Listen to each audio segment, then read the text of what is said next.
Anybody else want any more of this heat? It's just Tuesday. Listen to Brian online. When you gonna come online? Let me know when. Come this week. When did you tell me? I leave town Friday. When you back? Friday's tomorrow, right? No, that's right. It's just too unprofessional for how big it is. Yeah. You know, like that's why I was like, what's that? What am I? I'll call next week. And then there are people walking in and out of the podcast somehow. Like they get interrupted by a guy. Yeah. We don't even get interrupted. Yeah. There's somebody else who lives here. You don't see us going, hey, what's up? And this they can't. How he's blowing. He's like, what are you guys talking about? You're stupid. He's like, all right. So this one is posted by El Pochi. It's called This How We Guys Made It. Dude, I'm not going to go through it. Just because we're going to 1,000 word list. Go over here. Every hot next to butters. Should have been it's from this way. It's not the point. You know what? I love the we wear sweatpants. We wear sweatpants. These are nice. It's making me a little angry since this is the outside. Why do you want us? Walls around your nuts. Why not? Should I be in black? It's not the color. You know what? He's wearing a jumpsuit, which is very Dave Chappelle. He's not a jumpsuit. This outfit's actually pretty good. I'm wearing out the fan. No, it looks cool. It's a gel. Don't chase your hands. Tell these aren't attached. I thought they were. Sorry, we were in another room. It's not dark. My bad. I didn't know you were giving me the ones over. This is not attached. Don't my undershirt and my underpants are attached. It's yourself. It's not like a onesie. Seeing a legend up here on the stage. We got Jimmy up here. I appreciate you pulling up, gang. You know, it's like my clothes are down, but I want to say hello. And I like your PFP, sir. How are you? I'm good, bro. Yeah, sorry I jumped in late, man. I saw everybody in here. I was like, man, I gotta come support the space. And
I think it's just everybody's like ready to bust because it's not, it's happening all the time.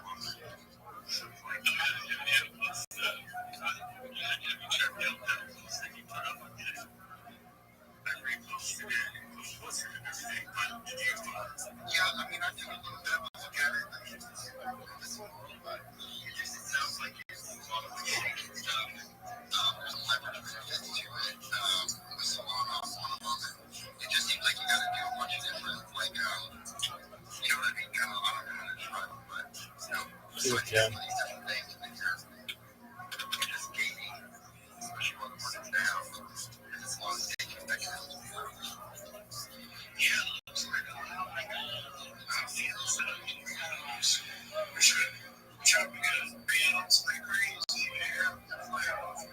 Monsters.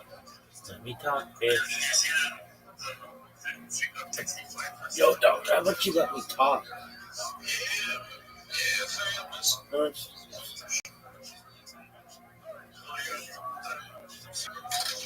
You're the biggest celebrity in the world here. It's like you have an Elvis in your face. Elvis!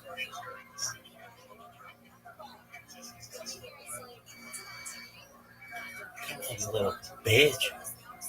Let me in. Let me talk. Baby. Baby, baby, baby, baby, baby. Baby, baby, baby, baby. Come on, you little bitch. Gordon Gartrell. Gartrell, what you know about Gordon Gartrell? And when I leave, y'all, and when I leave, come together like butt cheeks. And when I leave, come together like butt cheeks. Look at this toe jam. Jam football.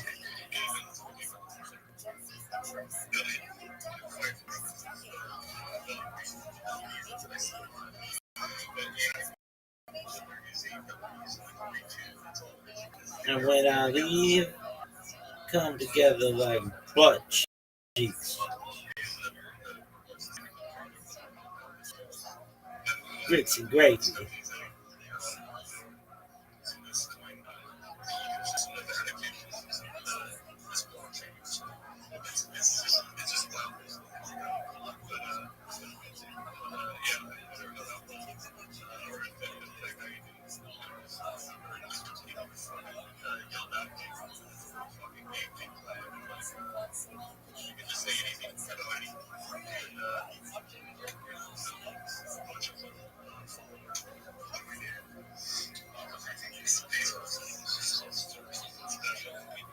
And when I leave, come together like butt cheeks.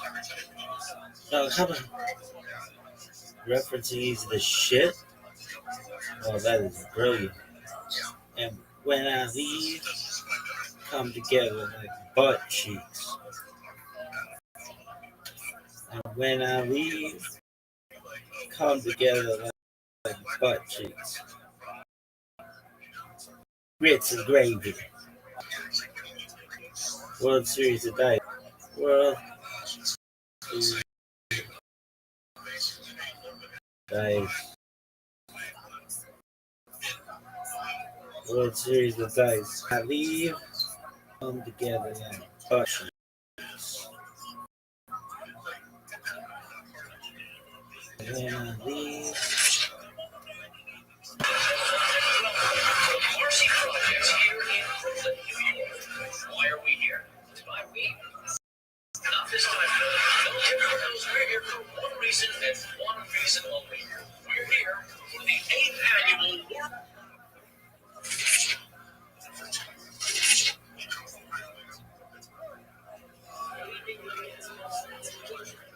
Film our seat needs space.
Thank you for the opportunity. Do you mind if I share my project with you?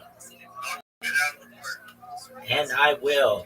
Thank you for the opportunity. I'm Rabbi Rothschild. If you don't know who I am, who will? I stream my life 24 hours a day, 7 days a week, 365 days a year for peace. I've been doing so for more than 4 years since the pandemic. We've seen the death of a queen, the birth of AI, the coronation of a king, and everything between.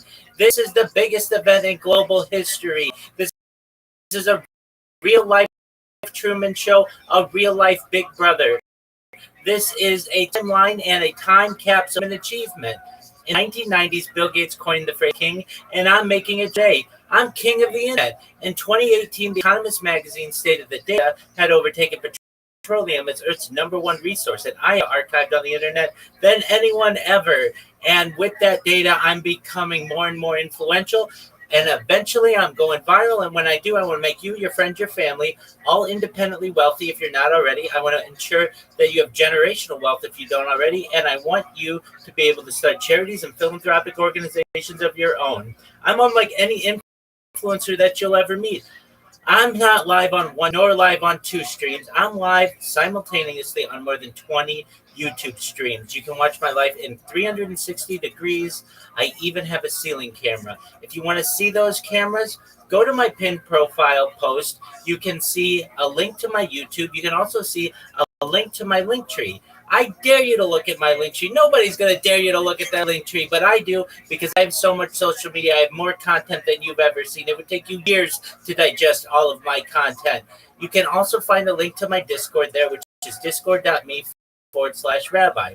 In addition to making you rich and streaming my life for world peace, I'm an advocate for ending world hunger through the use of technology such as agricultural drones, floating greenhouses, saltwater greenhouses, hydroponics, vertical farming, cloud seeding. I want to help end world. I'm sponsored by a cryptocurrency about $100 million. And one of the things that we do is we build wells and water towers in developing such as Nigeria for the benefit of the less. I'm an advocate for the Shore program and most importantly, desalination technology, where we pump Earth's seawater onto land to make it drink. If you are a crypto guru, if you are a social media manager, if you're a reply guy, if you're a shiller, you're a raider, connect with me. Send me a DM, send me a follow. I'll follow you right back. My Discord, all this that I give for is free. I want to be a mentor, a coach, all for the cost of nothing. I never will charge you anything, or will any of the strategies utilize. But most importantly, I want you to know that I'm here to support. I'm here to have an optimism of the future. I'm here to be a positive person in your life. And most importantly, I want to give people hope. And with that, I sincerely want to thank you for the opportunity to share. Are you really a rabbi? I am.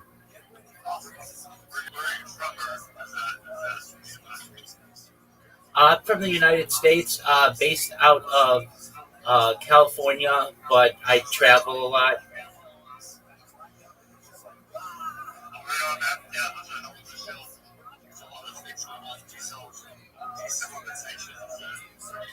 Process is going to have to do a lot more of that in the future here, and nuclear power is the only way to make it really doable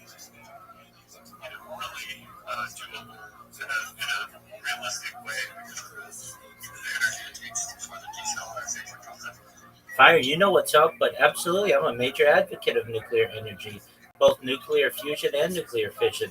I feel like that's the future. It's essentially a modern scientific miracle that we aren't utilizing enough.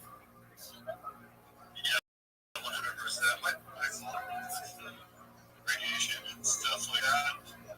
A little bit about it.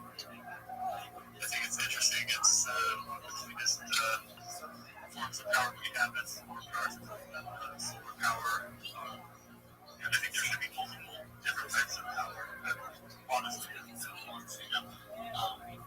should be relying on just one. The more we can move towards nuclear power, for sense. I mean, the power issues comes down to like a lot of things you said, like world hunger, all the things going on.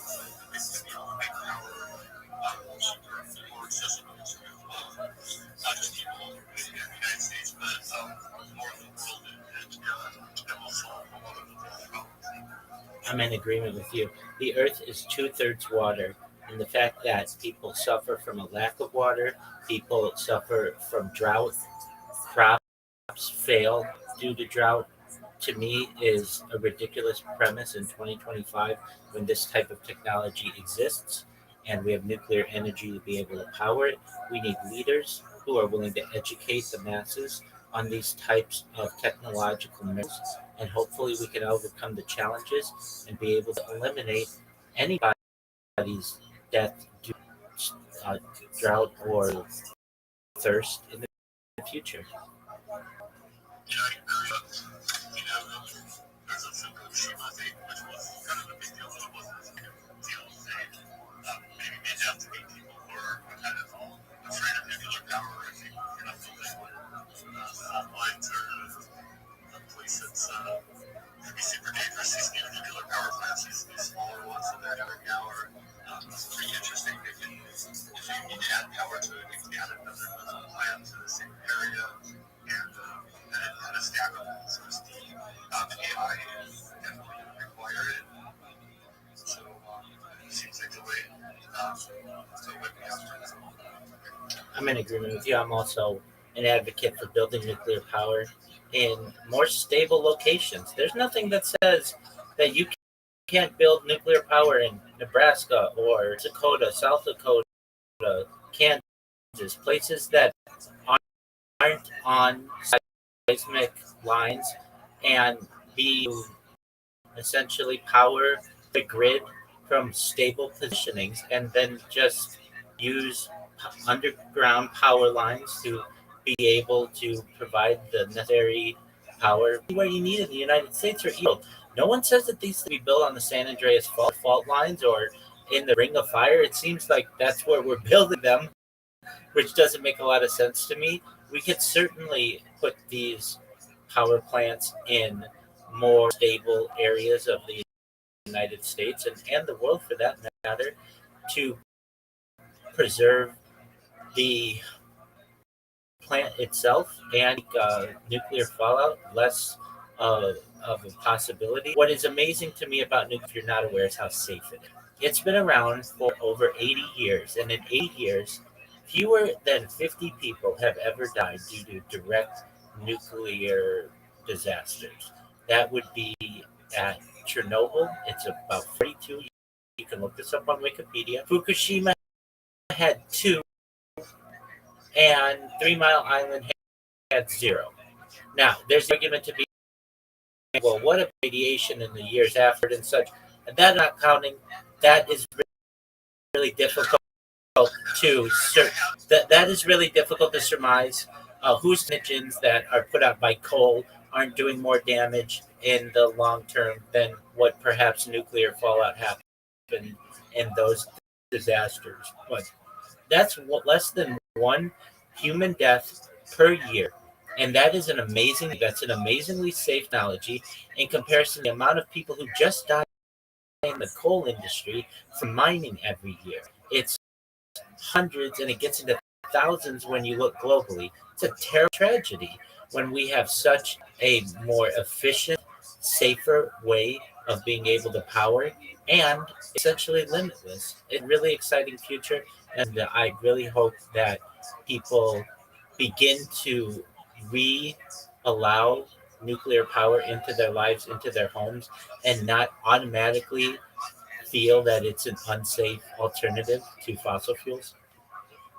Yeah, as long as they do a good job with securing the spent uranium after they're done. We have the Yucca Mountain facility in Nevada, which is a place that they dug into the mountain. It's like those earthworms, industrial they are, but big tunnels that are all reinforced. They drop the containers that the spent uranium goes in before they go in those tunnels, like off airplanes and all kinds of stuff to try to break them on purpose. And they just make these containers just super. There's the pigs that the uranium goes in. They call it, there's a container on the pigs go in on top of that. So, as long as they do a good job of securing them and putting them in these sites that already exist. You start getting into problems with some of these protesters that are scary to people. They think it's atomic bombs. Just don't have the facts on things that they don't really get that they're causing more harm by protesting and more damage done to the earth with hydrocarbons and all these other things. And if they were to just get out of the way of nuclear energy. Agreed. There's major overreaction, in my opinion, on nuclear waste. If you don't know, usually the nuclear waste is essentially inert within a year of no longer powering them. It is put in a swimming pool and essentially allowed to de-energize, and then it is put in what are called uh, like concrete coffins filled with feet of concrete to protect them and preserve them, and then dug into a mountain or perhaps underground. And no one says that these have to be put near urban places. I mean, Yucca Mountain's not that far from Las Vegas. No one says that you can't put this in desolate areas of Montana or South Dakota or even in Alaska. It's not necessarily going to do any more damage than it would in some of these more populated areas. In fact, its likelihood is far less damage. And these are alternatives that we really should be exploring. We're not overreaction. There's not a lot of education on nuclear power. People just automatically start thinking that if you have nuclear power, you're going to start turning into some kind of uh, mutant. And that really is just a lot of propaganda. And if we know, a lot of this propaganda is put out by some of these fossil fuel companies, has been for the last 80 years to scare people. But nuclear power runs more than half of all of France's energy. It's used in many Western countries much more than it is in the United States. It's in China. China has overtaken the United States for not only the amount of nuclear plants, but also the amount of nuclear plants that are being built. And they have been able to do it safely to be able to power the energy needs of over a billion people. There's no need for the United States to be creating some of these outdated systems and inefficient power systems. If you know wind power, it needs a diesel engine to continue to run, especially in areas where it can get cold and the turbine can freeze. And that engine is run on diesel fuel. That is incredibly inefficient. Nuclear energy is clean, it's safe, and frankly, in the big scheme of things, and in the long term, it's the future. Yeah, 100%. 100%. So I think you mentioned some stuff about like water supply and whatnot. So with your projects, do you have a lot of stuff that's like America focused as well? Because some shit's fucked up around here, and I'm just more curious than that. Which I mean, I'm all about helping other countries and stuff. There's some people with way more way worse situations than just here, but we got a lot of why it's not exactly healthy, in its own way. And I'm just curious about any of your plans for your project to do some local work. Yeah, most certainly. I feel it's important to start at home with any project. And I am just one individual, but I've done to stream in downtown Los Angeles in a place known as Skid Row. It's one of the most infamous homeless encampments in the United States. And to bring what's going on there and ways that perhaps people might be able to, it's a big lift. I think there's a lot of corruption, especially in the homeless industry, which is really what it is. There's a major gap. There's a major gap between the funding and getting those funds to the people. And there are so many not-for-profit and six-figure jobs that are preserved because of this funding, and it's really unfortunate. At least in California, we have had tax increase after tax increase, yet more and more homeless. It's very sad. So of is not just the tiny home they put people in a small cramped area, but more the container home movement. So if you're familiar with this, it's the idea that at least here in California, we have many containers these that you would see on a cargo ship. You can take those and retrofit them to put air conditioning in there, have solar panels on the roof, ensure that inside they're basically like a mobile home, very comfortable, and you put them in communities, the desert, where there isn't necessarily the lack of real estate to be able for people to be able to spread out. They get a yard, they get an opportunity to be able to live independently, and they're powered by the sun and also use alternative fuels to be able to power those, but really to get people off the streets. There are people who need education. There are people who need therapy and counseling. There are people who need drug treatment. We need to help those people. So I certainly do what.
I'm in agreement with you. And for the people who say the money's not there, I disagree.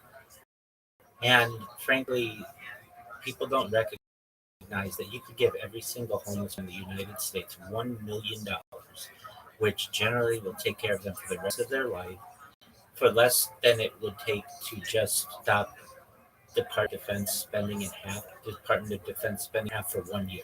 So that means for just like 6 months, we don't buy more planes to kill people, or more bombs to bomb people, or more bullets to hurt people. You could take half of that money and make sure the military is still being made.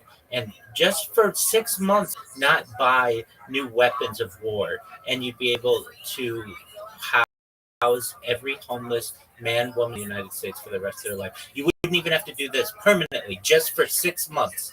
Yet that is seen as an impossible dream.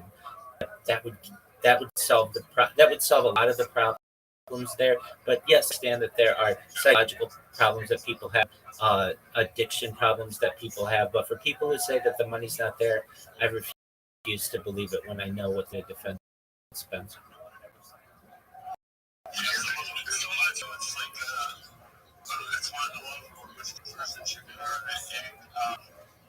Like maybe minor psychological problems, maybe not, and exacerbated by drug abuse on a ridiculous scale. People's videos for certain people you actually cannot help, and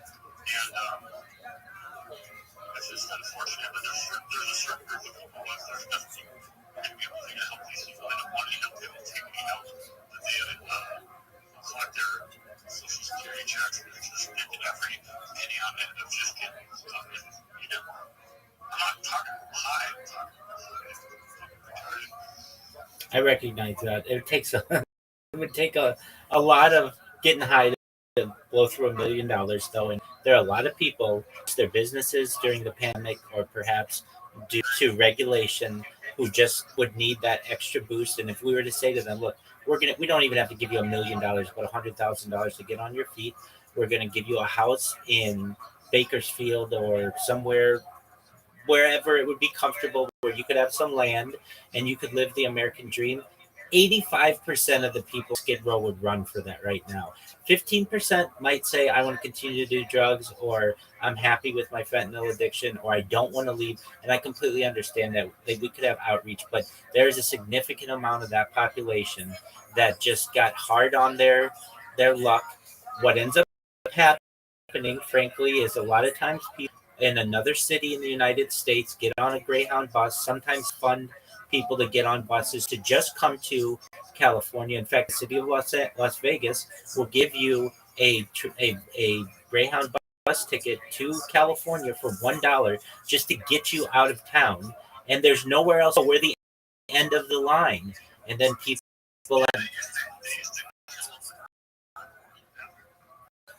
That's true, and not, certainly a policy.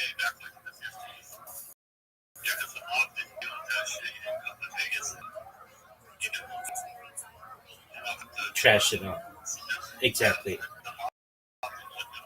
Most certainly.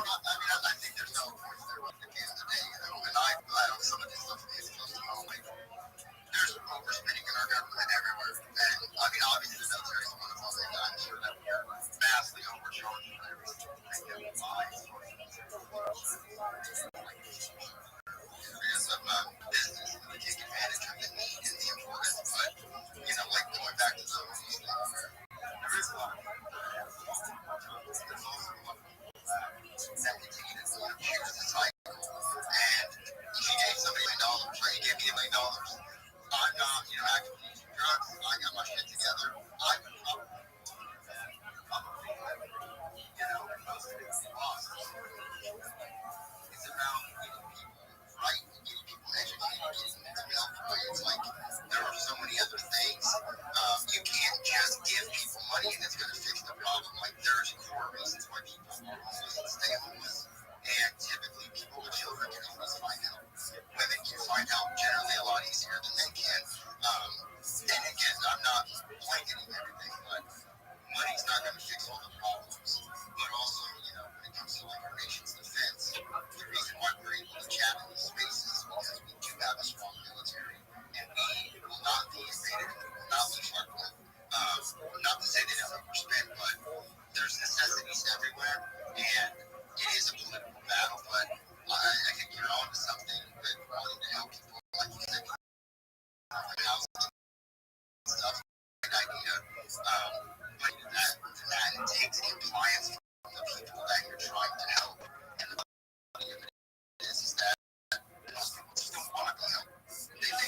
I recognize that.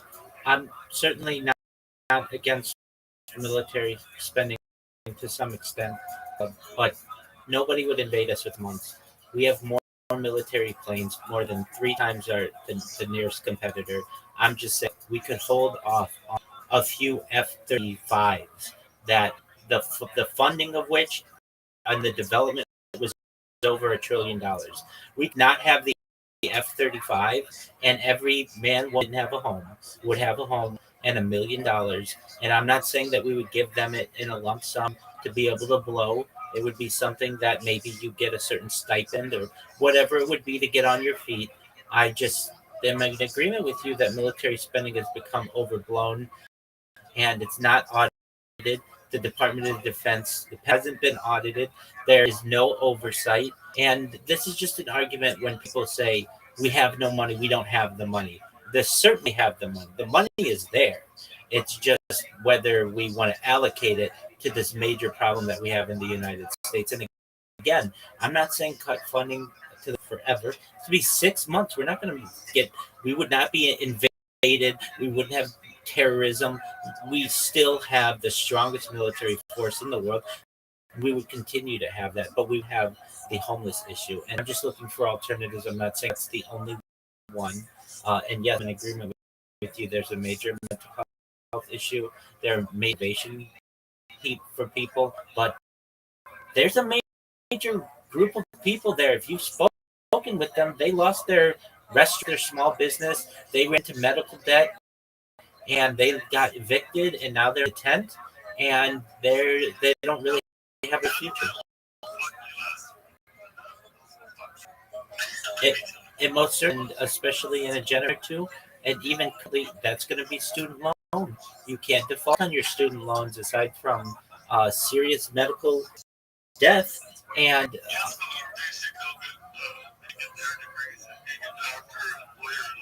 yeah, but even still, there are issues that occur. People get sick when they are attempting to get their degrees, and then they find themselves six-figure debt, and they'll never get out. Debt is slavery, and we are enslaving our youth. That's another topic. But in answer to the earlier question, what are you planning on doing to help the world, but specifically the United States? Homelessness is a major issue, and I'd like to address that. That's a major passion of mine.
I'm in agreement with you as well. I mean, you shouldn't be able to cut this.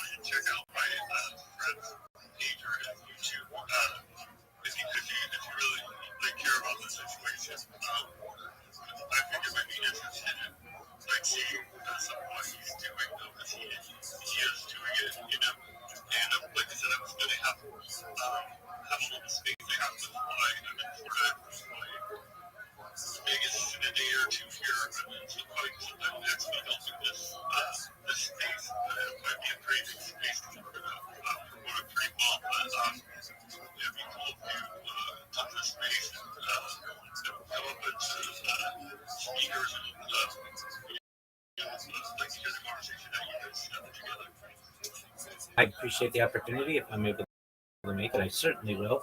To Dark M's point, and he raises an excellent point. How fair is it that you have somebody who's been breaking their back in a 9 to 5 job, supporting the country, paying is doing everything right, and then they're going to be passed up on a million. No, no, no, no. I disagree that as well.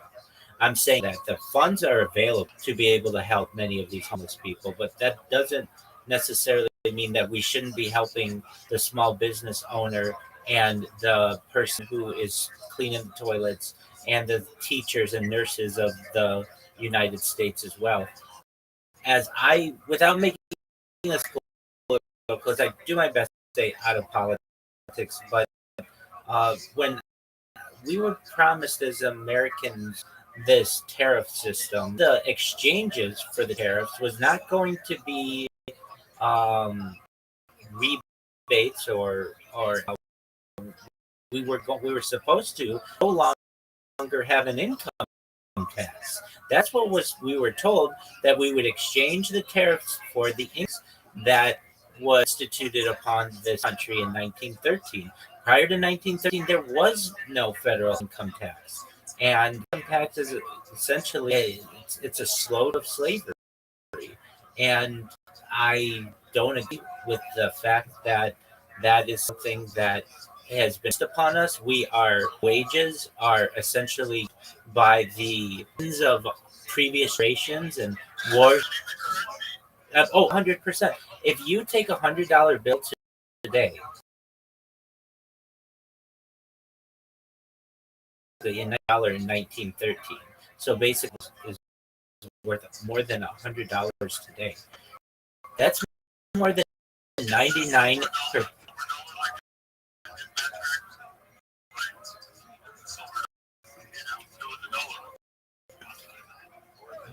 Yeah, since can be made against metals, especially because we were taken off the gold standard in 1971 by the Nixon administration. But just based on inflation, $1 in 1913 is worth $100 today, which basically means that our penny, or pardon me, the penny of 1913 is what a dollar is today, and it's even the penny in 1913 is actually worth more than what a dollar is. Devaluement we've seen in our currency, that's and should be avoided at all costs.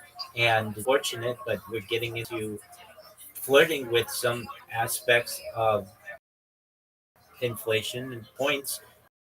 We may in the future see hyperinflation, and that's where things get very scary. I personally, that's why I personally feel you all are positioned pretty well against this, being involved in crypto and NFTs and such. You're in the free space, and hopefully you'll be able to protect yourself simply against inflation. Because each year your money becomes less and less powerful, and that's a hidden tax against you.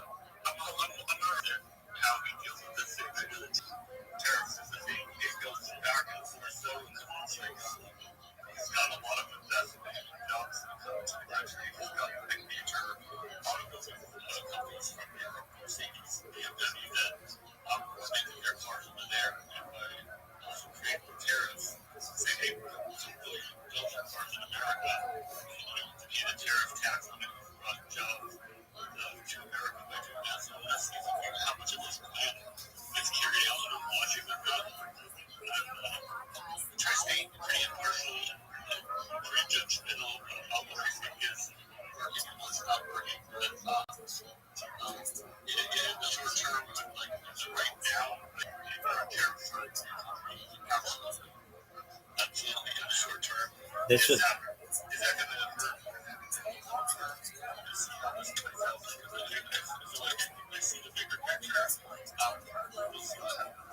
right. This was not what we were promised.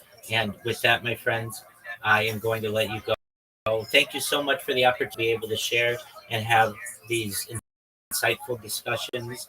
And I have forward to speaking with you all again soon. Take care, everyone. Shalom, motherfucker.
Yo, how are you?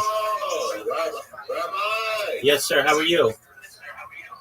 Hey, you know what it is? Flax, yeah, Flax Life. How are you, baby? Hey, Rabbi. How are you, man? I haven't talked to you in a very long time. I know last time you were in here, I think we talked about how many people I have in this Discord, and we talked it was going to be 2,100, surpassed 2,500. How do you like that, son? Hey, good shit, bro. Nice. Hey, good shit. Excellent. Excellent. I appreciate it. My friend, you caught me at a tough time. I'm in the middle of a Twitter space, and there's some really big influencers in here. So if you just bear with me, I'm about to shield them. So this will be worth your time. Just one moment. You want to come back in 5 minutes? You want to come back in 5 minutes? You should listen to this. It's pretty good. Just one moment.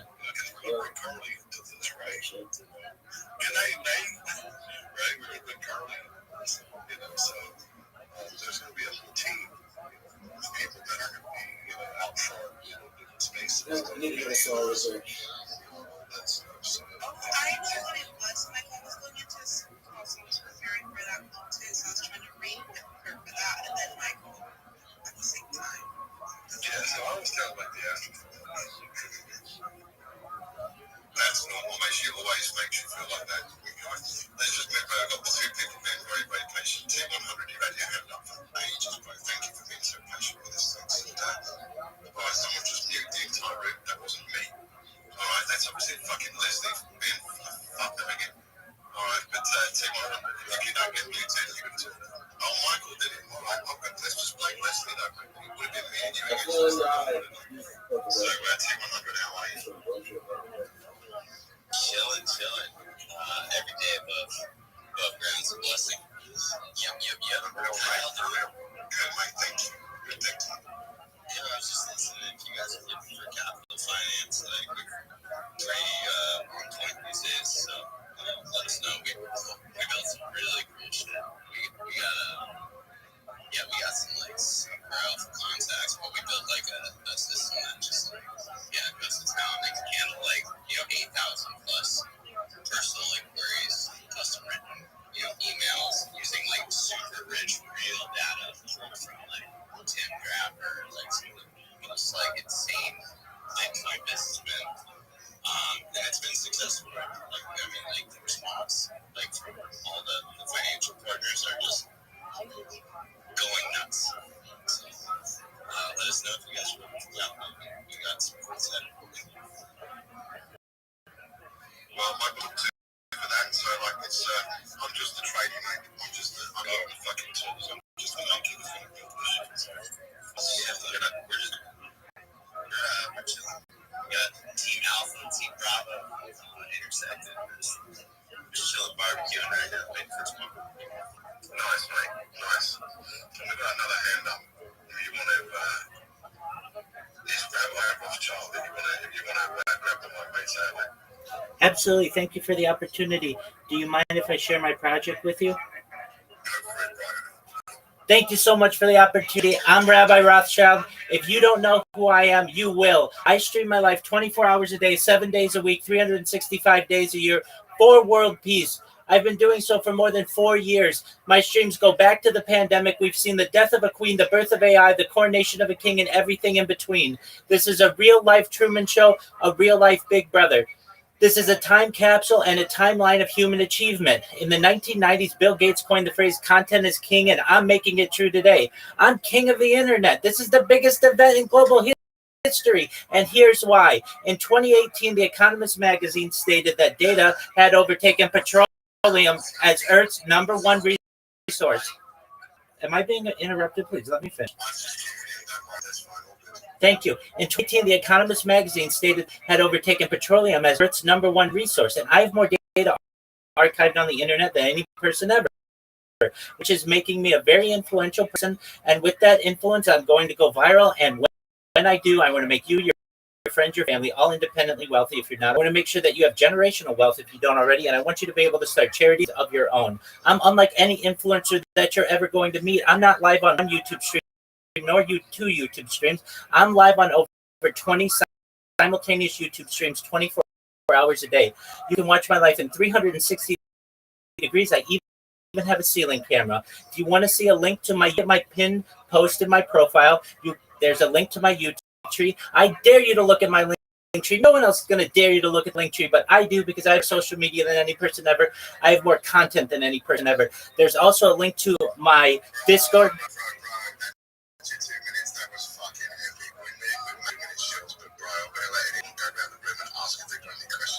That was the energy there, mate, was fucking intense. I'm gonna go have a look. I'm giving you a follow. Like literally you go into a room and you start talking like that, I'm gonna fucking follow you, bro. I love that energy. So let's just see if anyone's got any questions they want to ask you now. That was the 2-minute show. It's well done, bro. That was fucking hectic. I don't know, did you pause for breath at any point? That's the first question. I do my best to maybe practice circular breathing as I do it. There you go. Leslie, Michael, that was fucking full on. What do we reckon? Ladies first. Leslie probably wasn't listening, right? Let's be honest. I'll go. So that was a very good show, man. Congratulations on that. I appreciate that. I appreciate you coming up here talking,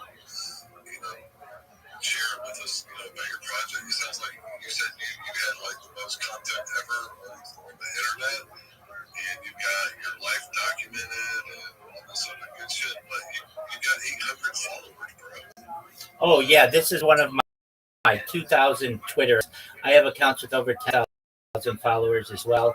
If you've ever been off Twitter, you'll get suspended every once in a while, and you'll have to use one of your backup accounts. So that's certainly one of my backup accounts. Yeah, for sure, bro. We definitely believe you right now. Okay, I mean, you don't have to. I have 40,000 plus followers on Twitch. I have 2,500 people on Discord. I mean, I do have numbers. At that point, just out of interest, if you don't want to do that, I'll chain you on. That's the only thing I would say. Get in there, we'll chain you on. Yeah, most certainly. So I'm sponsored by cryptocurrency, one of the OG meme coins. It's known as Harry Potter Obama Sonic 10. The ticker's Bitcoin. It's worth about $100 million. Nice, bro. Oh, and it's Ethereum. We just lost Leslie. Yeah, I was laughing, about, being, losing your account because this is my backup account.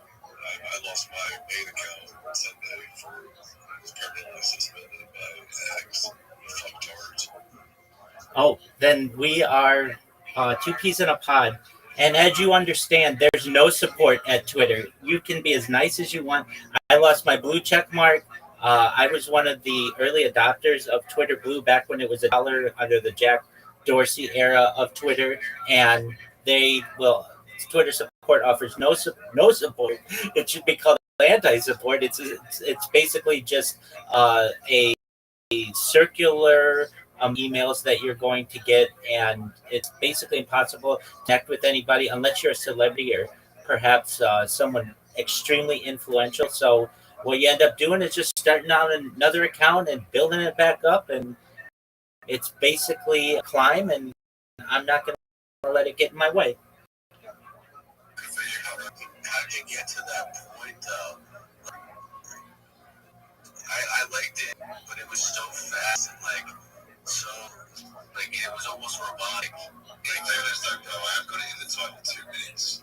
So I understand it. He had 96 minutes of content that he wanted to cram into 120 seconds. I slow it down a little bit. Sometimes less more, right? Sometimes less vibe a little bit with the people, man. Well, certainly I understand, but basically it depends on what space you're in and how much they're going to let you talk.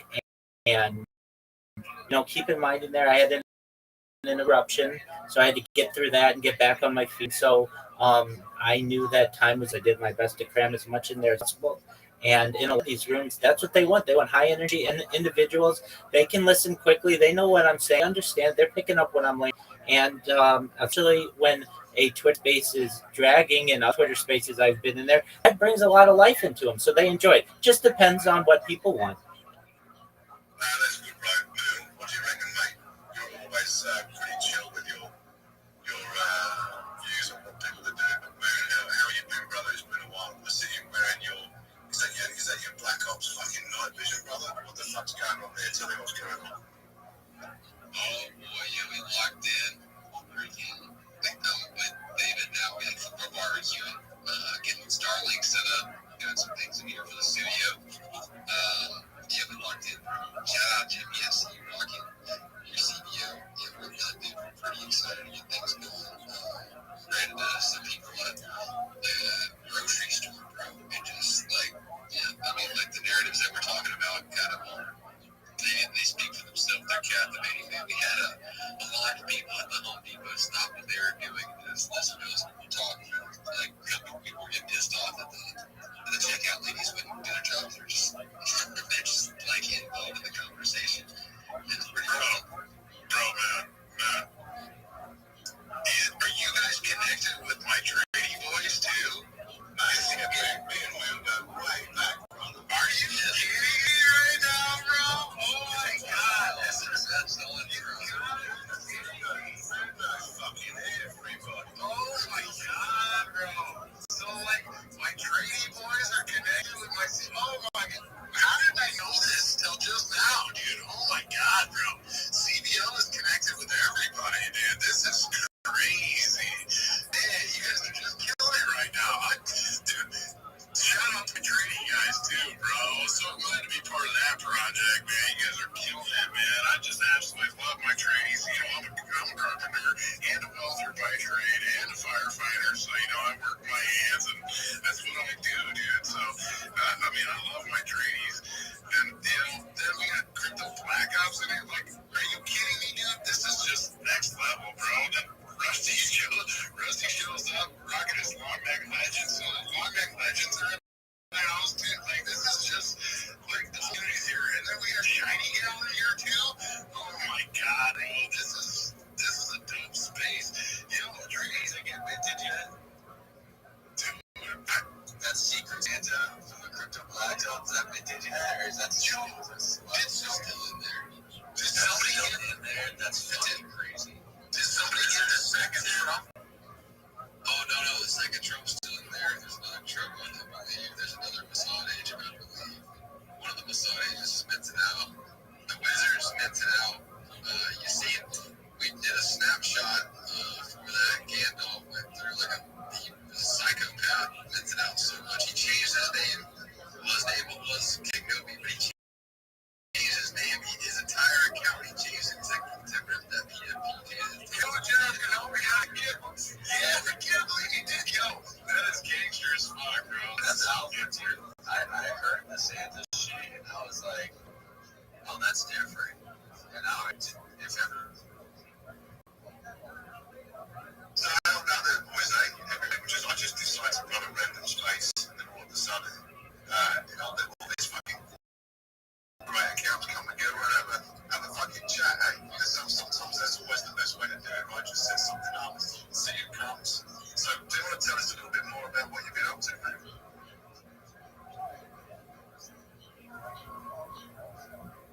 Or you can just leave me fucking hanging, like, whatever works for you, you know? Trading. What have you been up to? I want to hear a trading show. Trading, tell me what you're up to.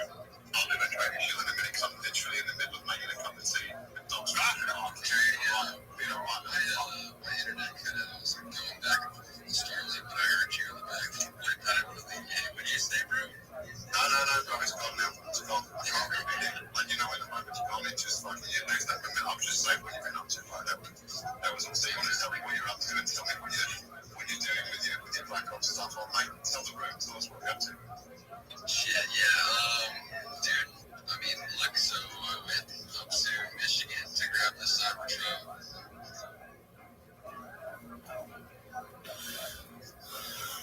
Flex.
Right? However, again, states that Israel wouldn't execute the infraction, then a Noach would also not be held liable for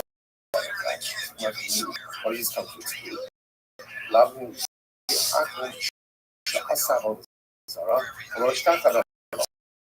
following case, made not hold the Zara,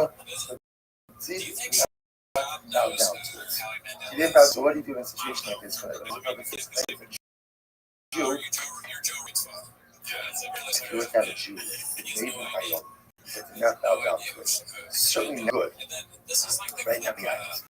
But halakha, when I saw there's not liability unless a person actually goes ahead and bows down to it. He doesn't worship it, then there's liability.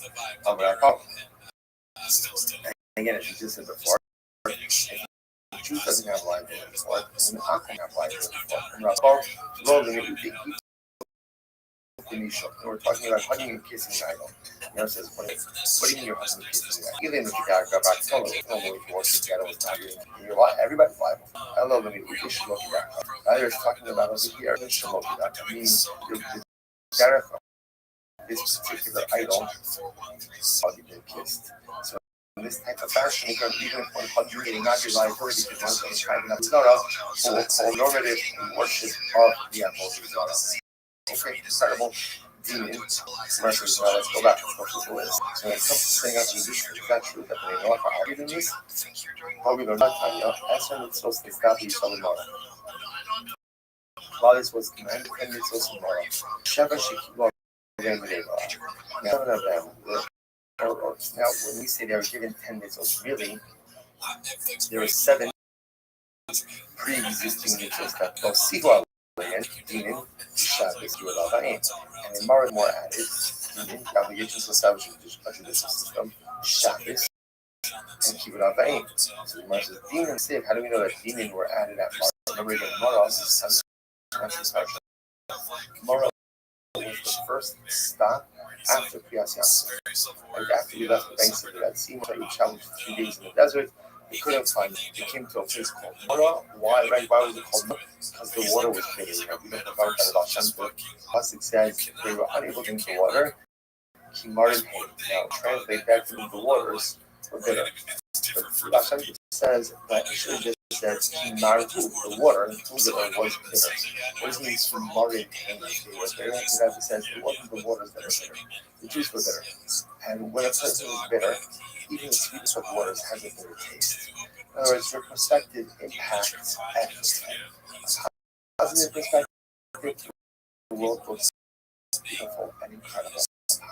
Positive perspective, even most daunting and challenging.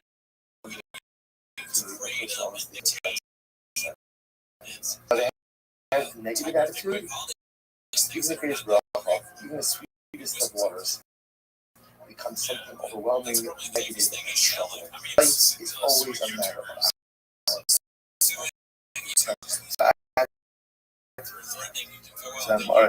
What do they get in? They said, some low coping spot. Okay? Shabbos. Keep it up. Siv, kasher tziv, kasher malakata. So from there, we got kasher tziv, the mara.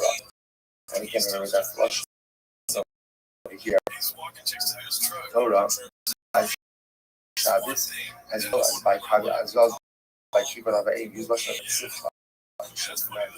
What I'm saying here is Hashem commanded he is back in okay, so say the point over here is how can you say Sigmar saying this over here?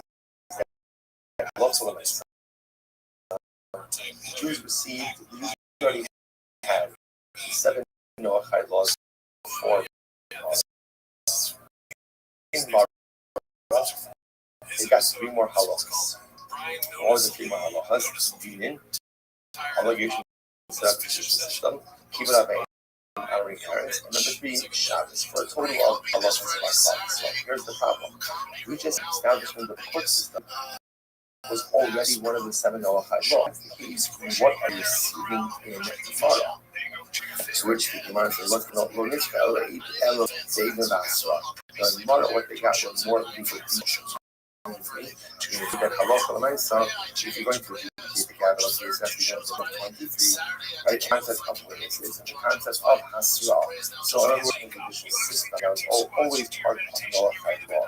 But the details of it, right? The specific framework that how they do. So then what is in when the Gemara says that again, Dean was added on. It looks like something that was shooting something knossos. Interesting. That Shabbos Esmei were the establishment of the legal system was for normative law. Well, right again, financial capital cases. What were they not powers to adjudicate knossos penalties? And then Mara had the concept of knossos penalties. Atati, Sifu, Bidin, Niboyere, and still it should have said Sifu, Bidi, not Sifu, Bidi, again, it was just giving something extra like knossos. Then it should have said Skralot, Lahoshid, Dating, the whole class, or the whole year. Rather, again, as part of Shabbos Esmei, you're giving me Mara, you're giving the obligation to establish a Beis Din in every city. It's called Fak, literally in every neighborhood and every city. Every city. Local Batei Din. Local Batei Din. The Habnei Noach, or Bnei Noach, not obligated to do that already. Satan, you're changing the Tavi, Yisrael, Hoshib, Batei Din, Fak, and calls every year. Half the Sabri. That's not the Gemara says the same way, right? Who's obligated to go ahead and make in every city, every locale, every city. So today, right?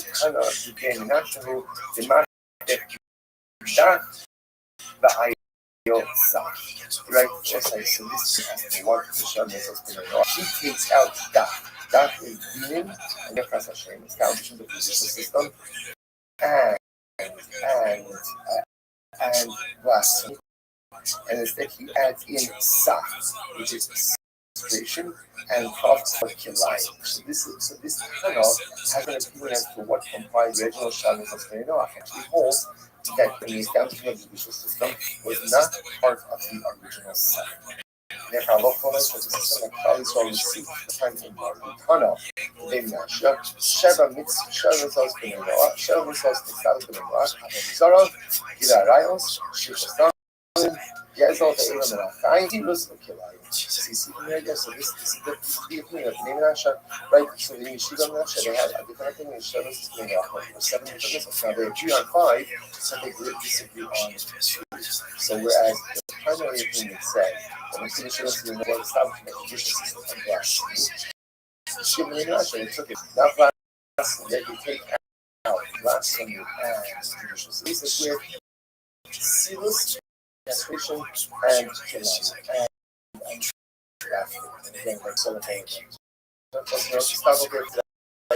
We're going to pick up with a beautiful Gemara about the sorry again that I wasn't today. Sorry for the last minute translation of the last year. But thank you for the opportunity.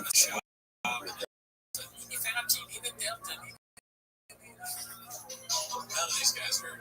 The best part about Brendan Schaub and watching all these clips weekly is that you're like just getting into a certain part of it, and then Brendan opened his mouth. You know what I mean? You know, like usually when there's a bunch of guys gonna be misogynistic, hey man, I told my brother that shit the fuck up. Good morning. Yeah. And then Brendan's gonna be like, today's daf is Sanhedrin daf Nun Hey. We're going to pick up on the down of the page surrounding ourselves in the Gemara. We begin today by picking our sponsors. We thank our sponsors, the Thompson family, who are responsible for shooting overstructures of 5785 and has a sponsor for service centers for all car insurance. We also thank our legal worker sponsors. We thank Barrel and our Cook also for sponsorship overture of the sweet creation of Barrel's grandpa. Barrel and Ryan's was website yesterday $8 shop. We also thank the sponsor for Tafiomi shirt today, Adam Parker for sponsoring Tafiomi in memory of Harry Potter, Yasmiel, Hirsch, Benny Sam, and Hallelujah. We also thank Yona Oakwood for sponsoring Tafiomi today for a request for a sports letter to Yossi Oakwood. You're producing Ben. Gittel, who's having back surgery today. Dusty should have a full speed recovery, should be pain-free and back to taking out the garbage either hour days. On a serious note, we wish you the family sponsorship. Mazel tov to Rabbi Dr. Rifkin, the birthday baby boy. Thank you so much for the sponsorship. Yes, we'd like to share tremendous information. Our family is thrilled to welcome another boy to the family. We're excited to celebrate with you, breakfast with you, first showing up, and look forward to bringing you back to Clientele, and there's a chance to bring back to parents as well. I think maybe there's a little bit of fear back on. Oh, yeah. Yesterday they told me that I was out of line. I was waiting about Yomi shit. Sorry. I'm glad that he's no longer That's the only thing I was out of line for yesterday. Extreme position to take. Maybe we're kind of yesterday we ended up in Gemara, but they not focused all the way at the bottom of the Yama between Rob and Shmuel about when you have a Zafar who is the recipient of Mishka Zafar, does it follow the halachas of Mishka the Isha, or does it follow the halachas of Shokes of the Zafar? In other words, we know that when it comes to a girl, halachically, the bia with the girl is only considered a bia from above the age of 3. When it comes to a boy, the bia is only considered to be bia from the boy is go out somebody only from the age of 9. So when the boy, the recipient, does his action, the action of being the mishkav, where he would have to be 9 years old, or does the action follow the halachas of mishkavei isha, because mishkav what would be from the age of 3? Does the act of acting like the woman make that the zakah has the halakha of a woman, or does it always follow the halakha of the zakah, and they're to be 9 years old, regardless of which position you play? It says, highly conversated around the bring a raya to zakar. The way to read this is zakar. The way to read this is zakar. In other words, we're referring to what we mentioned yesterday, Rakala.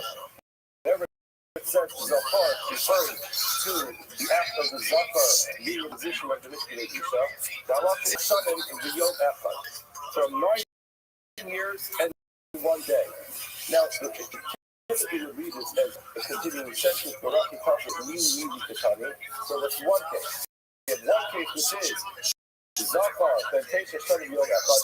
Haba al behema, base the base the person has a relationship with the animal, whether the relationship with the animal in a normal way or an abnormal way.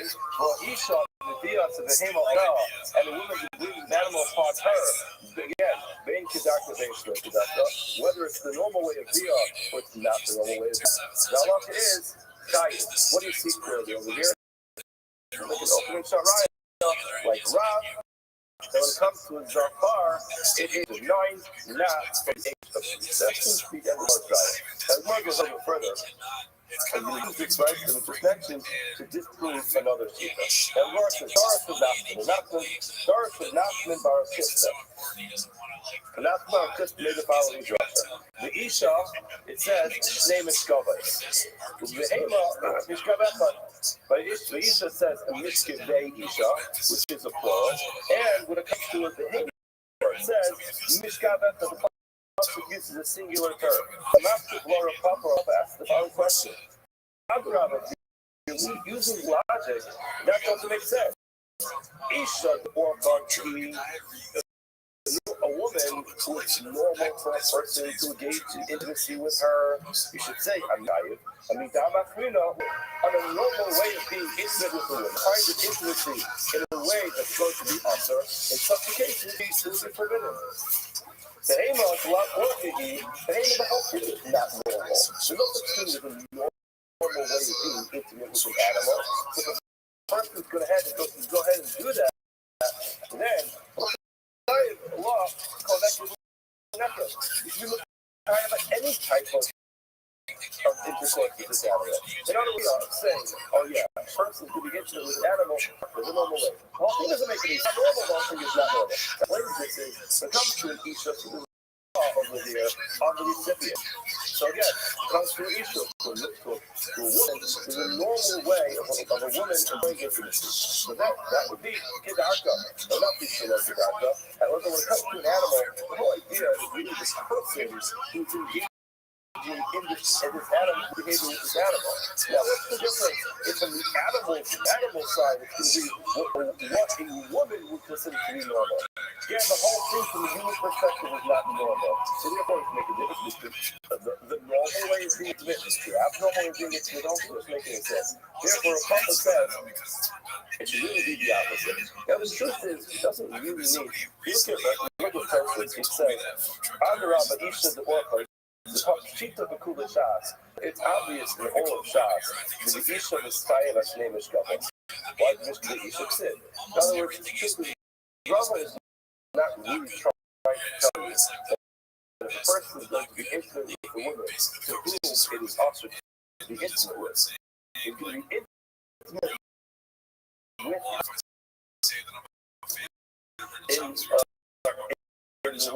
we call it Kedarka, and abnormal way, but we would not be. The Mark not trying to say that. Not because they're Psukim and they're misguided, so he is not. The Papa can't argue with that. Rather, the Papa Hafi told me, this is what Papa meant to say. In the Yesh Pachali's behavior with the Hema, you would like to differentiate between an animal and a woman. It's for Hava and a Beba. Your life is the other way around. In other words, not that he's saying it would be the opposite. If you're going to use logic to go ahead and determine which way would be, so would not be Tayyab, then the opposite should be true. That by Isha, it should only be the normal way. Being intimate, all things is absurd. So therefore, there's no such thing as the normal way.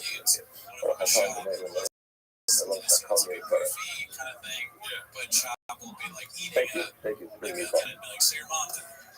However, as much as that would make sense, the problem is, we learned it's a Zohar as a interpretation of Yom Echad.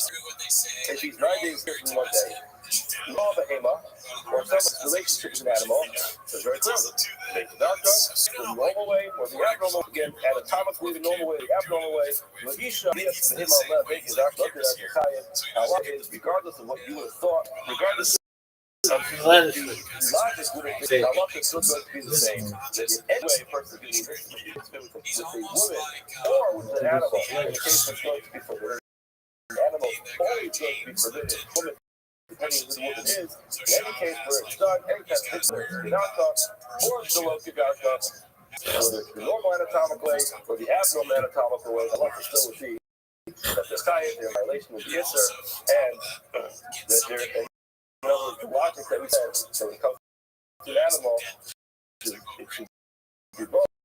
When it comes to the Isha, it shall be one, and they split. Okay, more continues. Some other Ravina, Ravina asks the following question. Ama'ara b'zachar mahu. So when it comes to the halachas efforts, we basically, for today's visit, there's basically 3 levels of bia. There's what's called the shikata eva, where it's just a touch of the human body from one to the next. There's a hachnachas eva, hachnachas kola, and then there's something called the samat bia.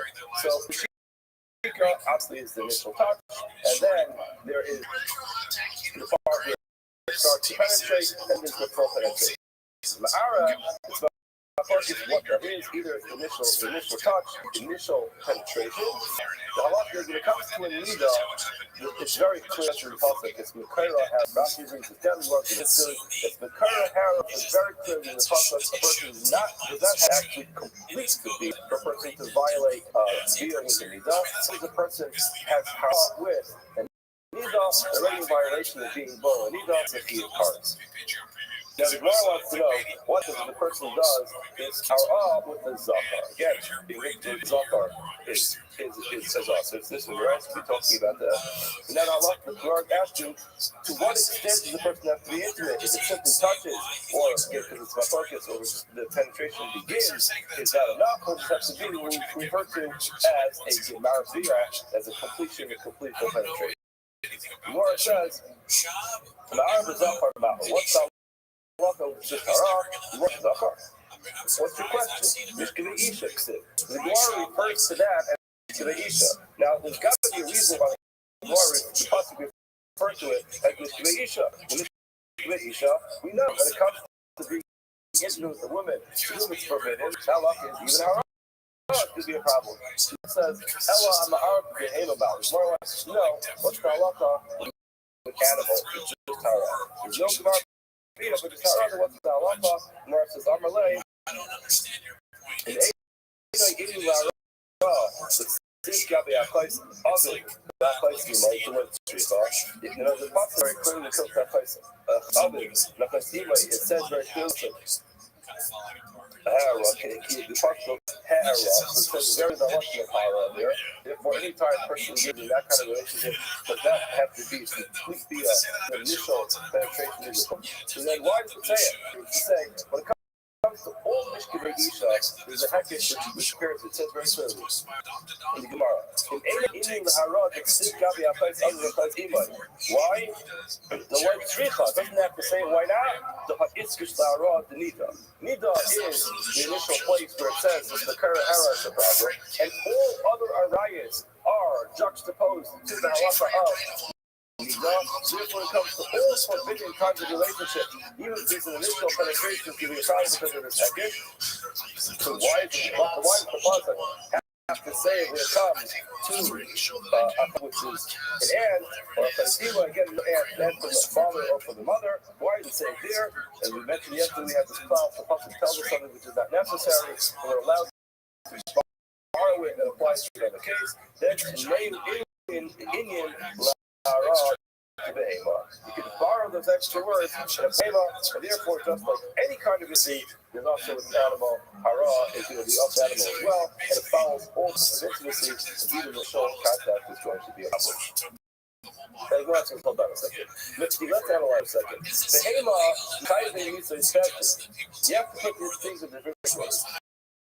Of the hema, the person who violates the Isser, they're fine. From base. This is something which is adjudicated by a base based in a bus not by a but by a base. And then why would we the dog got the why is it that it's connected to family members that have to like an aunt? We're supposed to medicare part. Those things are not adjudicated by Easter. So why would you write the extra words? Someone who's high Misa, they should not increase us. Why would you write it which is more similar to the fact that the Catholic of it here can listen. The least more easy the word says that Hayel, the cool and calm of Joshua, see the not enough to do Joshua. Gemara says, repeated in Parshas Akelos and Supertukos said twice. So if you end up looking there, it said twice, there the entire second time that they're written is for a Joshua to teach you something to learn from. Now, since they're written an extra time to teach you extra halachos, Gemara says you have no problem adding some extra halachos in there to borrow other cases. In other words, the bottom line is, when it comes to Hara, it's going to be a problem. It's always a problem by Zachar and the Isha. The finish of today's year is a problem by the Hema as well. And how do you put up the extra words as kids to Eira and Hara, which is extra and unnecessary to write by hand to the mother or to the father. So since there's extra over there, because we need Allah or Mishkele Isha forbidden intimate relationships are compared to one the next, and therefore you don't have to write those extra words there. When it comes to a behemoth, to an animal, the bestiality and Allah is even a haram is going to be a problem. Everyone asks the question. Rabbi, the son of Ami, asked the following question. What if a person does this to himself? What's the Allah? Is that going to be a problem? What did Rothschild respond to him? Kabbalah. You drive crazy. In other words, that's the simple understanding. There's a bunch of different ways of understanding Kabbalah. Either comes from the word Yosef, which is a type of Ganav, or it's just like, why are you asking questions? Look at Rashi. So Rashi translates this word as kavasim. You're bothering me. He actually asking things which is impossible. Others say you're causing my stomach to turn by asking me such a ridiculous question. Now, the more explain why was it a ridiculous question? Rashi, 19 boilers. What's your question? Let's analyze this. Because if it's something that a person with the Aver is term, it's just impossible. Anatomically, it's impossible for a person to do this to himself. When is this possible? The Mishamet made. We're talking about a case where a person does this with a limp Aver. Now imagine I'm a Mishamet made by Ra'is Potter, Haka. When it comes to oral halakha, the person's intimate with a limp Aver, they're partner. So of course, this is the same exact halakha. But imagine I'm Archadi, and to those who say a person is tired for intimate relationship with a limp Aver, then halakha dirty. Here, it should be tied twice. In other words, you can figure it out. In other words, if it's impossible, the whole case is impossible. You bother with that. If the case is possible, then how is it going to be possible? The only way it's possible is not considered to be a bia, according to most cases. Therefore, it's not halachically to be a bia, according to these opinions either. And if it is halachically a bia, so it is. In other words, why are you bothering to ask this question? I think this is actually brings us up. It's just an important discussion place. What are the likelihood of these cases happening? Now, very important to know. I don't think these Gemaras are bringing up. Get out of here, my shit. There you go. The culture within this type of I mean, I hope not. I haven't lived through that all the years of this shit. But the reason why I'm trying to bring up is because the book has cases that are left to our imagination. The Torah is no life. And the Torah governs every possible scenario. You can't have a situation where in one generation a person comes up with a bizarre idea, and then go ahead and make up the halakha.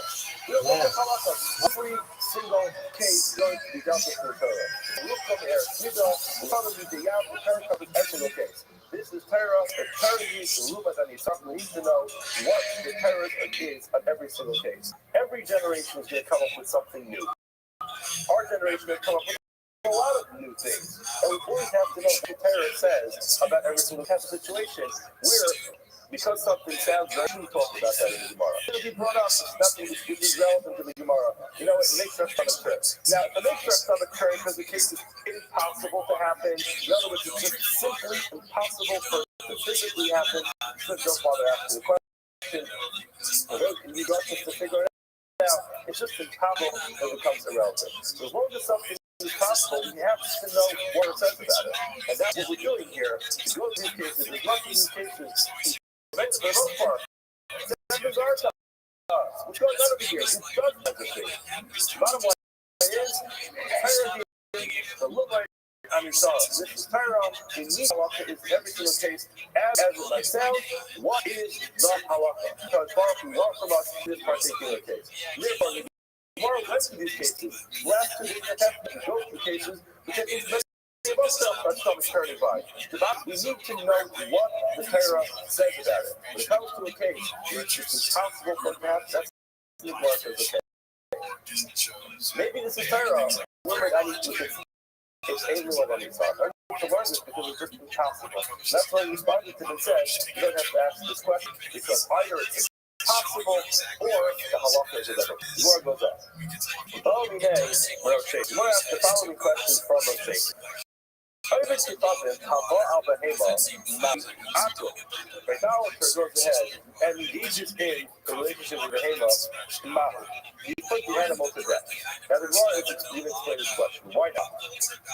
Takala, the kala binan, the haka takala ika, kala leka, or dilma takala alpha fish and kala. Remember in our Mishnah told us 2 reasons why an animal put to death when there is a case of these two human beings and One of them was the Hayel Ba'aslu Takla Ayata. One is because a person went ahead and sinned by way of this animal.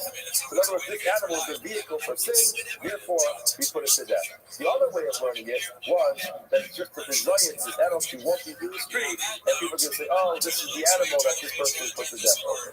Now, Takala is the first one. Kala is the shame, which is the second one. The question just is, do you need both, or do you need just one? When the Mishnah told us that there are two reasons, was the Mishnah telling us you have to have both reasons, or is one of them enough? What's the difference when it comes to an akum?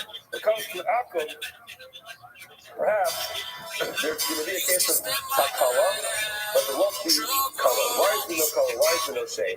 Now, what Rashi says is that it could be that in certain eras, in a period of time, that different idolaters did this. Different idolaters, there have been bizarre captures of Zara. Many some idolaters did this, so once it's considered to be a shame for them.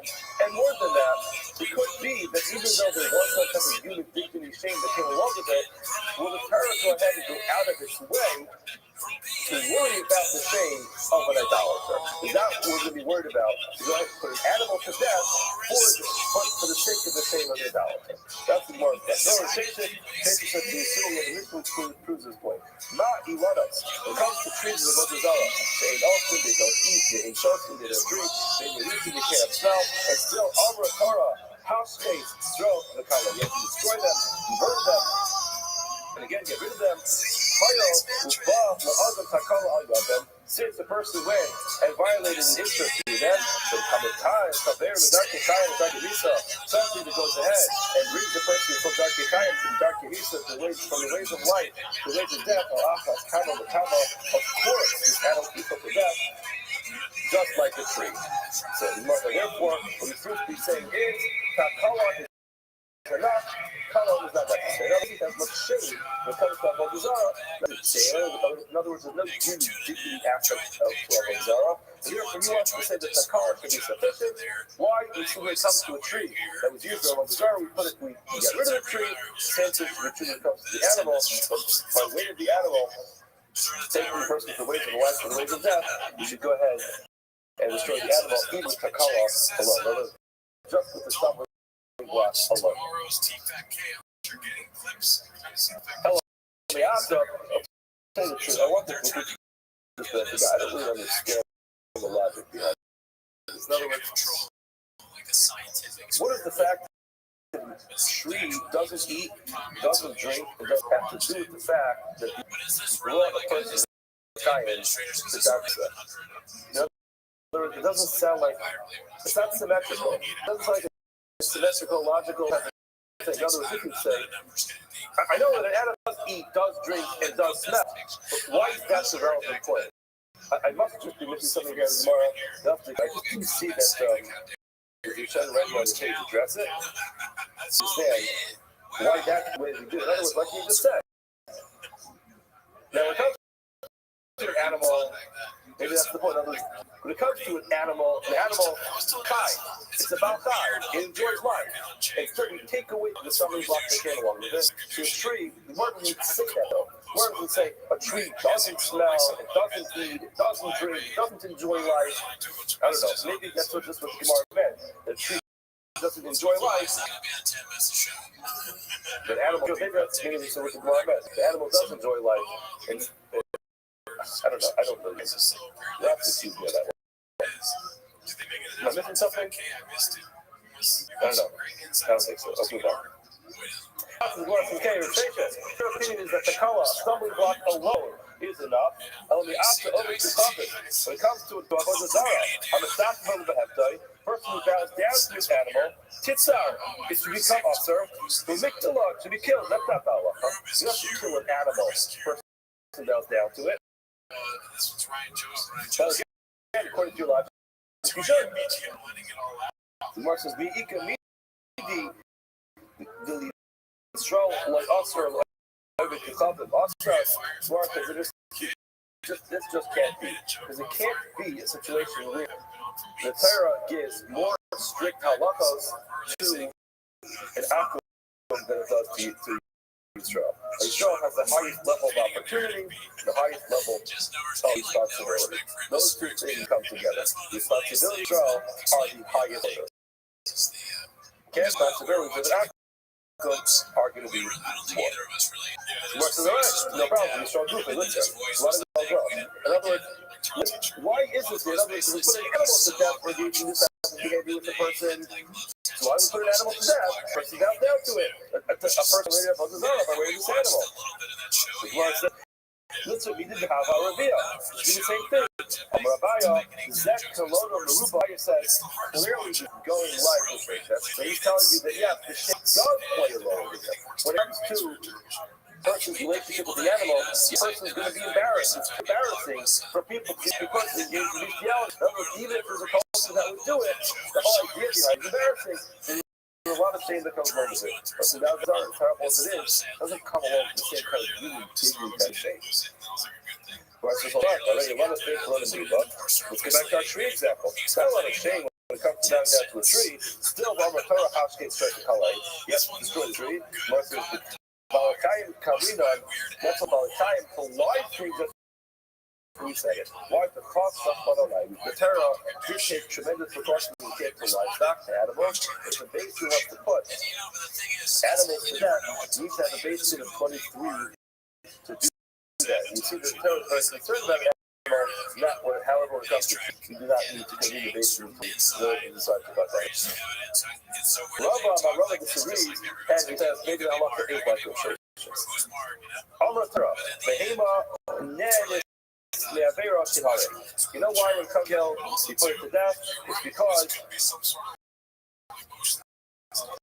the behema, he was from the Aveiro. The animal actually enjoyed it. Therefore, it's going to be killed. Hold on, most of us ain't in the Aveiro. So you can go back to this example. The tree does not even a person down to it. Doesn't allow this guy came down to it. Down to me. Doesn't allow the Amar Torah, I'll get to Kalei.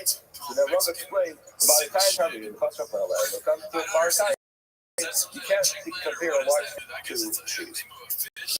Now we want to try to bring the raya to their cases. In other words, now our Mishnah told us, which is Kala exchange, and here's the fact that which one? These both or is one that's sufficient. Tashema, look up. The Ra'aka, Shlo, the Hema, Oberis, Bashok, you don't want to have an animal walking through the marketplace. The Yoga people are going to say, Jewish this the Al Yada. This is okay, this is the animal that he died because of that. Now my Rav, now let's try to think about this. You just say from the hand of you just say for Takala Makala, the end of the Mishnah was the case with Takala and Kala. Again, it's talking about the person being shamed by this. And of course, there's a Takala for this kind of behavior with it. Ratio. In other words, what's the second line adding? It must be the second line was adding, you know what, because there's shame added that. Ratio at the beginning, then missing, is Takala. Not using what's up in the fact that it was a Takala stumbling block and not shameful, and still he put the animal to death. You see that an opening shot line with this that tells you that Takala being a stumbling block for years. Put the animal to death. You do not need to put the thought process of shame. What would be the case where there is Takala without shame, or there could other Abba Behema, a case of an Akram, who engages this relationship with an animal. For some reason, he might not be as a shame of it. In that case, he's going to have Takala, of course he is. Hold on a second. Yeah, he's going to have Takala. Some people drink without, Takala without color. They want to get loose. They think they need to drink. You are so right. Incorrect. Same thought Takala with color. The same thought, of course, you know, there's a stumbling block there. That part put to death. And color does the shame. The shame is also put to death. Very shall come out. It's justified. The field color, the Takala, not Makayan. Teaching us even if there's shame without there being a stub block, in that case, is really tight. Basically, how do you find the case where a person has a relationship with an animal? And there is shame. But no, Takala, no, they're all the Bishop gave. He's strong, engaged with that relationship with an animal, Bishop gave. You didn't know it was not, sir. He didn't bother showing up to the building. He did not know when he laid that week parsha. He did not know that it was usher in such a case. The color not really there because it was a shogeg. The shame, of course, is terrible. The Boyer of Nuna, and the word now compared to the question of Nuna asked the Boyer of Nuna. Nuna asked the question, Yisrael, Abba al Behema b'Shogeg. Now, what's Salak? Yisrael engages with an animal by mistake. What's Salak? He's the color, the color, you know, he's had both of his blocks and the shameful. The color of Ika is definitely shame because of it. The color, Reka, but it was the Shogeg, and therefore, doesn't get the full air of it. Maybe color out by C, shade not color. Maybe the shade is enough to the animal for that, but you have to talk about trying to bring the riot. You want to go show us something. There's a look. Not such one. It gets you about the case. Marcus is found. So I saw something on that fight. I want to be very clear about this. I mentioned this yesterday, mentioned it again. We're talking about the halachic nature of what is the halachic. In any case, this is still going to be a field. The question is, it comes along with the consequences that come with the halachic field. In other words, there's the action of the and then there are the halachic consequences that come along with the Islam explaining when a number of examples of the halachic consequences of the bia will come to children. A girl who is 3 years and 1 day. Mitzvah, that's a bia. If her father marries her off and they get married with bia, that bia is considered the halachic bia. Now she is married. Then Yavam law, who died, if she and her brother performed the Levite marriage on her, then the evil work. Her Yava brother-in-law was born her Kana. She's now married. The Chayav in the land of the Mesa says that she's married and she is engaged with another person. There's a few that they said. When the Tama is Boila, so she happens to be a Nida, technically possible, he's a first child, then the Tama is Boila. The Tama is the Tama is the Ayah, not to get enough of tum over here, but this the Tama is the Ayah is basically even if there's no Gia, but the tum will go to a very high level of Tuma. And again, if the person engages in being with her while she's Nida, and the person becomes Tame as well, needs the Kohen. If she gets married to a Kela to Truma, then she gets married to a Bia, and yes, she gets to Truma, well, that's a little fluid. If someone who is Papa, who she's not allowed to be married to, engages with her at this age, becomes disqualified for marrying the Kohen, well, after the Kohen, if one of the forbidden engaging with her, then, or any other riots, then you must not that type of bia with her would be considered to be on bia is because of death of that. She's exempt out because she's a child. After the riot, You travel a lot? no one go back to this. It's after the riot with her. I go to the bathroom 12 times a day. With her. He's a Behema. Look at this case. The color of Ika is terrible. Shame. She's a child, gets to grow up. Knowing that she engages in this kind of relationship with an animal, the color of she's a child, and therefore there's no type color. Now, there isn't there, so you see very clearly, and with the shame of it, that's the all the varieties put to death by way of this kind of relationship. So there's an animal relationship with her, and she's a child. So in this case, it's clear there's no psychology. She didn't do whatever. She's a child. Yo, dog.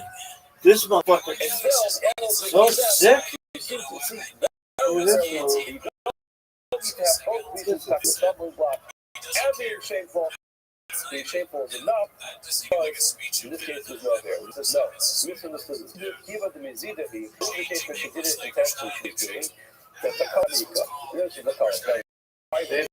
The other day. We define that.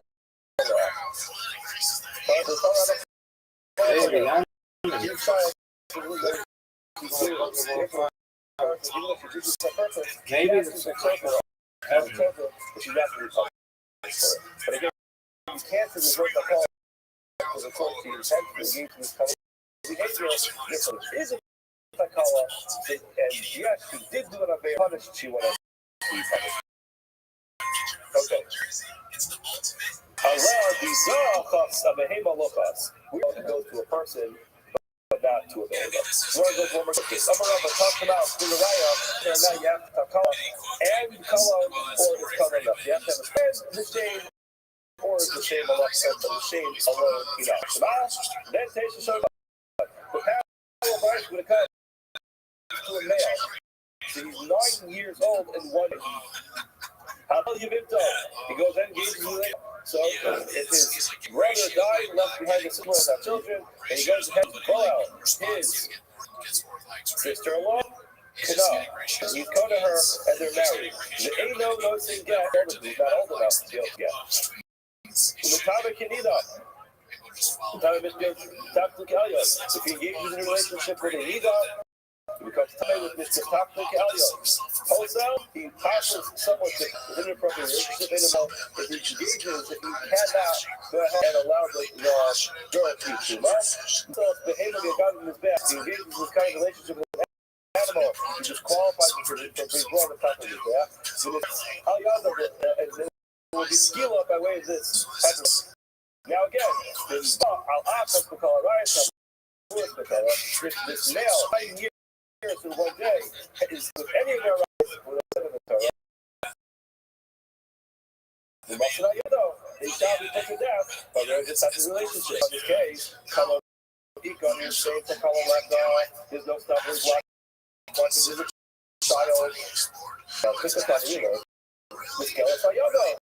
The person will get Sila by way of. So again, the same exact power. Okay. Here we have a child. We can't consider she as a Takala. She's a child. Nevertheless, she's terrible. Shares a couple wrong with it. And what is it? Death. You seem to feel rampacious that says if she's sick or shame or was, that will be enough to put the animal to death. Whereas there's no terrorist, it's a purpose, it's intentional to cover not the Ika. Yes, it was the Takala. This child did not bear up. Mono who the Chasel. The Torah that tells us by saying this is a child, doesn't know what he's doing. They're not going to punch the capital punishment. It's that mercy go. That's Mana behavior. That's a lady day Mana of a Hema Mana. The mercy only goes so far as the person, but not the animal. This is a major sugya in the halachas of Kedem. Because what we said over here is not punished. That was the idea that it's considered to be an avera for a child, but he's not going to be punished. This is something for a big discussion. How do you view children under the age of mitzvah? And is it just a separate mitzvah of Kedem, or, which is really essentially coming up, or is the children actually after those mitzvahs can't get into discussion? So let's go through. In this case, it seems like our Gemara is at least saying that there's a takala, there is an avera when it comes to punishment, and punishment is not imposed. Tashma, Dover Aker, go back to our Mishnah. Shalom to Heva Aver. Our business is the reason you put the animal to death when it's the subject of bestiality is because you don't want this animal roaming the streets. People pointing it, saying, "Oh, this is the animal. That's how we're engaging them." My law, yes, earlier. Be the same to call Kala, since the second line of this was only is adding factor that it's a stumbling block and shameful, raise the color of the color. The beginning is a case where it's shame for the actual avera. Basically, he wants that case. He's drawn by the showcase. If he's drawn, engages with the animal, by mistake, he doesn't answer. Versus right, incorrect, safe with the color, raise the color. Safe was talking about a case of the color obvious. There was a stumbling block, the color. There's no shame. Basically, what's the case with this Rabera? What's that? This Novik engaged in this religion with the Hema. This Novik to come from this idolatry is not ashamed of it, and perhaps even if there is some element of shame, perhaps the Torah is not as concerned about the shame of an idolater, and therefore we're not going to have a raya who can above in irritations. We're still going to have the same question for irritations. The Gemara was not able to resolve. That's just like a salt of the earth job, just like a hardworking construction worker type job. Yeah. He'll be like, I would rather do that. Yeah. Whatever. I guess was he talking about slap? Good morning. Good morning. He's talking about his new power slap. Today's top is Sanhedrin top Nun Hey. We're going to pick up on the Daled on the base, running ourselves with the Gemara we learned yesterday. The Gemara. We begin today by thanking our sponsors. We thank our annual Talmud Torah sponsors, the Tilson family for sponsoring all the shur and all the instructions of 5785. All of Kali stuff. We can run sponsors between Barrel and a talk spoken for such overseeing this week of Barrel's grandfather's yard site. Barrel, Ben Chaim, his yard site, and we also thank sponsors for the Yomi shirt today. Adam Plunker, sponsors of Yomi, and Harry Plunker, Yachmiel, Hirsch, Ben Yisrael, to sell us having Aliyah. We also thank Yonah sponsoring Daf Yomi today for a four shlema for Joseph Nissen Ben Yafa Shingle Gittel having back surgery today. Got full speedy recovery painfully and back to take the garbage speedily in our days. And on a serious note, we wish you a full shlema as well as part of the we also thank Yomi sponsorship. Wishing tremendous mazel tov to Rabbi Dr. Lift and the birth of the baby boy for his sponsorship. Yes, we'd like to give the event birth yesterday. Our family is thrilled to welcome the Richter family. Mr. Seven look forward to celebrate you. So it's also this week. We're coming up and look forward to bringing Nachas to Kali Yisrael. And the rest of Shem should do Nachas to his parents as well. Well thought out agreement. Yesterday, someone told me that I was out of line. I was wearing my jacket during the Yomi year. Sorry. That's the only thing I was out of line for yesterday. I'll take it. Yesterday we end up tomorrow with a Maslokas, all the way at the bottom of the Yamud, between Rabbi and Shmuel, about when you have a Zachar who is the recipient of the Mishka Zachar, the Mishka Isha follow the halachas of Shochei of a Zachar. In other words, we know that because halachically, the Bia is only considered to be from above the age of 3. When it comes boy, the Bia is only considered to be Bia when the boy is Boel somebody only from the age of 9. Boy is the recipient, does his action follow in the being the Mishkav, where he has to be 9 years old, or does the action follow the halacha Mishkevei Isha, because Mishkevei Isha was within the age of 3. In other words, does the act of acting like the woman to make that the Zachar has the halacha. The Zachar always follows the halacha, and therefore you have to be done regardless of which position you would be playing. And the Gemara says, Tanya Kava says, the Gemara wants to bring up a raya to Rabbi. Zachar, the way to read this is Zachor. Whenever it says Zachor to the act Zachar being in the position of Mishkevei Isha, now, from 9 years and 1 day. Now, you typically would read this as a continuing sentence, but Rashi tells us we should read it mili katani.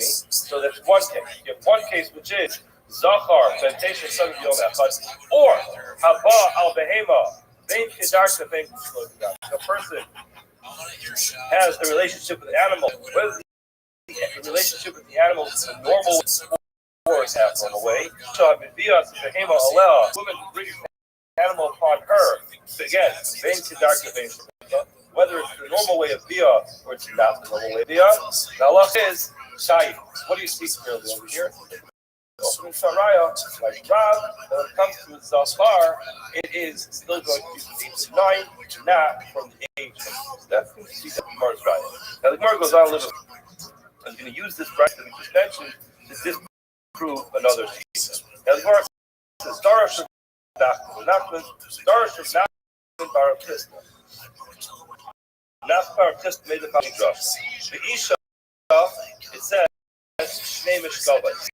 The Hema is covered by Isha, which is a plural, and with the Hema it says Mishkavah, the possible use of the singular term. Now, Master plural using logic, that doesn't make sense. A woman who it's normal for a person to engage intimacy with her, we should Mishkav L'chayiv. I mean, what on the normal way of being intimate with a woman, the person has that kind of intimacy, and it's going to be usher. In such a case, would be forbidden. The Behema, the whole thing is not normal. The whole thing is a normal way of being in an animal. So if a person is going to go ahead and do it, then l'chayiv law, I'll connect you with that. Any type of intercourse with this animal. In other words, the whole idea of saying, oh yeah, a person could be intimate with an animal, kidar, there's a normal way. The whole thing doesn't make any sense. It's not normal, the whole thing is not normal. Now, the way Rashi explains this, it comes to the element of hana over there on the recipient. To a woman is a way of a woman enjoying intimacy. So that would be kidarka, or not be shalom kidarka. However, when it comes to an animal, the whole idea is a person who is engaging in this animal, this behavior animal. Now, what's the difference from the animal side? It's going to be what a woman would consider to be normal. Again, the whole thing from the perspective is not normal. So therefore, it's making the normal way of being intimate doesn't make any sense. Therefore, a Papa says it should really be the opposite. Why were you stressed? Yeah, I've been awake for I'm not sleeping properly. I'm trying to grind, like I said. It didn't mean a lot to me, so I'm trying to give my 100% because I know what I want to achieve, right? And things like that. So Okay, so you uploaded a YouTube video. What was the description? the one I sent to bro. Did you send me another video? No. The reason why I called back was because since that you said what you interpret, I don't really understand. So I want you to give me just exactly what you want me to write. Like just tell me verbatim, word for word, so that I can just write, so that you give me the desired outcome. I understand. You ask Grok that, and Grok will optimize it for you. So you say, Grok. Sorry? You ask Grok, what's the best description for this video for YouTube, for selling clothes? Okay. And then also put in there, give me hashtags as well.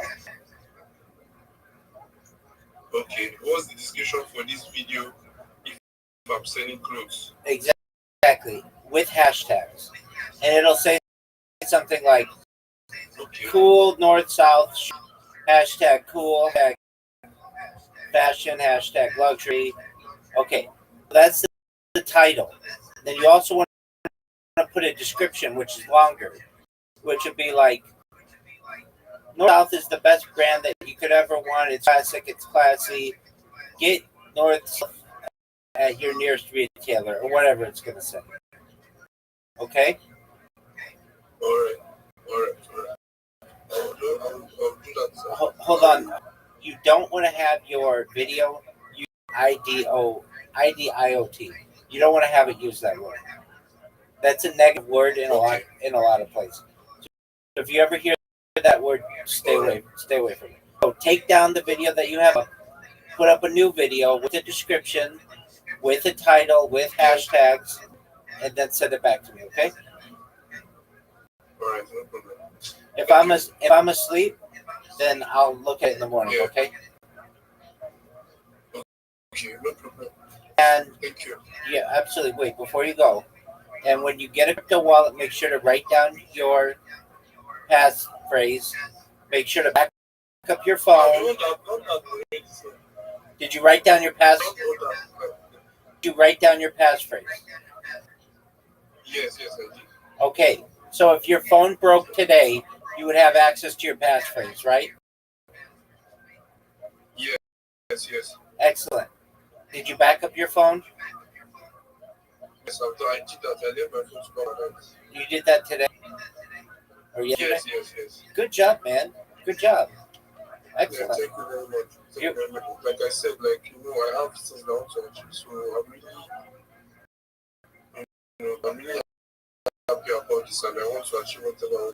I have so many plans for my brand. Baby, If you can check, someone that wants to check is my mentor. There's someone else. His name is Chris 419. That would be the idea of what I want my brand to be in the future. So if you can just check it and just see, just see the kind of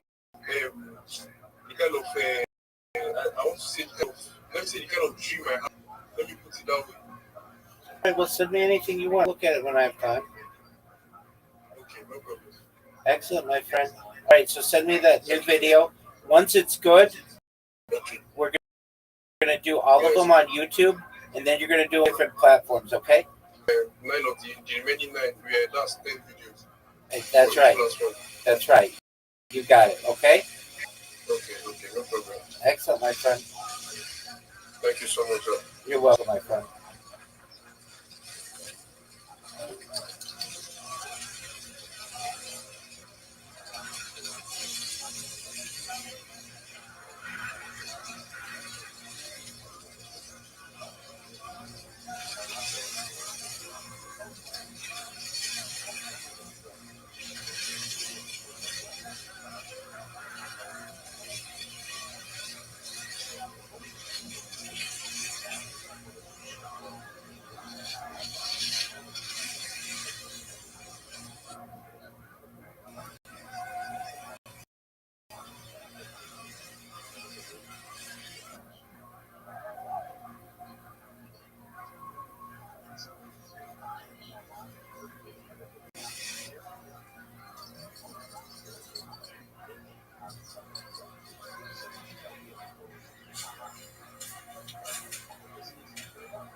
Now what are the things? This, this, this, this. A good itch.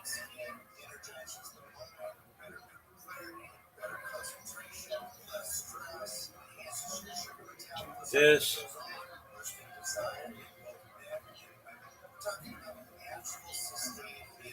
This.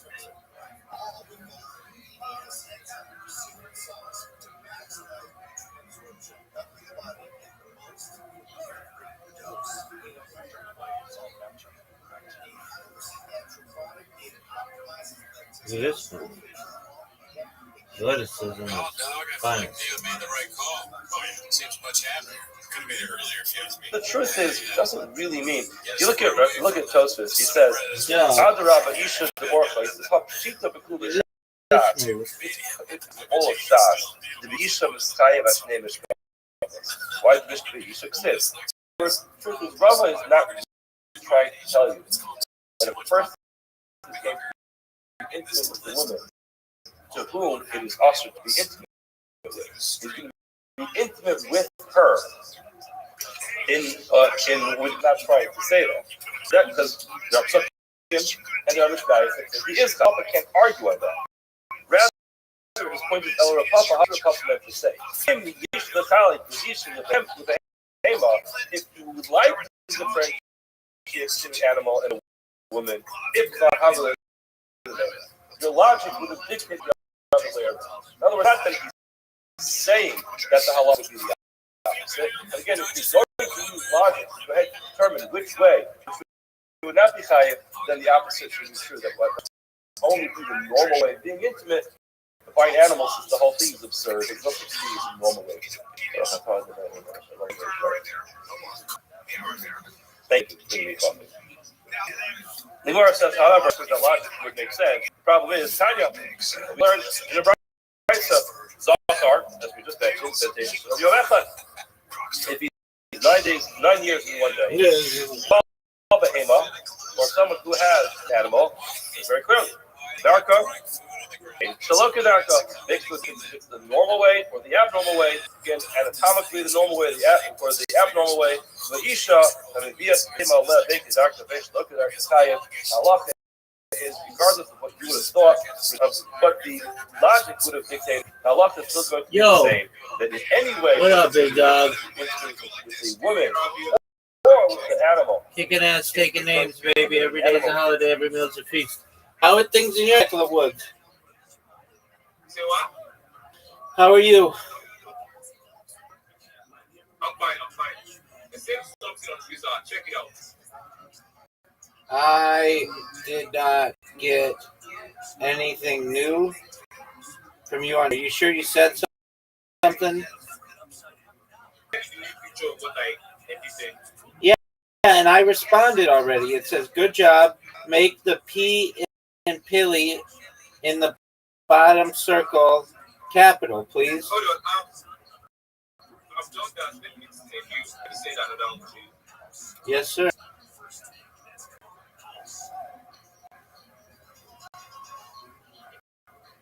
Yeah. Would be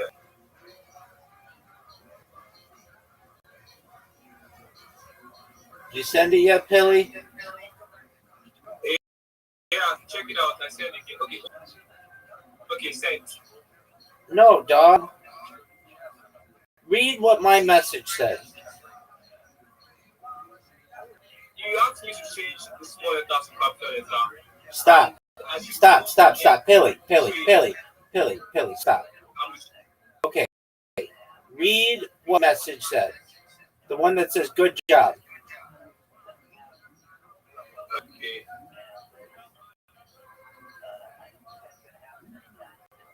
I can't find your message. Send me another message. No, you can find my message. Go to my direct messages with you. You just sent me a message. Yes.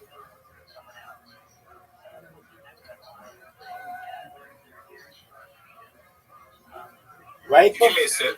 Take your time.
Rabbi, Yes, sir. can you copy the last message I recorded to me? I will, but why can't you read it? I only saw the message sent to you. I never seen the message. Okay. What's the last message that you see that I sent you? Hold on, let me check it out. The last message was upline 419. That's the last message you sent to me. Okay, that's not the last message. Okay, but that's fine. Okay. Read your messages now. What does it say? Okay. It said, good job. Hold on. It said, good job. Make the P in the billing in the bottom circle capital, please. Good job. Okay, yeah. Okay, it's. So, I'll work on it right now. Excellent. It should say linktree.com/capital PLLY007. Okay? No problem. Thank you very much. You're welcome. Hold on. And then, because I'm going to probably be asleep when it's done, I'll give you the next thing that you're going to want to do. Did you download the graph? All right. Do you have, hold on. Okay. And then what I want you to do, I'm going to send you an example. Don't make your YouTube account, don't upload anything to YouTube, but just before you go, Okay, go look at the link I just sent you from someone named Durago. Look at his YouTube, Okay. and I want you to make video Durago using Grok. Okay. So take a look at it, watch them. They're like 10 seconds each. Just send me the name of the app and the description of our. Baby, I'm telling you, it's Grok. Grok. Okay. Okay. On X. No, it's another app. Yeah. I can download that. Yeah, download Grok, and then look at YouTube video. Look at the YouTube account I just sent you. I'll work on that. No, don't just look at it right now, and then tell me that you understand what you're to do. If not, I'll clarify. All right. I'll check it out. Okay. No, don't go there. Watch the YouTube thing. Okay.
I just.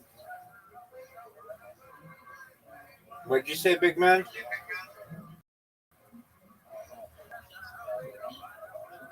Paley, what'd you say? Paley. Paley.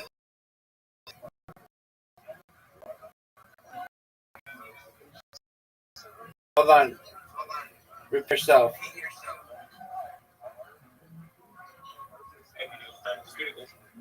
What'd you say, big man? You're cutting out. Repeat yourself.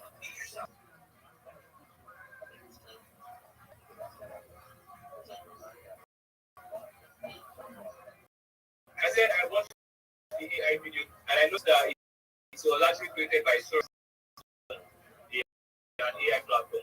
Yeah, that's what we do it with Grok. Okay, that was fun. These north-south shirts, perfect style for any. Okay, so you know what to do. You make 10 of them. You make 10 of them, and you send them to me, and I'll tell you which ones to use, okay? Exactly like that AI video, right? Not exactly. Make it whatever you want.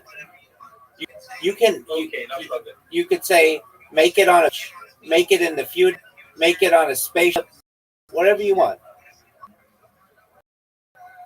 Okay. I'll get back. Should I subscribe to that? If you want, yeah. Thank you very much. I'll get back to you. Welcome, my friend.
Tell Grok to make a better title and description for it.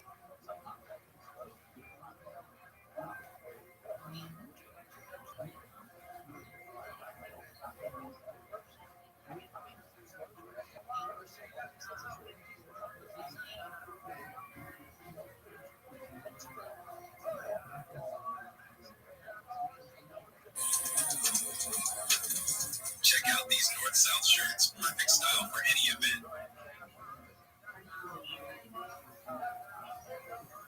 You did not put a description, period. I said ask Grok to put a description with hashtags, period.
Yo, how are you? Rabbi, if place starts, because Putin has a photo of Donald Trump blowing Bill Clinton, I'm sorry, the only way to start World War III. I'm not for war. That is a funny way to go to war. Okie doke, Zoot. Did you see the email? Yep. Check out North.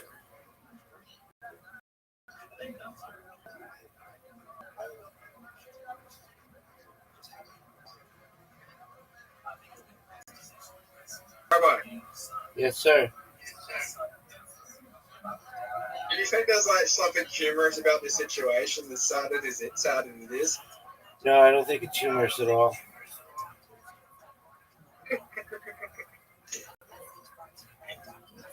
I'm look. Check out North. If it does exist, and there is a photo of Trump blowing Bill Clinton, that's kind of funny. I think it's sad. You think it's sad? Yeah. Well, global praise stuff for that photo. I am going to be disappointed, but it's going to be funny. It's a funny place in history.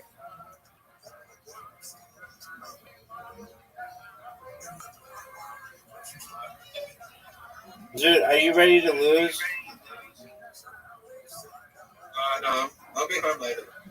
Okay, but I'll be asleep. I'm going. What are you gonna do, Zoot? All right, Zoot. Sounds good.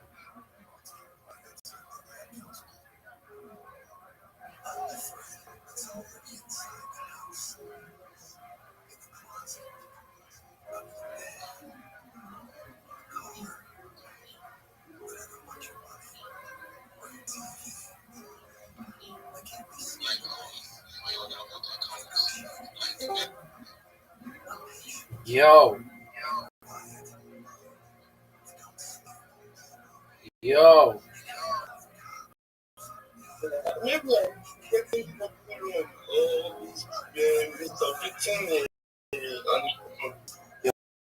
What are you? I used to write what is the description for the video this North South apparel and provide hashtags too. Oh, what's it saying? So that's what the last video that I just sent you another link. I don't know if you checked the recent one apart from the one that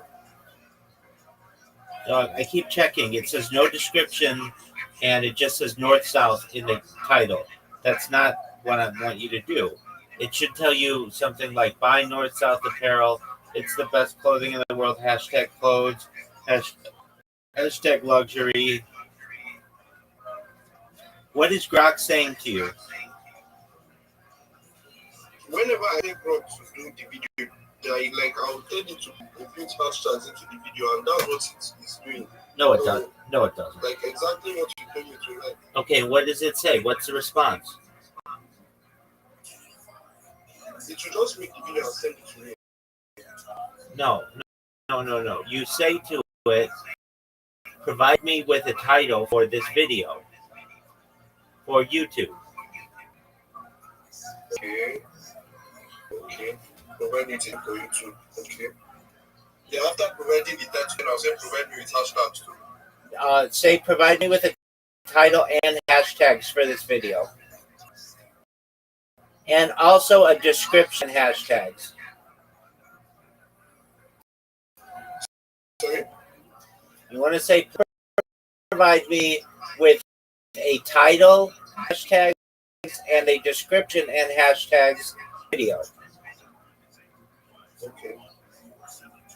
Of hashtags.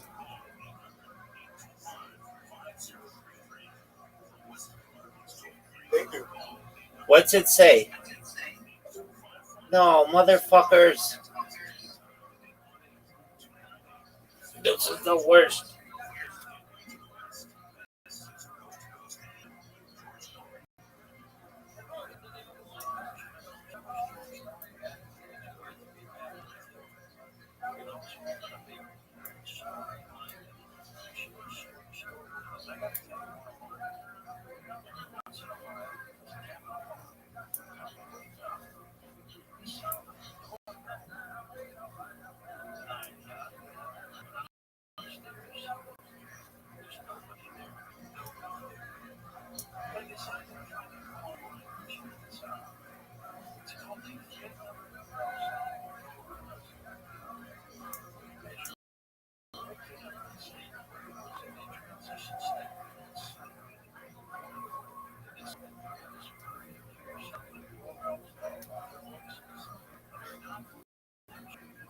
Phantom doorbells. I believe that. Forbidden. I The woman, believe that. depending on who it is, in any case where it's done, any Do you believe what this whether it's motherfucker saying? darka or shtaloka darka, Ish.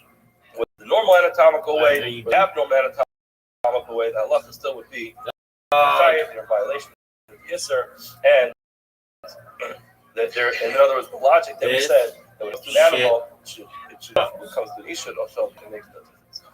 Okay, the Gemara continues. Amalei Ravina, the Rav. Ravina asks the following question: Hama'ara b'zachar mahu. When it comes to the halacha of bia, So you gonna we've stand? referenced a couple of these.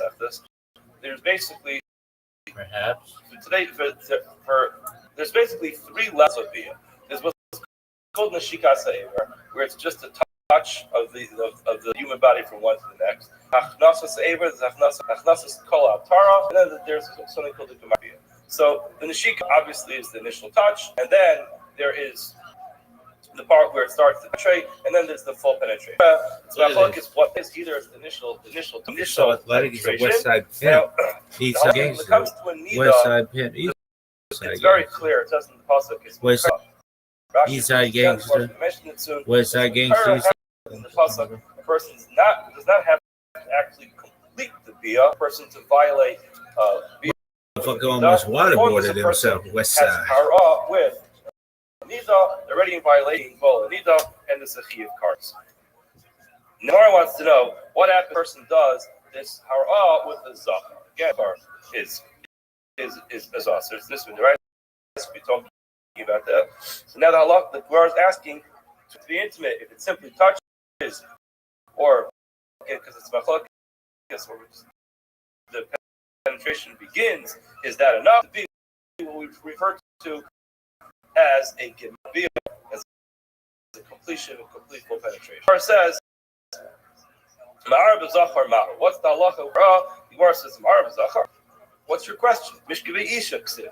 The Gemara refers to that isha. Now, there's got to be reason why the Gemara, the pasuk referred to it as Mishkevei isha. The Mishkevei isha, we know when it comes to being with women, to whom it's forbidden. Ella is even hara to be a problem. The Gemara says, Ella ama'ar behema ma'al. The Gemara wants to know what's the halacha regarding the animal, just hara. There's no gemar bia, but just hara. What's the halacha? The Gemara says, Amarlei, Einoi in la'ara, the ziv gabe achais avid, v'achais imay, deloit tzricha.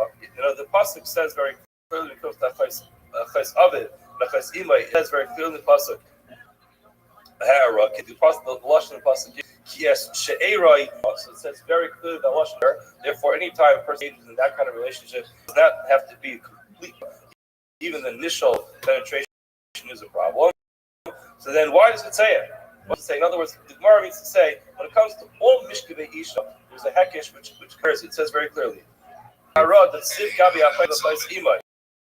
Why? The light tzricha doesn't have to say the harad neither. It is the initial place where hara it's a problem, and all other arayos of nida. Therefore, it comes to all forbidden. Look at this athleticism. This initial penetration is going to be a problem because of this hekesh.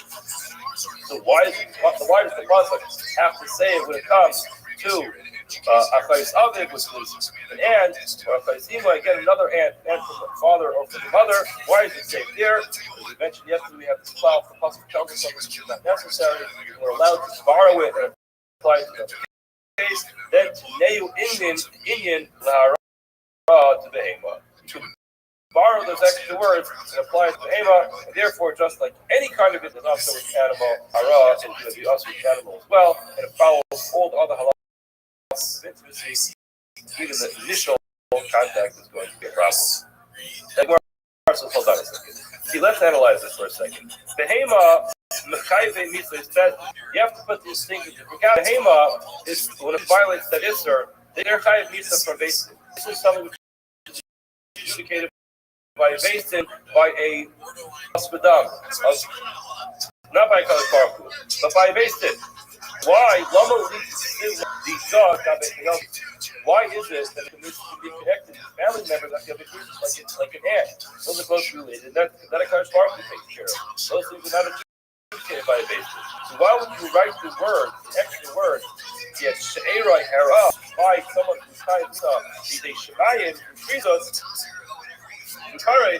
Why wouldn't you write it by a case which is more similar to the kind of suspended? The Catholic got a hand to be suspended.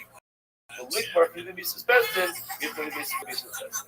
The Gemara says that Hayel, since the Kulei Kral with Drasha to Asa, see the not enough of the Drasha. The Gemara says, Rashi points this out, that the Sukkim are repeated in Parshas Achim of the Sukkim are said twice. So if you ever have sukkim that are said twice, they're there the entire second time that they're written is for a drasha, to teach you some commercial. That's extra time to teach you extra halachos. The Gemara says you have no problem adding in some extra halachos to the Gemara's other cases. In other words, the bottom line is When it comes to Hara, it's going to be a problem. It's a problem by Zachar, so it's a problem by Isha. The finish of today's year is a problem by Ema as well. And how do you know that? You learn that extra word as Era and Hara, which is extra and unnecessary by hands to the mother or to the father. There's extra over there. Because we do that Allah, all Mishkele Isha, all relationships are compared one to the next, and therefore you don't have extra words there. This must be teaching you when it comes to a behemoth, an animal, the bestiality that Allah is going to even a hara is going to be a problem. Now you want to ask this question. Rabbi, the son of Ami, asked the following question. What a person does to himself. What's the halacha? Mahu, is that going to be a problem? What did Rosh respond to him? Kavasta. In other words, that's the understanding. There's ways of understanding kavasta. It comes from the word yostis, which is ganav. Or it's just like, why are you asking me questions? Rashi translates this word as kavastem. Tani, you're bothering me. Others say you're causing my stomach to turn by asking me such a ridiculous question. Now the Gemara explains why was it a ridiculous question?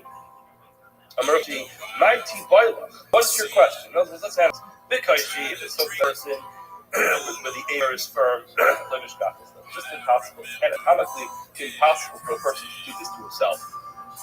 When is this possible? The Mishamish makes. We're talking about a case where a person does this with a limp aver. Now, when it comes to all rights, now it's the person's intimate with a limp aver, they're potter. Of course, this is the same exact halacha. To those who say for an intimate relationship with a limp aver, should be chayav twice.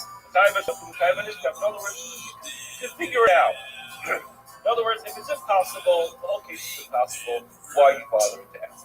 If the case is possible, so then how is it going to be possible? The only way it's possible is where it's halachically not considered to be a bia, according to most opinions. So therefore, it's not halachically considered a bia, according to these opinions either. And if it is halachically a bia, so it is. In other words, why are you bothering to ask this question? This actually brings us up to just an important discussion point. All these gemaras.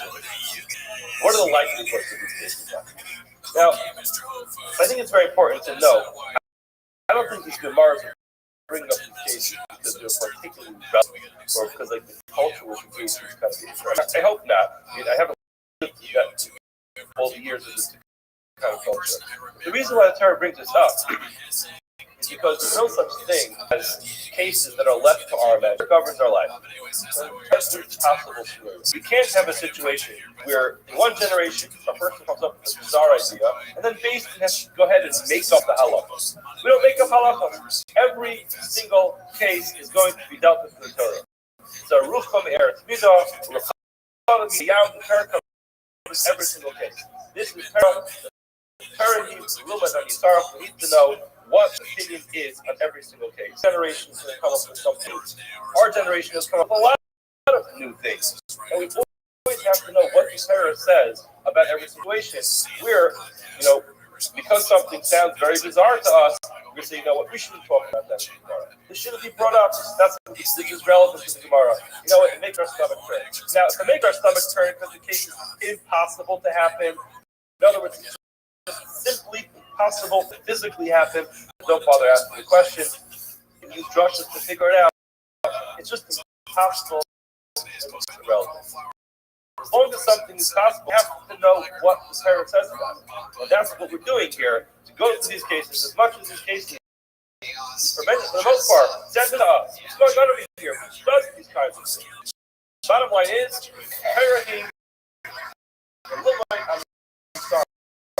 Torah needs to know what halacha is every single case, as disturbing as it is the halacha.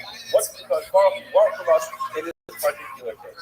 Therefore, with most of these cases, last to the testimony of that, go through cases, most of our stuff is turning by. The bottom line is, we need to know what Torah says about it. When it comes to a case where it's possible for it to happen. That's the Gemara says. Okay. Maybe this is Torah. That will I need to let any time. I need to learn it's possible.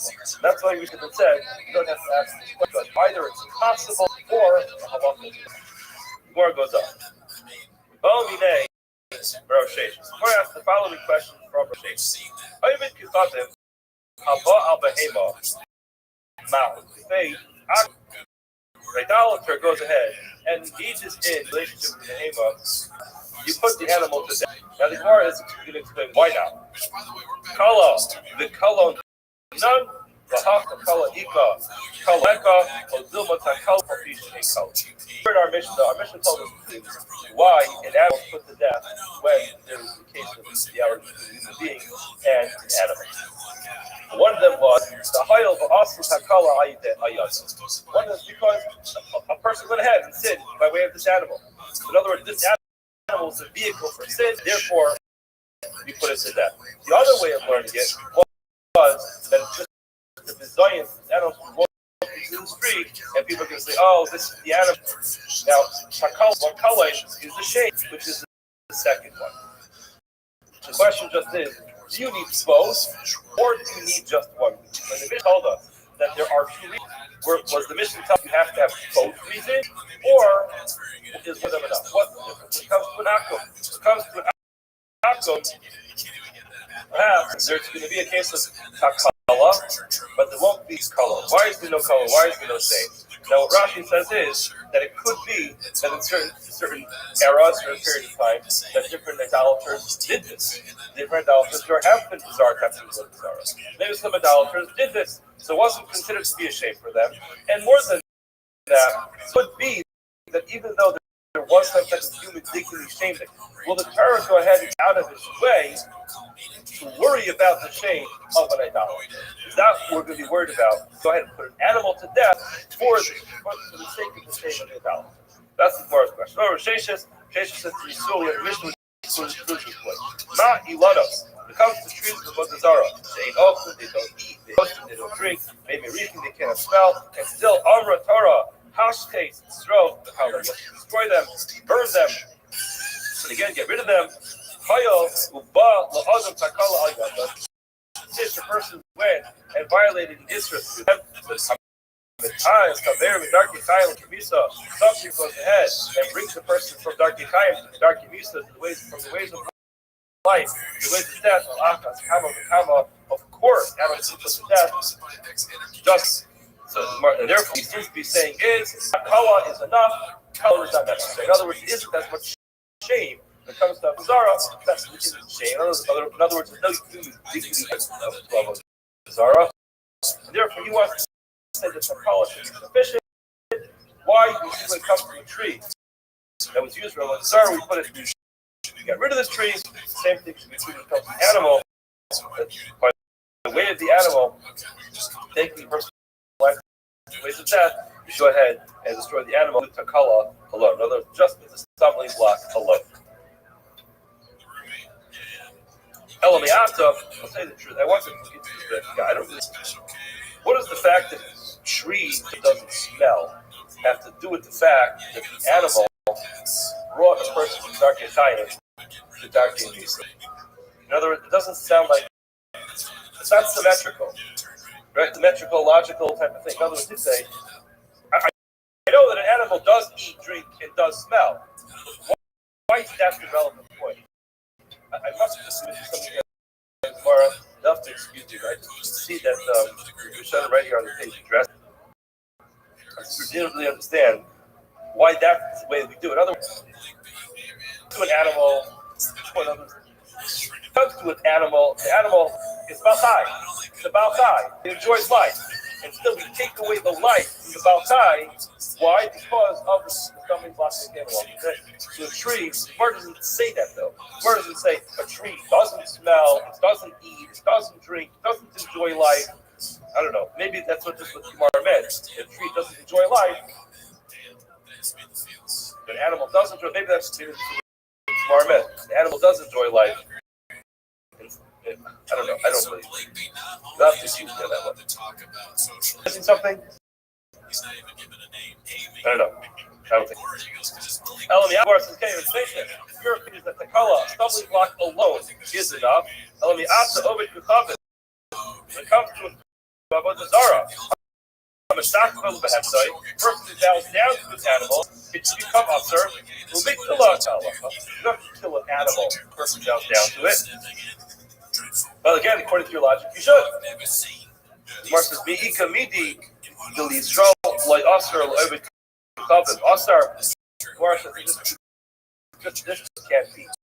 Because it can't be a situation where the Torah gives more strict halachos to an akum than it does to you. Israel has the highest level of opportunity, the highest level of responsibility. Those two things come together. The responsibilities of Israel are the highest order. Can't be the responsibilities of an akum are going to be more. Mar says, all right, no problem. Israel could be Israel as well. In other words, let's just think about this. Why, in other words, you put an animal to death for engaging with a person on death when a person comes down to it. A person violated a Zara by way of this animal. Gemara says, so we did have a Rabbi. Do the same thing. Rabbi Zek Kolono Maruk Zek Kolono says clearly not like Ignatius. And he's telling when it comes to a person's relationship with an animal, yes, the person is going to be embarrassed. It's terribly embarrassing for people to be put to death because they engage in bestiality. In other words, even if there's a culture that would do it, the whole idea behind it is embarrassing. There's a lot of shame that comes along with it. Person bows down to what's terrible as it is, doesn't come along with the same kind of human dignity type of shame. Right, says, hold on, already a lot of things. Let's get back to our tree example. Not a lot of shame when it comes to bowing down to the tree. Still, the Torah you have to destroy the tree. Versus that's only when it comes to Balatayim. Why think that's what we said it? Why the cost of our life? We find the Torah these tremendous precautions came to livestock animals. The first is the base who wants to put animals to death. You need to have a base of 23 to do. See that the Torah is very concerned about an animal, not when, however, when it comes to trees, you do not need to meet the base of 23 kind of trees. Rabbi, my Rabbi, this is like Amr, Behema, Nenis, Neavera, Tahara. You know why when it comes to the animal being killed, put it to death? It's because the Behema, therefore, it's going to be killed. Hold on, but the already Lana, ain't them Neavera. We can always go back to this example. The tree does not enjoy when a person bows down to it. It doesn't have an ego. Oh wow, this guy came down to me. It doesn't happen. Amr Torah actually says delay. So now Rabbi explained by the time coming, you can't compare live things to trees. Now the Gemara wants to try to bring a raya to shame. In other words, when it comes to now, our Mishnah told us that there's kala, there's shame, and there's the fact that it was a stumbling block. Which one? You need both, or is one of them sufficient? Look at our Mishnah. We don't want to have an animal walking through the marketplace. The Yomru people are going to say,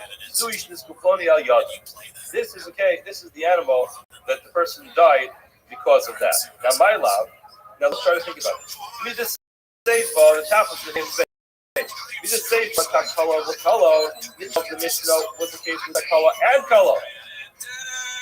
It's talking about a person being shamed by this. And of course, there was a Takala person being kind of behavior with it. Ratio. In other words, what's the second line adding? The muscle, second line was adding. You know why it's worse? Because there's shame and it was a stumbling block. Ratio at the beginning. What was it?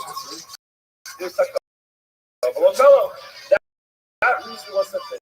The fact that it was a Takala stumbling block, and now it's still we put the animal out. You seem to have an open and shut line that tells you that Takala being a stumbling block for a year. When Avera is enough to put the animal to death, does not need to come along with the thought process of shame. Now, what would be a case? Takala without shame. Over Kisabim, above the case of an akum who engaged in animal. For some reason, he might not be as ashamed of it. In that case, you can have Takala, of course. I wonder if he's not even playing. He's so stupid that they just say, like, our expertise. Yeah. You have Takala. I remember when Yeah, takala without color. So we're also long for a recital. Gemara says, "Like correct." Seifa takala v'kala. Seifa, of course, we know there's a spelling block there. That's the reason why it's put to death. And color because the shame is also the reason why it's put to death. Reisha is teaching us the following. Kolon, below kala, not mekayim. Teaching us even if you're shamed without there being a stumbling block, in that case, it would be cited. Basically, how do you find the case where a person has a relationship with an animal and there is shame? But no takala, no avera. Yisrael habal b'nei b'shogeg. Yisrael who's having a relationship with an animal b'shogeg. He didn't know it was usher. He didn't bother showing up to Daf Yomi. He did not know it was come to shul in late that week parsha. He did not know that it was usher. In such a case, the takala is not really there. It was a shogeg. The takala on the shame, of course, is terrible. And the word now compares it to the Buddha asked the Bayer of Luna. Luna asked the following question: Yisrael, Abba al Behema b'Shogeg. Now, what's the halacha? Is an animal by mistake. What's the halacha? You need to call it you just have both the stubborn and the same halacha. Call it equal. Definitely shame is a call it but with the shogeg, and therefore it doesn't get. Well, Dilma maybe kolon afapi shame takala. Maybe the shame is enough for the animal to death. Although we also touch about, let's try to bring it right. Tomorrow goes through two cases. This is a lot, not such small crisis, but it goes through a bunch of cases just to prove this point. This is what is clear about this? We're talking here about the halakhic nature of what we would consider to be a halakhic deal. In any case, this is still going to be a deal. It is whether halakhically it comes along with the consequence. In other words, there's the action of biyah, and then there are the halakhic consequences that come along with the biyah. The Gemara is explaining a number of examples of halakhic consequences of the biyah when it comes to children. Basel, who is 3 years and 1 day, Miskadesh is the biyah. If father marries off and they get married with biyah, that biyah is considered to be halakhic biyah. If her brother-in-law, if she fell to Yibam, brother-in-law performed the liver and married her, with then that the Yibam works. Her young brother-in-law was Baal her Kana. She's not married. She's married, and she's age engages in another sin, is the Chiyuv of Eish's Ed. She happens to be a Nida, technically possible. For a child, then Thomas Fowler. Thomas Mishka Taxi Elliot begins to over here. Mishka Taxi Elliot basically no Nagia, as the tool goes to a very high level of Tuma.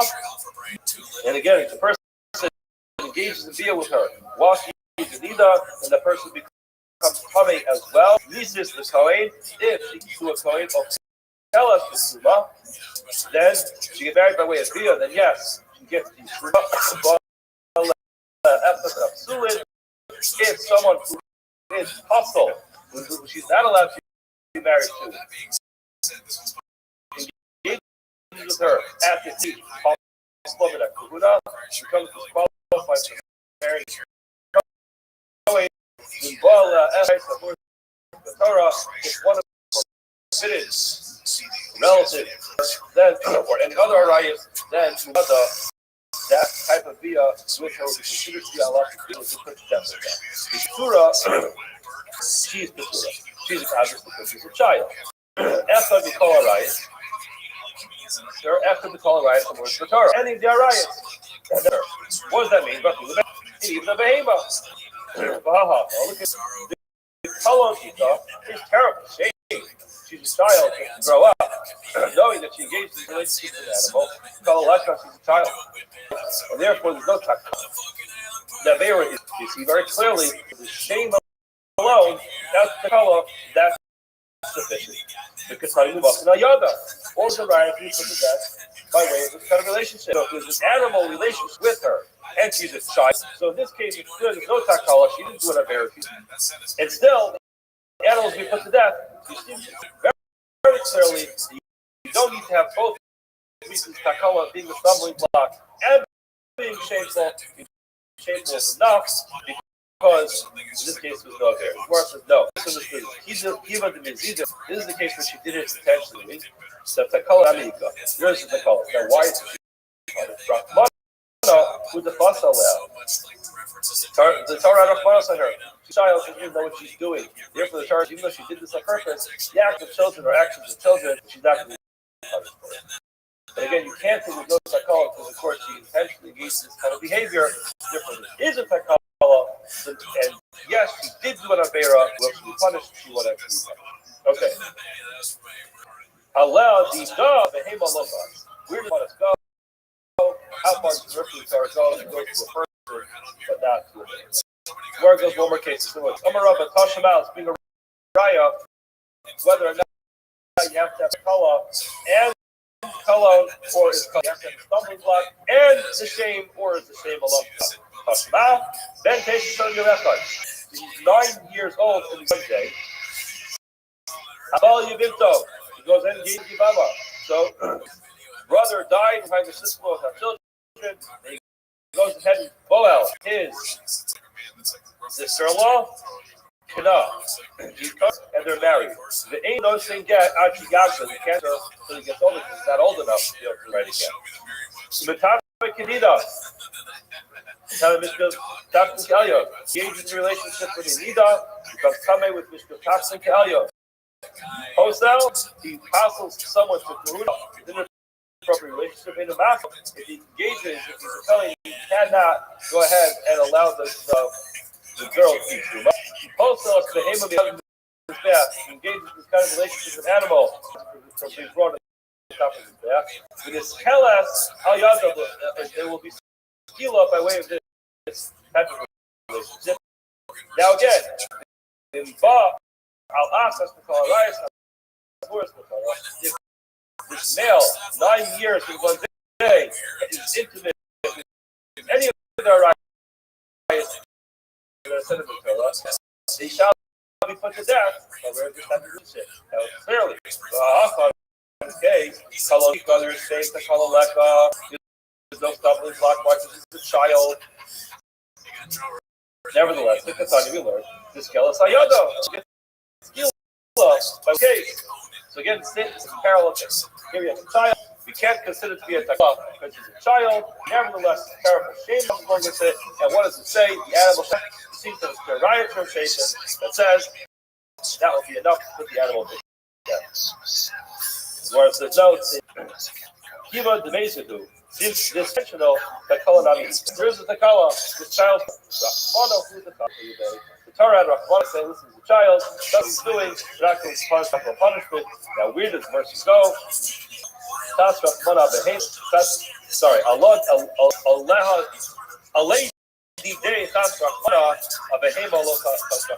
mercy only goes so far as verses, but not the end. Yeah, we don't have enough time left. Major sugya in the halachas of Kemet. Because what we said over here is not pasha. That was the idea that it's considered to be a vera for a child, but he's not going to be punished. This is subject to a big discussion. How do we view children under the age of our mitzvah when it comes to mitzvah? Is it just a separate mitzvah of Kemet? Or, which is really essentially incumbent on the father? Or are the children actually obligated to those mitzvahs? Can't get the whole discussion. In this case, it seems like Mark is at least saying that there's a takala, there's an avera when it comes to the punishment is not imposed. Tashma, Davar Acher, go back to our Mishnah. Shalot Tehema Avera Tasha, the over Zui Shizgad, Zizka Floria Yoda. Our Mishnah says the reason you put the animal to death and engage with the subject of bestiality is because we don't want to have people point to it, saying, oh, this is the animal that was killed for engaging with. My love, again, the same thing as earlier. These are safe at the Kala Bakala. It's the second line of this only is something, the factor that it's a stumbling block and shameful. The Kala, the beginning case where it's shame, no actual Avera. What's that case? Yisrael ba'abei was b'shogeg. If Yisrael engages an animal, I must be another was usher. Correct. Safe and color. Reisha to color. Safe is talking about a case of the color and color obvious. Reisha is talking about a case with this takala with an avera below color. There's no shame. What's the case with this avera and there's no shame? What's that? Only to cover above it. Who engages in this relationship with Behema, this overcomes this idolater is not ashamed of it, and perhaps even if there is some element of shame, perhaps his Torah is not as concerned about the shame of an idolater, and therefore you're not going to have a raya because one in we're still going to have the same question. So the tomorrow was not resolved that question. Have a wonderful day. That's the craziest thing that he said. That's also what you know what they mean is. It was over that. Yeah. Well, he was trying to convince Everyone, Zoo, have a great day. Jeez. Yeah. Well, and also Mario Lopez. Yeah. Shout out to Bone CK. He's in the beige frequency stuff. Oh, yeah. He's been commenting on the Disney. Also, shout out to Elephant, right? Elephant Graveyard joined him and Ryan Joseph. We're on the live streams. Hopefully, we're not targeting their names. Like, don't put that. We're not one of our guys. We're great guys. Never met him. Also, too, I wanted to say to the audience before we finish here that one of these Thursdays we're going to live stream the Gringo Poppy on Twitch. If you guys would be interested, you can come letting us know. We're going to set that up sometime. And one last plug, the Patreon. Pretty soon, we're going to do the Gringo Poppy. I'm going to just basically What did you get today's stop? Sanhedrin, Nadal, thanking all of our sponsors. We thank the amateur sponsor for the year of 5785 until Mishpacha of Eretz Yisrael, close to Research Terrace full of Am Yisrael. We also thank the learning sponsored by Leah Roseborough in honor of his upcoming marriage to Miriam Ruth Benward today. Mount Yisrael Eliyahu, Shivana by Sarah to Yisrael, Shivana a tremendous amount of knockout, house to be filled with bracha, atzlacha, simcha, and culture. We also thank our weekly learning sponsors. We thank Beryl and Rachel Gawker for sponsoring the shiur of this week in honor of Beryl's grandfather's yahrzeit. Beryl's grandfather was Beryl. Then Chaim, the father of Rothschild's yahrzeit, is today without Shaf and Shalosh and Aliyah, and the family should have a makaba. Today's daf is daf in Dallas. We are going to pick up literally the first word on daf in Dallas on the hour in the Sefer Sanhedrin. Yesterday we were discussing the machlokas that took place in the Mishnah. There's machlokas in the Mishnah between Rabbi Yehuda and Chachamim. What the halacha is, if a person is boel his mother, is he tired once because it's his mother, or twice because it's his mother, and also his father's wife. So it's tricky to recap the Mishnah. This is a Bethlehem Gimel on the hour. It says,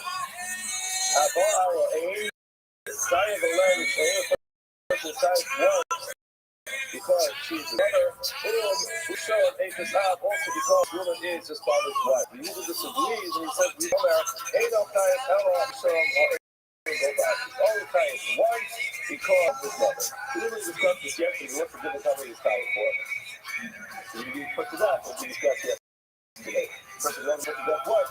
So again, today's world will be a little more clear about this, but the key is good if there is shogun who is done by mistake, if there is for some reason there was a lapse of knowledge about what's going on over here, if it's the case, how many cartels will we have to get?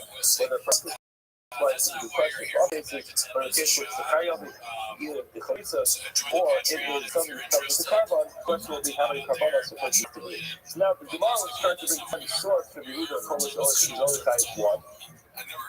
And that was the majority of yesterday's Amma. And at the end, we had the opinion of Rabbi. At the end, we had the opinion of Amma Rabbi. So again, to recap the last 4 lines of Dr. Rabbi told us that the way he directed the pasuk was Erbas Avicha did not refer to, as you may have thought, that Erbas Avicha refers to the father's Erbas. When it said Erbas Avicha in the pasuk, you may have thought that was talking about a person having this relationship with his father. Rather, he understands Eretz Avichu refers to his father's wife, and therefore, Imcha is going to be extra.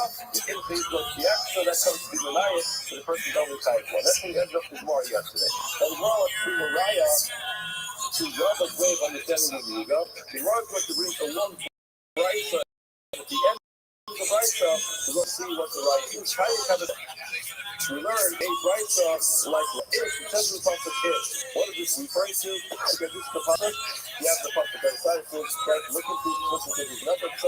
We'll talk about this. It says Asher Yishkachis Other, Erbas, Other Gila, Mois, Yumsu, Shneim, Dmeim Bam. So it says it is and and Yishkach as H's Other, who will sleep with his father's wife, Erbas, Other wife, is revealed the nakedness of his father, Moshi Masu, Sushneim, Dmeim Bam, they both have the feet of Nisa. Now, if you remember yesterday, we also quoted the pasuk, which is this was the pasuk in Vayikra Parakstop. We also quoted the pasuk yesterday of Erbas Avicha, the Erbas Incha Lo Tzigale. So that says Erbas Avicha, which reverts. This translation should mean the father's Erbas, Erbas Incha, and the mother's Erbas was Tzigale Incha. So it says again, Incha, the mother was Tzigale Erbas. Now we're asking the other pasuk. Now let's read it together. It says the pasuk in there. What is it? Come to say, what does it come to exclude? When it says ish, it always comes to exclude a child. After Yishkab as H's of it, who will sleep with his father's wife, Mashma bein H's of it, this clearly says it's your father's wife. So regardless of whether this woman's question is his mother or not, bein H's of it, Shalom love. That is if he really not his mother. In other words, in any case, it's going to be this penis. Now, how do you know? Emo, how do you know that a woman who's not, his mother, who's not his father's wife, Tamalomar, Erbas, the pasuk repeats itself at the end and says, Erbas of the Zila, forget it. This is the pasuk. It says, it is actually Yishkab as H's of it, a person will sleep with the wife of his father. Why does it have to say everybody? What's the necessity, right? That's Tamaloma, everybody. All the which are extra words, that's now extra. For Hakish to actually make the second, to make the juxtaposition. And once we have this, but what we never is near ourselves. And therefore, we can live for a mother who's not his father's wife. Okay, so what's the law? The pasuk tells us, you're a fan of Misa. How are they part of the Misa? Which Misa is it? It's Gila. The person goes to death, it's Gila with them. Now, I'm the oldest Gila, so yesterday, how do you know why you're doing this? Because it says no to us. Like the death, you skill up. They just mean capital punishment. More amortized may involve. You have to absorb this ring before it may involve. Remember, for over your done may involve. It says that over your done yesterday. Clear out. It says very clearly the person shall be stoned. Therefore, we learned, Mala love the skill. Just like when it comes to over your done, a person who lives in your deeds, and some type of surgery we discussed yesterday. And some type of communication with the dead. Just like over there, the skill after the skill to learn, in this case, a person is for engaging in such an activity, how does this skill? Now the word says, all right, everything works out. We're still in the middle of the right side. We found the owner. We found the person who charges what the punishment is for engaging in this kind of behavior. As hard as here we have a word. Now we have a cloud. So whatever there's a halacha or an internal code, and you're the punishment. You can't jump on the punishment and give you the punishment. You have to have a possibly right that there's an issue in the prohibition to do it, and then if the person goes to violate that, it becomes a punishment. Now we have the punishment. We never have the Akar, the warning. Here's that comes from. This is Tamalomar, Erbas, Avicha, Lo, Sigali. It's like ever since. What's the Galid? Ever she has to reveal. Ever Savicha, Lu, H's, Avicha. This is what we were talking about yesterday. We mentioned yesterday Ever Savicha and Sigale. Person should not reveal the Erev brother. Now, the simple translation of that word is the father's erba. The father's asked, this is the role again. Having the relationship with one's father. That he was without the Savita, or Eno Erba Savita Mother. How do you know this is talking about the father's actual erba? Or as the verse just told us, it's referring to the father's wife. The father's erba can be referred to his own erba, or can be referred to the erba that he has access to, which is his wife, which would have immediately gone to never count. Erba Savita, but says here, erba Savita, knows the God should not be revealed. And now our Lord, erba, all the Gila, says the way upon says erba Savita. These are the two psukim that are mentioned at the beginning of the Shir. You have these two psukim. One of them is in Vayikra Yutas, and one of them is in Vayikra Tzach. So two psukim apart from each other. And Mal Allah, the Yiddish becomes the Dabar, just like later on, here is talking about his wife, Shafkan, Yishus, Atas the Dabar, but here as well, it must be talking about Yishus, and therefore it is not talking about person engaging in his relationship with his father, rather it's talking about a person engaging in a relationship with his father's wife. Now, what the Gemara goes on, but that was the main point. The point that we just brought out was that what it says, clearly in Pasuk, Ervat Avicha. Yeah, when it says Ervat, Eshet Avicha, sorry, Ervat Avicha, the Ervat Avicha of Segali, Ervat Avicha was not referring to the father himself, but was referring to Ishas, and that's we even have that entire point perfectly. Rabbi told us yesterday in the Drasha for Rabbi. And then one says the master. We take from that lesson this woman who's married to his mother, they take this other thing every month, whether it's the father's wife. Now, Imo, She'eno, this other denial. We really have an Ashara thing for this person's mother who's not his father's wife. So again, they must have had this child out of before there was no such a place the child was born. So again, the same that we asked earlier, that we have for it, now they know where you can have that power for it. They tell them, because the child Erebas is the Ereba of the mother cannot be revealed. In the Ella, Mazhar Shasa Kasam. Now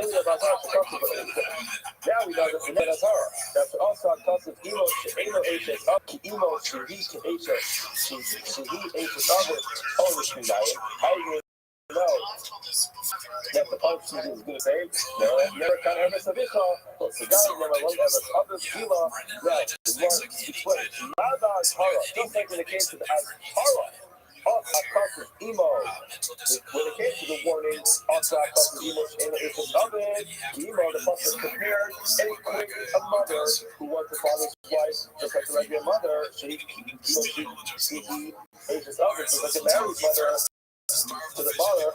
Owner, so Emo, when it comes to punishment as well, the pasuk makes the Emo of his mother. The Emo ages of it is not married to the father. She ages of it exactly the same as a mother who is married to the father.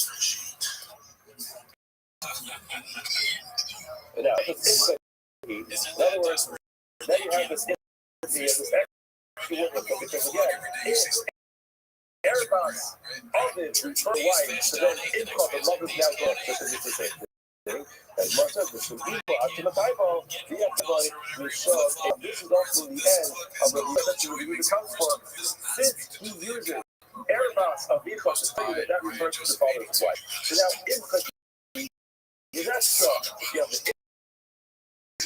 extra, now you have after all this to tell you, you get a step, and saying, only one year, engages in this activity, this woman, so there's only one here, not two people, one for mother, one for father's wife, so it will be one. That is the opinion of this is the Tanya, this is itself, that would actually bring us to back up the witness, the final record, which is sorry, Rabbi Randall on the previous episode. So one price, but also we bring it back to the exact conclusion. Abika tells us already what you heard in your life. Imkadi, the zero between Eli after Eli, the person who engages in relationship with his mother, who's also his father's wife, then he can be tired because of his mother, but not tired because of his father's wife. Okay, now, that was the thing that we did. Yehuda tells us there's only one king. However, the Kohen now has a problem. As well as his Rabbi, Erevat Avicha, what are they going to do with the redundancy of Erevat Avicha and Ikha? Both of those seem to be saying the same thing. So why do you argue that Yehuda tell us that there's one king? Yehuda tells us that the Rabbanan is going to learn much of that way. Therefore, the Rabbanan, Erevat Avicha, Mamish. The Pasuk tells us very clearly, Erevat Avicha, Erevat Income of Fidelity, versus not revealed in Erevat, Father. You know what that makes? That makes literally a person can't sleep with his father. You want to hold on a second. There's another problem over there. Hi means the Zachar Nafka. We know that there is a prohibition against a relationship between two men. And therefore, his father is a man. So therefore, you have a problem with this. Why do you have to have a prophet telling you the person to not reveal the erba of his father? Where it says, the time Allah Shayim. You died him twice. In other words, if someone's a problem, they mention individually die him twice. Now, why do you have a prophet telling you not to reveal your father's erba? You have two specific considering with the person who engages in a relationship with his father. One, the typical case of Allah. That's the second is the key of the person having this intimate relationship with his father. Who could have Yehuda? That is very important. Because the fellows argue on the rules which says, Rav Yehuda number Nachri Haba al-Other. Rashi tells us the Lord tells us about one point, but this Nachri over here does not refer to the actual Nachri. Which is typically someone who's not Jewish. This case is talking about a Jewish person. Why do we call it up? We can't gather what we show and engage in such a behavior. If we use the addition of the Mahalya, when you say enough to a stranger, on this, who engages in a relationship with his father, Chayim, Allah, Shtayim. He's Chayim twice. Who preserves Yehuda, from Yehuda, Nachri, Abba, Allah, Chayim, Shtayim. Person's Chayim twice. Al-Akhi of the person has relationship with his uncle, he is tied to as well. I love explains the style where it makes sense. Style Milton of Yehuda makes sense, and Yehuda was saying was to destroy our Bishayim. This case is talking about a story, nothing without enough, as I mentioned before, it's to destroy the person who engaged in this relationship with either his father or his uncle, the Bishayim. Whatever, his mind was not there, you understand what's going on, wasn't paying attention, maybe he got drunk or something. Ultimately, Rabbi is the Bishayim, who becomes on what the discussion of whether or not he's tied to one carbon or two carbonos. Now, the high to Kabbalah, why does it say Nachri? Why does it refer to this as Nachri?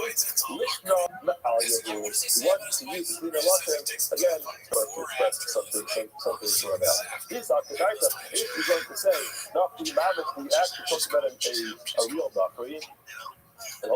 Notice that here is much more significant problem. What's now up with the Nachri engaged in this type of behavior? Remember, this is something which is from the sentiments of Megaya. Therefore, nobody's exempt from Gilead riots. What's now up? The Nachri is engaged in Gilead riots. All I'm saying is, he is going to be the punishment of Taylor of execution. Now, it's a topless life. We actually get the person capital punishment twice, and therefore the whole thing would not be relevant. Have a discussion about a Nachri, use it twice, obviously that's not going to be relevant, and therefore we say Nachri is something that is destroyed. What is the discussion over here? The discussion over here is when you have one carbon or two different carbonos. Coming up the alcohol on the right, they say similar to the Habal others, person who is born his father, he starts to sing, one for Mr. Rafa, one for his father, Habal, the person who has intimacy with his father's brothers, again, the same thing, because of his father's brothers, and because of Mr. Rafa. The others who say, the love could some say that this does not fit with Rabbi with this completely with this. The whole comes from Rav Yehuda. Now, some would say that this Rav Yehuda cannot work Rabbi Yehuda of our Mishnah. Rav says the other side one. So each of the Amrit say that your father, when a person has a relationship with your father, your uncle, and you tie a twice for Yehuda, that's clearly not going like Rabbi Yehuda's Mishnah. The girls who say, you can even make this work together with Rabbi Yehuda. Why?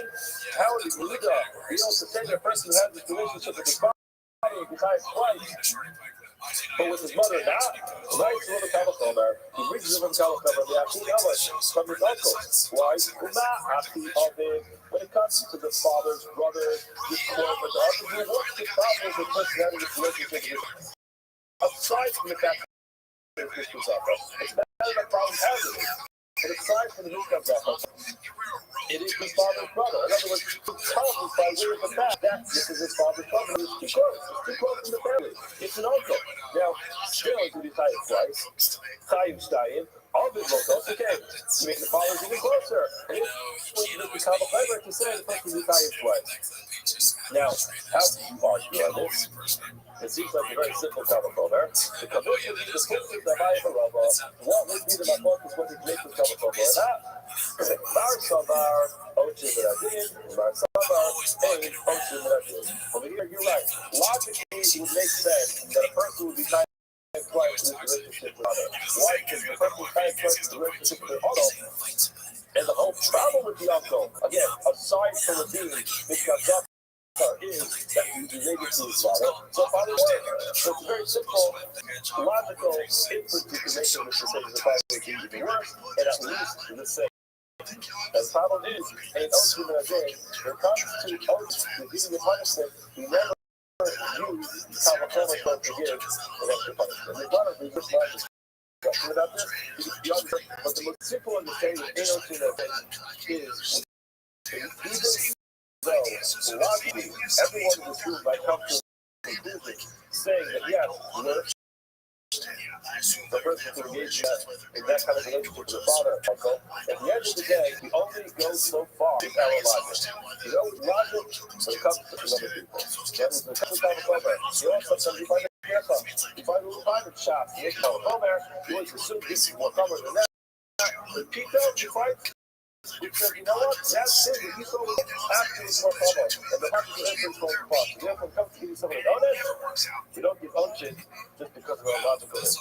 Therefore, even though from a logical understanding it makes sense, that the father's words with uncle still ain't unction left it. Okay, now we want to go through bring all these subjects together, both the Rabbanon and the Rabbanon as Haram La'ashes of his knowledge. Where do they find that out? Remember, according to them, they use Erbat Avicha to mean actual relationship with the father. So where do we have that Haram from? Absolutely, the Erbat Avicha Avicha. They learned it up in the word Erbat Avicha was the go. Hold on. So Yehuda, so what is the Yehuda to do with that? That should be extra. Again, that's in the process of. And that's the part of the fact. Erbat Avicha Avicha was the guy Erbat Avicha. That's the actual equation of the culture. Now, one of the points we do that. Yehuda Hamu, he finally needed about Haram Avicha of it for Afghanistan. No, we need that for the Azhara to warn us against others. Last Misa after he died. In other words, the travel even post-death. Rabbanon is what they do. In other words, how are they going to know that that's the problem? He says it's not the change, the clean enough of them. Everybody, the repetition of the word, everybody, they learn even after the father. Did you do that? Now, what did he do with that extra word? So, by the way, he needs to be sure H's have after the Chayvai, he will cite him, like we said earlier, because H's have could be the father's wife. Yes, the Chayvai Mishum H's is, there's no problem with it. Now, hold on a second, that's a big problem. He said, hold on, but that's not. You are a Mishnah that you do pile on H's is, not called H's have. Well, that's not. Above H's have, person was Boel, his wife. Tayyib above H's have, the person is Tayyib because of his father's wife. Who he saw H's is. And because of, and it's clearly written, the Beit Tayyib, they not commit to others. And guess what? You're willing to show up and say, no. Only Kaka, just like you said earlier. The Mishnah, when it comes to a mother's going to touch twice, you expect to even come up and say, his father's wife, his only type once, is not twice because of his wife. But while calling Yehuda, he does not come and argue. Therefore, it can't be that he uses that teaches the halacha, but he's tired. Twice, this time only once. Rabbi, sorry, this did not reported. However, Polish the place. You can't stop learning if you learn the Mishnayos, you learn all the Rises, because there's the Rises. He does argue that since the person is Boel, his father's wife, only times once, and that's right, because it's his and H's up. Okay, Rabbanan Polish, the H's of it, laugh at me, so that's not Torah. But we already find the the father's wife after he dies, he was he made such nice rough zero. He made this zero summer. Because you remember he made us really love it, and he was left open. We don't know where they get it from. They get that from whoever. Again, the Malchus was you know the zero. Malchus lay into the owner. It's like another you use. They use that as for H's of it. Which one? It's after back to the body. H's of it. You know, how do you know this punishment for a person who is born his mother, who's not his mother's wife, didn't get that from she's the basic eating, over for food, and after yesterday's Ahmad Martin's reference to she's the basic eating, the help for he wants to really is coming. That's some good news for you. Here's the probably shows up here in the Gemara, which is on our cross in the success in Sahi, Asa, Costa, Yekimo, the 8 H's of it. The Pasuk says in Sahi, and equates that whether to a married mother, so they whether to marry, or any case is going to be a problem. Back to the Mishnah, boss, I love this. Person is Boel, his daughter-in-law. That was more asked, besides Nabi, which is to know. This is not that is a violation of basic of Rabbi Pasuk. Also, the Pasuk opens up language with two separate problems. There's one problem that it's the father's daughter-in-law. Just make sure you understand it correctly. There's the idea that it's the father's daughter-in-law. There's a relationship between this woman and this man because she is his daughter-in-law. In other words, daughter-in-law is not just a phrase. In law, halachically, there's something called his daughter-in-law. It becomes mother-in-law by virtue of the fact that she married his son, and there's now the daughter-in-law. So at least what Gemara, and there's a separate relationship, which is that this woman is his father's son. So Gemara wants to say she be tied twice. One for being his daughter-in-law, another one for being his wife. Gemara says, besides that, it's just to know. Also, besides it's to know, love our love. No difference between his daughter-in-law and his son's wife. Today, is exactly the same. You would like you would say relation to daughter-in-law, which is again it's impossible to separate the two. You would have thought it was the issue of daughter-in-law and son's wife.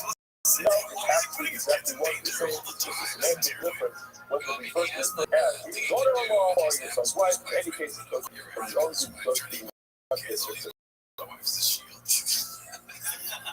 Listen, continue. Boel of Zophar, Boel of Leos, the Al of Behema, the person is Boel, an animal. The Isha Mavia, as a woman who brings the animal upon herself, Allah is that there is tefillah for all parties involved. Now the Mishnah, in perhaps 18th fashion, the Mishnah asks the question, it's hard to both things. The name of Akata, the person did something wrong here. Animals can't do a Piros. Why is the animal being punished? An animal is just an animal. Animals can't make good choices. Why is the animal being punished? Gemara says, "El Latina Ba, La'ada, Takala, Alaga, the Fika Amar Kasa Tisaka." This animal was the vessel by which the person did a terrible avera, and therefore the pasuk says the animal was put to death. The Rabbi is another explanation for this. The animal put to death. Why? Look to hasten the overall zoo is the formula. Without the infinite animal that is proposed to put to death. We saw a similar concept, not exactly the same thing, when it came to something with Rothschild, our ace, that when it said the person should be hanged, we don't use the person there, we just think last week, but that, and the person is ever going to be hanged. ending is literally for a second. It's after the person's already dead, then you immediately take it down. Why not? Because you don't want to just say, you know why this person hanging? He went to heaven, the God was there,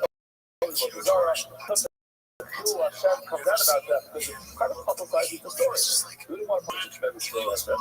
This is a similar concept that the person who engages in this kind of behavior with an animal and it's going to be put to death because of it. So whenever this animal looks by this cow, that's the for this cow. You know what happened with that cow? Everyone's tapping each other. That's the cow that's going on the block. Hashem comes out. First of all, this happens. And second of all, the person after he puts to death, it's the desire. It's desire for the person, the people to go around talking about that. And therefore, we just go to the animal to death. Why is that fair for the animal? Life's not fair. Life's not fair. The human dignity takes precedence. Again, remember, the human dignity of an Avarya.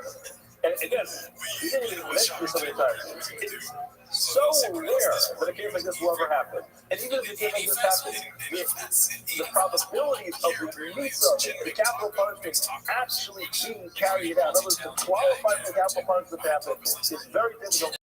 Get to this because it's very difficult to actually adjudicate the case, which is the result of the death penalty. So even in rare cases, the person who was so raising, they were warned, like then and there, the agent was there, was took him, and there's nothing else, no possible cases that came up. The person went ahead and did it in front of the agent, and the agent could not be caught up on anything. It's not the case still. You dignity takes precedence. You dignity is the Avarya takes. Zachar, you know what? How do we know that we love for a person who engages in the Zachar? Well, it says, we learn, it says in the Pasuk, just to read the Pasuk, it says, Ish asher yishkav Zachar mikveh isha. And an ish asher yishkav Zachar will sleep with the Zachar mikveh isha. It means that a person sleeps with a woman. So Ava also, the foundation what we've done, Shneim, Nomahu, both of them have given the punishment of Misa, Meir, Bab. She punished with her blood. Now, the Gemara down to the punishment of Ish, but that's the punishment of Ish, Krab, and Kata. That means a Kata. Asher Yishkav and Zachar. It's an interesting thing. We had to do this yesterday. Why do you have to exclude a Kata? So actually, at the end of today's Gemara, if you get to the end of the Dado, we'll describe this a little bit more. But I mean, do it. Kedar always excluded. Why tell the pastor for this? There are those who say that an interesting idea, which is basically since this is some semblance of the Noah. So you don't find the concept of Kata and Zachar by the Noah. So you might think the concept of a covenant about mitzvah boy is only a Jewish concept. What is this when it comes to our mitzvah? But that's only with regard to the chiyuvim that are relevant to a year. Maybe when it comes to the chiyuvim that are relevant to a ben Noah, that's always going to be the case. And therefore, it makes no difference between a katan and a gadol. Therefore, ish, prat, l'katan. That includes the child. Asher, yish, God has the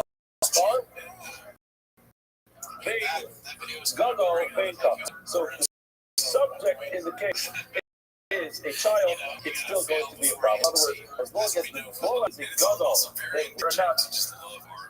The subject is a constant study in the Isha, but it says with Mishkei Isha, Magim Zakar Kadam, Shnei Mishkavos to Isha. The Pasuk teaches you that there are two types of Mishkavos to Isha. In other words, the Pasuk teaches the Mishkei Isha is said by in Isha, it's possible for a person to be born Kedarka and Shalom Kedarka. By Zachar, obviously the only way to be born is that's Mishkei Isha twice to tell you that the Mishkei Isha, the second type Shalom Kedarka of the Isha is also considered to be a Bia, which is a problem, and that's going to be the problem by a man. So Amar Bishma comes to tell me, he says, this pasuk of Mishkei Isha to teach me halacha by Zachar. A person who engages with a Zachar shloka doctor, because that's the only way to possibly do it. And that's the interest of Mishkat Zachar. To teach you something about Mishkei Isha as well. We reference Mishkei about the Zafar, what we learn, by the way, when we mention that, when it comes to Isha, the person engages with a woman who's not allowed to engage with, whether it's Kedarka or Shlokedarka, or it's going to be a battle. Pasuk tells us they're going to be tied the skila. The tied skila, the skila, more depth to Torah. Is it really skila? Or is there Eno Elam Pasuk the word Torah? Maybe this is referring to all the mitzvahs which are relevant to Torah. Maybe it's going to be straight for Harris or Barak, like the God, never cut the bomb, and so forth to the bomb, never know if he's done the bomb, and mentioned the drasha that he's 10 times before. The Odiyadoni is being bombed. Now skila, the skila. Just like the Odiyadoni, the punishment is skila. So those two over here, it says being bombed, and the other one is going to be skila. Alright, so the mark down on the page. Odik, Shaman, and fine, the passage is very clear. Harodidai, you can find it as Harod for this Rafa. Again, as you mentioned, you can have a passage that says Odik, you have to run a passage that says as Harod, the Wodik, Lomar, passage that says to ask, the Rafa, the Sisdabri, another passage. It says very clearly, it doesn't come with positive, but it's very clear instruction. That's Zafar, the Sisdabri, the Isha, the Eva, it is about the Mazmu, as Harod, the Shokara. Fight is bad as Harod for the person who is the Shokara, as Harod, the Mishgab, united. How do you know that the subject is war as well? And the Shokara, the active member of the group, that was fine as Harod, because it said that Zafar knows this car. So how do you know that the Mishkab, united, Kamalomar, will be a punish the day itself? Versus not engage yourself with this good. The day itself, Omar, to back yourself with the word Kavi actually is good. The Gab, Kadosh, Hayu, Meharis, Afshus, the call of Elis, and Goyim, Hashem. You see clearly that the word Kadosh and each aspect is referring to Amos, to abominable actions. And therefore, that adds in, that extra is added. Even though we have this possibility here in the Walker, the concept of our question that when you place the day strong, when you place the day strong, is in the bottom. So that's Hara for the mission. That's what he's going for. It's very important to keep this in mind. So you will see very soon that these drushes that we have an activity, but clearly important extra passage of low cutting. That extra low cutting is the no passage. The Azar. And when the Kiva disagrees, and he says, hey, Azar, you do not use to have the possibility of winning the but if we got that thing yet, I read about the Zafar, that's the Zafar to Chicago. We read the possible with the degree of Chicago, which could be shut. So again, when you use the degree of low Chicago, to refer to the action of a level, whatever who's active. However, Kali Bay, low, C, Shah, K. In other words, there's no unison with her.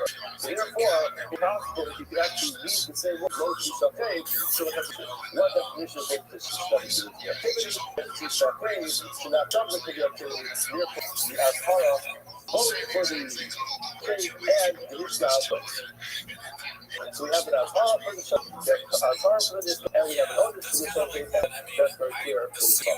Now, the Behema, we know, a person who engages in this action with the Behema, Sky, Skill, Taramana, for the Muslim, Hitch. But the rich is a more practical concept. So, for the child, after UK, Shekhan, the Behema.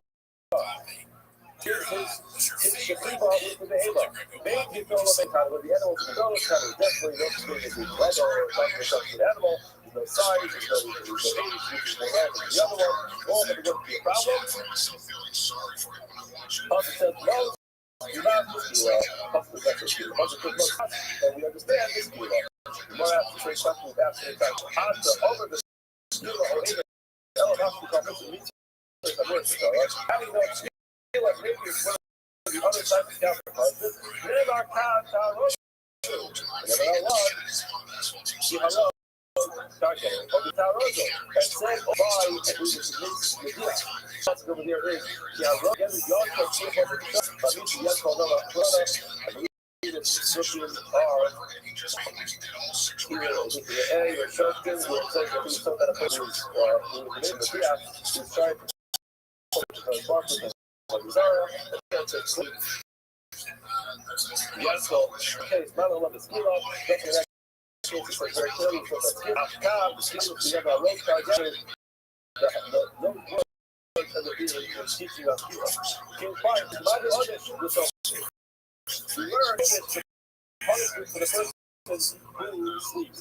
Always when you stop, the person is in the behavior of animals and blah blah. How do you know that? We're called subjects, behavior. We are supposed to stop us from returning.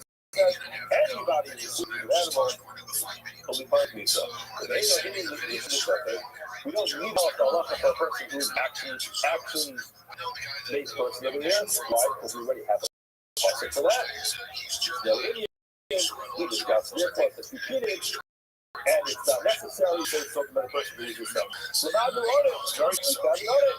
However, as you mentioned many times, the audit is not enough. The something in this class, how hard tonight. Here you have an entire in your days in the ticket for a person who engages in such behavior with an animal. I'm a lower if I'm said, the call, the Hema, no secrets, the cup to call, the top of a person should not put himself in his Shativa in front of any animal because Tame was not as on the showcase. It's very good. Remember, this will be real 4 cases over here. There is the showcase and the job and the Azhara and the owner. Surprise, you got me one more process to give me the Azhara. However, it's simple. To come from Alpha. The Ramada Azhara, we've got the warning, the showcase for the showcase. So we've got the subject united. We can have an Azhara warning to the subject. Tamalama, Logia, Kari, Israel.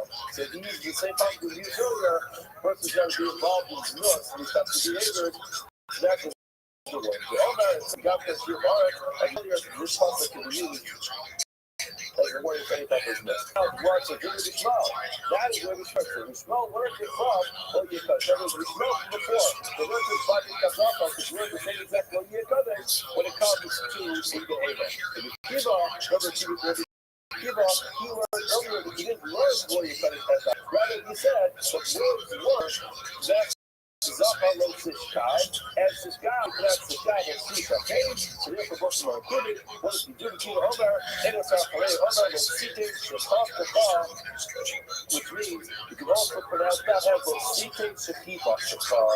So, place any of your kiva, whether the person is the actionable person or one who is the subject, in that case, in every case, is the outside. Now, the mark is going to exercise interesting. Generally, we don't find that we have drachas, that we get so deep into the drachas that we find enough community in the drachas here, because there is a halachic nafkamina, we want to go through it. Habal Zafar, a person who is Baal Zafar. Now, Rashi points out, whenever you see Zafar with the Vav, it refers to the place of the Zafar that a person is engaging. So Baal Zafar in this case means the person is the one who is the shelter, the one who is what's just called the one who is sleeping with the other Zafar. And even a love Zafar, that he actually, at the same time, also brought himself in the other way as having his Zafar with him. That doesn't necessarily mean exactly the same element. You heard the first concept of it, you're not saying forget the person violated the Zafar by being the okay? And he's also violated as the Zafar by being the Nishkav. Now, it's like it's over revolt. You think about this. It says the revolt, the Dvarov, the inner small, of course, can be small, times, right? Because it's a separate hara for for a showcase, and a different person is both and a discount is 2 separate affairs. Now, as I said, Kavim was the Scott, Kavim was the other.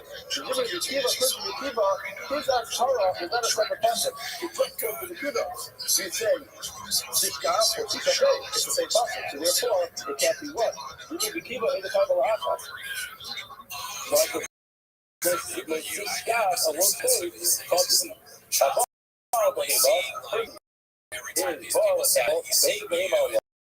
and also have the animal in the so again, other than will probably be true. The third is type 5, because it's separate drop and where you accommodate this type twice, it's 2 separate material that's being the showcase and the discount. Hard to teach us about Probably you cover. You can keep it in the kind of Akas, no type 1, like the cross the kind of Shiva Star, again, just an absolute pronunciation of the word. Just about pronunciation of the word is separate, sir. So therefore, the Isser of being the active animal, the subject of the animal is the same Isser, therefore, if a person violates both at the same time, only the time once.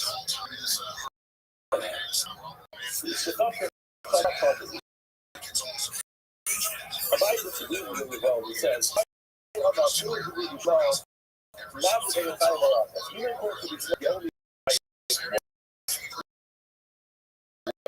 in other words, even though we are coming, and that's as Hara, says Rabbi, we are coming to God. That is a people, and therefore you can't apply that today. However, when you show how Hara is given out, you tell me that it's not free. You can't use life. You are coming to warn a person better than this kind of engagement with the devil, it's no. The Azara, that was used to live close before. You know what I'm saying? God is really consulting the that's very cool. You call them in the name of most of us. The name of the English of it. You need to use this Azara for the English of it, the accident. They're in the English of it. That's the real ticket. And the apostle with his impediment, that's your.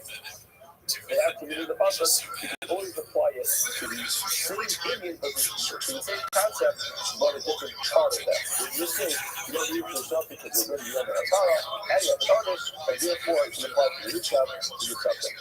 Now, the Alpha Rachman with the Rishab Baruch will say, hey, why did the Torah do that? Why did the Torah use one to showcase to describe the subject?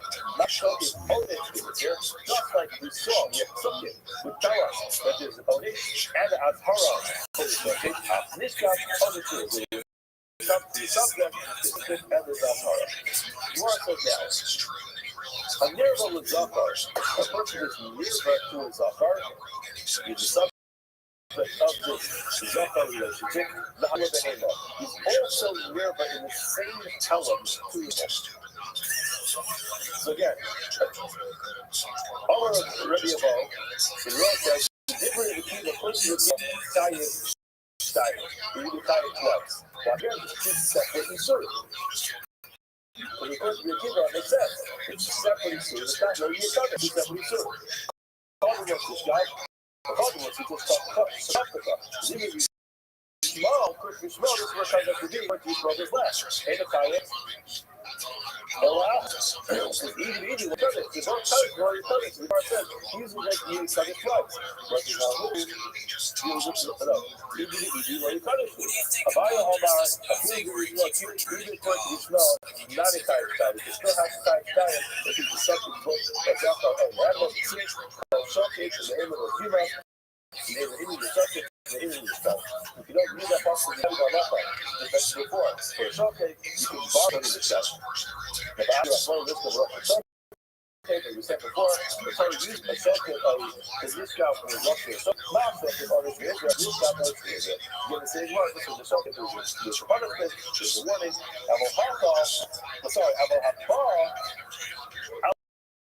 a person who is a member of the Royal Zakah. Baby Zakar Allah and a Zakar on him.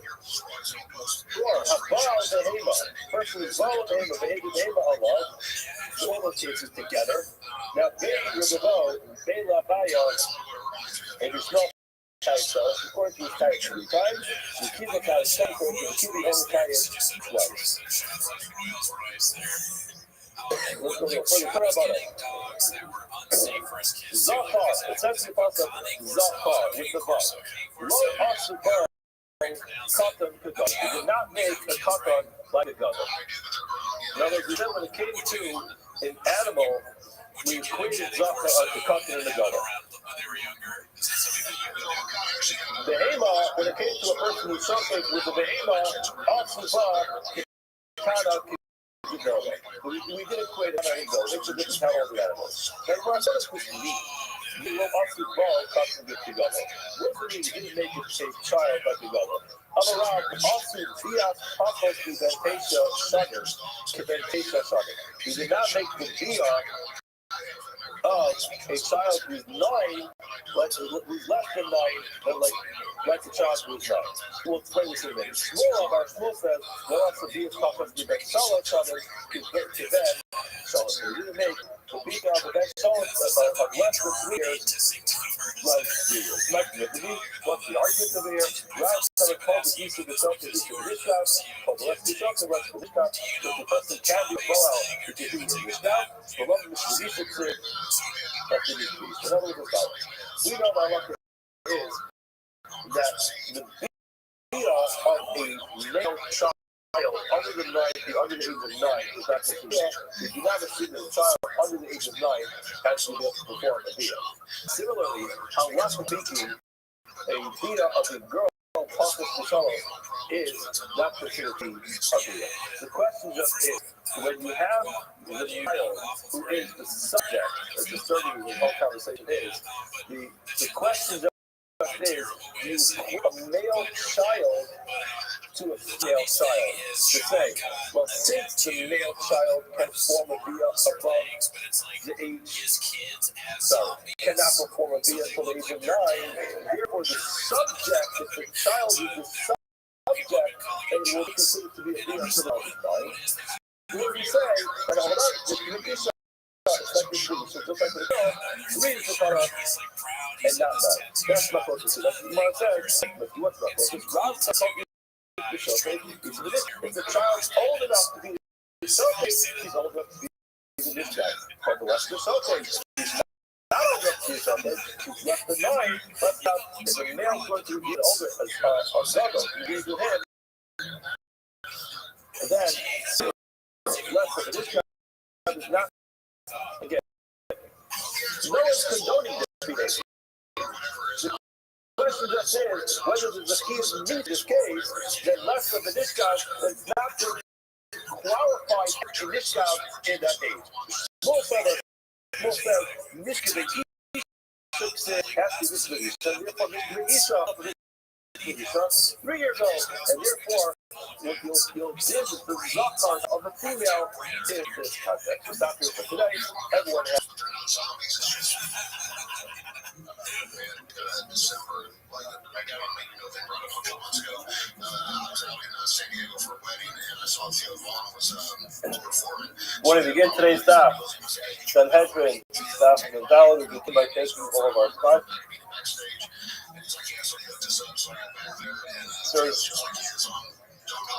We thank the annual Talmud Torah sponsor for the year of 5785, the Tosin Mishpacha of Eretz Yisrael, is close to the Service Terrace School of Am Yisrael. We also thank the learning was sponsored by Elio Roseborough in honor of his upcoming marriage to Miriam, who was today. Malchus of Elio, who's left to be by Snema of Yisrael, who's left with a tremendous amount of nachas, house of Yisrael's bracha, Hatzlacha, Simcha, and Kol Tov.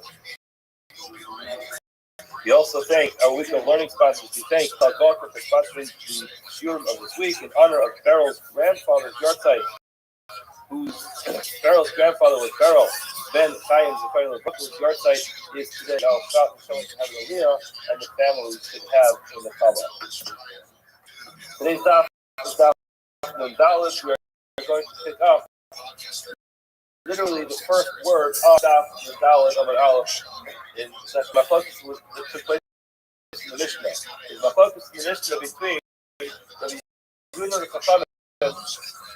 What halacha is, the person is Boel, mother, is Hitayim once because it's his mother, or twice because it's his mother, and also his father's wife. Mishnah, just quickly to recap the Mishnah, the Mishnah tells us, in Gimel Amud Aleph, it says, because she is his mother, also because this woman is his father's wife. Only time once because of his mother. We really discussed this yesterday. What's the difference how many is time for? Indeed, we discussed yesterday. Versus what? So again, today's world will be a little more clear about this, but the key is going to be here if there is a shogeg. If it was by mistake, if it's for some reason there was lapse of knowledge about what's going on over here. In such a case, how many hotels will we have to get? Whether a person decides Malchus twice is the question. For other cases, or in a case where it's either the Chayavi Krisos or it is something that comes with the carbon, the question will be how many carbonos the person has to do. So now the Gemara was trying to find the source of Yehuda only type 1. And that was the majority of yesterday's Amud. And at the end, we had the opinion of Rava. At the end, we had the opinion of Amar Rava. So again, to recap the last 4 lines of Dr. Gilman, Rava told us that the way that Yehuda darshan the pasuk was Erbas Havicha did not refer. You may have thought that Erbas Havicha referred to the father's Erba. When it said Erbas Havicha in the pasuk, you may have thought it was talking about a person, this relationship with his birth. Rather, he understands Erbas Havicha refers to his father's wife, and therefore, Imcha, he's going to be extra. Imcha, he's going to be extra. That comes to be the Raya, the person's only side for. That's what the end of the Gemara yesterday. And the Gemara wants to bring a Raya to Rava's way of understanding the Yehuda. The Gemara is going to bring a long brisa. The brisa, we're going to see what the Raya is. How do you come Rava? We learn a brisa doesn't plus a ish. What is this referring to? Again, this is the pasuk. You have the pasuk on the side. There's a number of subjects to talk about this. It says Asher Yishkav as Eishes Aviv Erbas Aviv Gila Lois Yumsu and Me'avav. So it says in the man, so Yishkav as Eishes Aviv will sleep with his father's wife. Erbas Aviv Gila is revealed the nakedness of his father. Most Imasu Yumsu Shnei Me'avav have the key of Misa. Now, remember yesterday we also quoted the pasuk. This was the pasuk in Vayikra Parashat. We also quoted the pasuk yesterday of Erbas Avicha, Erbas Infalos Gale. So that says Erbas Avicha, which refers, simple translation, should mean the father's Erba, Erbas Imcha, and the mother's Erba. Los Gali Imcha. So he says again, Imcha. She is the mother was together, everyone's done. Now we're actually the other pasuk. Now let's read it together. It says the pasuk again. What is it? Hey, what does it come to exclude? When it says it always comes to exclude the child. I say Yishkav as Ashes of it, who will sleep with his father's wife. Mashma bein Ashes of it. This clearly says it's his father's wife. So regardless of whether the woman or not. It's just something. Whether this woman is not, in other words, in any case, it's going to be this deal. How do you know? Say Aces of this B'nai. How do you know that a woman who's not? Sorry, his mother who's not his wife. Hamalomar Erbas of it. The pasuk repeats itself at the end. It says Erbas of it. Reading the pasuk, what does it say? It says the Ish Asher Yishkav and Asher. The person will sleep with the wife of his father. Why does it have to say Erbas of his Gila? What's the section? The Gemara says Kavalomar Erbas of his Gila, which are extra words, most extra, Vahakish, actually make the package to make great juxtaposition. Once we have this, the law and therefore we can learn that he is for a mother of his wife. Okay, so what's the halacha? It tells us most yumsu. They're biased. How are they punished with misa? Which misa is it? With skila. The person is going to be put to death with skila with stone. Now, after Omer with skila, or in the Elabach, similar to Torah, similar to our misa. Yesterday, how do you know? Why are you assuming that because it says most to us that you will be put to death with skila? Maybe this should be one of the other types of capital punishment. Our answer is never counts me and bomb. This pasuk before it's May and Bum, and then May and Bum, it says that Obi Yizoni we mentioned yesterday, clear, since very clearly a person shall be stoned. Therefore, we learn, Ma'ala love is feeling when it comes to Obi Yizoni, a person is engaged in some type of sorcery, which we discussed yesterday, in some type of communication with the dead. Just like over there, it's the Skila, we learn that in this case, for engaging in such an activity is going to be punished with skila. Now the Gemara says, right, everything works out. We're still Onesh Shemai. Found the Onesh. We found the pasuk tells us the punishment is for engaging in this kind of behavior. Minayim. Weirdly, you have a warning. You have a cloud that whenever there's a halacha or isser in the Torah, and there's a punishment, you can't just have a punishment. You have to have a verse that clearly writes that there's an isser prohibition to do it, and then if the person violates that isser, then it's become with the punishment. Now we found the punishment. We never found the Azhar of the warning. Where did that come from? The word Kalomar, Erebas Avicha Lo Sigali.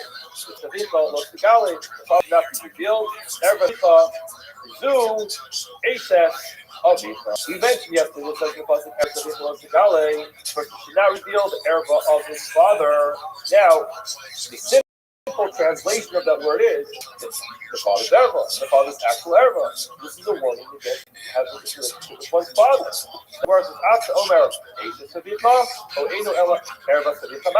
how do you know if this is talking about the father's actual erva, or as the Christ itself is referring to the father's wife? In other words, the father's erva is referring to his own personal erva, or could be referring to erva that he has access to, which is his wife. Which one does it mean? The Gemara says never. Erebas of the here, Erebas of the loads the guy, not be revealed. Never allowed. Erebas of the Gila, says in the later parts of Erebas of the Gila. These are the two psukim that I mentioned at the beginning of the year. You have these two psukim. One of them is in Vayikra Ches, and one of them is in Vayikra Chos. Two prokem apart from each other. And Mala Allah, Jesus cover, just like later on, here they're talking about his wife. From here as well, it must be talking about Ishus, and therefore it is not talking about his father, rather it's talking about a person with his father's wife. Now, the Gemara goes on. In other words, that was the main point.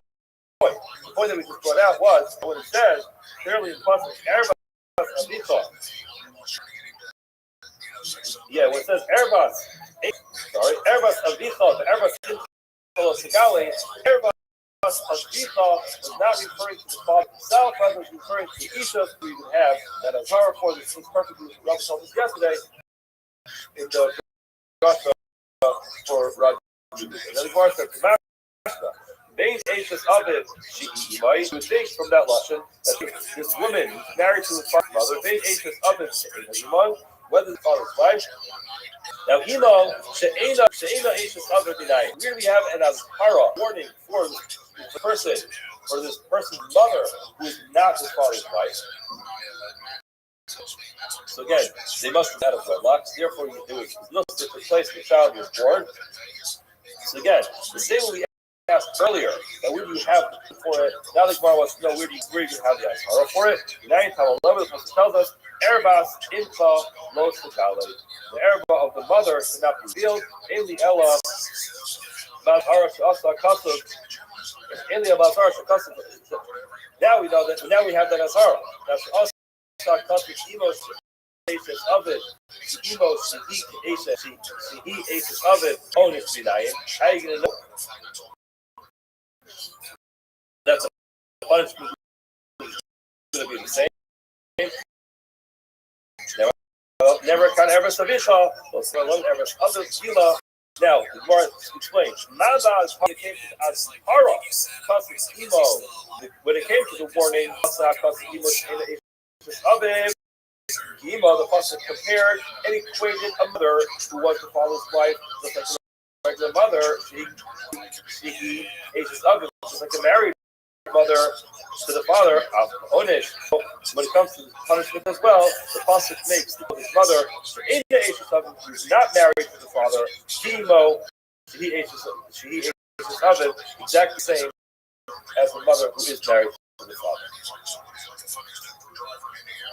So now, the Gemara says in Fahi. In other words, because again, if Erebas of this bird to the wife, Imcha, the mother now going to the same thing. And Gemara says,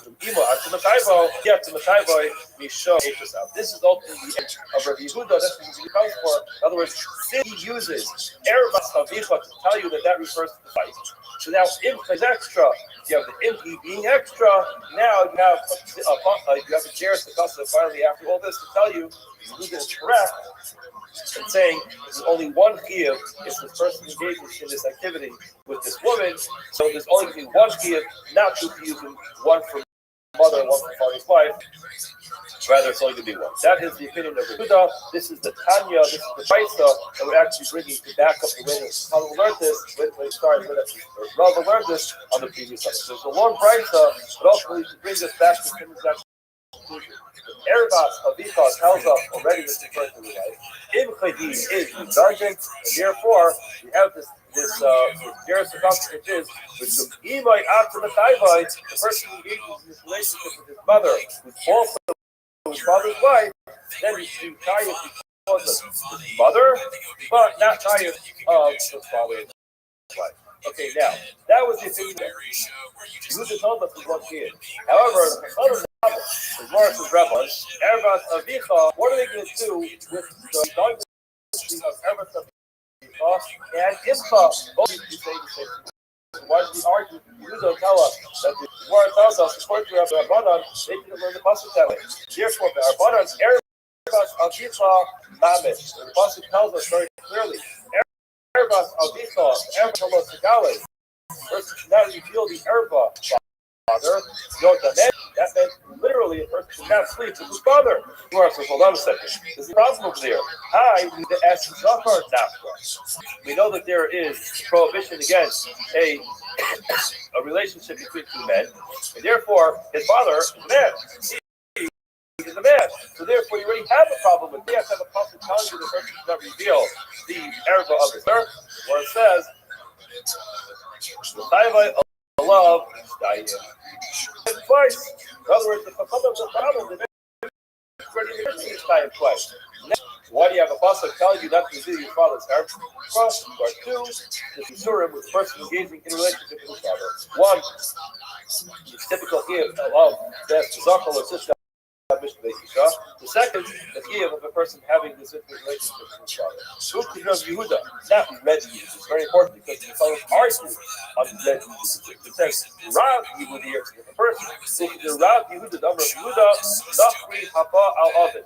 Rashi tells us in Martha that we're lying that this Nachri over here does not refer to the actual Nachri, which is typically someone who's not Jewish. In this case, it's talking about a Jewish person. Why do we call it? We can't fathom that he's such behavior. Therefore, we use a list of the aliyah. When you say a Nachri, a stranger, Haba'al Aviv, engages in relationship with the father. Tayev, Allah, Tayev twice. Yehuda, Haba'al Aviv, Tayev, person twice. Al Ache Aviv, the person has a relationship with his uncle, Tayev is as well. Amar Rava, Rabbi explained, Stavra, it makes sense. Stavra Nilsson with Yehuda makes sense. What Yehuda was saying was the Yisrael Bishtaik. The case is a story.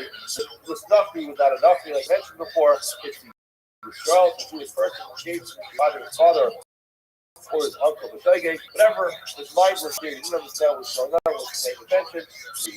He got drunk or something. Ultimately, the bottom line is the Shogeg, Ubik Carbon. What's the discussion of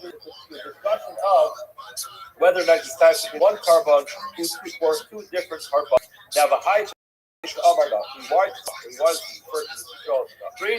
Lishna, he wants to use cleaner lashon. Again, it's very hard for us to express something thrown out. These Akadaita, if you're going to say Nachri Mamish, you actually talk about a real Nachri. And hold on a second, you have a much more significant problem. What's the halacha with the Nachri engaged in this kind of behavior? Remember, this is something which is from the sentence of Shnei. Therefore, nobody can expect from Julia Elias. What's the halacha?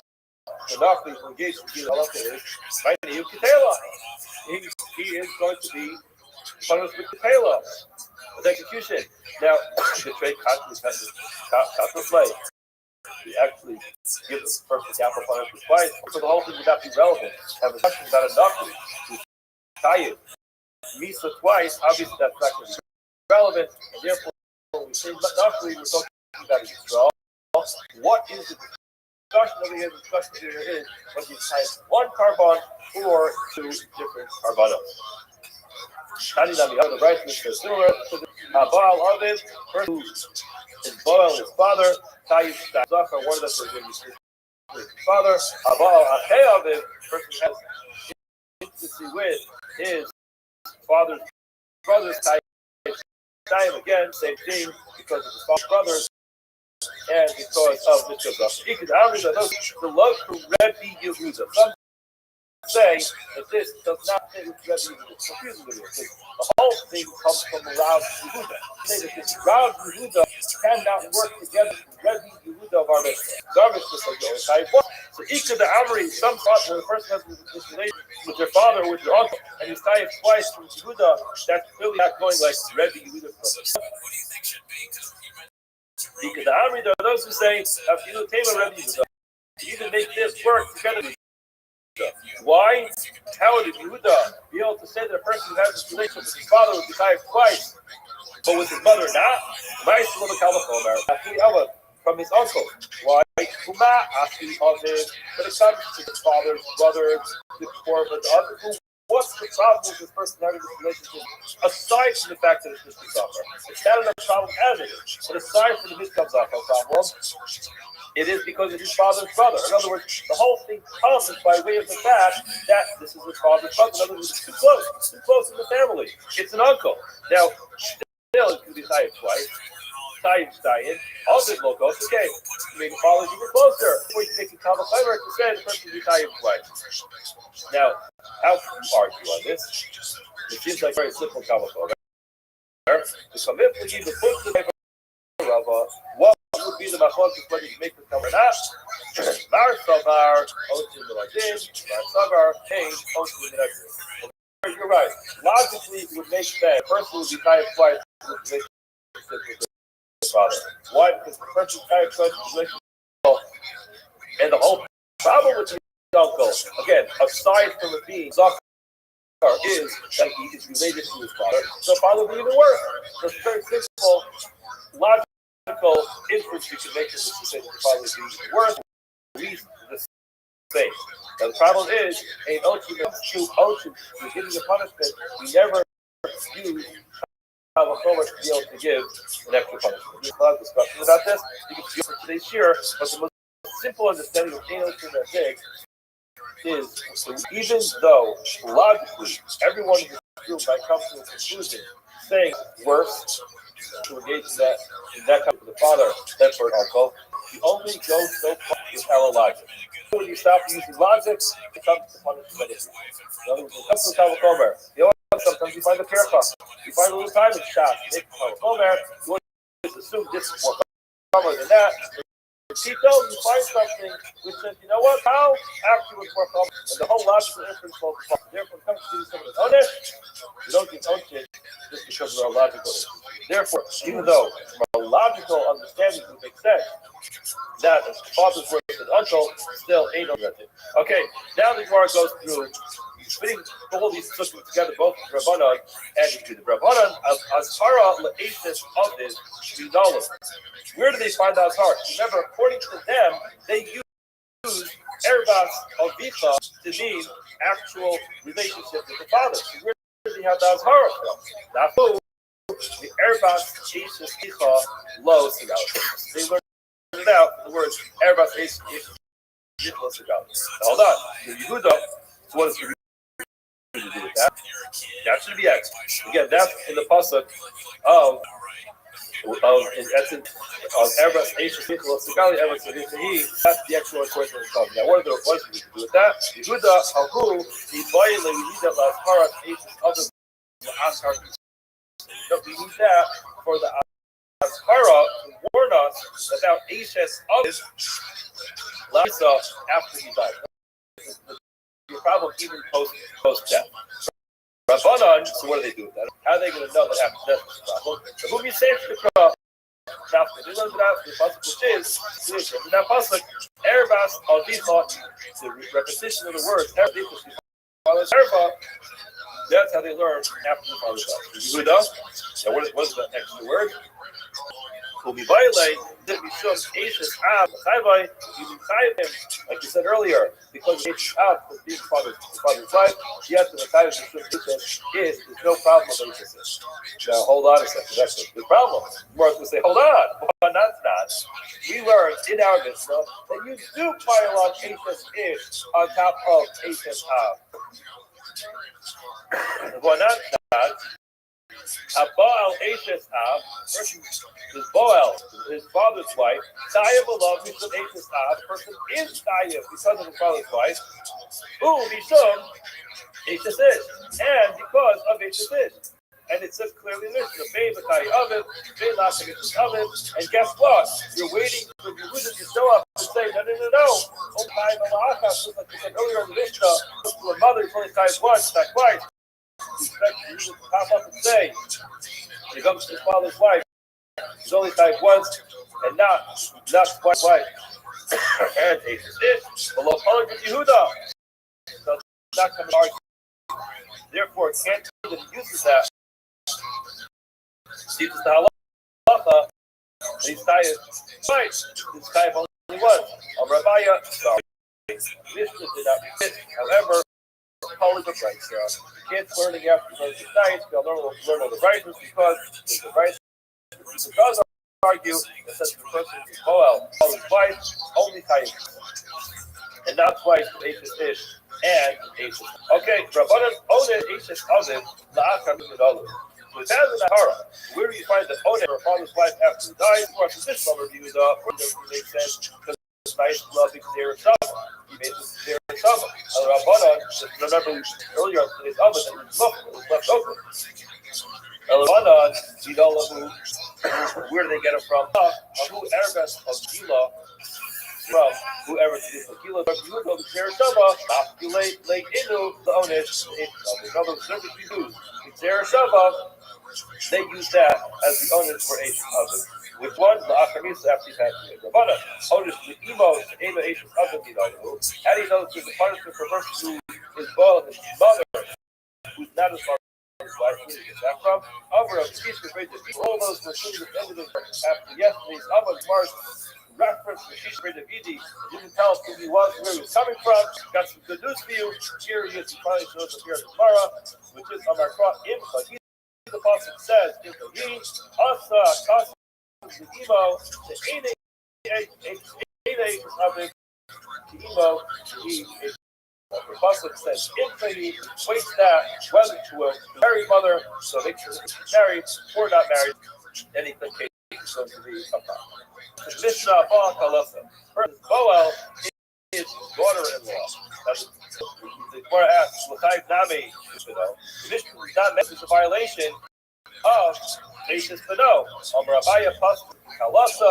The Pasuk opens up. In other words, there's two separate problems. There's one problem that it's the father's daughter-in-law. Just make sure that it stands correctly. There's the idea that it's the father's daughter-in-law. There's a relationship between this woman and this dad because she is his daughter-in-law. In other words, daughter-in-law, not just a phrase. In law, there's something called the daughter-in-law. She becomes his daughter by virtue of the fact that she married his son, and now it's a direct relationship with both. And it's a separate relationship that this woman is his father's son. The Gemara wants to say she types twice. One for being his daughter-in-law, another one for being his wife. The Gemara says, "The Chayim should Aishas Beno, Rabbi Pasuk Kalaso, the Chayim Beno Lomar Loch, Zui Kalaso, Zu Aishas Beno." No difference between his daughter-in-law and his son's wife. At the end of the day, the problem is exactly the same. In other words, you would have thought, like we were saying before, it's a direct relationship of daughter-in-law, which is, again, it's impossible to separate the two. You would have thought that this is of daughter-in-law and son's wife. No, it's actually exactly one and the same. The answer is different whether you refer to the person as daughter-in-law or your son's wife. In any case, it's going to be forbidden. It's always going to be one different. Mishnah continues. Boel of Zafar. A person is Boel of male. Allah Behema, the person is Boel an animal. The Isha Mevia Behema, the woman who brings an animal, upon herself,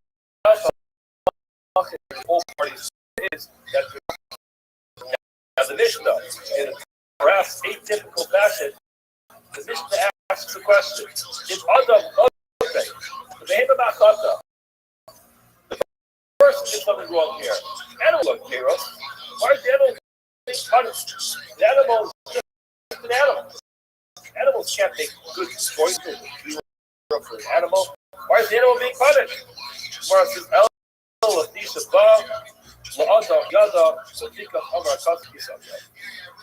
this animal was the vessel by which a person did a terrible avera, and therefore the pasuk says that. The Mishnah has another explanation. That's why the animal was death.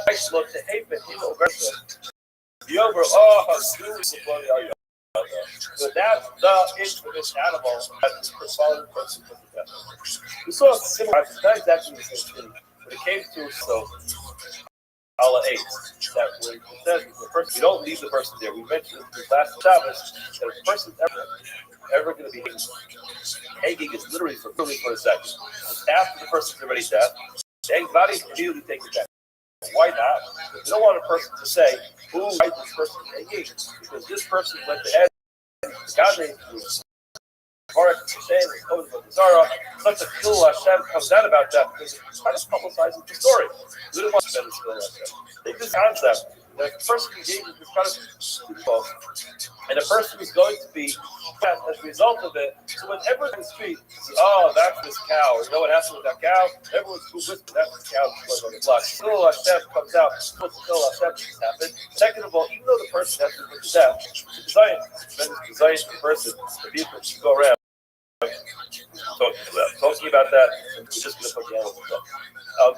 Why is that fair to the animal? Life's not fair. Very good. Life's not fair. The human dignity takes precedence.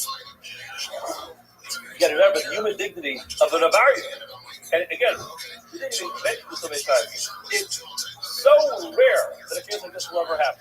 And even if a case like this happens, the probability of the misa, the capital punishment, actually being carried out, in other words, to qualify for the capital punishment to happen, is very difficult to get to this Hashem later on, because of practice again. It's very difficult to actually adjudicate it as a result of the death penalty. So even in the rare case that the person was so brazen, they were warned right then there, the agents were there. Took it, and there's nothing else. The possible excuses that came up. The person went ahead and raised in front of Aiden. The Aiden should not be put up on anything. In such a case, still, human dignity of the adult. How do you know that the key is law for a person who engages in relationships with Zachar? Gemara says, we learned Ish. It says in the pasuk. This read the pasuk. It says, "The Ish Asher Yishkav as Zachar Mishkevei Isha." And in Ish, Asher Yishkav Zachar will sleep with Isha in the way that a person, woman, so Ava also an abomination will be done. They most Basu, both of them shall be the punishment of Misa, May and Bav. The punishment of their blood. Now, the Gemara dashes the pasuk as follows: Ish, it says the pasuk Ish, Prat Lakata. That explains. It's interesting because you have to why do you have to exclude the kata? Actually, at the end of today's tomorrow, we get to the end of the daughter business. We'll describe this a little bit more. But, I mean, you always, Katana are always excluded. Why is that a possible? There are those who say that an interesting, 7 minutes today, Noah. So you don't find concept of Kut and Zachar by Bnei Noah. So you might think the concept of a covenant of our mitzvah boy is only a Jewish concept. What I is this? When it comes to our mitzvah.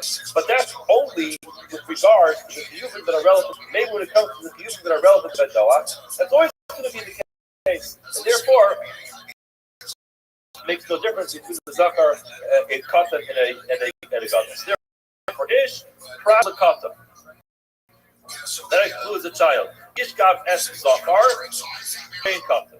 So if the subject name is a child it's still going to be a problem. In other words, as long as the ball is a goggle, then whether or not the subject is a constant, it's going to be a problem. Mishkele Isha, when it says in the passage Mishkele Isha, Magid the Kasav, Shnei Mishkavos Isha. The pasuk teaches you that there are two types of mishkavos Isha. In other words, when the pasuk includes the mishkave Isha, it's essentially telling you that why it's possible for a person to be called Kedarka and Shalom Kedarka. By Zachar, obviously the only people is only Kedarka. Now, the Mishkevei Isha requires to tell you that the Mishkevei Isha, the second type of Kedarka of the Isha, is also considered to be a Bia, which is a problem, and that's going to be the problem by man. Summer of Shmo himself, he says, "Harei Bola Lame Nitzalaba." This pasuk of Mishkevei Isha came to teach the halacha by Zachar, or that a person who engages with a Zachar local doctor, that's the only way to possibly do it when it comes to Zachar, and that's the answer of Mishkevei Zachar. It comes to teach you something about Mishkevei Isha as well. We reference Mishkevei Isha. Teaches halacha about Zachar. What do we learn? By the way, when that comes to Isha, the person who engages with a woman who is not allowed to engage, whether it's Kedarka or Kedarka, it's always going to be a problem. Most Yumasu tells us you're going to be Kayim the Skila. The Kayim Skila, Ashover the Skila, or down the Shaldah. It's really Skila. Maybe this is referring to all other mitzvahs which are relevant to Torah to be straight for Herod or Kanek, or if you don't, never above. It says here's above, never will be done above. We've mentioned this question many times before. Oh, you don't need to be above. Malala the skila, just like it says Yudani, the punishment is skila, so too it says be above, here be skila. All right, so this is Gemara Rabbi, Kafel Yamet. Onesh Shamanu, fine, the passage is very clear. We have an honest over here as Hara B'nai. We find it as Hara for this customer. Again, as we mentioned, we have a passage as notice. We have another passage as Hara, warning. Kafel Lomar, the passage says, the ask is Zachar, with this coverage. Another passage says very clearly, it doesn't come from punishment, but it's very clear instruction. That's Zachar, with this coverage. Isha, so Eva, it is in the public. Magnu, as Harkes in Gemara. Why is bad as Har for a person who is okay as Harlan is not? How do you know the subject is warned? Now, it's okay. The active member of the group. Now we find out Har because it says that Zachar was Mishkav. Now, how do you know about the Mishkav? Right? Hamalomar, when see a Kodesh today, so a person should not engage in something discussed. Today, so Omar, it actually something the word Kodesh actually discussed. Kadosh, Kayu, the Eretz, Asud, before you see clearly that the word Kadosh in this context is referred to Evos, to abominable action, and therefore that adds in, that extra possibility is added in. Even we have this possibility here in Malachim, which helps us to find the possibility of Yisrael. Lo Kadosh B'nei Yisrael is in Javar. So that's the Azhara for the Mishkan. It's very important to keep this in mind. You see that these drushes are going to have an opportunity. Clearly, according to Rabbi Shmuel, there's an extra pasuk of Lo Iya Kadesh. That Lo Iya Kadesh is the Azhar. However, Rabbi Kiva disagrees, and he says, Edo Sarah, do not need to have the pasuk of Lo Iya Kadesh. Therefore, not that. Yet, Harei Makar Lo Sarah Lo Siskav. We read the pasuk with the nekudas of Siskav Mishkevisa. So again, when you use the nekudas of Lo Siskav to refer to the action of a member, and the member who's acting. However, Karibei Lo Si Shah Kate. In other words, there's no nekudas in the Torah. So therefore, it's possible that you can actually read the same word Lo Si Shah Kate, so it has a dual definition. One definition is Lo Si Gav versus activity. The other one is Shachav should not be the subject of the activity. Therefore, you have the Azhar. Both Shachav and Mishkav are the same thing. Okay, so we have an Azhar for the Shachav, we have an Azhar for the Mishkav, and we have an Onish for the Shachav and for the Mishkav. That's very clear for the Mishkav.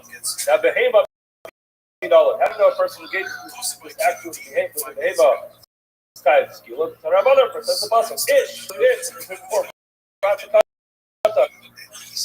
goes to the child. Asha yitain sheba behavior. His shechiva with the behavior. Getola Bekatana, but the animals Getola kind of definitely Gadol or Gadol becomes the animal, no size, no age, which is more relevant to the other one. All of them are going to be problems. We understand the skila. More asked the same question we asked many times before. Answer over the skila or Aiden Elavash comments research of course. How do you know it's skila? Maybe it's one of the other types of capital. Never Tarogu. Never that long. Target. Over here it says also by yeah. Plus over here is Rose Target God for Kip over Shona, Beast Yet called over Bakona, leaders looking are either some kind of person who is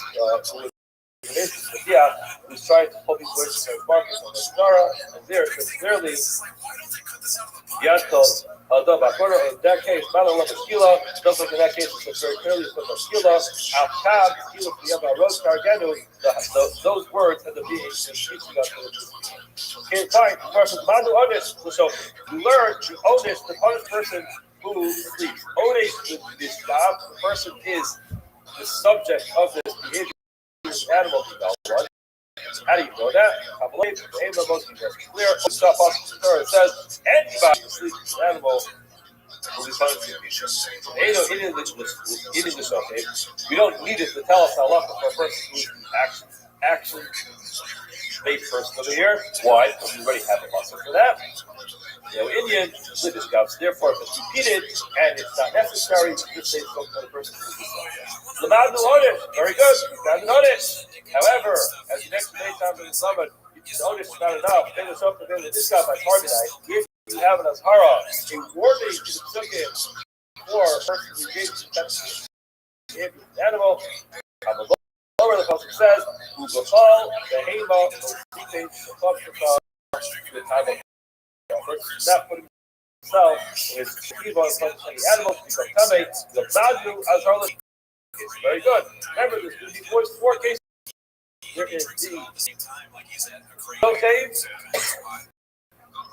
and the Nishka, and the Azhara and the Onis.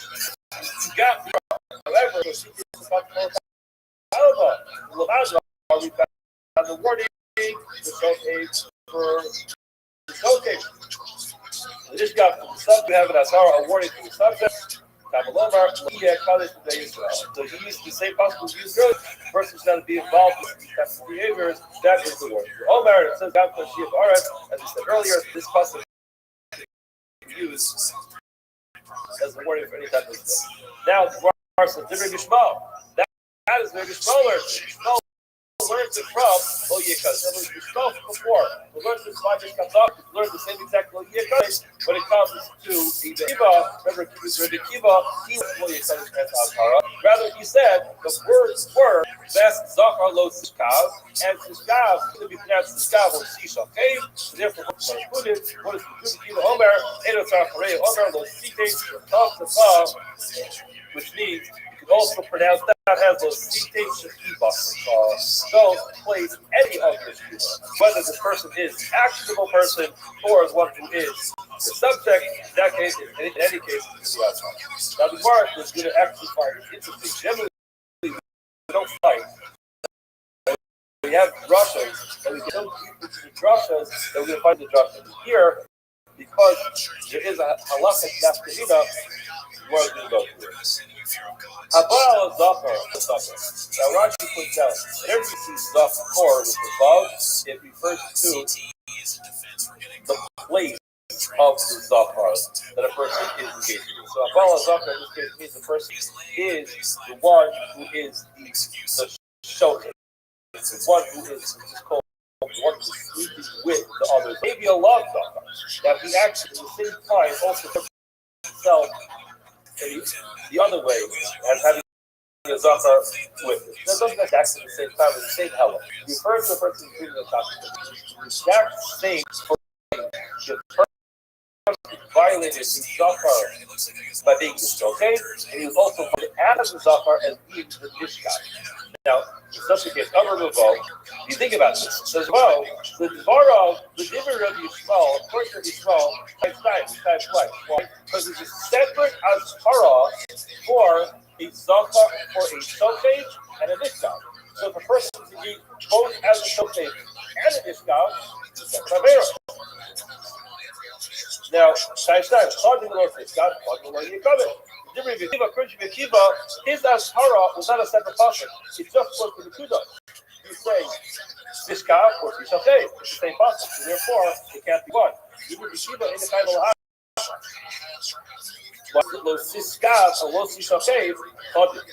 Abal behema, person is Baal an animal, maybe behema love, and he also has the animal in the other way. So again, the same thing was probably be true. The neighbor is small, small, separate drasha, low year causation, twice, two separate issues, and this guy. Causing those stuff.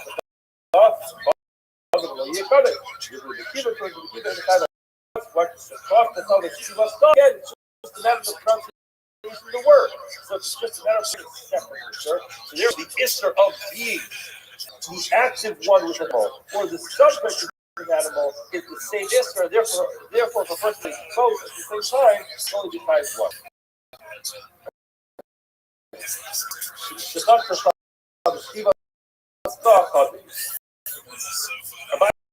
Rabbi disagrees with the He says, Abai Amar, Filu Dibri Yishmael, not referred to Yishmael, the only type once. Why? In other words, even though it says, both Via Kaddish, and that's the Abaya, the Gavri Tzidi, that was a mitzvah that was given to people to behave.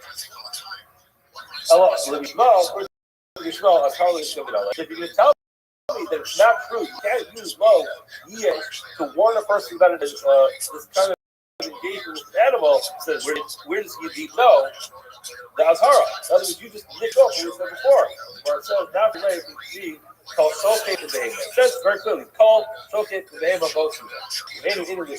You don't need a people to Azhara for the one who is the Shofet, the actor. Remember? In English, you just apply to the Nishka. That's the rule. Took him. If you're possible, it's repetitive. You don't need it for actual. They actually need the pasuk. Always apply it to the same Indian, but the same concept, but a different part of that. In this case, you don't need it for the shofet because you're going to have an Ashara and you have a punish, and therefore you can apply it to the Nishkav to the subject. Now, the Afkir Achmanu Nishkav Balash Shofet. Why did the Torah do that? Why did the Torah use Balash Shofet? Onesh here, just like we saw, we have Sukkim, which tell us that there's an Onesh and an Azhara for the Sukkim. When it comes to the subject, Onesh and Azhara.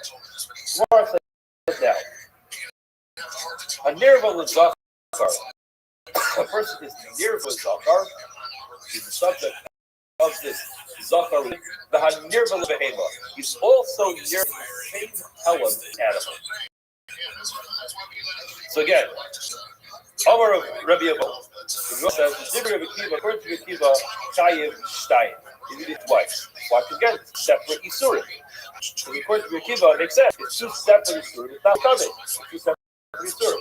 Chodelos is God. Chodelos is just comfortable. Dibri of Akiva, according to Yishmael, this is where it comes in. According to Yishmael, this last.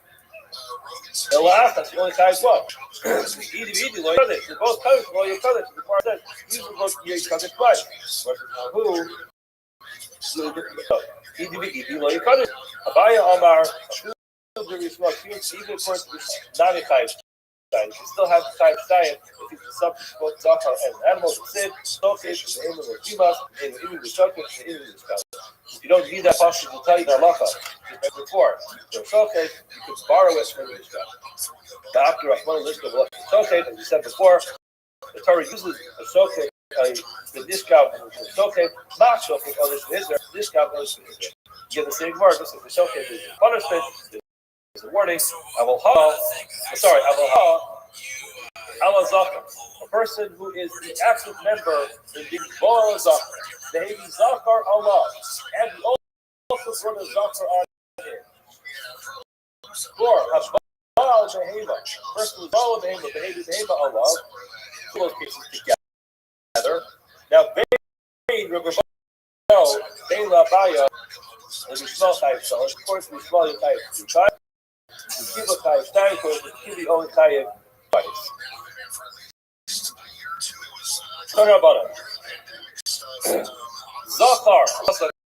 Zachar. With the Vav. Lo Asifo, Katan to Gadol. Did not make a Katan like a Gadol. In other words, we said when it came in animal, he equated Zachar of the Gadol. Behema, when it came to a person, Asifa, Kana, Gedola. We did equate a katana and a Gedola. It makes a difference how old we have. Now, the question is, what does this mean? My lo Gedola. A child like a Gedola. Of a Rav, lo Hasu Siach, Kafos, we did not make the Bia of a child 9, like less than 9, and like a child who was 9. We'll explain this in a minute. Shmuel says, no loss of Bia Kafos, we didn't make the Bia of the Ben Shalosh of less than 3 years, like 3 years. What's the argument over here? Rav Sarah called the Shot of Ishkav, or the less Shot of Ishkav, so if the person can be a Boel, he can be Ishkav, so love Ishkav, that's the Mishkav. In other words, as follows. We know that Allah is that the male child under the age of 9 is not considered a Bia. We do not assume that the child under the age of 9 has the ability to be able to perform Bia. Similarly, how speaking, a Bia of the girl is not just a Bia. The question just is, when you have the male child subject, as disturbing as this whole conversation is, the question just is, you equate a male child to a female child. Say, well, since the male child can perform the age, cannot perform a Bia at the age of 9, their subject, the child is the subject, and it will not be considered to be a Bia for the child. And hold on, this Isha, instead of touching the girl, please the cutoff, not done. That's my focus. That's what Gemara says. Actually, what's that for? Rav Summer told you to showcase, he's the Nishka. Child old enough to be the showcase, he's the Nishka. So the less okay, he's not old enough to be a showcase. In other words, he's less than 9, less than Nishka. The male's going to engage with him, an older Gadol to engage with him.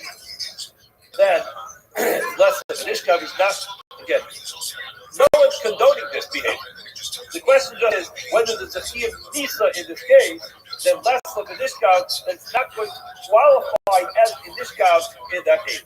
Shmuel says, Mishkeve Isha has to be Mishkeve Isha, and therefore Mishkeve Isha, what's the time of Mishkeve Isha? 3 years old, and therefore you'll give the Zachar about the female in this context. Stop here for today. Everyone have a wonderful day.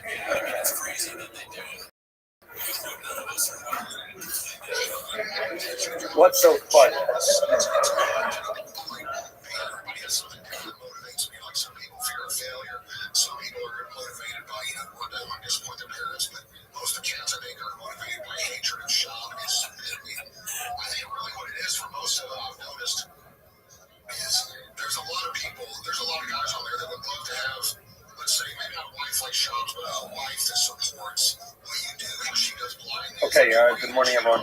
Today's daf is that we left off yesterday on daf days, and we're going to be 4 lines up from the bottom. What we were dealing with there was Mishnah. We had a machlokes between Tanakama and Rabbi Yehuda. The Tanakama held that if someone has relations with his mother, that person is liable for 2 lavim, for 2 Isserei lav. What are they? First of all, because it's his mother, and second of all, because it is the wife of his father. We also talked about the fact that it could, they could also be HSC.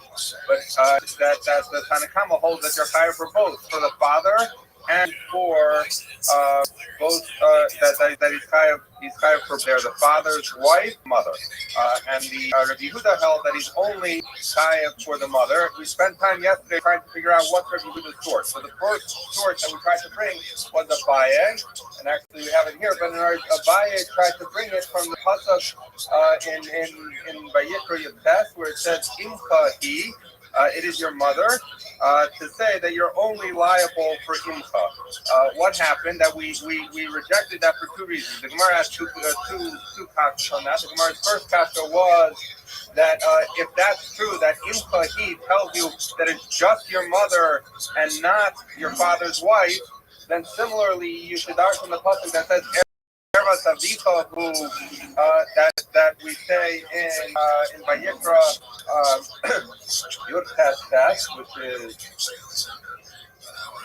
so that therefore it's so Erva Savika who should tell you that Erva Savika should tell you also that you're chayav only for your father's wife, but not for the mother, which would produce this strange result as it yesterday, that you would have a man who has relations with his mother who's not his father's wife, is chayav, or with his father's wife who's not his mother chayav, but if it was his mother who was also his father's wife, then it would be a bizarre result. That was question.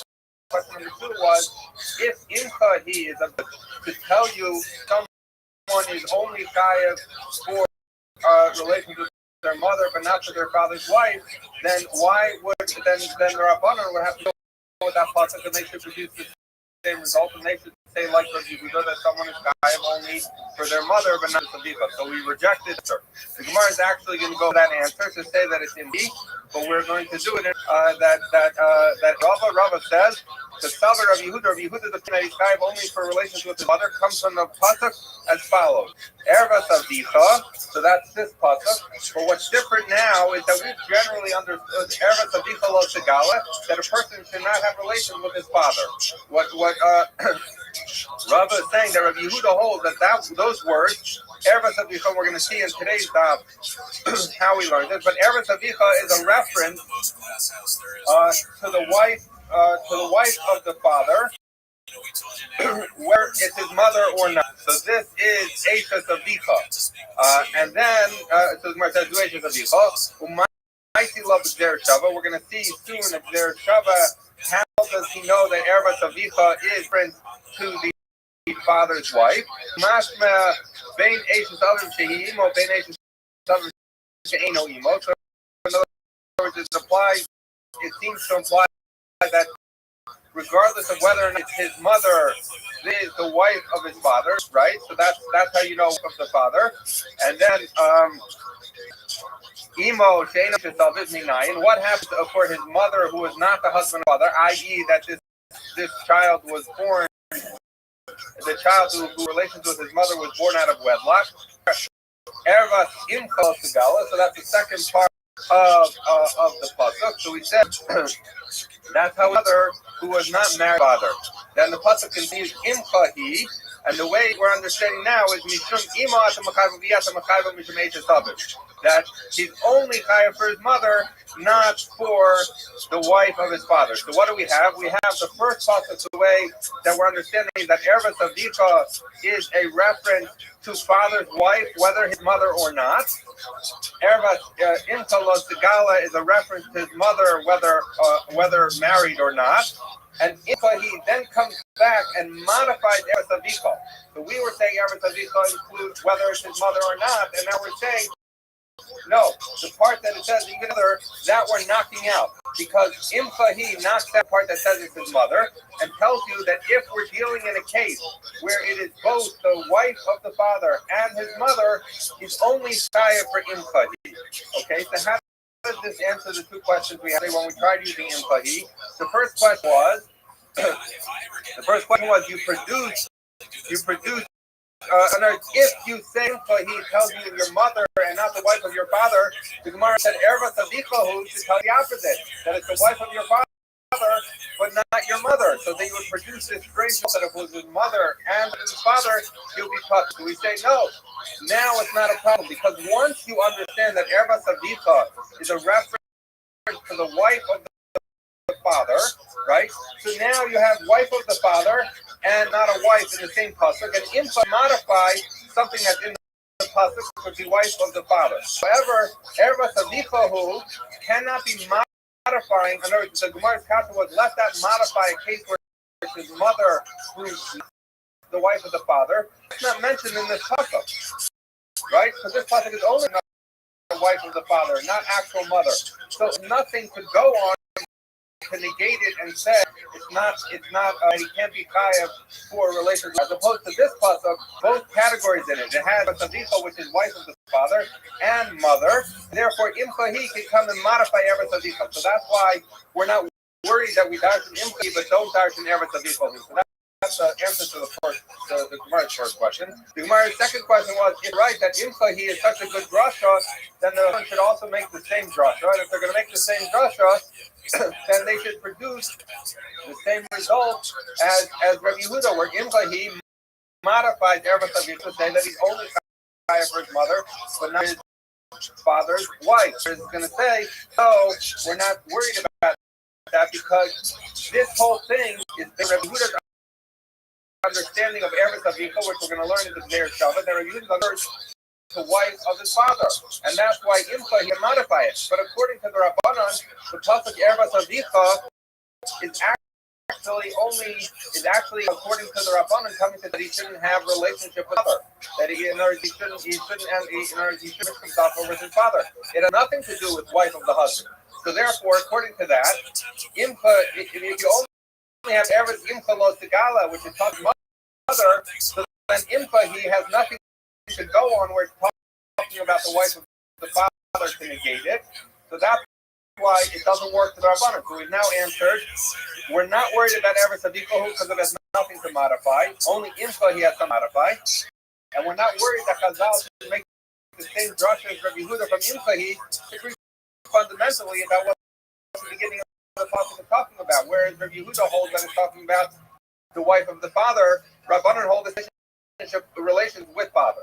Okay, so that answer Rabbi Yehuda does it. Now we're going to bring a brisa that supports his answer, and we're going to whole thing in a little bit more detail. And it's technical. That's why we're doing the video today. We'll see if this works. Okay, so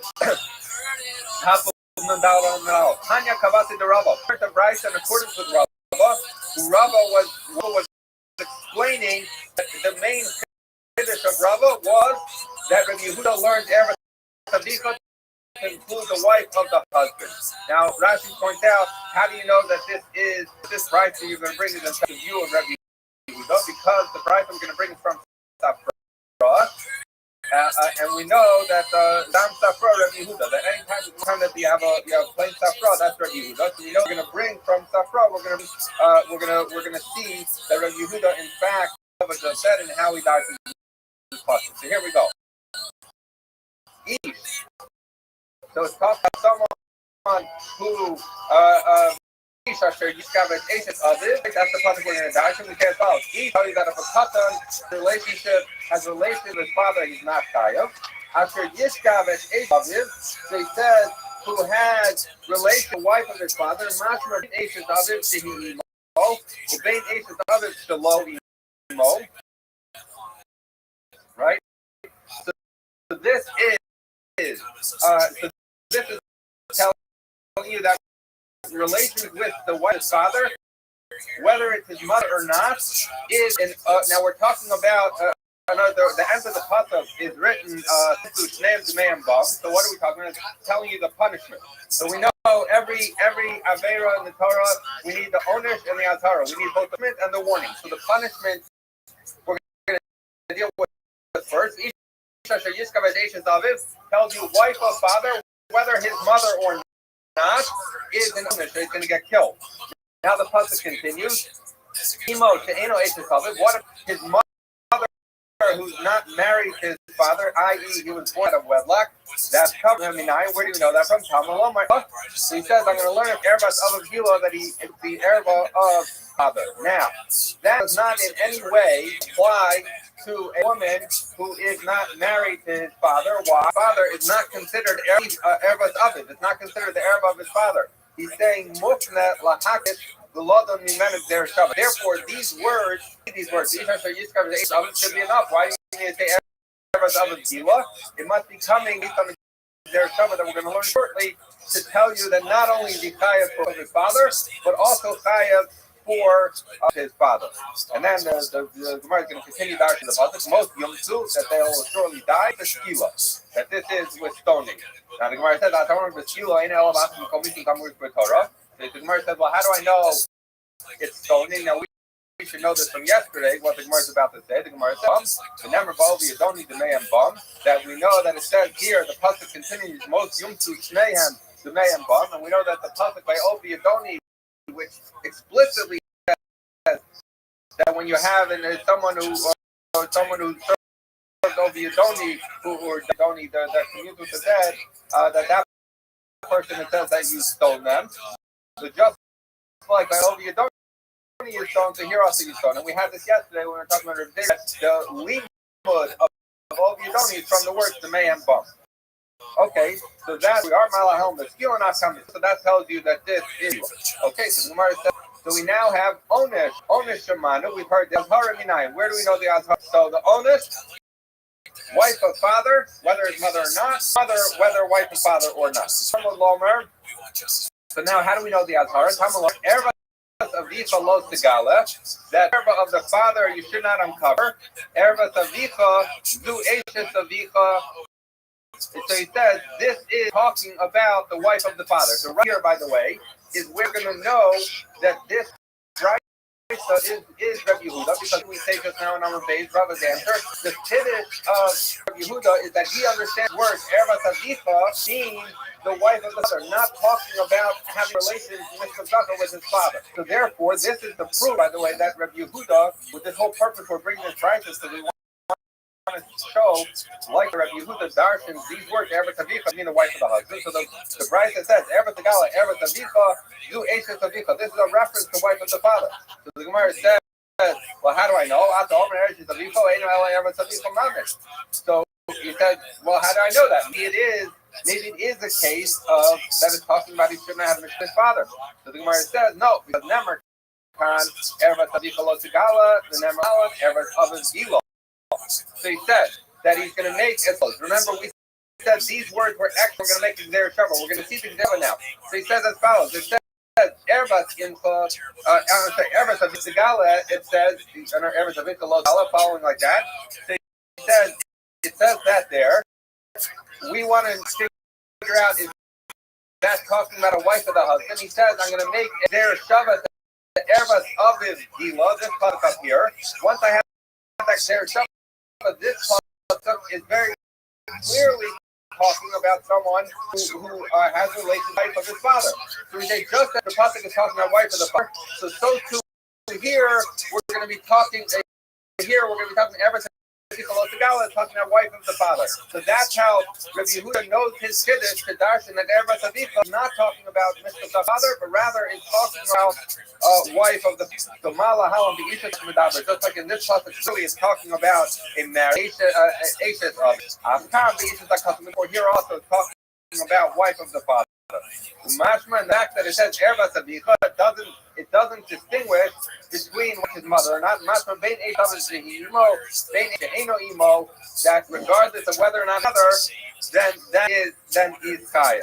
Now continues pasuk Imo, or continues the limud Imo she'eno Eishav Minai. And how do I know if his mother bore him out of wedlock, meaning she was not to the father?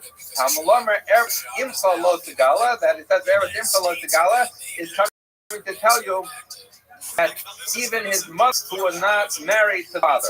Okay? So he says, now the Gemara gives a little bit of a funny language, but basically what it's coming back to is saying as follows. Ainli Elabaz Para Shasta Katas Imo Sheno Eishes Aviv, Imo Shehi Eishes Aviv. Onish Minayim. So he says as follows. Now this is really the Geder Shava that we referenced earlier. But he's saying as follows. I see in the Azhara, in the Pasuk of Azhara, that it compares his mother that is not the wife of his father to the mother who is the wife of the father, because you have both of them in the same Pasuk. But how do I know that at the ownership level? So we say, Nemer kan Eretz Avicha Lo Segala. It's written here, Eretz Avicha Lo Segala. The Nemer Lahalon is written up here, Eretz Aviv Gilo. Ma Biazhara Asa Kasas Imo She'eno Eshes Aviv Imo She. Just like in this pasuk, it compares when it's the father and it's the mother who married him. So too, therefore, this pasuk is talking about both, that both for purposes of onus and for azhara, Tukin, based on that clear between Eretz Avicha, Lo Segal, Aviv Gila, is coming, both of them, both the onus and azhara, apply to wife of the father as well as his mother, who's not the wife of the father. Okay? So therefore, Aspa onus, Asa Kasam, so therefore, just like in Azhara, both wife of father and so to here by the wife of father and mother. So now continues the brother, and this is the second aspect of what we're proving, Rabbi. The pasuk continues. Imchahi, what did Imchahi tell you? Mishum imo asamachayvo, biasamachayvo mishum ages of that we're going to say that Imchahi comes to negate what we were learning from Eretz Avicha. From Eretz Avicha, we were learning wife of the father, whether it's his mother or not. And now we're saying, Imfahi, sorry, he's not Chaya for wife of his father if it's also his mother. Right? So therefore, this is coming to tell you only wife of the father who's not his mother, and this is coming to tell you mother who's not the wife of the father. But if there would be only a case of mother, Imfahi negates the limud of the wife of the father applies even when it's his mother, and therefore, if this negates that aspect of Erev, what are we left with? We're left with that when a person has relations with his mother, who's also the wife of the father, that person is only for Imfahi, because Imfahi took out of Erev the liability with his mother, who's married father, Eshes Avicha. So that's how we're going to learn. Okay, so now we've completed the Brayso. What have we proven from this Brayso? On the base that we actually did this morning, Rabbi said that the reason Imchahi can modify pasuk, but we're not worried about everything because Imchahi negates half of what we learned from everything. We can to say that Imchahi tells you he's only chayav for relations with his mother, with his father. He's only chayav mother part because of the word Imchahi. So we've now seen a brayso that very clearly says exactly the way Rabbi explained Rabbi Yehuda. Okay, so now we have to figure out some things that are missing.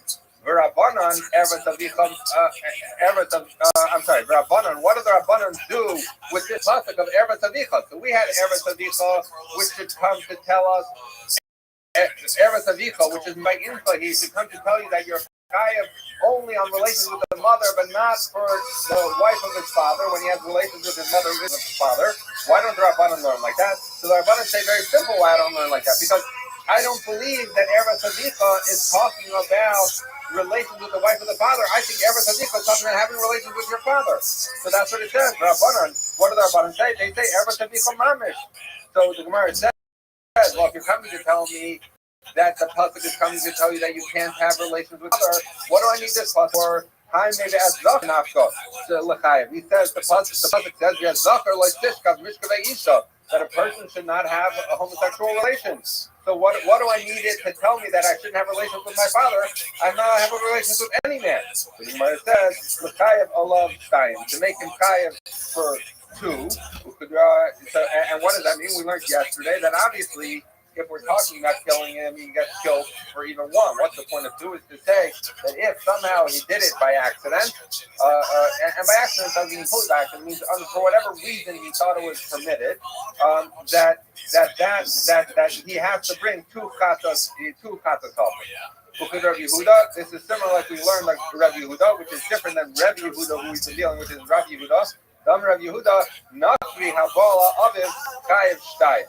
That it says a Nakri. Now we're going to see in the Gemara in a moment that this does not mean really a Nakri. It means a Jew. It says a Jew who comes on his father is Chayev Shtayim. What are the two? He's Chayev for ervas of the Cholos Segala, that you shouldn't have relations with your father, and he's chayav for the Adzakar L'Sishkav Mishkavei Isha, that you shouldn't have Mishkav Zakar, so he's chayav too. Similarly, Habal Achi Aviv Chayav Shayim, that someone who has relations, who has homosexual relations with his uncle, is also chayav Shayim. Why? Because how do we know? Because the pasuk says. That's my one suggestion. It says Eretz Avicha Lo Segala. I'm sorry. I'm not an English guy, but that's. Well, basically, the pasuk says that someone cannot uncover the erva. Oh, okay. The erva Achi Segala. The pasuk says that the erva of your father you should not uncover. Now, you might say. So you might say that is maybe that's talking about his wife and not about having relations with the uncle himself. So we say no, because at the end of the pasuk it says his wife expressly. So therefore, in the beginning when it says Achi Avicha, it must be talking about not having homosexual relations with him. So what do you see? The view is saying that you're chayav too, right? So if you're chayav too, then if you're chayav too, it must be one because you thought for Eretz Achi Avicha, and the other because of the general prohibition on Chayav Shayim. So Amar Rabbi says, Mistabra the Rabbi Yehuda Yisrael B'Shogeg U'Bekar. So he says, what we're focused on right now is, why does it say Nakri? If you tell me it's a Jew, and we're talking about where he did it by accident, meaning he didn't realize that he was doing some harm, and we're talking about Rabbanos, so then it's significant to understand why he would be chayav twice. But if we're talking behind the common Nakri, and then why would it say Nakri? So that makes sense. But if you would think that Nakri Mam, so if you think that it's literally saying that a guy is chayav double misa, dino ma'inihu. What's the halacha of a guy who has homosexual relations? Kapla, he gets killed. If you couple player, are you going to kill him twice? It doesn't make sense. So if you're talking about being over on two death penalties, it's only relevant to talking about a Jew who did it without realizing he did it, so we're not actually killing him, and now he has to bring a korban. He has to bring two korbanos because he was over on two lavim. So what do you see? You see that literally that the Rabbanan explain Eretz Avicha to mean a prohibition literally on having relations, a man to have relations with his father. And that's why we know he's chayav twice. Once for Eretz Avicha and once for the regular prohibition on Mishkav Zaka. Okay, so the Gemara says, Tani Nami Haki, so we learned another brayso that said similar to this, Habal Aviv Chayav Shtayim, Habal Achi Aviv Chayav Shtayim. That someone who comes with his father, man has relations with his father is chayav two lavim, and similarly, someone has relations with his own chayav twice. Okay, so now the question would be, on its face, this would seem to negate Ika the Amri, the law of Rabbi Yehuda. So some say that this brayso that talks about him being chayav twice is not Rabbi Yehuda. Why? Because remember, Rabbi Yehuda learned that Eretz Avicha is of his father. Is not talking about homosexual relations with his father. So therefore, the only thing that Rabbi Yehuda has relations with his father is the general prohibition on Mishkav Zakar. It does not have this pasuk. So when the brayso says that he's chayav twice, it has to be the Rabbi Yehuda. That's one version. The Ika the Army, there are others who said Afilu Te Yehuda. You could even say that that's Rabbi Yehuda. Rabbi Yehuda would agree that when a person has relations with his father, he's over on two lines and he needs two chatas offerings. Why would he bring it? He's going to say, I'm going to bring you a kavachomer. Then when someone has relations with his father, he's over on two isurim. So why? Because uma'achi others the korban others who chayev shtayim others will koshikim. So he says, what's the kavachomer? He says as follows: we have a pasuk that says you can't have mishkav zakar with your father's brother, right? What's his relationship to his father's brother? It's through his father. Right? So if he's chayav for relations with his uncle, he surely should be chayav for relations with his father. So therefore you have a kavachomer that from the uncle that the father also has a few of these. And then you add on top of that the general prohibition on Mishkan Zakar. You end up with two sources for Chiyuv Mitzvah, even according to Rabbi Yehuda, who does not understand everything because he's talking about relations with father. Okay, so we have one group who says that in fact, this price that I said you're over on 2 is not like Rabbi Yehuda because it can't use Eretz Avicha to talk about relations with his father. And the other price that says no, even Rabbi Yehuda would agree that someone has relations with his father doesn't have a Kalpah. What are they arguing about? Because this will give a close to the Rabbi, but they're arguing about them, which we're going to see later on in Sanhedrin. Mar Savar on Shibnadin, Savar ain't on Shibnadin. So he says that one of them hold that you can punish someone using a logical argument of Kalpah. The other holds you can't. You understand that you can make a Kalpah to punish someone and make him so then it's fine. We agree that he's over on 2 lots for his father, one because of the general prohibition on Mishkan Zakar, and one from the Kalpah from his uncle. But if you understand that you cannot Kalpah to be Machai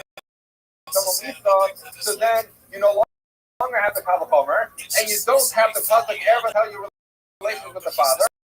So all you're left with is the general prohibition of Mishkan Zakar, and then therefore the price is that you're a chayav too. Must be like the Rabbanan and not because Rabbi Yehuda would say Eretz Avicha is used up for talking on Azhara Leishes. So where do the Rabbanan learn the Azhara? Because remember what happened is this pasuk, which is the Azhara pasuk, is the pasuk that teaches you about relations with your father's wife or the mother. He learned Eretz Avicha talking about Mishkan Zakar, right? So that's what the Rabbanan learned. So then therefore you know Eretz Imcha, you know mother who's not married to the father. But how do you know where is the Azhara for the wife of the father? So the Gemara says, Nafsu me Eretz Eishes of Yichalo Segala. We have this other pasuk down here, Yud Tes, which says Eretz Eishes of Yichalo Segala tells you that's the Azhara according to the Rabbanan to tell you that a man cannot have relations with the wife of his father even if it's not his mother. Okay, so we say Rabbi Yehuda. So why does Rabbi Yehuda have to learn it from Eretz Avicha? Why doesn't he learn it from a very explicit pasuk? That's because everything should be called the Gala. Gemara says he learned that he needs that pasuk to tell you that is guy, which we actually saw in our missing yesterday. The man has relations with the wife of his father. That applies even if his father dies. So if his father marries a woman who's not his mother, and then his father dies, he has relations with that woman. He's been over on the Isser of Ashes of it. That's how Rabbi Yehuda would use this pasuk. The Gemara says, Rabbanan, where would the Rabbanan know the halacha in our mission? A man is chayav for relations with his wife's father even after his fight. But the Gemara says, "Havu mitseif b'krana eretz avicha." The end of the pasuk says, "Eretz avicha is like eretz avicha." Those words are extra, and so therefore that Rabbanan used to learn a man is chayav for relations with his wife's father even after his father is no longer living. Rabbi Yehuda, what about Rabbi Yehuda? What does he do with those words? Eretz avicha. So he says he's coming to teach you that these words Eretz avicha will come to tell you that when a person has relations with the wife of his father, who's married to his father, so that he's only chayav for relations with the wife of the father. He's not chayav for the general prohibition on HSE. That's what Rabbi Yehuda learned from the word Eretz Avicha. Now, hopefully, someone will ask the question, maybe, that yesterday's Mishnah we said expressly not like that. Well, no, we learned in the Mishnah. Habal Ashes of someone who comes has relations with the wife of his father. Chayav alei mishum Ashes of umishum Ashes ish. That the person is chayav both for Ashes of and for Ashes ish. Bein b'chayav and bein lacham yisas of it, whether the father's living or not. And what happens? This is an uncontested statement in the Mishnah. And Rabbi Yehuda never argued. So if Rabbi Yehuda learned that when a person has relations with the wife of his father, I am only for wife of the father, general prohibition on HSE. So then Rabbi Yehuda, who should have argued on the Mishnah and said, hold on, you're only chayav relations with the wife of the father. Gemara says, Rabbi Polik for Brisa. Rabbi Yehuda does argue, and it just happens to be in the Mishnah he didn't say, but in a Brisa somewhere it must be that he said. Okay, Rabbanan Onesh Eishes Elvis Lanisa Minalu says that we talked about that. The Rabbi Yehuda. We talked about the fact that Rabbi Yehuda learned from Eretz Eishes of Yikol Segal that that was Azhara. So we have as follows, that we're talking now about the halacha that whether that Eishes Alulach Anisa, that if a man has relations with the wife of his father after he dies, so Rabbi Yehuda learned that from Eretz Eishes of Yikol Segala. The Rabbanan learned it from Eretz Avichahu. So now the question here is that's the Azhara. Remember, we need a punishment also. So where do we learn the punishment? So now the Gemara says, this one, Rabbi Yehuda might be love their Shava. Rabbi Yehuda, it's not a problem, because Rabbi Yehuda would learn the Azhara from Eretz Eishes of Yikol Segala. How would he know the Onish? Because remember, we had a Gzer Shava that we compared Eretz Yikol Segala to Eretz Aviv Gila to tell you that there's a Gzer Shava between Onish and Azhara, and if you know one, you know the other.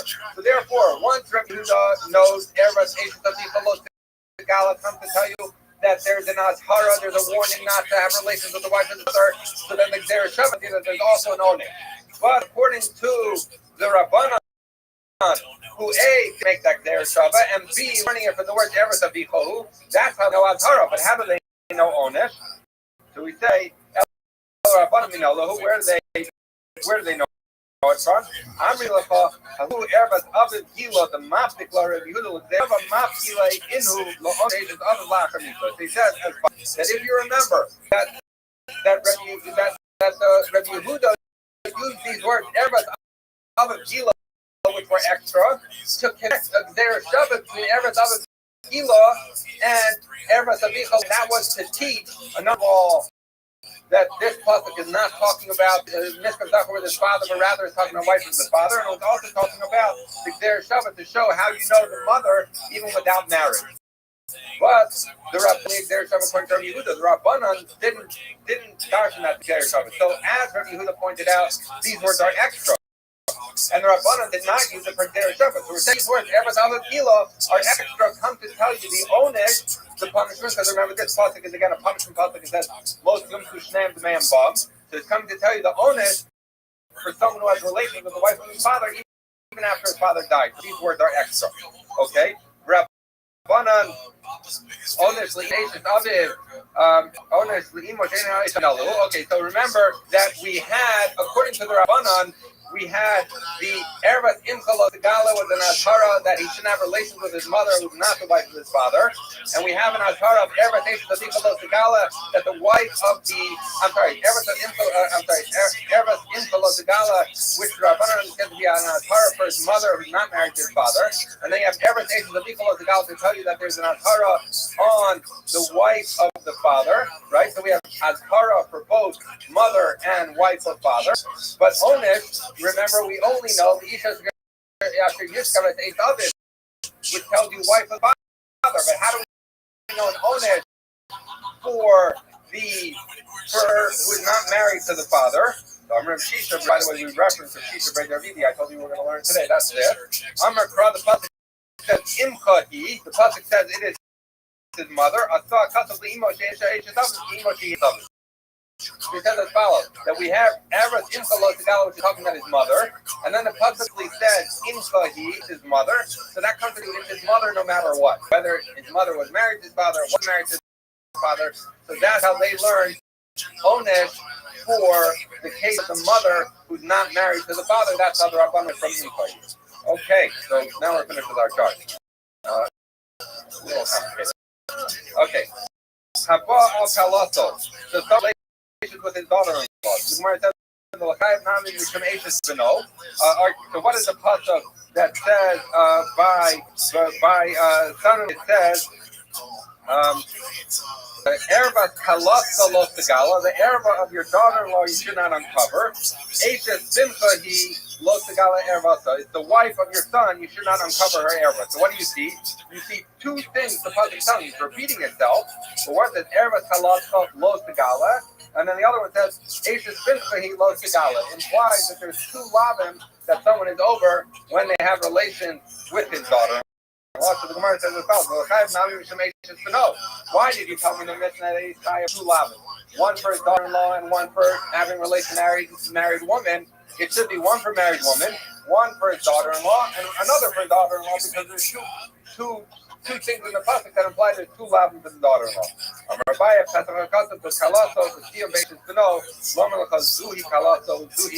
He says no.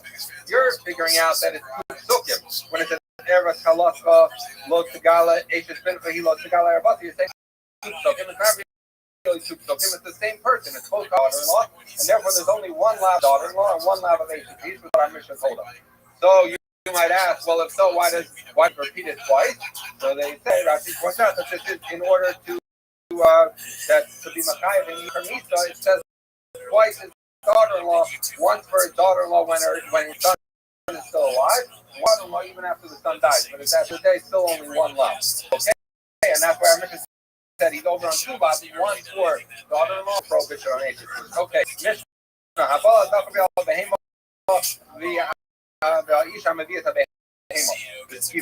We said in the mission before, we had 18 cases. This is the first 3 of them. Someone who has relations, who engages affirmatively in an act, homosexual act, and someone who engages in bestiality, and a woman who engages in bestiality by bringing on her. All of those get you. Now the Gemara asks the question. The Mishnah in Madam called Machato. He says, now with the Torah tells us that if someone has relations with a behema, not only does he get killed, but the animal get killed.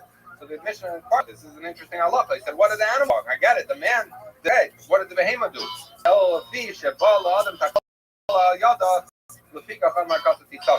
what this means in the Gemara, but it says that this animal person to sin, therefore the pasuk says it should be stoned. We'll see in the Gemara what that means. Another possibility.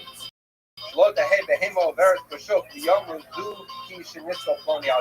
want it to be that people see Bessie the cow walking around and people say, oh, Bessie, that's the one who Reuben, whatever, had relations with. So, again, we'll see in the Gemara what these two answers are about, but that's the reason the animal gets killed.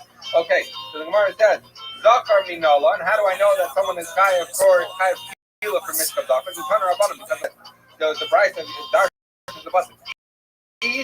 So it says, that's saying it's talking about a man but not a cousin. After Yishkav as Zakar, who has relations with a Zakar, Ben Gadol Ben Katan, so it's saying that if someone has relations with a katan, so someone sodomizes a 10-year-old, that he's chayav, even though the recipient of his act was a katan. Conversely, the katan was 10 years old and had relations, had a 30-year-old, so then the year-old is chayav, even though the person who was performing the act was a katan. So we see that applies at some level. Get into a little more clarification on detail. Hopefully, we can get to the end of the dot. Okay, Mishkavei Isha, the pasuk Mishkavei Isha who has implied plural forms of relationship similar to a woman. So we say as follows: which is named Mishkavei Isha. That it's not coming to teach us anything about Mishkav Zakar. It's coming to teach us about relations with a woman. As follows, because since it says Mishkavei Isha plural, it comes to tell you that if a man has relations, let's say with his sister, anyone he's not permitted to, it comes to tell you that not only is that true if he has ordinary relations with his sister, but even if he has, if he has anal intercourse with his sister, that would also be a violation of the Erba, and he would be chayav misa. Interestingly, this you would think was coming to tell you a halach of Mishkav Zakar, but actually it's coming to teach you from Mishkav Zakar that it says Mishkavei Isha, and it equates the two forms of intercourse with a woman with a man. With a woman, comes to tell you that therefore any case that relations with a woman is impermissible. That's true, whether it's a unnatural way. Okay. Most Yom Tov, the pasuk continues, they shall surely die with skila. Stone. The Gemara says that the skila ain't allowed to become these words for Torah. How do you know? Maybe it's skila when it says they should die. Maybe it means straight or Herod or Fennec. Where I said, never come to man above, never above you. We've had this before that since here by Mr. Zucker and by the Adoni says the man above, the Tila, just like in the case of the Adoni, clear that it's Tila, so to here in the that it is skira. Okay, that's fine. So now I have a pasuk that teaches us that people Mr. Zucker get killed. So that's the only Shemanu. That's hard to deny. How do I not supposed to have that you have to be warned in the Torah to tell you that you're not allowed to have Mishka Zachar? Tamulamar that Zachar Latishka Mishka Isha Toeva. So we say the pasuk says you should not have. It's another pasuk that says you shouldn't have relations with Toeva. Azhara. Lamadnu Azhara Lasholke. Azhara Lanishka Minai. So he says as follows. So what are we proving? So we had an Oneg who talked about both of them, right? So both the person says that two people should not have the man bum. Both of them are chayav misa. So the onesh we know is true both for the performer, the actor, and the recipient of the mishkav zachar. But in the case of azhara, we learned from the pasuk which says that zachar l'tishkav mishkav isha, you should not engage in homosexual relations with a man. That's talking about an actor. But how do we know that the recipient has an azhara? Okay, azhara l'nishkav b'nayis hamalomar lo yia kadosh mipnei Yisrael. The pasuk says in Devarim that there should not be a kadesh with Yisrael, and we have a pasuk in Malachim Aleph which says the gam kadesh ki ba'aretz. I'm sorry, the gam kadesh ki ba'aretz. There was kadesh in the land. Also, the kol ha'toivos ha'goyim asher horish. He did like all of the toivos of the goyim that the Rebbeinu Shalom out of Eretz Yisrael.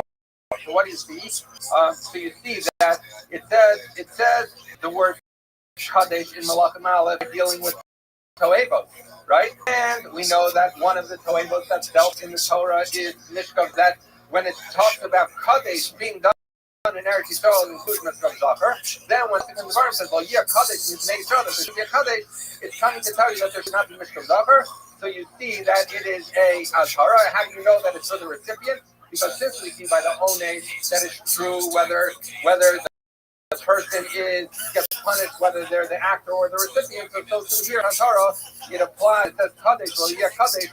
It's saying even the recipient. Okay, give it Rabbi Shmuel. These words are Rabbi Shmuel. Rabbi Shmuel, give it that Eino Tzara. I don't need to come onto this whole Lo Yeh Kadesh business. Why? Because Harei Omer. It's written in the pasuk. We brought the Azhara, which we understood to be talking about the actor, because it says the Azhara Leisishka Mishmei Isha. He says the Azhara Leisishka Mishmei Isha Kribe Lo Tishachev. He says that pasuk that said you should not engage in acts of Mishkav Zachar can be read Lo Tishkav, you should not be the actor, or Lo Tishachev, you should not have the acts done upon you. So the same pasuk can keep both cases, actor and recipient, for purposes of Azhara. The Hema Minalan, how do I know that a person gets Hila for relations with a Behema? The Tanur Rabban, because the Rabban learned Ish. It says a man, Prat Lakatan, to tell you that if a Katan has relations with a Behema, he's not Chayav Misa. The pasuk continues about Shegitin Shechutza Behema, that he, so he says that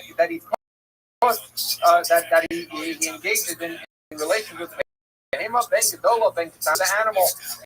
is old, young, it doesn't matter. We're going to get into this because by people there's a distinction, but by animal there's no distinction. The animal could be 1 hour old, it could be 50 years old, and you're okay. Most you must, the pasuk continues, you should surely be killed. We say it's a kilo. After the kilo, ain't no same question we said, how do you know it's kilo? Maybe it's mechanics. Where it says Nemar, it's written here, Taharogu. The Nemar, so it's written in our pasuk Taharogu. The Nemar lahal ki harak tehargenu. That we have a pasuk later that's written in Dvar Gimel, which I think was talking about. I don't remember. Maybe talking by here in Dachas. I don't remember, but it says harak tehargenu. They should surely be killed. No, it's not here in Dachas. I don't remember, but the pasuk is talking about Kila.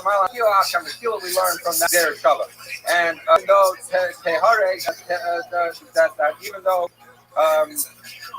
that Taroku, it says here, is technically speaking about the Behema, we assume that the man and the Behema get the same punishment. So you see that a person gets the punishment of who engages in relations with a behemoth. Lamanu ones l'shokev, ones l'nishkav minala. So he said, okay, this pasuk that told us that the person died is talking about that's talking about ish.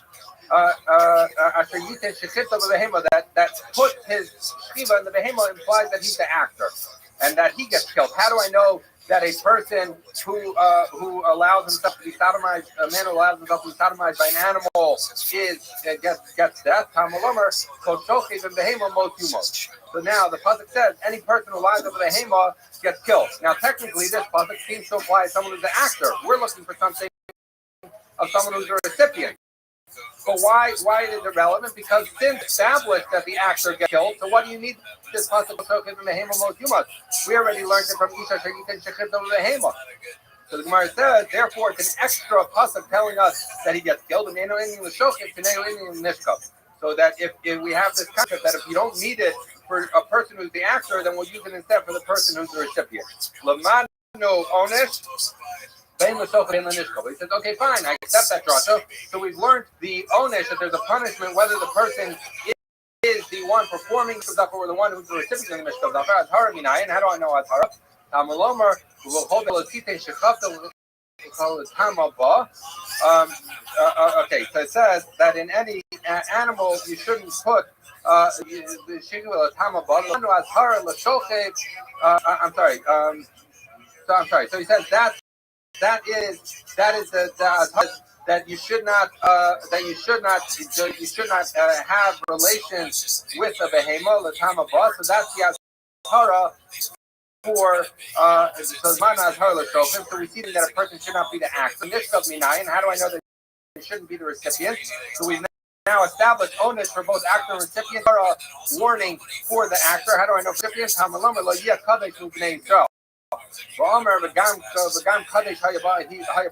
The same Joshua we had before, that when it says Lo'iyah Kadesh, it's reference to things that are Toeva. Before we used it for Mishkav Dafa, now we're using it for Mishkav Behema because that's also considered a Toeva. And once it's a Toeva, it's covered under the Gam Kadesh Hibare, which then translates back to Lo'iyah Kadesh is a form of Azhara. The different Rabbi Shmuel, these are small. Rabbi Akiva, much like he did before, Rabbi Akiva said they no Tarek. Harayu Amar Lo'iyah which we said was the actor. He says the fact that the Torah picks a funny way to say it, you could also read it or understand it to tell you that it should not be a recipient either. Okay, so now we have both the azhara for the actor and the recipient, and we have it for the actor and recipient. So now we're going to say as follows: and somehow both perform Mishkav Zachar and receive Mishkav Zachar by accident somehow, or without realizing what's wrong. So according to Rabbi Shmuel, he's over on two things, that he needs to bring two chas. Why? Because one is the pasuk that says that Lotishka, which tells you that it is that he should not have relations where he's the actor. Because Lo'iyah Kadesh, we learned that he should not be the recipient, right? So according to Rabbi, it works well. He has to bring two carbonates because we had one pasuk that tells us he shouldn't be the actor, one pasuk that he shouldn't be the recipient. Because because according to Rabbi Akiva, the issur of being an actor and recipient both come from the pasuk. It's just read two different ways, but that's still at the end of the day only one lav. So therefore, this is a nafkamina between how Rabbi Shmuel and Rabbi Akiva learned it lemaisa, which would be is that if in the same period of unawareness that it was usher, he performed and had performed on him an act of homosexuality. According to Rabbi Shmuel, there are two separate lavs implicated here, and therefore he brings two chos. And according to Rabbi Akiva, though he holds both are usher, he brings them from the same lav. Okay, similarly, someone somehow without realizing that it was usher, both had engaged in relations with the behema and had a behema engaged in relations with him.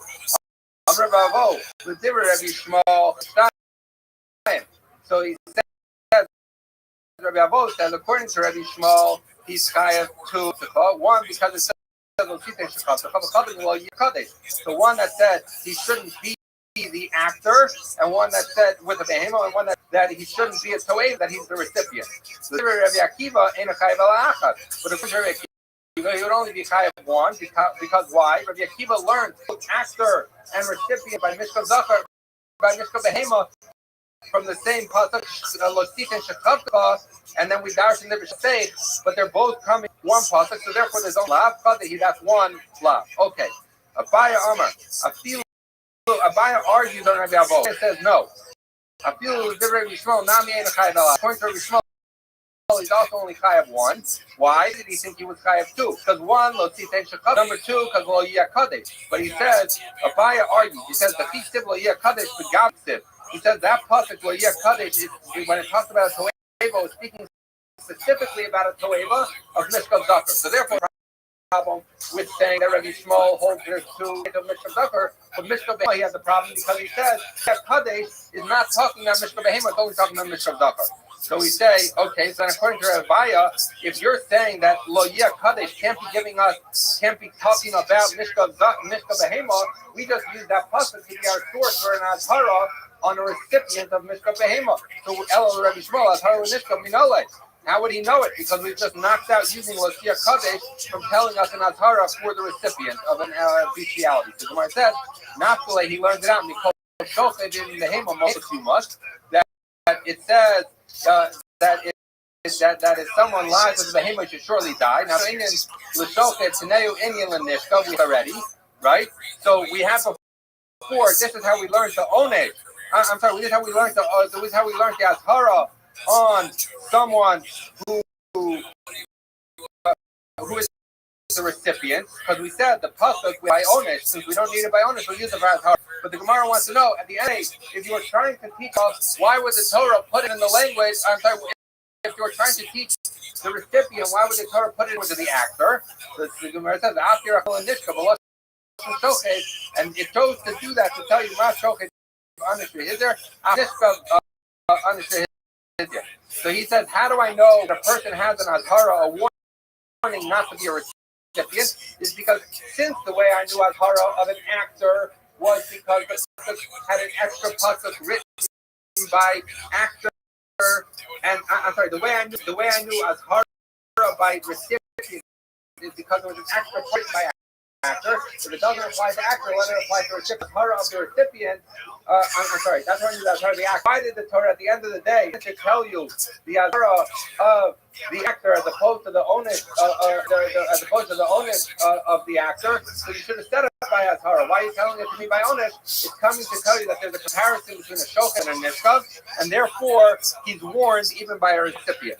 I'm sorry, I didn't say that very well, but at the end I think that is the correct thing. Okay, so the Gemara says,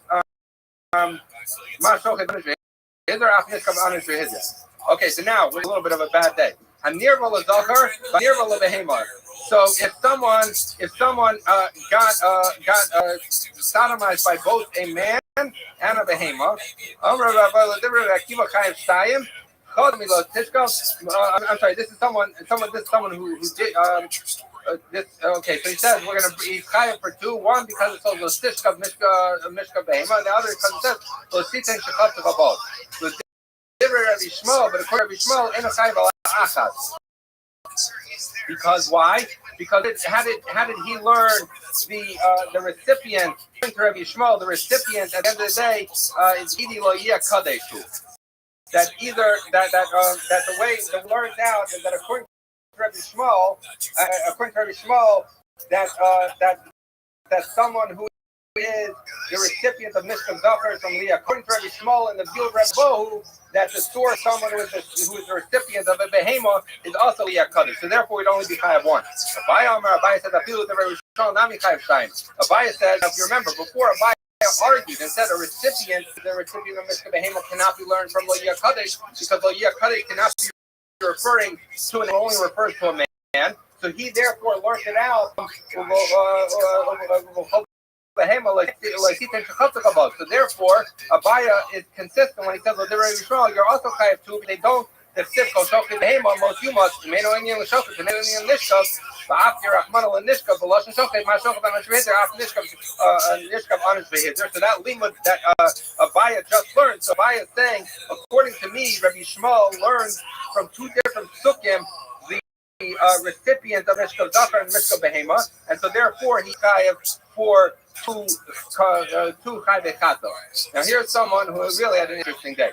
Habala Zachar, the Hevi Zachar love, both he was the actor in Mishkav Zachar and the recipient of Mishkav Zachar, and the Hevi Behema love, and he was also the actor in bestiality and the recipient in bestiality. So he had all four going on. So Bein L'Rabavo, Bein L'Abaya, that whether you say like Rabbi Avo, say like Abaya, Rabbi Shmuel, Rabbi Akiva, why? All right, so it follows. So remember, so he did all four things. He was the actor for Mishkav Zachar and Mishkav Behema. He was the recipient for Mishkav Zachar and Mishkav Behema. So according to Rabbi, according to how do we know actor? As Zachar Lo Tishka, that's one lav. And that's the actor by Zachar. How do we know the actor by Behema says the Chomo Leisikin Shekhatava? That's two lavas. Then when he's the recipient, according to Rabbi Shmuel, he knows Zachar from Lo Yeh Kadesh. So that is three, right? And then Rabbi Abo, according to Rabbi Abo, he learned out the recipient of Behema also from the Kadesh. But therefore, that you don't get a fourth because you can't use Lo Yeh Kadesh a second time. So therefore, according to Rabbi Abo, it's three. Now, according to Abaye, you also have only three because you have as Zachar Lo Tishka tells you Zachar is the actor. So because Behema Lo Tishka tells you actor by Behema, Lo Yeh Kadesh tells you a recipient by Zachar. Where did Abaye learn the recipient by Behema? He learned it from Behema, which is the same word for where he learned it by Behema. So he also only has three. But according to Rabbi Akiva, he's only chayav for two because why? Rabbi Akiva held in both the case of Zachar and Behema, you learn from the pasuk just how you read it. And similarly by Behema, but at the end of the day, for all four issues, he only has two lavin. So Rabbi Akiva says you have two. All right, we'll have to stop here. 89. That's called Snot Tom Hanks, which I think means not Tom Hanks. Let's see what it's all about. Obviously, you've done a million things, right? You've done some big shows, stuff like that, movies. When your dad's Tom Hanks and anybody else, that's a successful career. Like acting's as tough as it gets. Do you make any of those sets? Like a level of entry is a nightmare. So by all regards, you've had a successful acting career. But when your dad's Tom Hanks, it's like Michael Jordan said. If he played one AA basketball, that ain't gonna cut it. Your dad's looking like, oh, he's a failure. It's like, you know, it doesn't matter. It's like your dad will give you a size, but your dad's, Michael Jordan. So people expect you to amaze the least you can do. If you're not in 7 All-Star games, all right, so let's say good morning. Good morning, let's begin all of our responses for this morning. Our commentary sponsor for hey, I will have some for choosing stuff about again to the overture and also this year. So that's all about this. So that's the only sponsor for today. Carrying gold.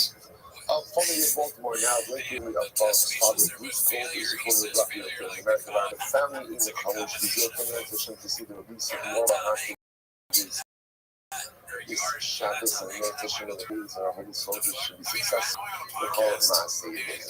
That little to the days afternoon, days 50 to 11 up on even out of age. 51 B. 51 B.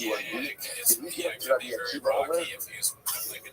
So now, okay, good. So let's say, so you want to, I will so now the fun so again, let's pick up 2, 4, 6, 8, and up 8 lines up from before it gets wide. So remember again, still steeped in the conversation regarding straightforward, and we'll get straightforward. The interesting idea is that the one now is espousing is Ella, Zonah, the Plan Misas, and Bola.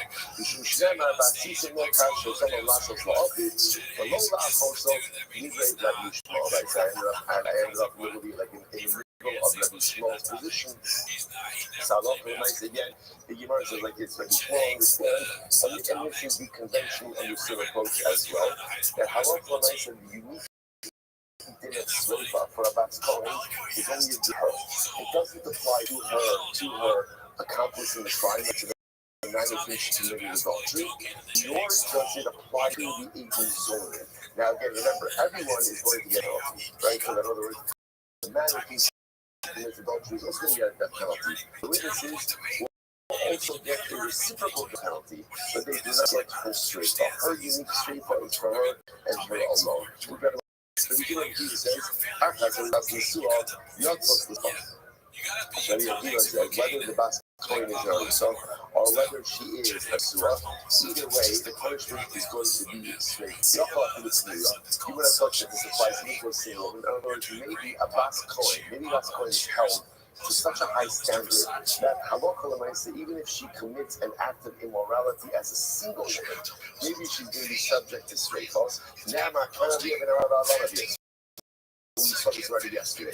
So it says over here, the previous context that it says Obishur Avila is a bas coin. It says Avila in the context of incest. So the Gemara says, it says in both Sukim Avila, Mala Halon is listening to Zekazbal, Afkan is listening to Zekazbal. Just like earlier talking about, again, after immorality, where there is an element of marriage, so too again, Halon. Talking about with an element of marriage. I'm going to be small.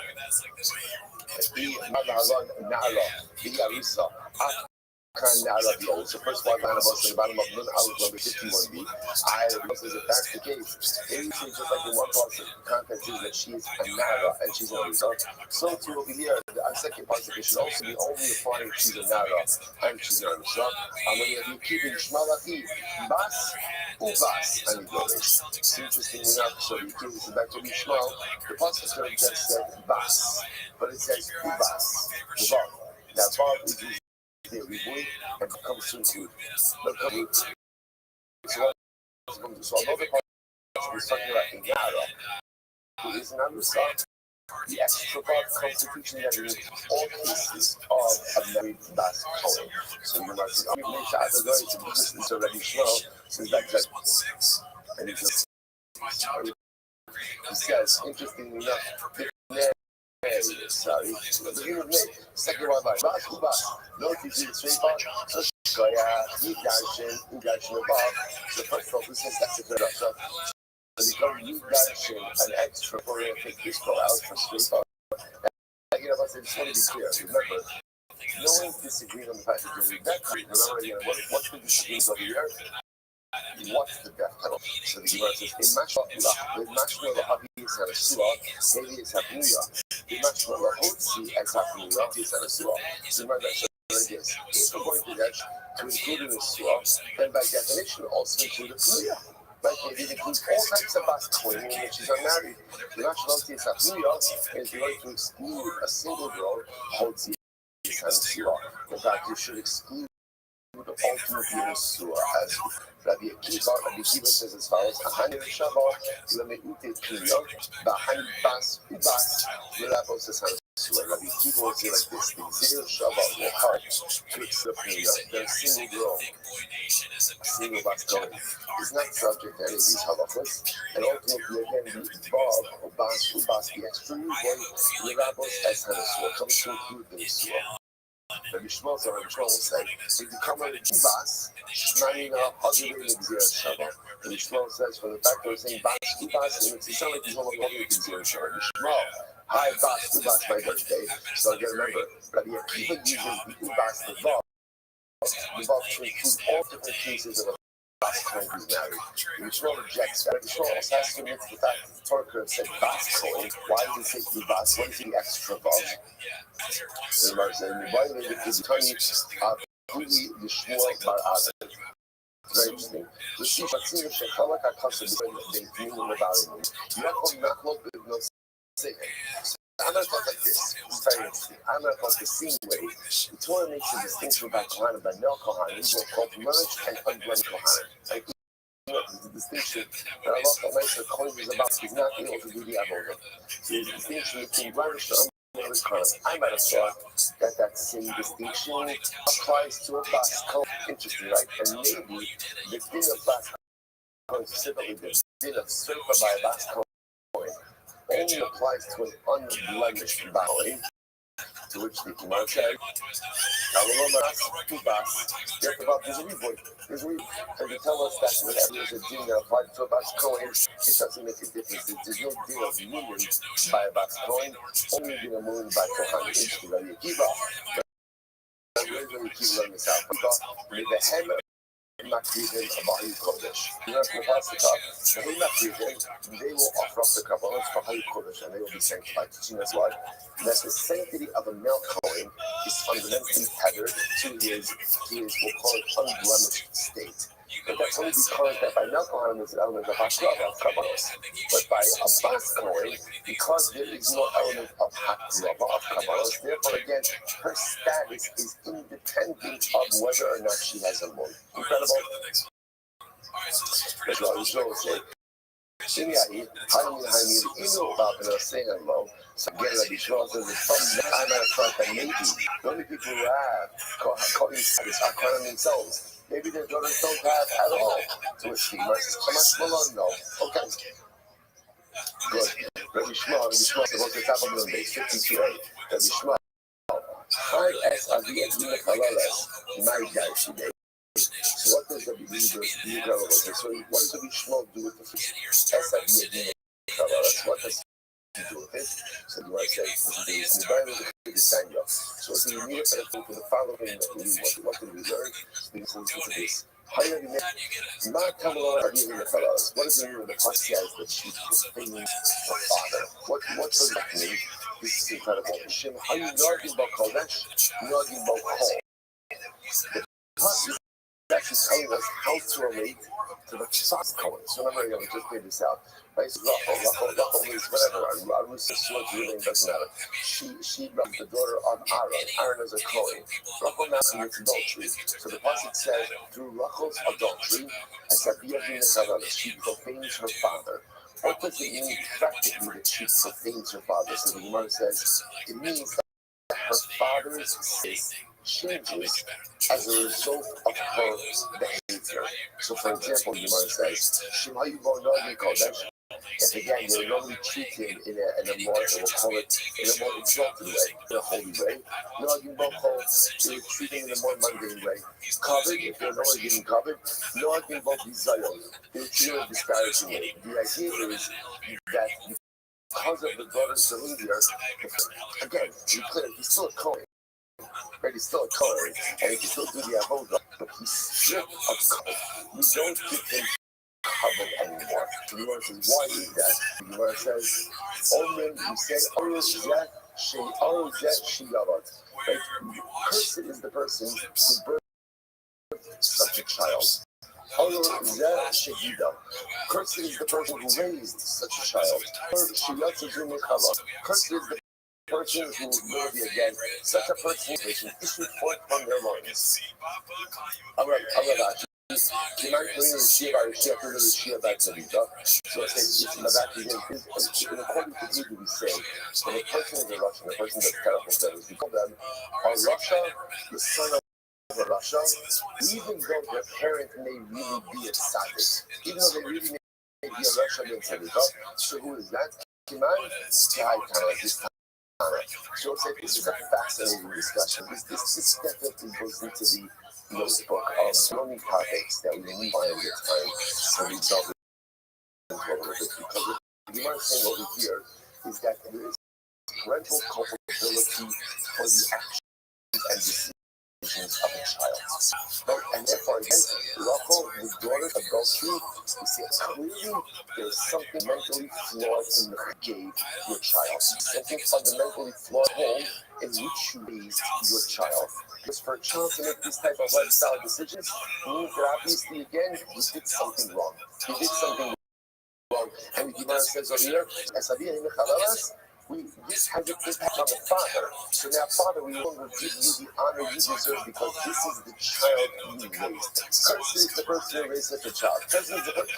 So I just want to point out, this is fascinating. And I just want to point out that in Chazal himself, there is such a fundamental machlokas about the liability or responsibility of parents for how their children turn out. And you see very competing motifs in Chazal. And again, you notice as parents, there are times that parents every single thing right. Yet, my kid makes their own decisions. Right? And children become adults, make their own decisions.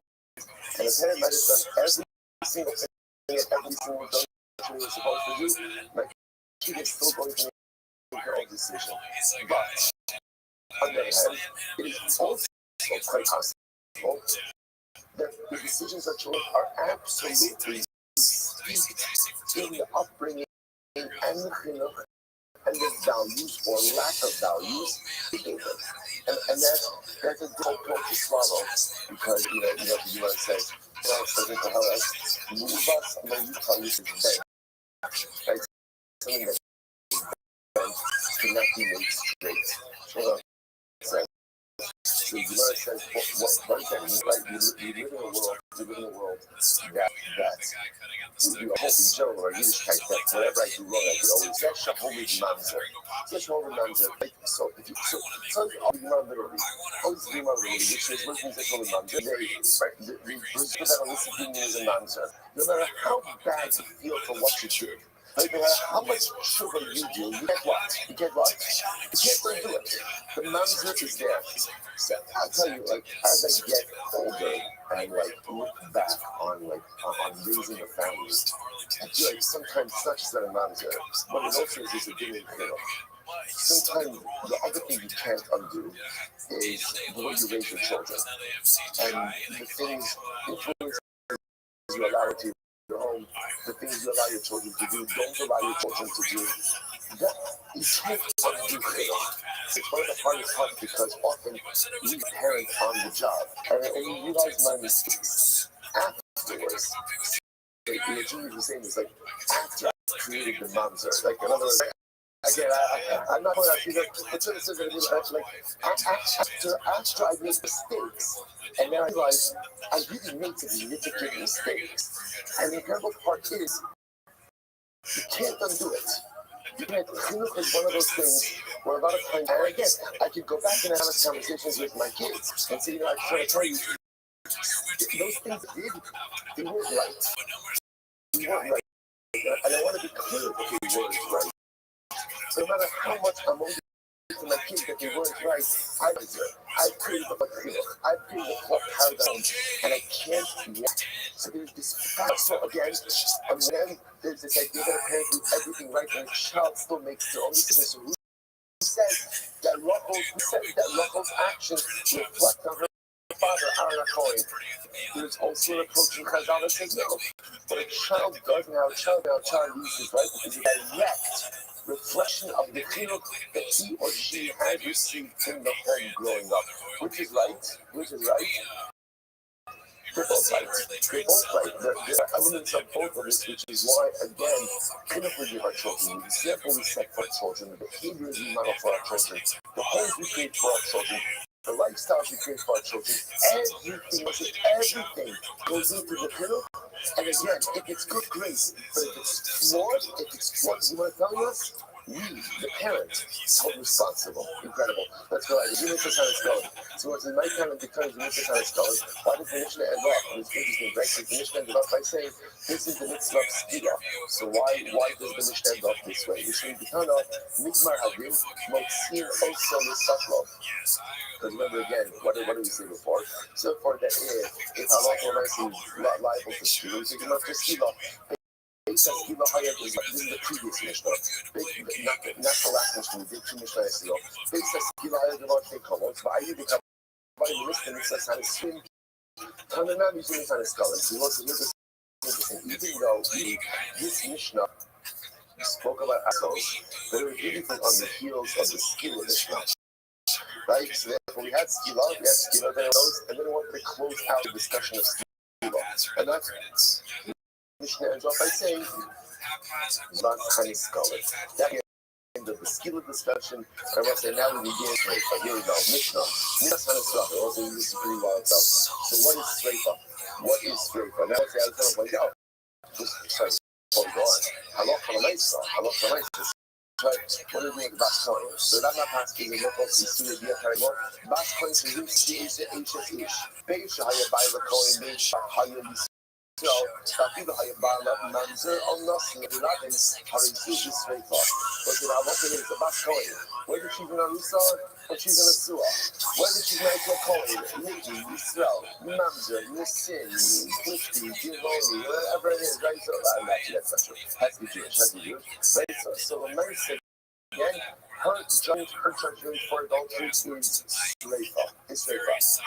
However, Upala, the right? But yeah, what's it? The halacha is the man with whom she commits adultery, and by extension, also doesn't say it over here, but ultimately again, but even Zoman will get chenek.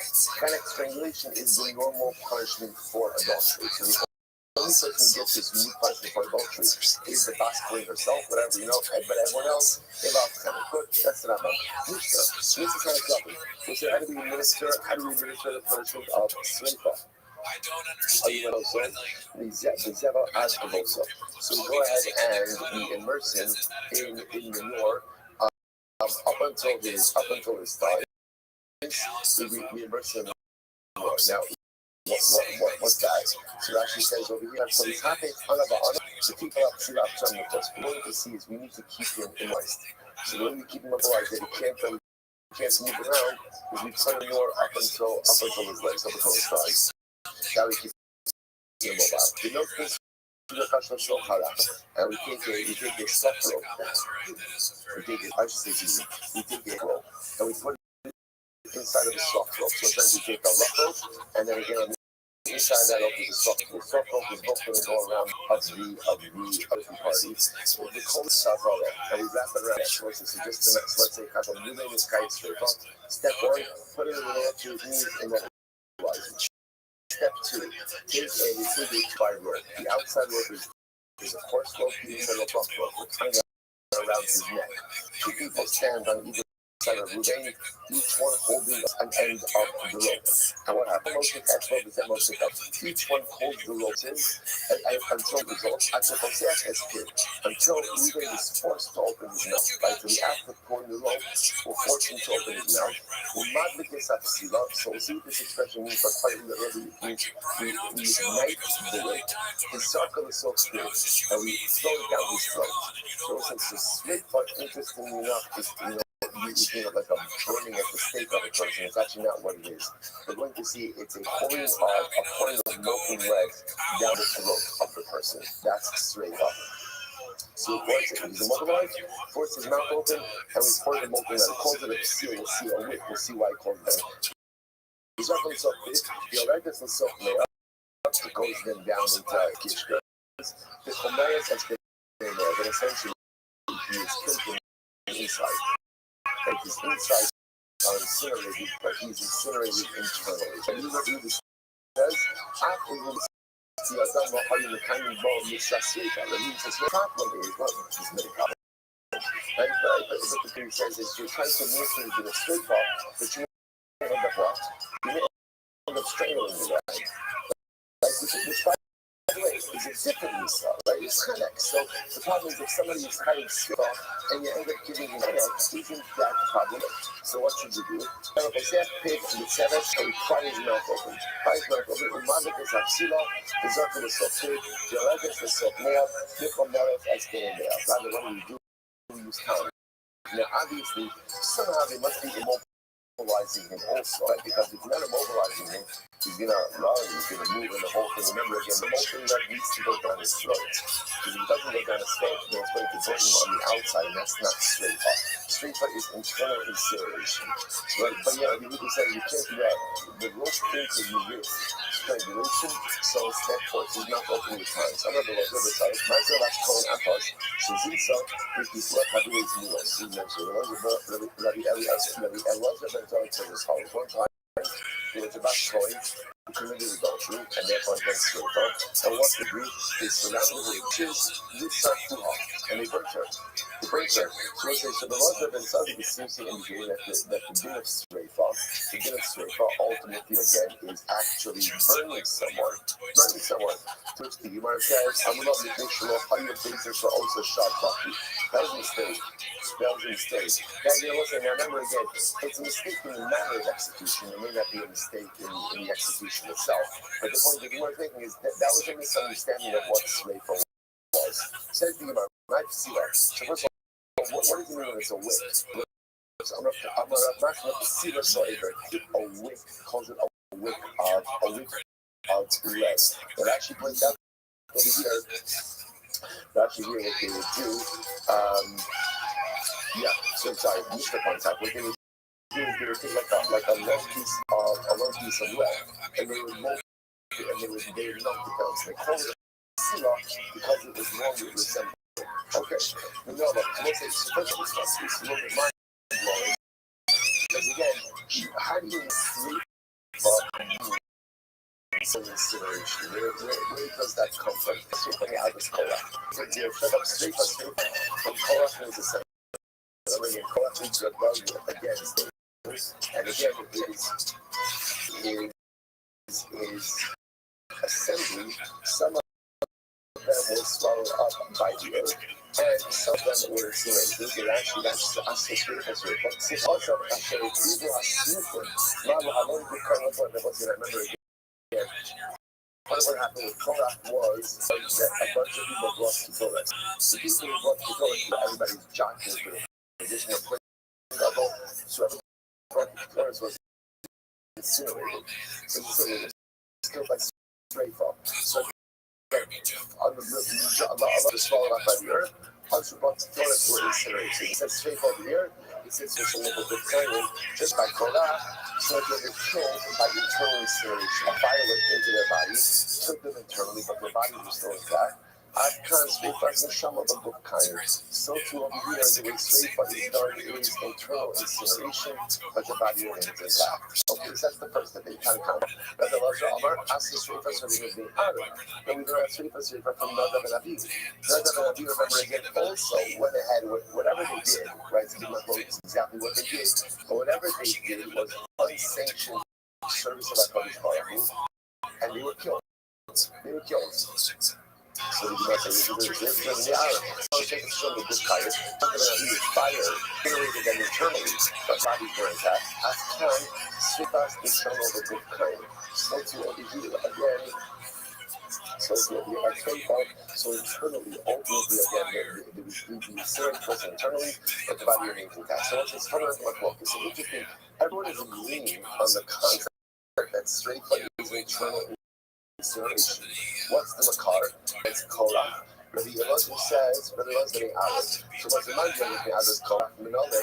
So here's what's interesting. How do you know? The Torah tells us that the people who offered up the Torah were burned. But how do you know that it's this internal incineration? Yichsiv as machtos hachotim ha'ila b'nafshosam. Shenesmasha mitzvahs the guf kayot. So the reduction b'nafshosam. So reduction again, that ultimately again internally. Their nefesh, so to speak, their soul, which means just their internal life was snuffed out, but ultimately again their bodies were remained intact. The other thing he doesn't want to say, I speak of none, they were literally burnt. They were literally burnt.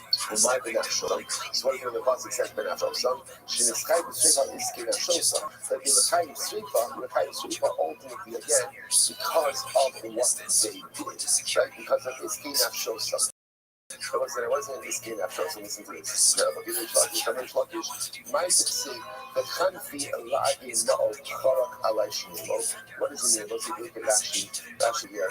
The Khanfi La'adi Na'al Shmuel Kambat Shaliginas Mal Chakina Vishnu Korach La'adasa. So this is how do you know? And this Khalifa is flattery. So literally the pasuk over here, if you want to come from the country because of the flattery that showed to his flat, showed to his followers. So Korach Alai Shmuel, he very trial. If he is a reference, Gehenna Ben to Haborach, go ahead and onboard his followers.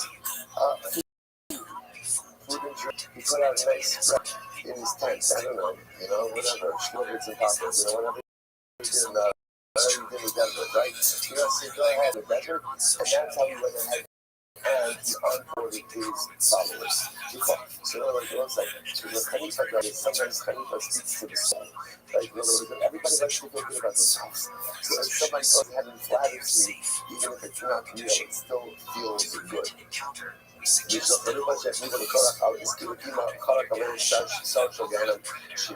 of the Khalifa, that Korach went ahead and it was good flattery. He flattered them, they flattered him, and because of this, again, the Sar showed Gehenna. Gehenna's bared his teeth in a smile because Gehenna recognized he was going to get many more inhabitants. So according to one to learn that Sreifa, the Sreifa is internal incineration from many hours. Where does he know that from? By a Muslim Hashem, was it the positive that they done before Hashem. The verse saying that which is a kid, it was like death. What does it mean like? It was like a normal death. Now what does it mean like a normal death? When a person was like that's a normal death, the body is intact, but the internal processes stop working. That's a normal death. So another than that, you died, they died before a regular Nisa, which means everything that happened was internal, but externally everything remains the same. The other thing will say, I will say from my child. No, it's not true. Not going to be actually incinerated, fully incinerated. You might say by a Muslim, the other guy by incinerated. So what do you mean by it? So it means that the incineration began internally and then spread externally. Pisania. A więc tutaj dostajemy, szybko już to ich lepiej jest kończek odeszło. A nie będę na nim daj. Remember again, all the questions by another Rabbi is by people with Hashem, by Yisrael. They keep Hashem, they keep too close. Now, again, the Roma focus exactly what is that they do. So for our purpose is not the fraction is almost irrelevant. What matters is that they died, right? Rabbi Mercer says, how did they die? 2 millimeters and two petals of fast emerged from the holy holes in the stuff.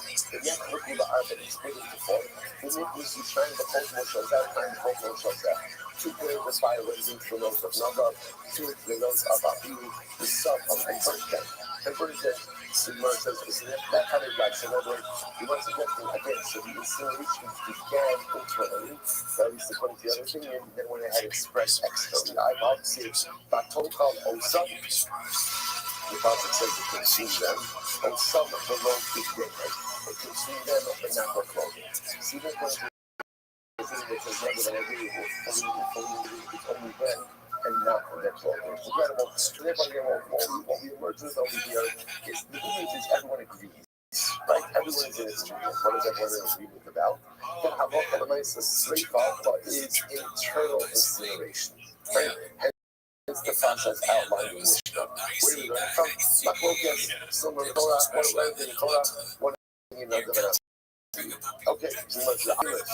We pardon undestructive. So why not get out from Karbanas? We did a lot. Some part of our structure, you want to say, we have like a paradigm for straight. We burn Karbanas, right? You burn Karbanas. So say that part of our structure. Remember, generally, whenever we talk about pardon, it's the par helam davar shal tzibor, par koin mashiach. These are generally like sin offerings, fully consumed. So why not learn it from Parman Esrafim? Ma'ala long strefa mamish, afkan strefa mamish. So at Parman Esrafim again, it's total incineration. Total incineration. Which the says Mistabra is interesting. Mistabra me adam hamelei shekin adam chodei neshama pickle. It looks like it makes more sense to learn how to do a street by people from Adam. Why? Because again, if you learn from Adam, you have 4 elements. Number 1, Adam, they both apply to people. Number 1, they both called Chodei, right? Sinners. Number 3 is the element of Neshama, right? The tongue is Lashon of Neshama. And number 4, they're not subject to people. Okay, I would like to just the opposite. The Parman Esrafim no enough Parman Esrafim. Why? Shekin Machshir Mitzolos. Ultimately again, like we have over here is a machshir with rollers. Ultimately again, tell us what it actually is. Machshir, almost trying to cross a machshir. Machshir, Sveipar Kate, the machshir, Hekshir, Mitzvah Samakom. So again, the action of the base of the death penalty is what we call a machshir. It's a preparatory act. In other words, it cleanses the person. The thing Parman Esrafim. So ultimately again, Parman Esrafim. אבל הסריפה דהני לבי באודמו שקם להמליך המקום. But the srifa by Korach and the srifa by Nadav and Abihu not carried out by David, they're carried out by HaKadosh Baruch Hu, to which the Gemara says, Hanach Lefish, and there's some more comparisons to the srifa of David, to other cases of people dying than to Korach. Man Yavach Ne'adas Korach, Man Kamel Yavach Ne'adas Korach. So what they say, the one who goes out from Adas Korach, why doesn't he go out from Bnei Aaron? Straight from Manish, because he will say that by Bnei Aaron will actually incinerated, fully incinerated. I, the name of Bnei. So okay, so if you want, even if you want to say that Bnei Aaron is fully incinerated, so why not use that as paradise? See, it's just like Nadav and Abihu were fully incinerated. Therefore what? Straight from means complete incineration. So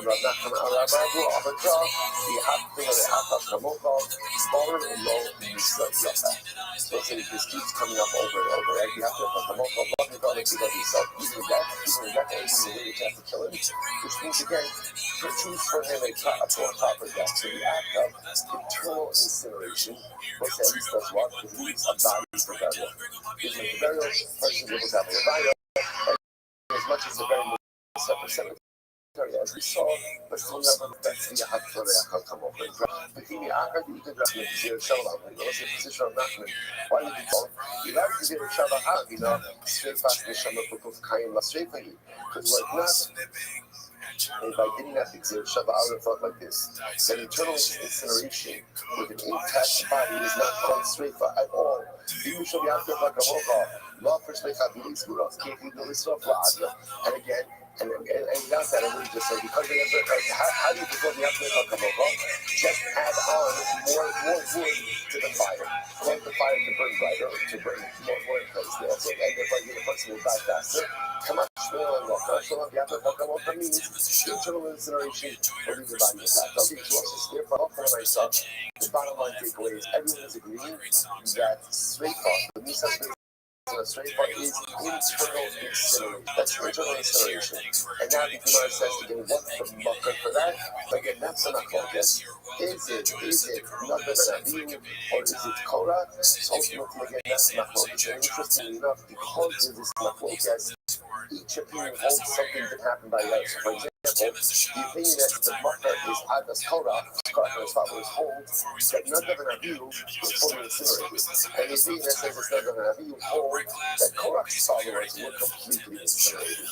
So fundamental machlokes, okay, historical machlokes, again, so machlokes about the source, but agreement about the halacha. Incredible. And also now once you remember it's Nadav and Abihu, you might tell us a little bit of the story.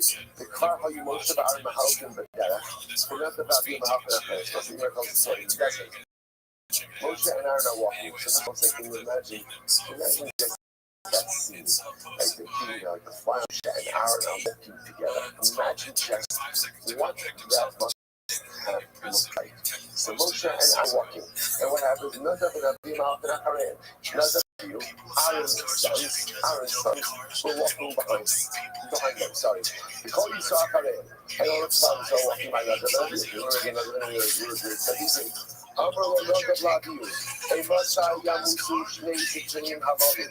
Nadav and Abihu say to each other, when are these two old men who die? Speaking about Moshe, when are they going to die? And you and me will go ahead and lead the generation. We'll lead the generation. So just there's so much to say about this. Like, what is this? What is happening over here? And I just want to point out something amazing.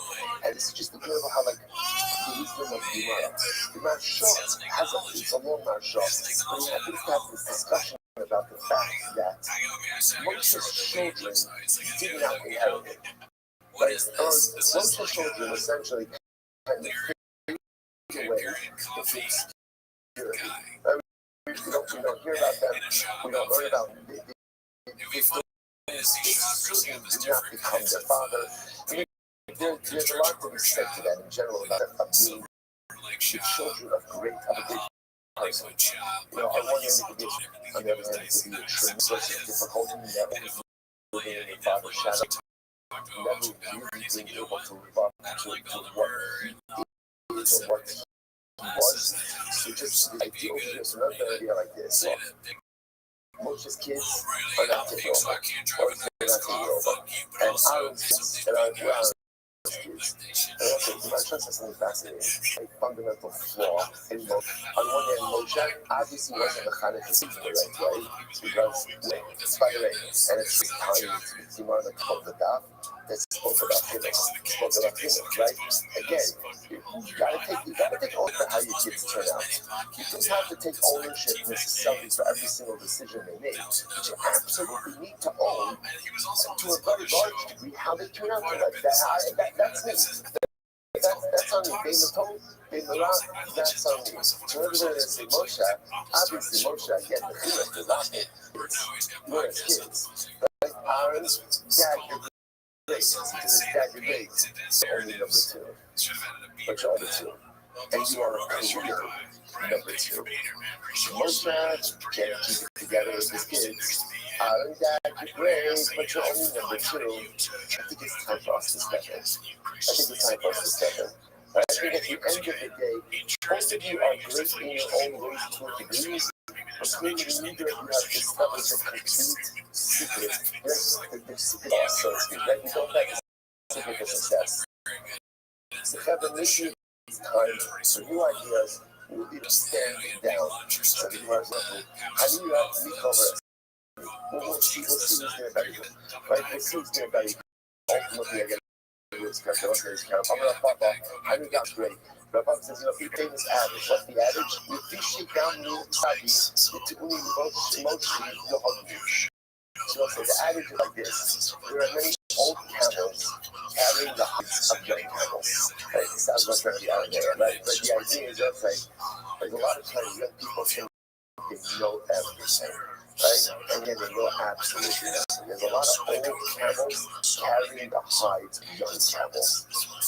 Right? But like I said, sometimes the beauty of youth is an idealism and a recognition that like I feel like you conquered the world. And I know everything. Challenge of youth is I think I know everything. And sometimes again, as we get older, we recognize that the truth is we don't know everything. We know very little, and the truth is there's much to be learned from people who are older than us. Even if they're not quote-unquote as successful as we think they should have been, but when I say there's wisdom that comes with age that youth simply does not have. Incredible Gemara. I'm gonna watch the rest of all the days. We're not gonna talk about Doma. This is incredible Gemara. We're not gonna talk about Doma. So what's the time to talk about? Be prepared. He said, "We have ours." So let's say so again. This is telling us the relationship between a Talmud Chacham and an Amaretz. How is a Talmud Chacham viewed by an Amaretz, by the new person? So the Gemara says, "B'tila, don't look you don't show us." So we get it, right? So even an Amaretz uses a Talmud Chacham, ultimately you're the golden vessel. Seek every metal given to this. When Talmud Chacham schmoozes with the Amaretz, don't look at you don't show us. His standing is diminished. Everything finished. I'm going to tell you the words. Why the word itself is more than schmoozing. Right? Because what does schmoozing sound like? What does schmoozing sound like? It's just like talking for the sake of talking. Why would anyone talk for the sake of talking? If you have something to say it. If there's something meaningful to discuss it. But if there's nothing to talk about, or there's nothing meaningful, you don't just shoot the breeze. There's no such thing. Shooting the breeze is a fundamental waste of time. If there's targeted conversations to be had, then have it. But not, again, nothing to do with it. It's a waste of time. So the Gemara says it's incredible. The Amaretz sees a Talmud Chacham shooting the breeze. What does that do? It diminishes the standard of the Talmud Chacham. Talmud Chacham doesn't shoot the breeze. He doesn't get together and have a schmooze, right? If there's something to talk about, let's talk about it. But if there's nothing to talk about, there's not a targeted discussion, then again, there are so many better things to do with one's time. So therefore, Talmud Chacham schmoozes shows the Amaretz that he doesn't treat his time seriously. it diminishes the standing in the eyes of the Amoris. No. So listen to this. Once the Amoris, you certain takes something from the Amoris. So it's a general most of human nature is when you give something to someone, so what the automatic default is, you feel that person owes you something. That person is owing you. That person is holding. So once the Amoris gives us become problem accepts it, then again now become problem. Now the Amoris feels like problem is beholden to him, and his status is diminished even more. So we keep those shall tell us. Ultimately, again, comes to the vessel, gave us your responsibility in the vessel. Once you break it, you can't put it back together. So it's like just a tremendous idea, right? So in the beginning, the Kamkakam is like an open vessel Amaris. Kamkakam schmoozes, so schmoozes just like shows that he does not take his time seriously. He's sending a diminished the eyes of the Amaris. Take something from the Amaris is like, I owe you, could you take something from me? Then ultimately, it comes like an earthenware vessel. So I tell the story. In Nisa Bas Kodesh Insa. So what's this girl? This girl is literally a person. Her name was Nasa Bas Kodesh. She was a girl according to the Greek culture.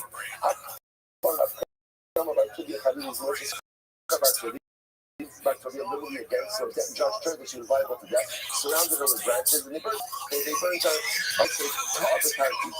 The message is a key mistake here. Number one, talking about master. We made a mistake about not master.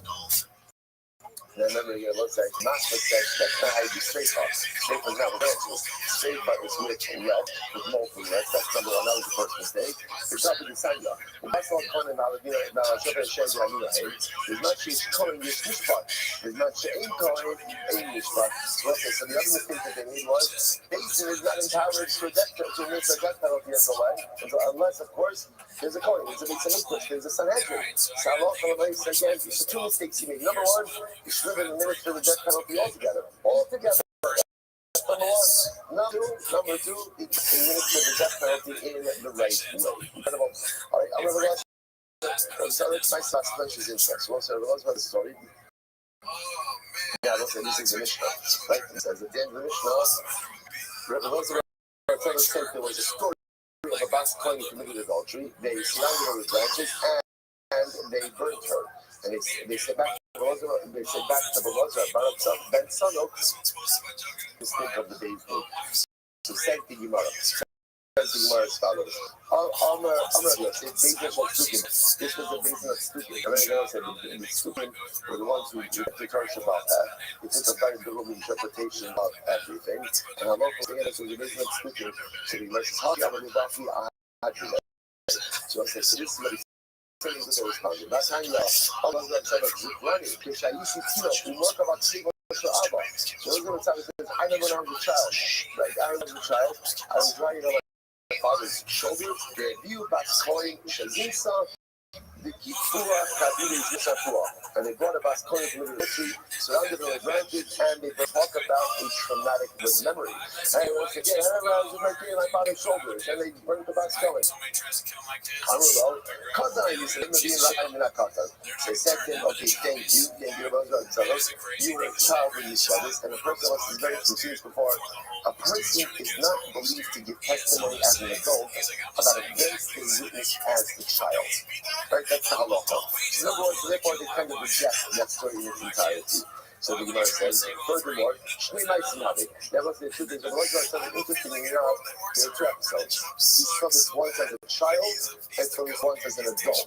The one we just mentioned was a child. The one that we mentioned in the Mishnah is the one he saw as an adult. So the Gemara says, hey, I'm going to break up. Which one of us would count first? The childhood episode or the adult episode? I'm going to make you Shugat of the Ashkufubay. The Gemara says, I'm going to make you Shugat of the Ashkufubay. So again, we removed the adult one first, and they rejected that there was a baby Torah. We go and mention anything about when that happened as a child. Rather again, Allah Amu Bereisha Amu Katan Isa Rabbi Kiyashal God of Amu Mishalo Ayat Baby Shal Osa Shal. Okay, so here's how it happened. the first set. When I was a kid, I remember that they burned a fast coin. And they say, come on, we're not going to sing to you. You're not as an adult event that you saw as a child. Then again, the second time when he was a kid, when he was an adult, then he related and said, oh, that was a big. Isn't that really a mistake? Okay, good. Mishnah. So let's say, now we did that. That was all. That's the end of Sleifa. That's Sleifa. That's how he actually went ahead and carried out the Sleifa next. Mitzvahs and Meharagim. So let's say, now we're up to Herod. Herod means decapitation. So how would it be? This is the Gemara says, how you must social Messiah. They literally decapitate him with a sword.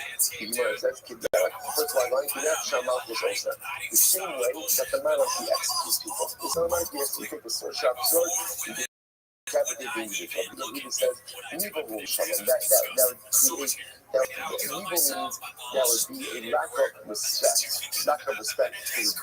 Just the messiness of decapitation is not going to be good.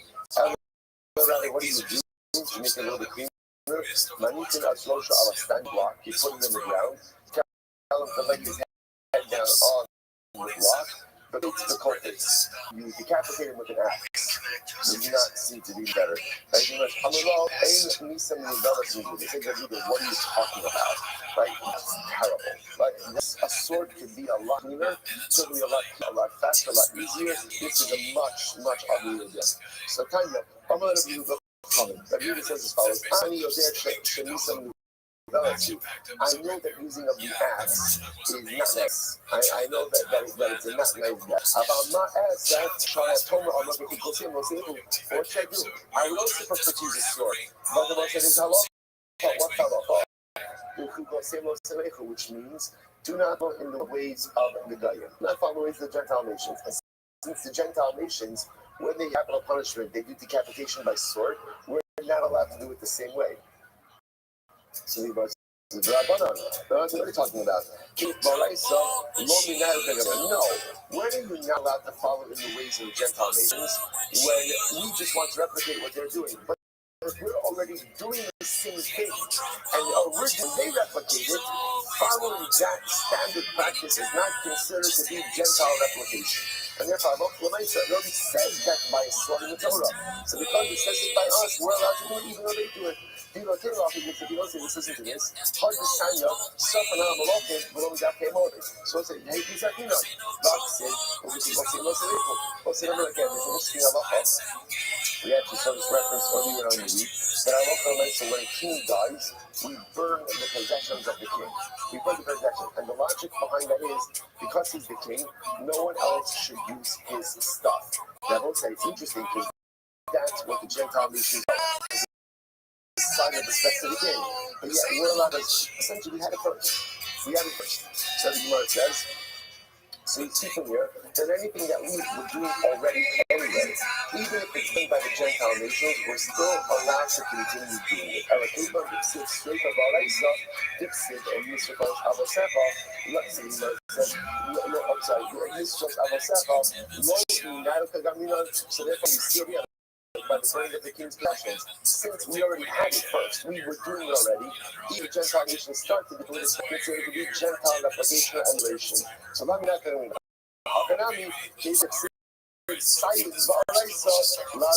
over here, since it said sword, and we'll talk about this more and we'll talk later on, but since it says sword in the Torah, therefore again, death and by sword is something we were already doing, and even the Gentile nations are not using it as well. It is not considered to be our replication. I'm going to have to stop over here. I'm going to try to record the rest up until the for Shabbos. So the Shabbos can start for this. What do we start, everyone? All right, everyone's Zoom. The Shabbos, good Shabbos. Tell him when he's wrong.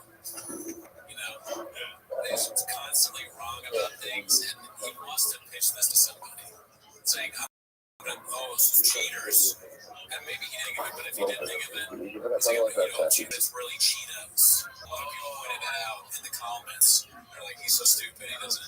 And also, they misspelled strip club in the text of this. Do you see that? Okay, good morning. Today's stop is on Gimel 53. We're going to pick up on Dr. Bayes on the Bayes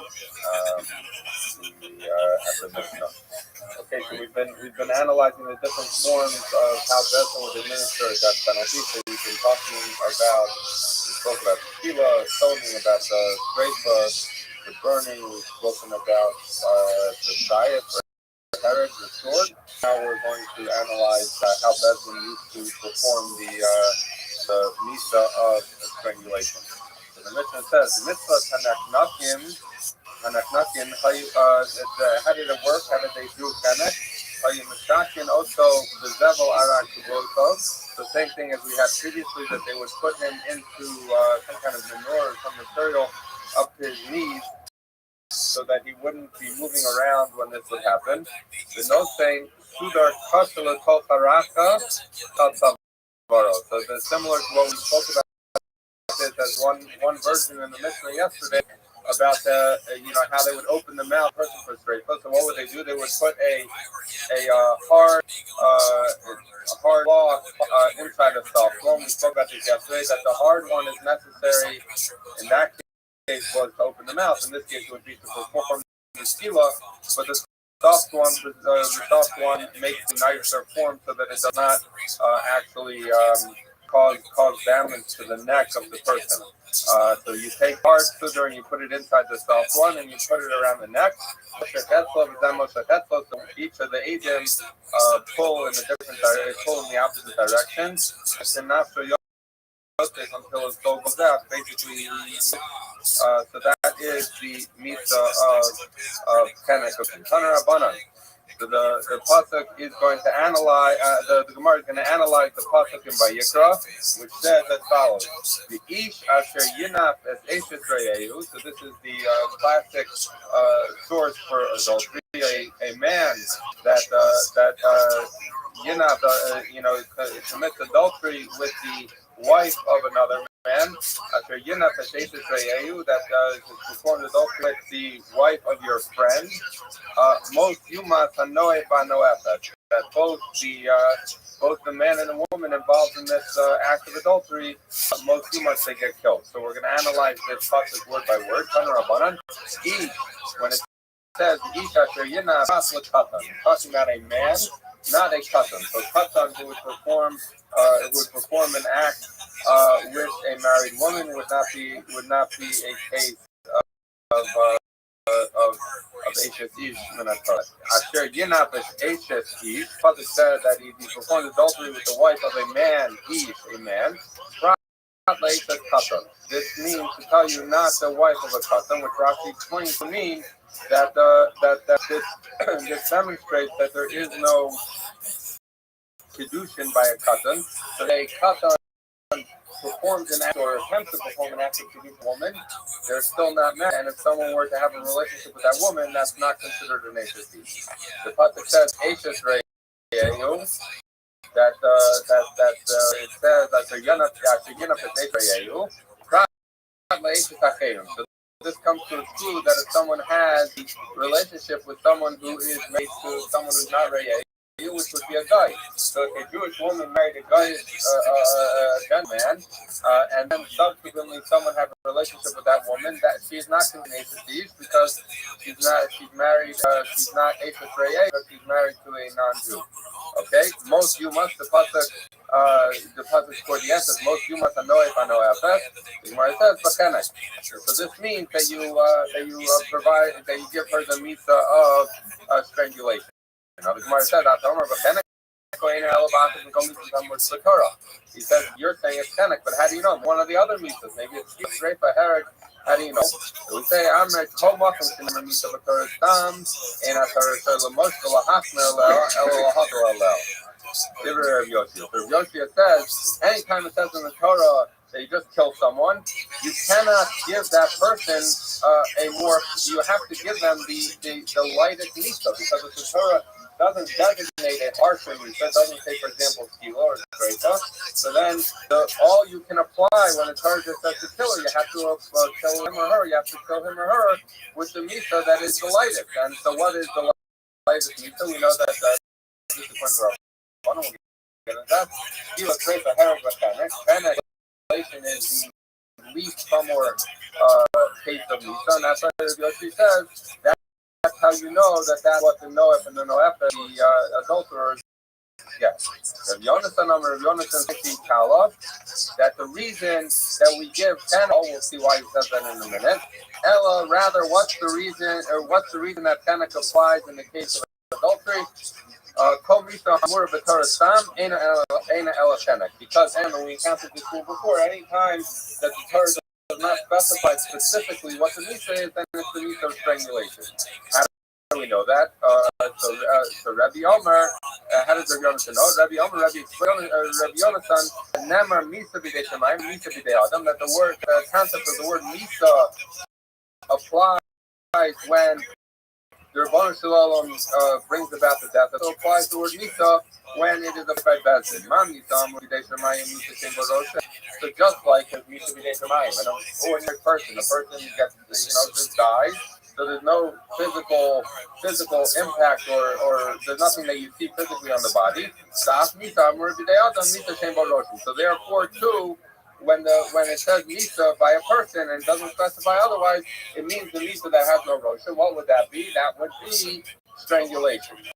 The Gemara asked, well, the aim of Shreifa, because we just spent time talking about the fact that Shreifa is the leg gets poured in the mouth, so that there should be only death from the inside and no recognizable impact on the outside. So maybe you should say that should be the punishment anytime the Torah doesn't specify. So the Gemara says it can't be straight. Why? Because remember, what are we trying to do? We're trying to figure out the misa of a noef and noef, adultery, right? And we say tenek. Now we say, well, maybe it should be safe, but that's another case where the death is not recognizable. The problem is we know that the Torah at a bas kohen in the ordinary category of someone who is an adulterer, and said a bas kohen gets something worse. What do they get? They get treifa. So therefore, a regular adulterer must be that they don't get treifa, and therefore they get tenek. So what we're learning out basically is that in order, according to Rabbi explained for Donasan, anytime the Torah specifies the misa is tenek. Why? Because we have misa b'dei Adam, and it has to be a misa that is not recognizable in the body. So that leaves us two choices: streifa or tenek. We say it can't be streifa because we know that a regular adulterer, the pasuk we're darshaning, has a different or lesser punishment than the streifa. So therefore, it must be that the simplest punishment and the one that a noef gets would be tenek, would be strangulation. Okay, top of the Gimel. This one, Rabbi Yonasan, can become a fire to Rabbi Taima. So he says, okay, so Rabbi Yonasan, we know Rabbi explained the reason because you learn Misa B'dei Shemayim, Misa B'dei Adam. Elo Rabbi Yosia, but according to Rabbi Yosia, you might take a tenek for Olam. So he says, and so Rabbi Yosia basically said, we need to give the lightest mitzvah, right? So the question is, how do you even know that there is a misa of tenek besides Gilos, Treifa, and Herod? All of those are referenced. But it never references tenek, it never references your only basis in what should we do when the Torah doesn't otherwise specify the punishment. So if the Torah only specifies stoning, bringing, and sword, a Messiah, I would tell you that should be Sayef. In other words, why did it say, if all we're saying is it's the lightest punishment, then it should be sword, because we don't know about that. It says, I release the fact that the four mitzvahs is the halach Sinai. And then once we're left with the fact that there's all four, and Roth thinks that once there's all four, and we know that there's tenek, and we didn't specify tenek anyone, so it must be, it can't be that tenek is somewhere, because otherwise it would come for the Torah that is specified.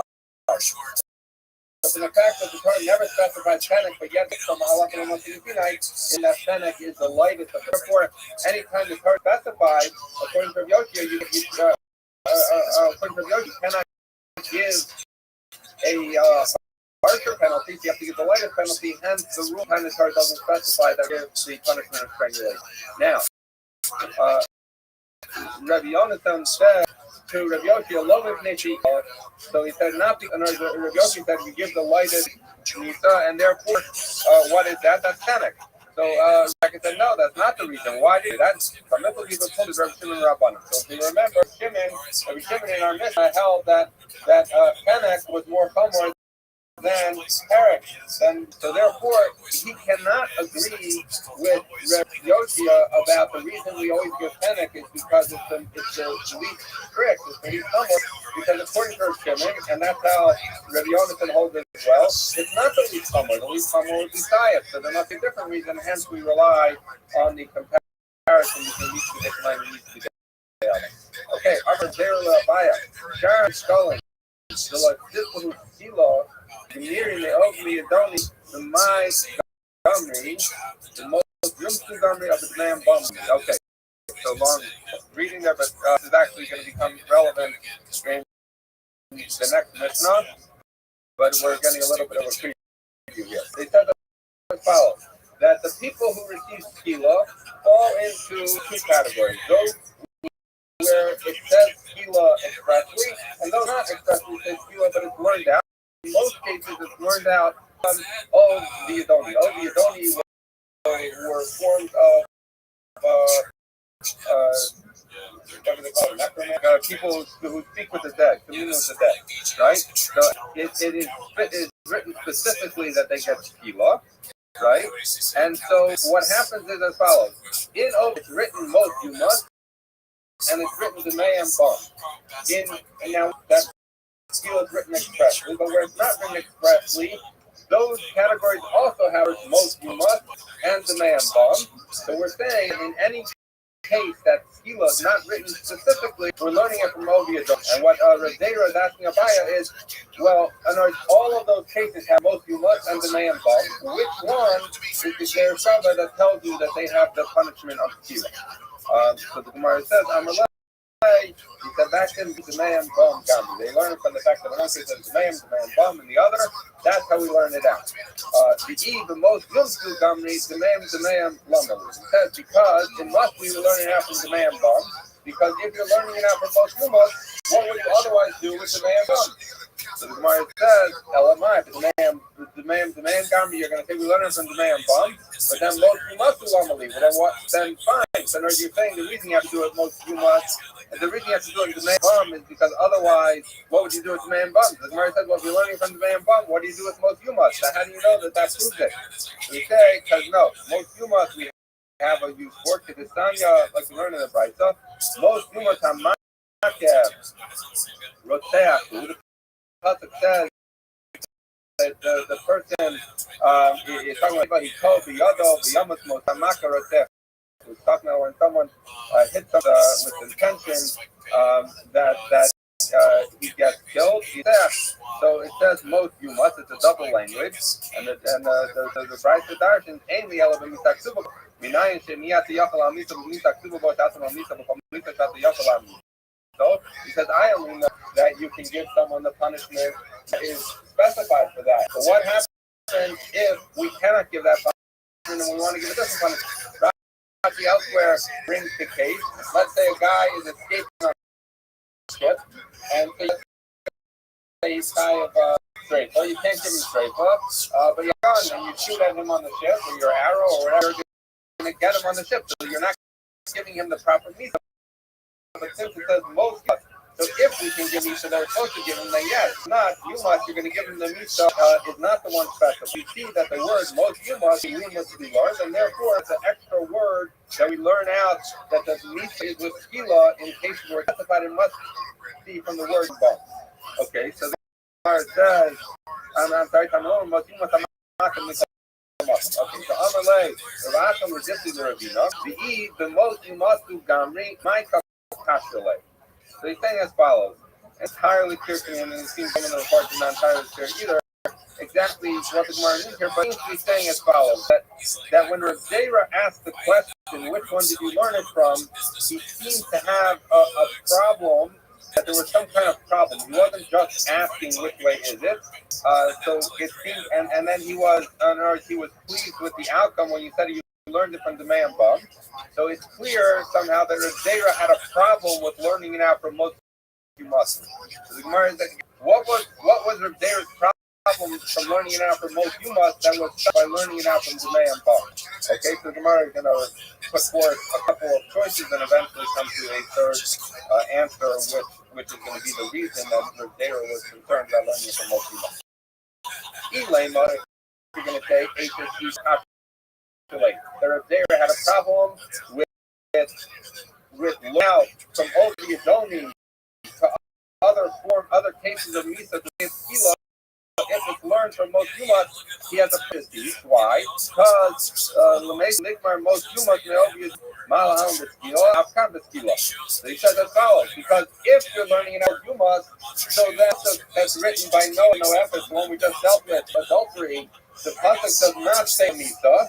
And we said that therefore it means panic, it means strangulation. But why do you say it doesn't say Misa? It has the word most Yumas. And if we know that most Yumas you can learn from Oviadoni that it's Chayiv Skila, so then don't say it doesn't say it does say it. It says most Yumas, which means Skila based on the Gereshava. So the Gemara, and maybe that would be the Zera's problem if you learn out from Oviadoni from most Yumas, then you should say that adultery should be Skila, not panic. The Gemara says no, because I would know not to learn it out from there.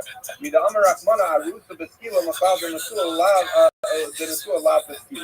similar last what we said before about Sreifa, he's saying as follows, that once I know that the Torah took the punishment of Arusa and made that a more serious punishment and gave it Skila, so it took it out of the punishment of Kemet, right? So now if you're telling me every case of adultery is Kemet because I would learn it from Oviadoni, I'm sorry, if you tell me that every case of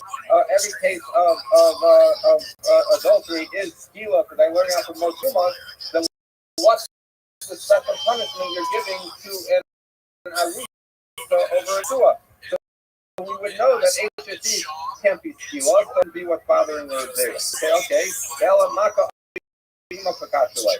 no, rather, the Zera is bothered if you learn it out from most Yumas, with our halacha, someone, because the Mason and their may Oviadoni.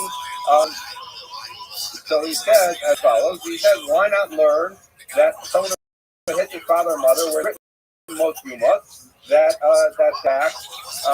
gets Skila, and yet we say that it gets Herek. Even though it says, at the government may Oviadoni living room the HSC. He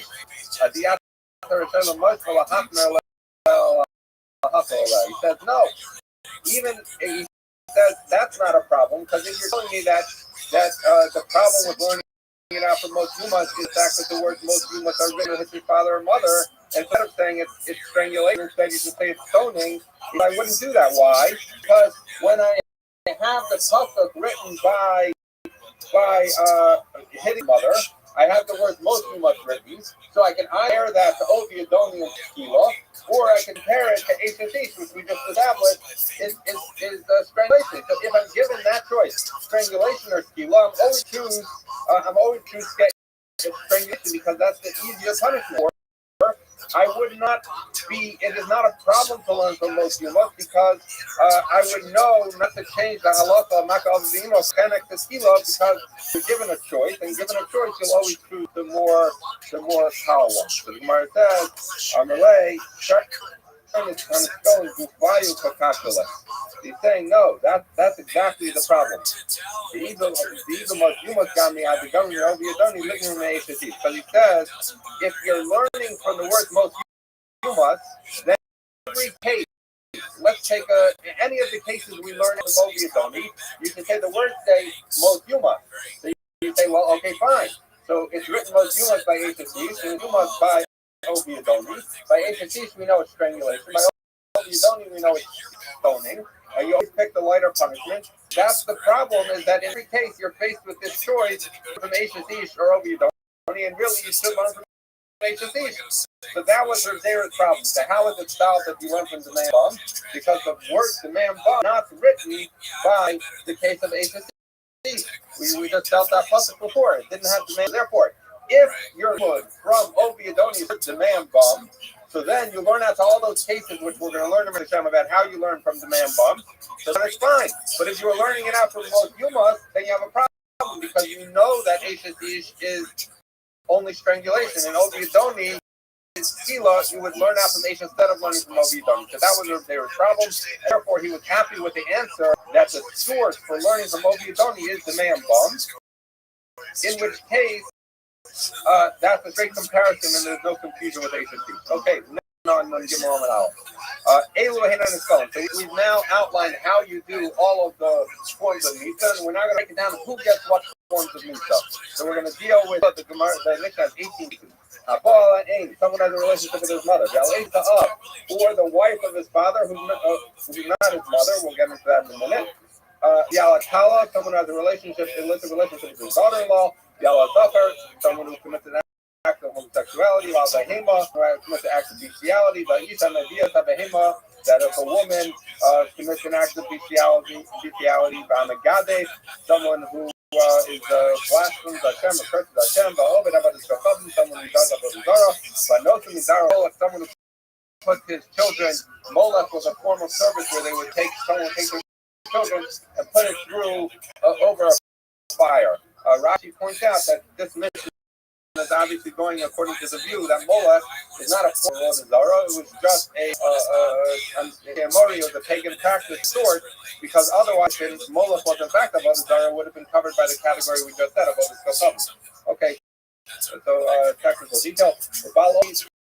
Someone who, as we referenced before, seeks to communicate with the dead. Makala Tashav, someone who is Makala Shabbat, Makala of the emo. Someone who curses his father and mother. Rashi points out in the segment, we won't get into it. Rashi points out it's interesting that someone who curses his mother and father is a harsher punishment of Tila than someone who hits mother and father, because someone who hits his mother and father is strangulation. So Rashi points out because, and even though you would think that maybe hitting is worse, the fact is that when someone hits they've done an avera with their parents. When they curse parents, not only have they done an avera with their parents, also use Hashem's name in vain, and so it's a double whammy, a double avera, and therefore it has the harsher misa of Shila of son. As we talked about before, that someone if you have a nara between 12 and 12 and a half who has had erection, then that is the Shila. Bamesis, someone who gets another person to perform a Bamedia, someone who, and we talked about this before, the Medias is the one who got people in the Irani Dakas. He got most or all of the cities that serve Avodah Zarah, so there's separate categories to see why. Makate, someone who is does sorcery or magic. So Ben Torah Mora, we're now in the 7th and next pair deals with this extensively. Is someone who has shown that he's going down a bad way, and therefore he gets killed even before he does some of those things. Okay, so now we've completed all of those categories that get killed. So we're going to start to analyze them. And this first thing that we're going to analyze is what is going to occupy us for the rest of today's time. Someone who has a relationship with his mother, Chayav Aleh Mishum Aim, Mishum Eshes Av. It's Chayav for having a relationship with his mother and for having a relationship with the wife of his father. Because his mother is the wife of his father, or could be the wife of his father, so it is. Rashi points out that what's the difference? In other words, once he's having a relationship with his mother, what's the difference, one or two? The question would be, if he does it on purpose, gets killed either way. But if he did it by accident, as Rashi points out, that since something that if it was done on purpose and a person could not get killed, they would get courage. And if someone has a punishment that they do by accident that would otherwise have courage, then they have to bring up. And as Rashi points out, we see in the Gemara and Makkos that you can be high of multiple avera. Therefore, the significance would be that someone by accident had relations with his mother, thinking it was someone else, perhaps, that in that case he would have to bring 2 katos, he would have to bring 2 carbon katos. But if it was on purpose, he just gets killed because they're both killed. Okay, so the Tanakama of our Mishnah holds that if someone comes to have a relationship with his mother, he's over on two different prohibitions. If you don't review that says, no, in that case, if someone has a relationship with his mother, who is not out of wedlock, meaning was also the lawfully wedded wife of his father, he is chayav only one. Which one is he for? He's chayav for the relationship with his mother. He is not chayav the relationship with the wife of his father. Okay? The mission continues. Someone who comes on the wife of his father, which would mean someone that is, as Rashi pointed out, either married his father after this child was born, or else someone who's born out of wedlock, and so therefore, I'm sorry. So in this case, it's not someone who is not his mother, but just his father. So the Gemara says, "Chayv mishum eishav u'mishum eishativ." So now we're talking about a case where the father is still married to this woman, and so therefore he's chayav on eishav and he's chayav on eishativ. So two lav. Now, this is whether the father's alive or dead. Now, as Rashi points out, that's true only for the Isser of Eshes Av, but not for the Isser of Eshes Eve. Because if a woman is married to a man, and then the man dies, she's no longer an Eshes Eve. But the Eshes Av, the fact that this woman was married to his father, is significant even after his father dies, and he cannot have a relationship with her. Whether his father had Erison with her or whether his father had Nesuin with her. So someone who has a illicit relationship with his daughter-in-law, so if his son is still married to this woman and he has a relationship with her, so then he's done two lavim. First of all, his daughter-in-law. Second of all, she's a married woman. This is true whether his son is still alive or not. And again, Rashi points out, not on the HT part, but just on the daughter-in-law part, that he's chayav, even if his son has died and he has relations with his former daughter-in-law, that is still actionable. Benjamin Erison and Benjamin Nesuin, again, whether his son was married to this woman, his daughter-in-law only through Erison or also through Nesuin. Okay, so says the Gemara. Tanya, we learned. Now let's just review what the Mishnah is about. We had him focus as follows: his relations with his mother. So we say that he is chayav for relations with his mother and for relations with his wife. Now, Tosa's point out, by the way, that you could also add AD if you assume the father's married. But I think that would just confuse us. So Mishnah left it assume that the father subsequently died. So we're now dealing that he had a relationship with his mother after the father died, and the Mishnah says, the Tanakama said he's over, he violates both the prohibition on relations with his mother and the prohibition on relations with the wife of his father. Okay? So, and Rabbi Yehuda said to them, no, he only violates the prohibition on relations with his mother, but not on the prohibition on relations with his father's wife. So in the Brighton says that Rabbi Yehuda said, in so in our Mishnah we said, no matter what, if someone has relations with his mother, he's only over on that relationship, not with the wife of his father. The Brighton here seems to be saying that when is he only over, is he only violate the restriction on his mother but not on his father's wife, if his father was married to this woman inappropriately. In that case, he's not chayav for his father's wife, only for his mother. The Gemara says, let's analyze this Brisa for a minute. What does that mean that he was not supposed to marry her? If you're saying that he was married to a woman and not allowed to marry, for example, let's say his sister, right? So now, so then that's what the problem with that. So if that's what Rabbi Yehuda is saying, that if someone marries his sister and has this child, that child is only over for the relationship with the mother, but not for the wife of the father. The father, Rabbanan, Savi, Afi, and the real laws that you're saying. So then the Rabbanan who argue Rabbi Yehuda and say that he's chayav, would you possibly suggest that if someone's father married a woman he wasn't allowed to marry, that she should be over on marrying her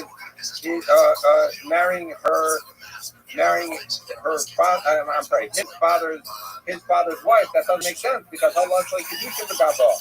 But that doesn't make sense because you cannot hold the person accountable for having a relationship with his father's wife if the woman was not his wife. Because if Kedushin works, if Kedushin is Tofes, you can't call it his wife. So the Gemara says, so it can't be talking about Chayve Misa Chayve Krisa, but rather Ela Chayve Lavin.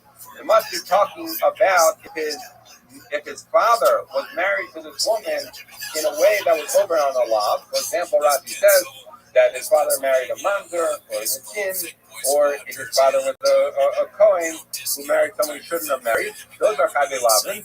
Rabbi Yehuda, Savarlach, Rabbi Akiva, the Amar Ein Kiddushin Tofsin, the Chayve Lavin. Rabbi Yehuda holds like Rabbi Akiva, who says that Kiddushin are not Tofis the Chayve Lavin. And so therefore, the reason that Yehuda is saying, that Rabbi Yehuda is saying that, according to this view, that he's only, the reason he's only chayav for his mother, but not his wife of his mother, is because Rabbi Yehuda holds Rabbi Akiva that in fact, that Chayve Lavin, let's say someone marrying a mamzer, is just like someone marrying his sister. Kiddushin is not Tofes. If Kiddushin is not Tofes, you can't say that this woman is his father's wife. If the woman is not the father's wife, then he can't be held liable for having a relationship with his father's wife, and therefore it's only he's only over on the prohibition of being married to his mother, but not with his father's wife. So that is the Brisa, the understanding of Rabbi Yehuda and the Brisa.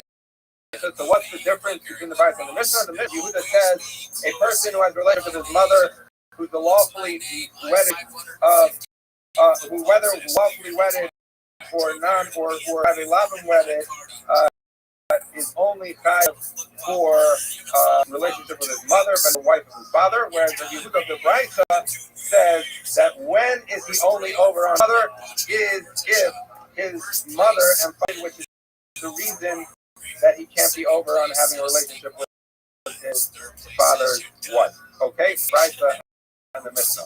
Now, the Mishnah, the Gemara is a side topic of trying to figure out if it's true that Rabbi Yehuda holds Akiva. So to understand this Brisa, we said that Rabbi Yehuda, we're going to say maybe that's not true. So Maser Yoshi or Maser Rabbi Shai asked as follows: Is there mitzvah, is there kedusha, also from Mitzvah? Okay, so let's explain this. Remember from our Yevamim stage. So we know that if a man dies and he doesn't have children, his brother marries his wife, and if he, which would be Yibum, and if not, he does Chalitza. Now, let's say someone is married to someone that the Yevama cannot then. So, for example, let's say there's two brothers, one of whom marries the daughter of his brother, so marries his niece, which actually is something the Torah encourages. It's not a problem. So then the niece, right? And so that's a perfectly valid marriage. But what happens? The brother who is married to the niece now dies. The brother is supposed to do Yibam, but who's the wife of his brother is his own daughter. So he's not allowed to be married to his daughter. So therefore he can't do Yibam. And because he can't do Yibam and there's no question of Yibam, he's not even relevant to Chalitza, nothing doing. So that if an Erva falls to a Yavam, then that's not Yibam, no Yibam, no Chalitza. However, there is a case where someone, a Yavama, can fall to someone who it's not a Chayve Krisa. It's not a case where it's not like that, but rather it's a case where there's only an Isser. It's only an Isser Rabbanan for them to get married. So in which case, Minat Torah, you could do Yibum, but Rabbanan, they're not allowed to get married. So therefore, we don't want them to do Yibum because they're not allowed to get married to Rabbanan. But we can't say that she's so free to the world because Minat Torah, they should have done Yibum ourselves. So therefore, we force there to be Chalitza.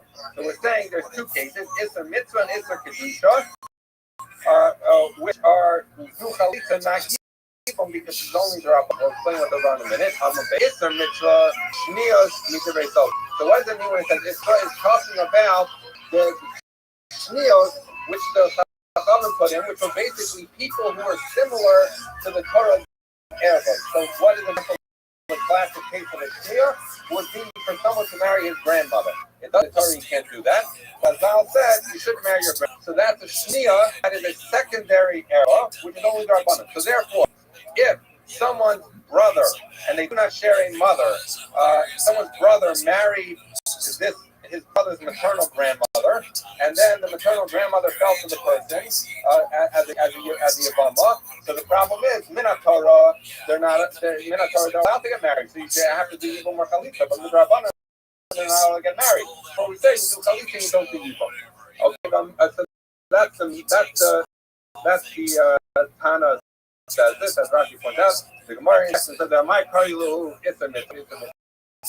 Shemitzvah Lishma Geber Chachamim, because this is something that Chachamim put into place. It's a mitzvah from Chachamim, so that's why we call it Isser Mitzvah. It's an Isser that comes through the listening to Chazal. Okay, so that's one case of Chalitza and not Yibam. Isser Kedusha. What about Isser Kedusha? In case of Almana L'Kohen Gadol, Grusha V'Chalutza L'Kohen Hedyot, you have some woman and he dies, and the wife falls to the Kohen Gadol. By definition, in Almana, a Kohen Gadol is not allowed to marry an Almana. Torah, so therefore we say that is an Isser Lav. Now you might ask, I said before that both cases are talking about a Rabbanan. When Almanan to Kohen Gadol is a Deraisa. So why is that? As Rashi points out, because it's in reality, though, you would say that you should be. You could be why? Because as a positive commandment negates the negative commandment. So there's a negative commandment that a Kohen Gadol should not marry an Almana, but there's a positive commandment that he should do Yibam. So in a Torah, you would say, as a Davalot, okay.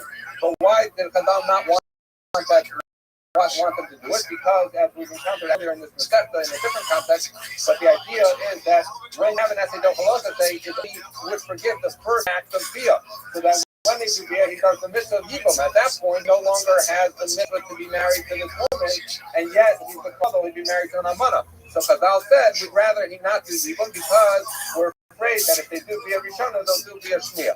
So therefore, it ends up, even though the Isser, Almana L'Kohen Gadol, the Daraisa, it's because Rabbana didn't want to apply. So the reason he's not supposed to do Yibam is Midrabbanan. So in both cases, Midrabbanan, and therefore you have to do Chalitza. You can't say it's like a regular case of Erva, because where there's no need for Chalitza, because in this case it's only Erva Midrabbanan. So Almana L'Kohen Gadol, Chalitza Kohen Hedyot. That's the case of Isser Kedusha. Why do they call it Isser Kedusha? The Haman at the Kohanim should be cut to their God, so that you call matters of Kohuna getting married Isser Kedusha. Okay, the Tanya Allah, we learned on this. The Rabbi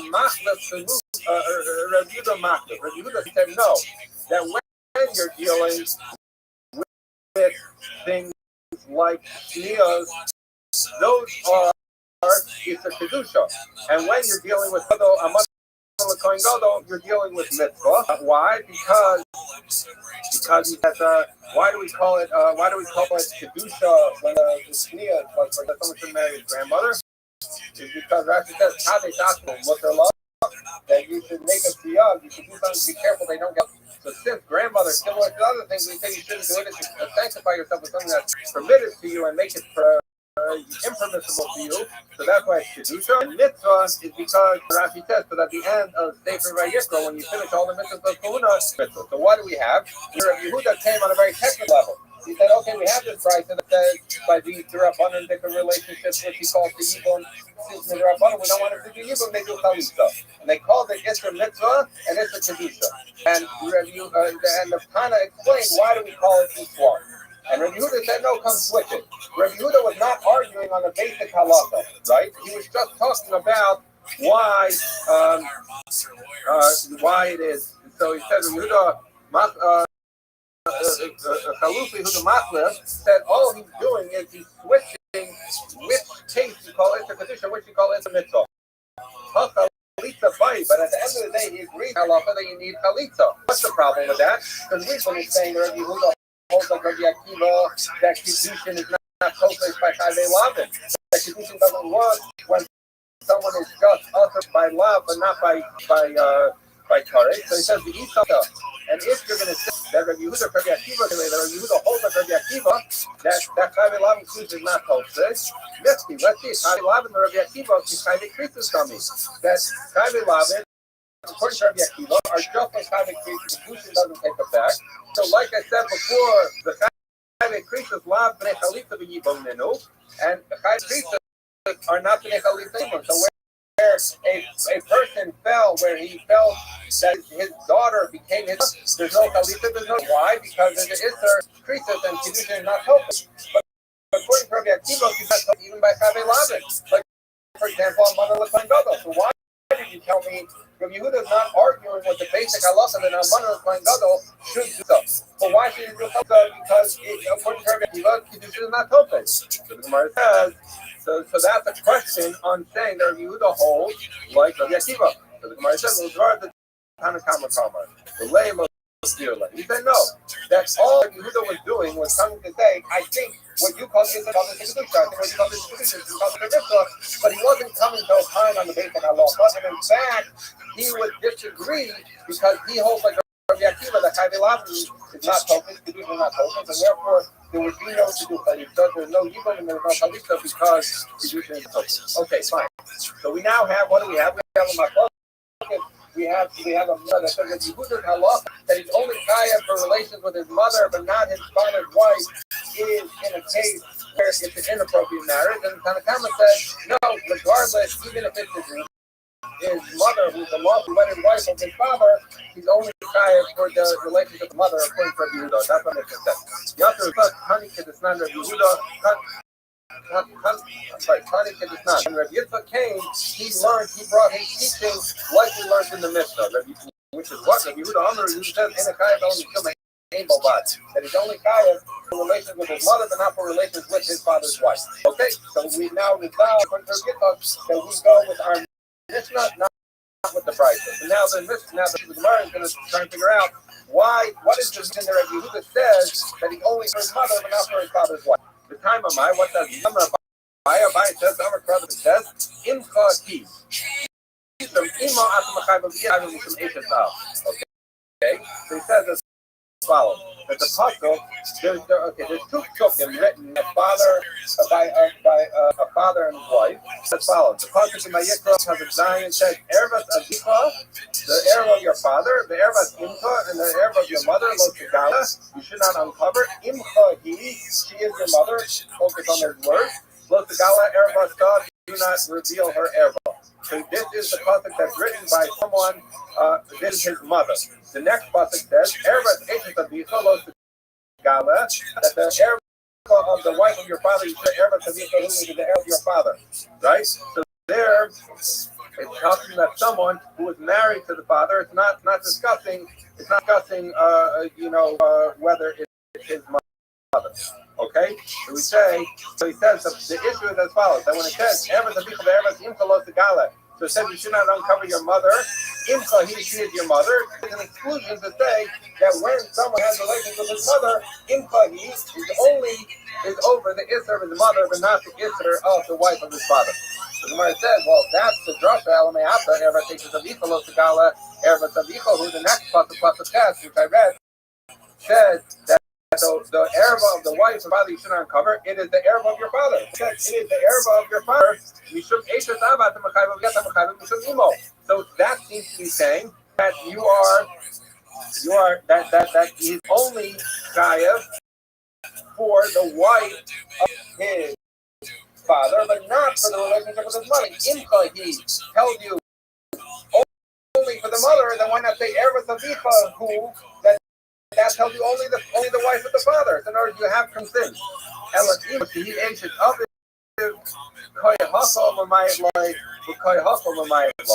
So he says, but here's the problem. So you're going to end up with a drasha as follows: that one tells you you're only chayav mother, but not for your father's wife. One said you're only chayav for your father's wife, not for your mother. So we can say, okay, those are each saying one case. One is talking where he was married, and one is talking where he wasn't married.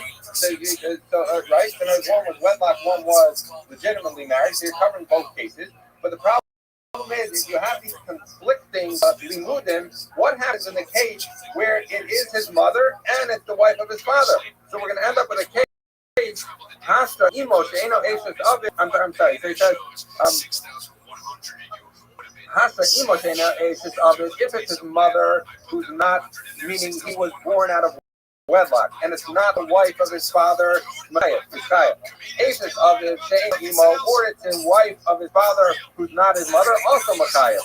But Emo, in the case of his mother, Shehi, Ashes of it, that's also married to his father, Lo Micaiah 12, then he wouldn't be Chayav at all. So that's a bizarre result. So if you have one pasuk that tells you when it's only mother, but not wife of father, and only wife of father but not mother, each of those is chayav.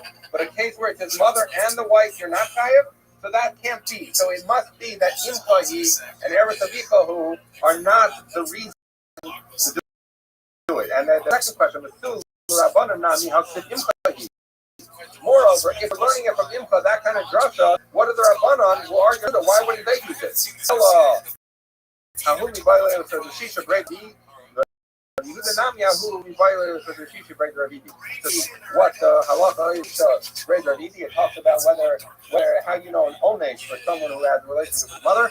But in any event, so we're going to say what would the Rabbanan do with him? But they must need it for that limud. If Yehuda needs it for that limud also. So we have a double question on Abaya's answer about how we know it. So we're going to say no, it's not that. Ela Amar Ravacha Breder Ika Amar Kra Ervasa.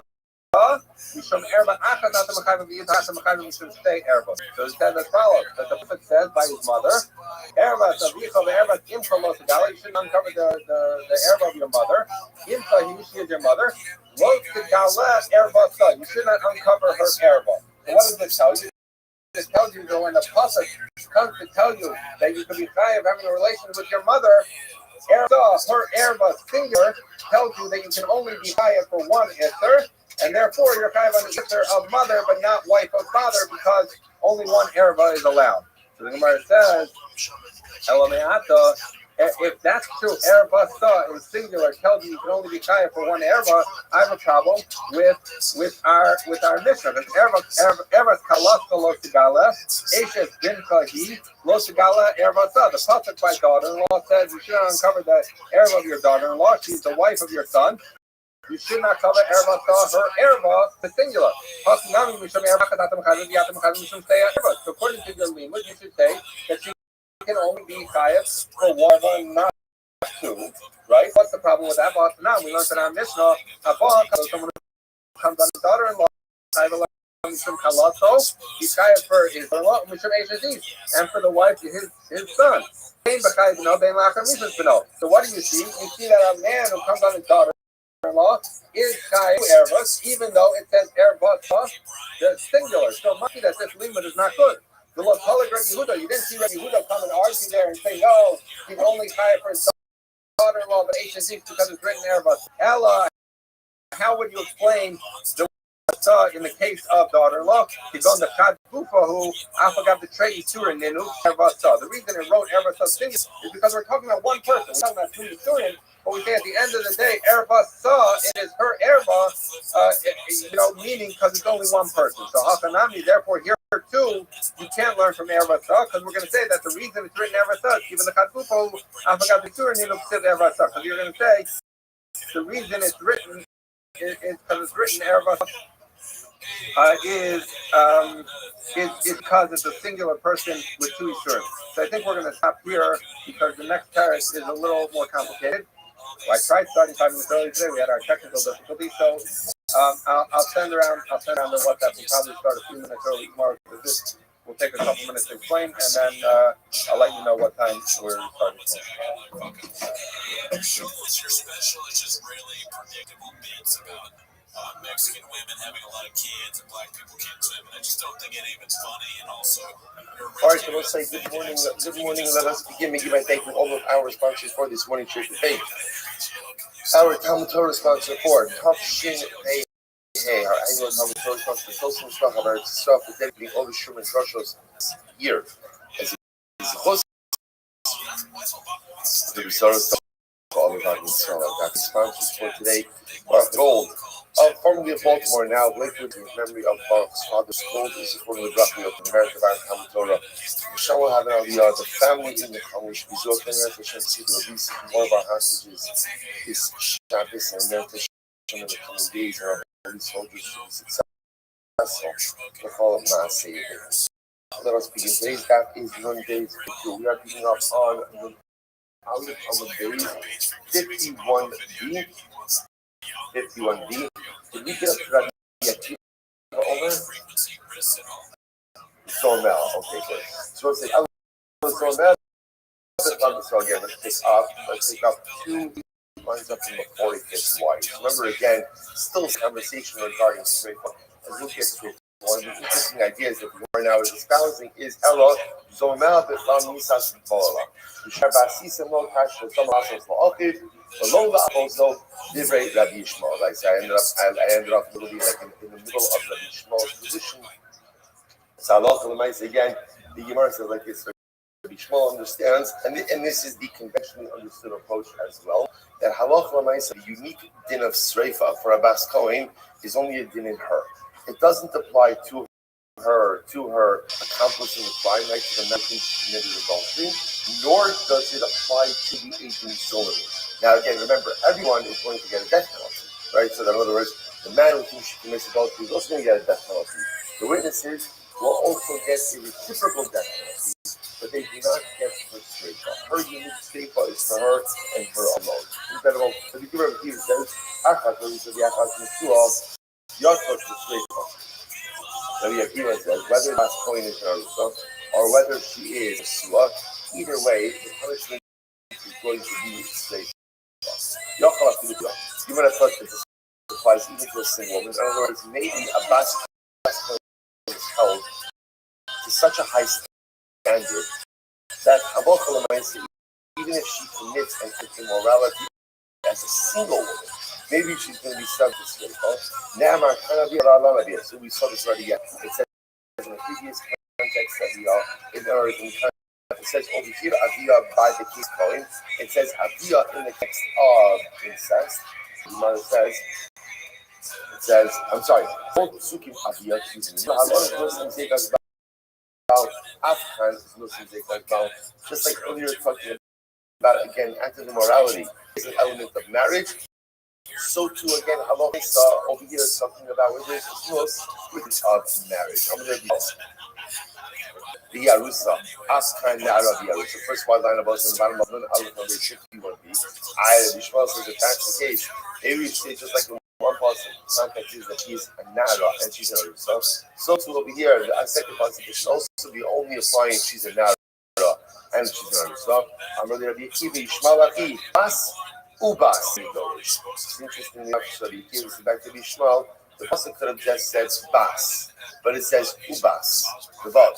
Now Vav is usually a ribui, and Vav comes to include. Vav comes to include. So what is it going to say?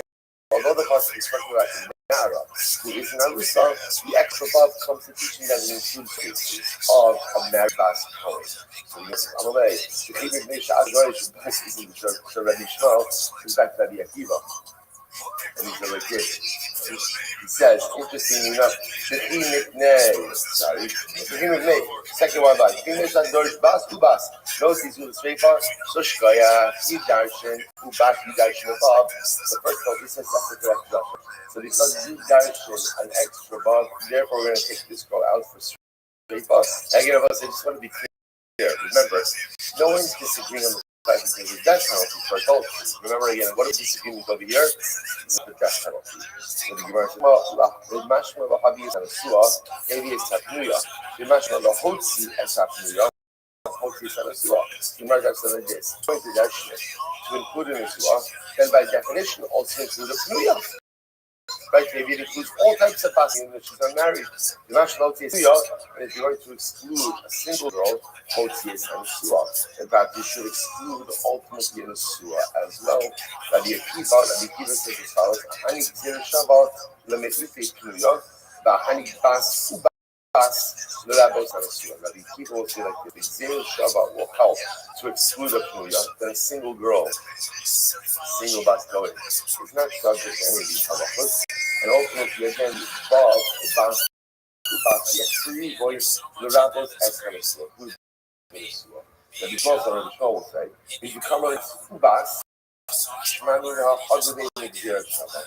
The Yishmael says, from the fact that it's Bas, Ubas, and it sounds like he's not holding with the Xer Shabbat. Yishmael, hi, Bas, Ubas, my daughter. Okay? So again, remember, Rabbi Akiva uses the Ubas Vav, the Vav to include all different cases of a Kohen who's married. The Mishnah rejects that. But the Mishnah also has to remove the fact that the Torah could have said Bas Kohen. Why does it say Bas? What does he do with the extra vav? Very interesting. Yaakov Namos with no say. So I'm gonna thought like this. This is very interesting. I'm gonna thought the same way. The Torah makes a distinction by Kohanim, by Kohanim. It's about called blemished and unblemished Kohanim. If you know this distinction that Allah said Kohen is about mom is not able to do the whole. So there's a distinction between blemished and I might have thought that same distinction applies to a Bas Kohen.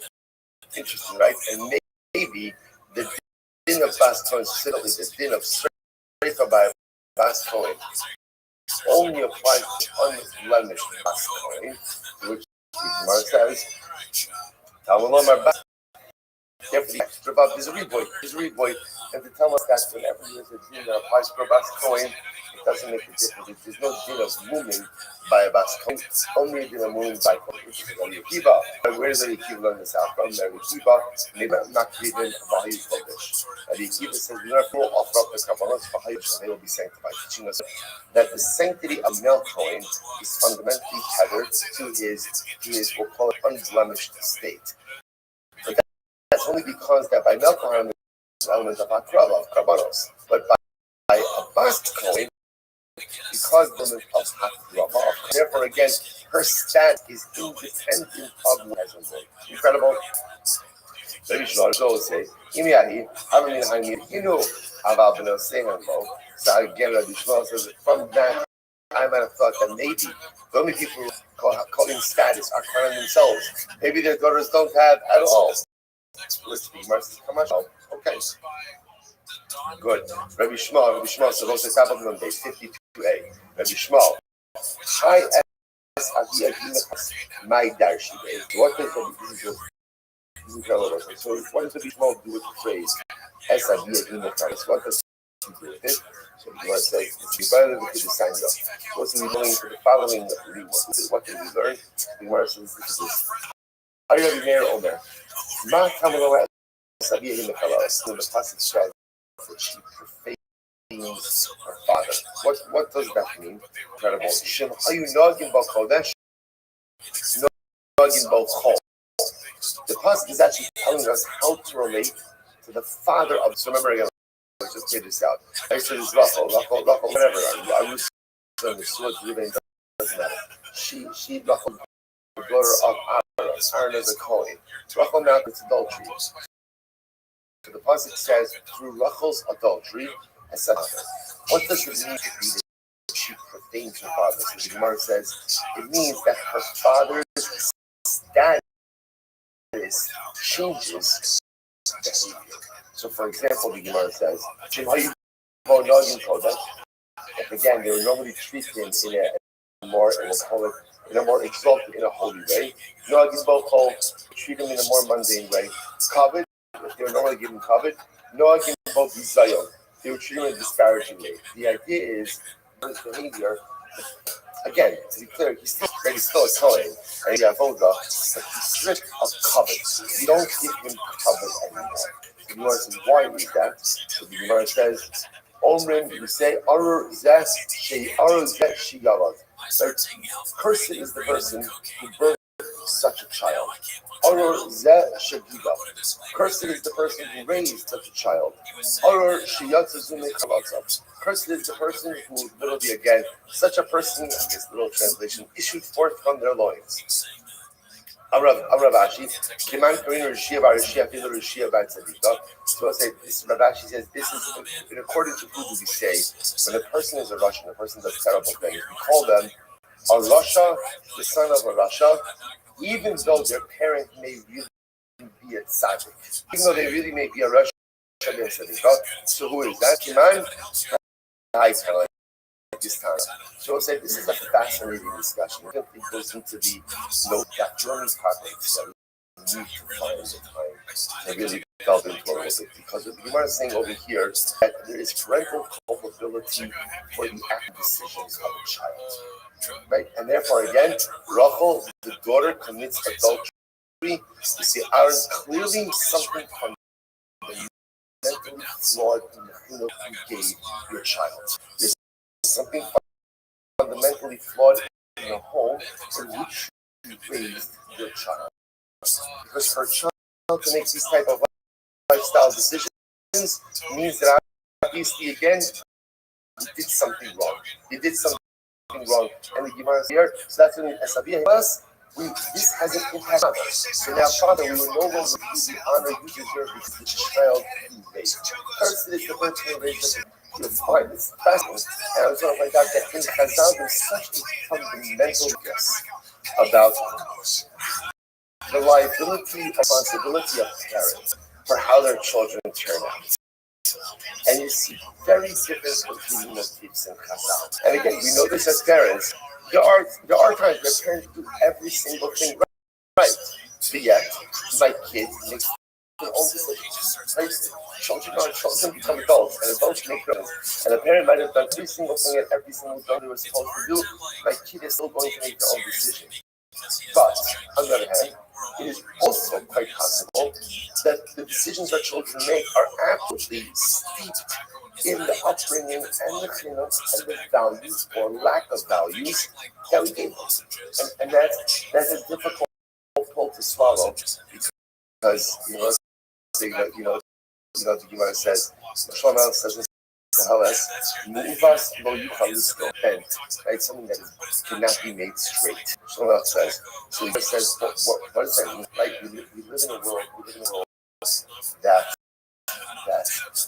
we hope in general, or Yiddish type, that whatever I do wrong, I can always fix. So what do these say that bent cannot be made straight? It says, Zesh Shahol Mamzer. Zesh Shahol Mamzer, right? So I was literally. Which is what means this for the mother. So a person has a relationship, they present a illicit union as a manager.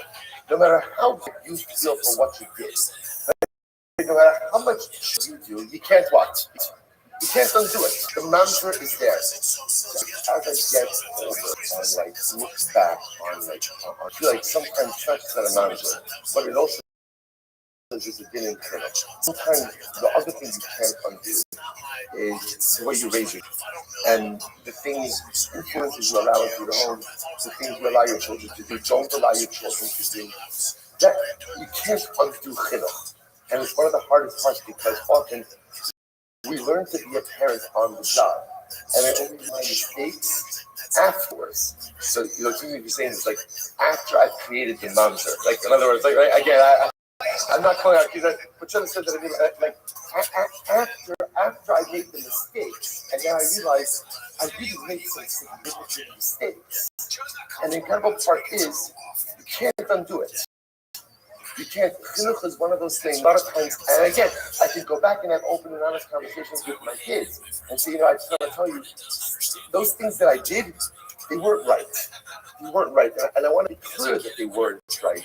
But no matter how much I told to my kids that they weren't right, I've created the mamzer. I've created the flawed chinuch. I've created the flawed paradigms in the home, and I can't walk it back. So there's this fast. So again, on one hand, there's this idea that a parent can do everything right, but the child still makes their own decisions. So who says that Rachel's action reflects on her father, Aaron HaKohen? But again, there's also an approach in Chazal that says no. What a child does and how a child behaves and how a child leads his life is a direct reflection of the chinuch that he or she has received in the home growing up. Which is right?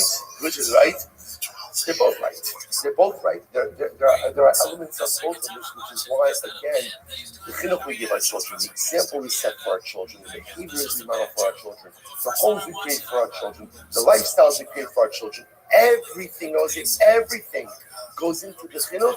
And again, if it's good, great.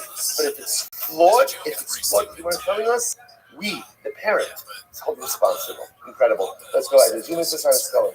She was in my time and defends Unisys on a stone. Why does the Mishnah end off? It's interesting, right? Because by saying this is the mitzvah of skila. So why does the Mishnah end off? Migmar hadin, motziin oso l'sakro. Because remember again, what did we say before? So before that if Allah might be liable to skila, we take him out for skila. Based on skila is like this is the previous Mishnah. Not the last Mishnah we did 2 Mishnahs ago. Haya Gavar Shtei Kamos, but I did the Kabbalah the Mishnah says Hanislavim, Hananam is in the Hanislavim. Even though really this Mishnah spoke about Arba Misos, but it was really following Mishnah. Right? So therefore we had Skila, then we went to Arba Misos, and then we wanted to close out why the Mishnah ends up by saying Zu Mitzvahs Hanislavim. That's the end of the Skila discussion. I want to say now we begin this straight. So here we go. Mishnah. That's how it's wild stuff. So what is straight? And I was going to point out, just sorry before we go. Allah for the nice, right? What are we doing with Bas Cohen? Haya Baila Cohen Ben Shah Haya Yisra Haya Baila Mamzer on Shama Hadilavin Harizul Bisveifa. Because the halacha is Cohen, whether she's in a law or she's in a suah, whether she's married to a Cohen, Lady Yisrael, Mamzer, Nisim, Plishti, Givoni, whatever that's it. Right, so the nice again, her judgment for adultery is straight. However, for Allah, right? Yeah, I was saying, but Allah is everything she commits adultery. No of them doesn't say it over here, but ultimately again, but in Zonin as well, we'll get Chenek strangulation is the normal punishment for adultery. So the only person who gets this unique punishment for adultery is the Bas Cohen herself, whatever, but everyone else, about Chenek. That's the Rambam. Mishnah. Mr. Sanas Rabbi.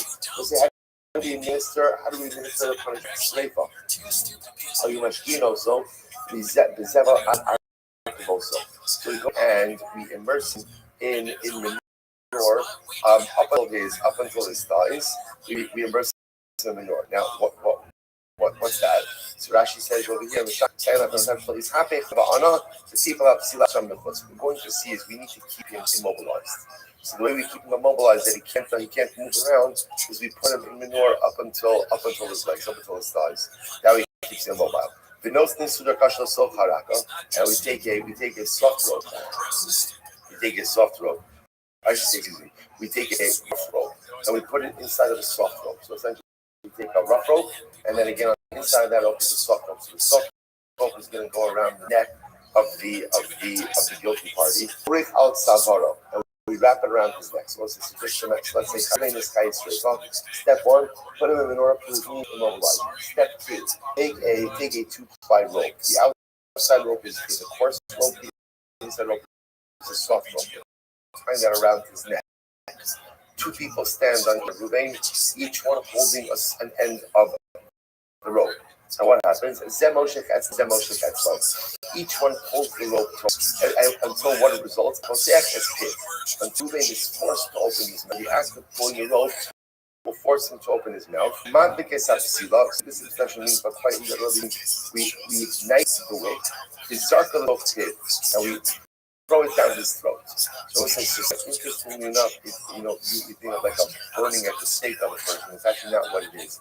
We're going to see it's a pouring of molten lead down the throat of the person. That's straight up.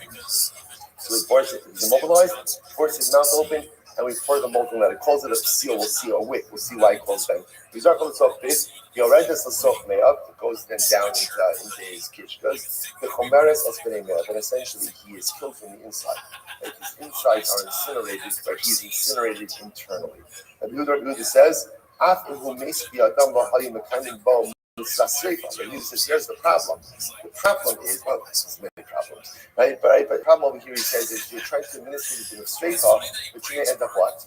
You may end up strangling the guy, right? Which by the way, is a different misa, right? It's chenek. So the problem is if somebody is chayiv streifa and you end up giving him chenek, isn't that problematic? So what should you do?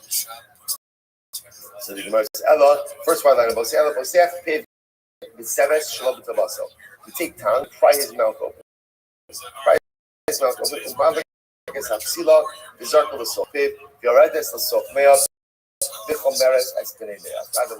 Now, obviously, somebody immobilizing him also. If you're not immobilizing him, he's going to move. And so remember again, the issue is the molten lead needs to go down his throat.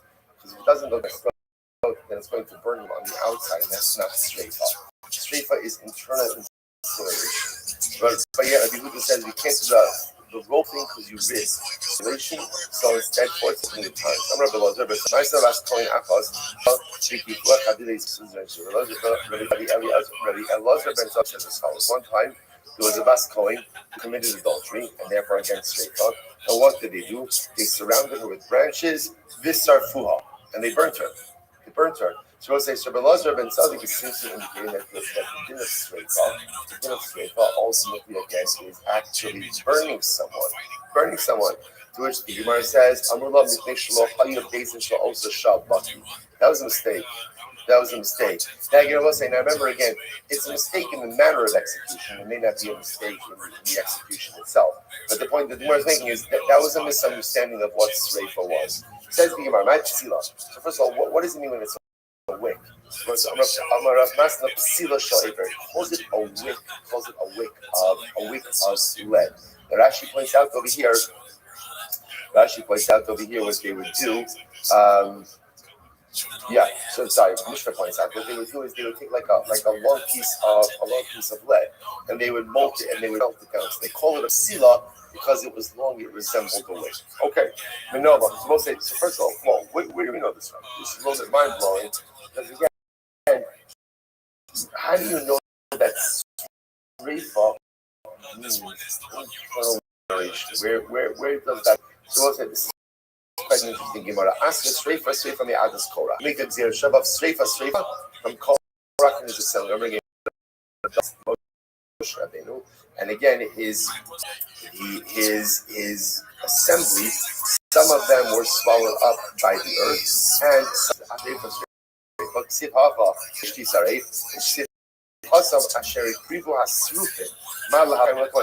remember again, part of what happened with Korach was that a bunch of people brought Torahs. The people who brought, remember, everybody's jockeying for the position of Kohen Gadol. So whoever brought the Torahs was incinerated. Was killed by straight. So again, a large number of followers were swallowed up by the earth. Others who Torahs were incinerated. So the Gemara says, it says Sreifa over here. It says Sreifa by Korach. The Gemara says, Mallah Halon Sreifa Hashem of Guf. Just like by Korach. So again, killed by internal incineration. Fire went into their body, killed them in intact. So too over here, the way Sreifa is done is internal incineration, but the body remains intact. Okay, so that's the first one. Kind of count off. Rabbi Elazar Amar asked Sreifa Sreifa Aaron. And we're going to ask Sreifa from Nadav and Aviv. Nadav and Aviv, remember again, also went ahead with whatever they did, right? Bimachot is exactly what they did. But whatever they did was unsanctioned service of HaKadosh Baruch Hu, and they were killed. So the Gemara says, listen to this. Just like by none of you, fire incinerated them internally, but their bodies were intact. So to over here again. So to over here by Sreifa, so internally, ultimately again, we incinerate the person internally, but the body remains intact. So it's fundamental. So interesting. Everyone is agreeing on the concept that Sreifa is internal incineration. What's the Makar? Tanakama says Korach. The Elazar says Bnei Aaron. So mind the other thing, Adas Korach Malay. So here's what's interesting. How do you know? In other words, the Torah tells us that the people who offered up the Torah, but how do you know that it's this internal incineration? The Chsev as Machtos Hachotim Ha'ela Benasam.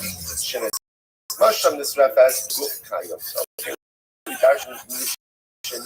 And again, that ultimately again, in other words, their nefesh, their soul, which means just their internal life was snuffed out, but ultimately again their bodies remained intact. The other opinion, who doesn't know anything, will say, he's straight from mamish. No.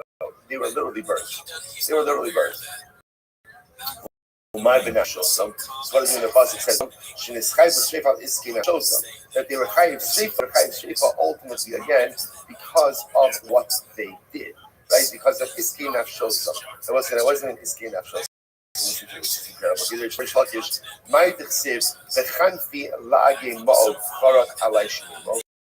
What does it mean? Look at Rashi. Rashi says over here.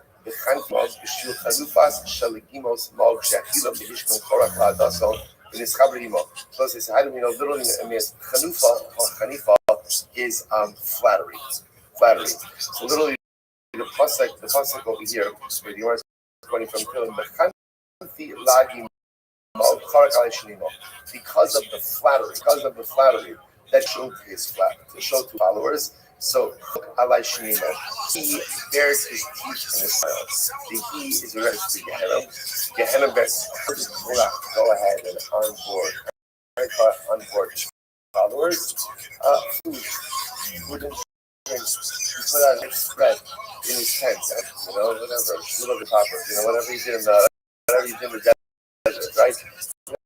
So you go ahead and you put in the desert, and that's how he went ahead and onboarded his followers. So in other words, what Hanifa does is sometimes Hanifa speaks to the soul. Right? In other words, everybody likes to feel good about this. So if somebody goes ahead and flatters me, even if it's not real, still feel good. Because of the Chanufa, Orach went ahead and flattery. He flattered them, they flattered him, and because again the Sar showed Gehenna, dared to keep him smile and recognize he was going to get many minutes. So according to one who according to what we learned that Sreifa, the Sreifa is internal from many Aaron. Where does he know that from? It's said by another Rabbi that they died before Hashem. Rabbi say that it was like death. What does it mean like? It was like a normal death. Now, what is it? A person, right? What's a normal death? The body is intact, but the internal processes stop working. That's a normal death. When Nadav and Abihu died, they published article by Amusi, a regular Nisa, which means everything that happened was internal, but externally everything remained the same. The other thing will say, no, it's not true. Nadav and Abihu were actually incinerated, fully incinerated. My said by Amusul, they're actually incinerated. So what does that mean? It means that the incineration began internally and then spread externally. The sign began to stay Omer. Another than Abihu died. It was, remember again, all the passages by another than Abihu is by Abihu of Hashem, by Amusu. They came before Hashem. They came to told us exactly what it is that they did. So for our purposes, now the infraction is almost irrelevant. What matters is that they died. So now the Gemara says, Shnei Chutim Shal Eisha to the fire. Emerged from the Holy of Holies from the Mishkan. The Nechlik Kula Arba, they split into four. The Nichmas Shnayim B'chot Moshe Shal the fire went into the nose of Nadav, two into the nose of Abihu, and burnt them. So the Gemara says, that's how that. So in other words, again, so the incineration began internally, but at least according to the other opinions, then it had it spread externally. I've said, Osam, the pasuk says, consume them, Osam below big day, consume them, but not their clothes. So even according to the opinion that says, when they will fully only them and not their clothes. Incredible. So therefore, again, what we emerge with is the good news is everyone is agreed, right? Everyone is in agreement with that. That halacha says Sreifa is internal incineration, right? Hence the process outlined in the Mishnah. Where do we learn it from? Machlok. Some learn it from Korah. One opinion not done. Okay, so you says I nail it. Need pardon and it's roughly. So it's interesting. So why not learn it out from Karbanas? From pardon and it's roughly. So the Gemara says, we have like a paradise for straight. We burn Karbanos, so say by paradise. Remember again, generally, whenever we talk about it, it's the par Helam Davar Shal Tzibor, par Kohen Mashiach. These are generally like sin offerings, but these are fully consumed. So why not learn from Parmanas Rafin? Mala Lon Sefa Mamish, Afghan Sefa Mamish. So by Parmanas Rafin, it's total incineration. Total incineration. To which the Gemara says, the Stabra, interesting, the Stabra me Adam Havilei Melov, in Adam Chote, the Shama Pigel. So the say it makes more sense to learn out the din of Sreifa by people from Adam. Why? Because again, if you learn from Adam, you have four elements. Number one, Adam, they both apply to people. Number one, they're both called today by sinners. Number three, there's an element of neshama. The Torah is lashon of neshama. Number four, they're not subject to people. Okay. Rabbi, it's the opposite. If I want to suffer from the no, they're not suffering. Why? She came machshir l'doros. Because ultimately, again, Harim, like we have over here, is a machshir l'doros. Ultimately, again, tells us forget she. It's machshir. It's almost right across she. Machshir, streifas based in machshir heksh. Remember again, the action of the base in the death penalty is what we call a machshir. It's a preparatory act. In other words, it cleanses a person. So to ultimately again paramanasafim. Streifa dahani lavi de adamu behamis samakum. But the streifa rat and the streifa by another than a not by a beis din. You're carried by a Kadosh Baruch Hu.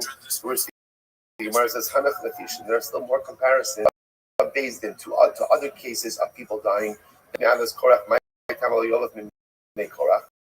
So we'll say, so the one who learns out from Adas Korach, why doesn't he learn it out from Bnei Aaron? They from Mamish, because he will say incinerated. So the Gemara says, so okay, it's incinerated, so why not use that as paradigm? So just like another Rabbi was fully incinerated, therefore what? Sleifa means complete incineration. Rav Nachman, Rav Rabu, Amar Kra, Yehaptul Re'achal Samokal, Bar Lo Misad Yafa. Those are the disputes coming up over and over, right? You have to come up with like you love yourself, even in death, or even the way you have to. Which means again, to choose for him a more proper death. So the act of internal incineration, most at least does what? It leaves a body for burial. These are burial, person given to Abba, and as much as the burial is cemetery as you saw, just coming up with that's the hospital after it's incredible. The Fini Akar, you could have not shared. Why did you say Shabbat? You know, say Shabbat Havan, you know, stay fast and I am not safe. Because we're not. And have to say Shabbat. I would have thought like this: that internal incineration in that body is not called safe at all. You have to without that, it would just say because they have just add on more wood to the fire. Cause the fire to burn brighter, more intense, and therefore the person will die faster. So much more on the means internal incineration will leave the body. Okay, so also therefore I'm also myself. The bottom line takeaways, everyone is agreeing that straight based on straight for internal incineration. That's internal incineration. And now became our session. What's the mucker for that? So again, that's the machlok. Is it Rabbi or is it Torah? Because there's this machlokas, each opinion holds something different by the others. For example, the opinion that says that the Korah holds a view fully incinerated, and the opinion that says it's not going to hold that Korah's followers basically incinerated. Fundamental machlokas of the start machlokas again. So machlokas about the source, but agreement about the halacha. Incredible. It was now once the Gemara mentioned that the Gemara tells a little bit of the story. Moshe and Aaron mahalkin b'derech. Cannot about being mahalkin achayim. It tells the story in the desert. Moshe and Aaron are walking. So this will say, can you imagine just that scene, like the thing, like Aaron are walking together. Imagine just are walking, and what happens? Not being mahalkin achayim. Not you. Aaron's sons were walking behind them. Sorry. We call Yisrael Charei, and all the sons are walking by another. Amrlo not of you. A Mosai Yamusu Shnei Zikim Halalu. So not of an say to each other, when are these two old men going to die? Speaking about Moshe and Aaron, when are they going to die? Va'ani va'ato minhog es hadar. And you and me will go ahead and lead the generation.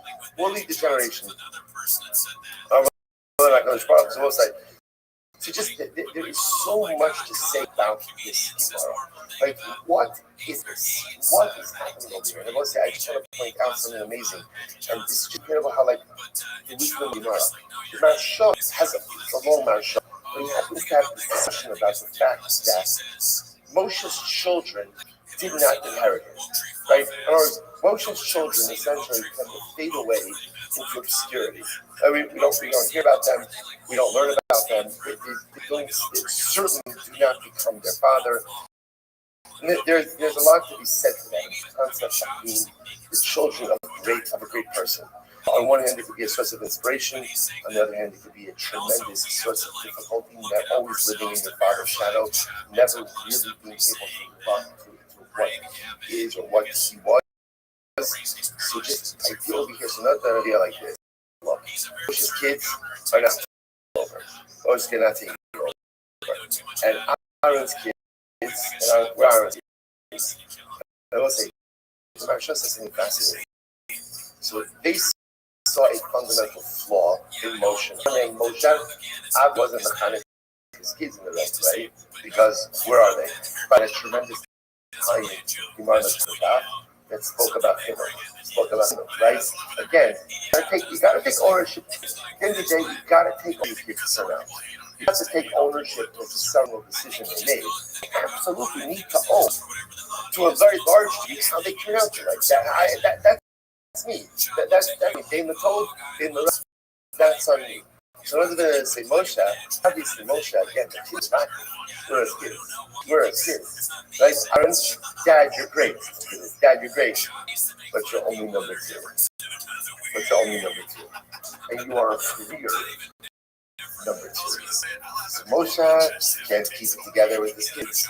Aaron, dad, great, but you're only number two. I think it's time for us to step in.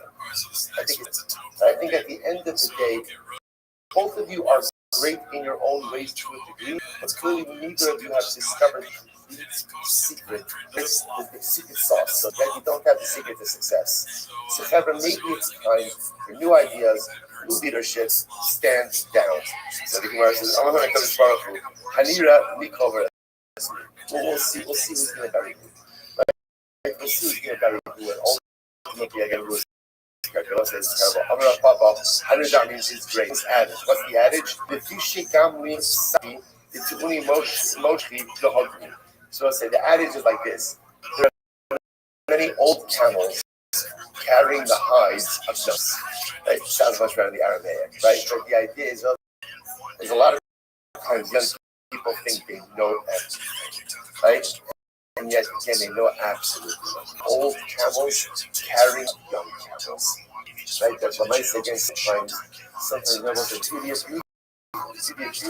It's an ideal and a recognition that's like, I feel like it's conquer the world. And I know everything. The challenge of youth is, I think, everything. And sometimes as we get older, we recognize that because we don't know everything. We know very little, and the truth is there's much to be learned from people older than us, even if they're not quote unquote as successful as we think they should have been. But when I say there's wisdom that comes with age that youth simply does not have. Incredible. I'm gonna love it. Love days. Incredible humor. The one kid I'm talking scared. He says, so again, this is talking about the relationship between a Talmud Chacham and an Amaretz. How is a Talmud Chacham viewed by an Amaretz, by an human person? So the Gemara says, the Tila, don't shows up. So in the beginning, right? So even an Amaretz, Jesus Talmud Chacham, look again as the golden vessel. See very many, get listen to this. When Talmud Chacham shmoozes the Amaretz, his standing is diminished. I want to tell you this one of his words. I have a word itself bothers me.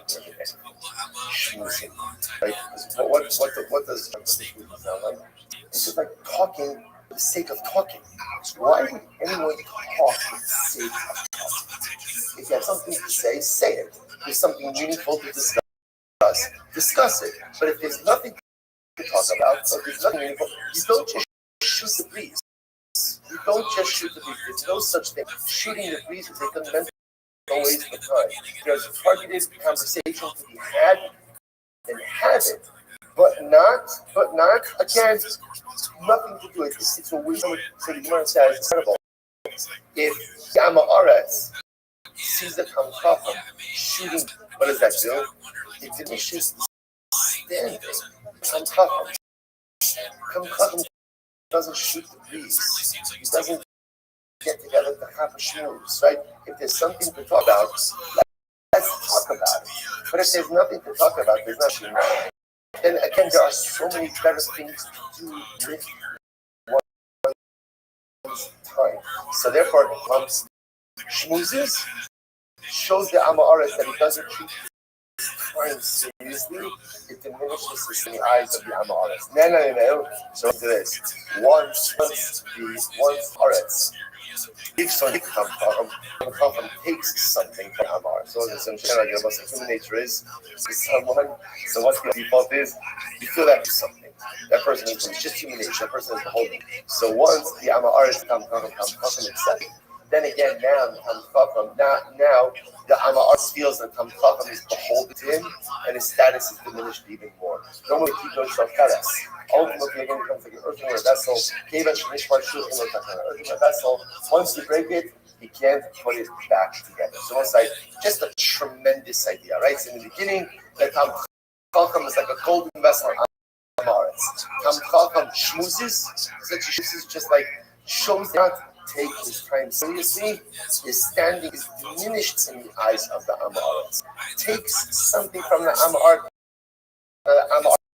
Like, I owe you because you took something from me. Then ultimately it becomes like an earthenware vessel. Sorry, in Nisa Bas Kodesh is in some. There was this girl. This literally a person. Her name was Ross Bas. She was the girl of a Kohen who committed adultery.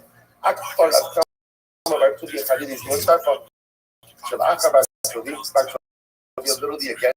So Judge turned the Bible to death. Surrounded her, they burned her. They burned her. Amar Yosef taught the power. So Yosef says there are two mistakes that are made over here. Number one, Rav Nasna. The talk is right. Rav Nasna. So they made a mistake with. Right, they made a mistake about Rav Nasna. And I remember again, I said that's not how you do shreifa. It's with lead, with molten. That's number one. That was the first mistake. The talk is the sign of Shofet Sheifa Anila. It's not Sheish Kohen gets Mishpat. It's not showing English, but so the other mistake that they made was it is not empowered to administer a death penalty until when? Unless, of course, there's a Kohen, there's a Beis Hamikdash, there's a Sanhedrin. So Allah again, two mistakes he made. Number one, he should have administered the death penalty altogether. That's number one. Number two, he did not administer the death penalty in the right way. Incredible. All right, I'm Rabbi Lazar. Tzarek Tyson last French is insect. Rabbi Lazar says the story. Now, this is the Mishnah, right? The Mishnah says, at the end of the Mishnah, Rabbi Rothschild says there was a story of a Bas Kohen who committed adultery. They surrounded her with branches and they burned her. And they said back to Rothschild, Barak Ben Sadok, that was a mistake of the base tree. So says the Gemara as follows. Amar Yosef, this was the case of Stukim. Already, I said Stukim, the ones who rejected her the very little implication of the thing. And Allah, for the nice thing, this was the base of Stukim. So the Marshaki, Amadubaki, so this is what he says. Batanya, Allah said that running. Aisi Tino, Umorka Bakasha Abba. Those are the says, I remember when I was a child. Right? I was a child. I was riding on my father's shoulders, and they brought us Kohen who committed adultery, surrounded her with branches, and they burned her. A traumatic childhood memory. And they'll say, so again, I remember I was with my kid, my father on his shoulders, and they burned the Bas Kohen. So they were being riding in that context. They say, okay, thank you. Thank you about you were a child who saw this, and a person was very confused before a person is not believed to give testimony in adults about an event they witnessed as adults. Right? That's the halach. So number one, so therefore they kind of reject that story in its entirety. So the Gemara says, more, that was something interesting in there are two episodes. He saw this once. The one we just mentioned is one as a child. The one mentioned in the Mishnah is the one he saw as an adult. So the Gemara says, hey, I'm liberate. So which one did Rabbi Lazar rise up? Rabbi Elizabeth and Tzadok would count first. The childhood episode, fourth episode, Amalek Yugad Ovalo Ashkechube. So the Gemara says, Amalek Yugad Ovalo Ashkechube, Amalek Yugad Ovalo Ashkechube. So again, if you related the adult one first, and they rejected it. They said that was a base Torah. Would he go ahead and mention anything about one that happened as a child? Rather again, Ella Ha Amru Bereisha Amru Katana Isa Amru Kiyashal Gadva Amru Meshalo Hayu Base Isa Osa Sha'apa. Okay, so here's how it happened. Those are the first said, when I was a kid, I remember that they burned a fast coin. They literally burned her, and they said, come on, you're not believing as an adult offense that you saw as a child. Then again, he sort of said when he was a kid, when he was an adult. Then he related and he said, that was the case that they were. Okay. Mishka, mitzvahs ne'aragim. We'll say, so now we just, that was all. That's the end of baseball. That's that. So they actually went ahead and carried out the demonstration next. Mitzvahs ne'aragim. So now we're up to hereg. Hereg means lesson. Decapitation. So how would they do this? The Gemara says, "Are you matizing as Rothschild hit him with a sword?" You use the first one line. The same way that the monarchy executes. The monarchy executes a sharp sword to decapitate the individual. So the Rabbi says, "Evil will that would create evil means that would be lack of respect to the dead. Just the messiness of decapitation is not going to be good. Ella, rather, what do you do to make it a little bit cleaner? Manitim as Rosha Alastan, you take a wooden block, you put it in the ground, you tell him to lay his head on the block, the coat takes the coat, and you decapitate him with an axe. Does not seem to be much better. I think it was Amrlo, Ain Misa Minuvelas, what are you talking about? Right? That's terrible. Right? That a sword could be a lot cleaner, a sword could be a lot cleaner, a lot faster, a lot easier. This is a much uglier day. So time to go. Amrlo people go forward. Rabbi says as follows: I know using of the axe is not nice. I know that it's a not nice judge. What should I do? I would also prefer to use a sword. But the Moshe said, this halacha, what halacha? Do not follow in the ways of the Gentile nations. And since the Gentile nations, when they administer capital punishment, they do decapitation by sword, we're not allowed to do it the same way. So the Moshe said, Rabbanon, what are you talking about? No, when are you not allowed to follow in the ways of the Gentile nations? When we just want to replicate what they're doing. But if we're already doing the same thing, or we're doing something and they replicate it, following that standard practice is not considered to be Gentile replication. And therefore, Allah it already says death by a sword in the Torah. So because it says it by us, we're allowed to do it even though they do it. Because if you don't say this, listen to this. So it's a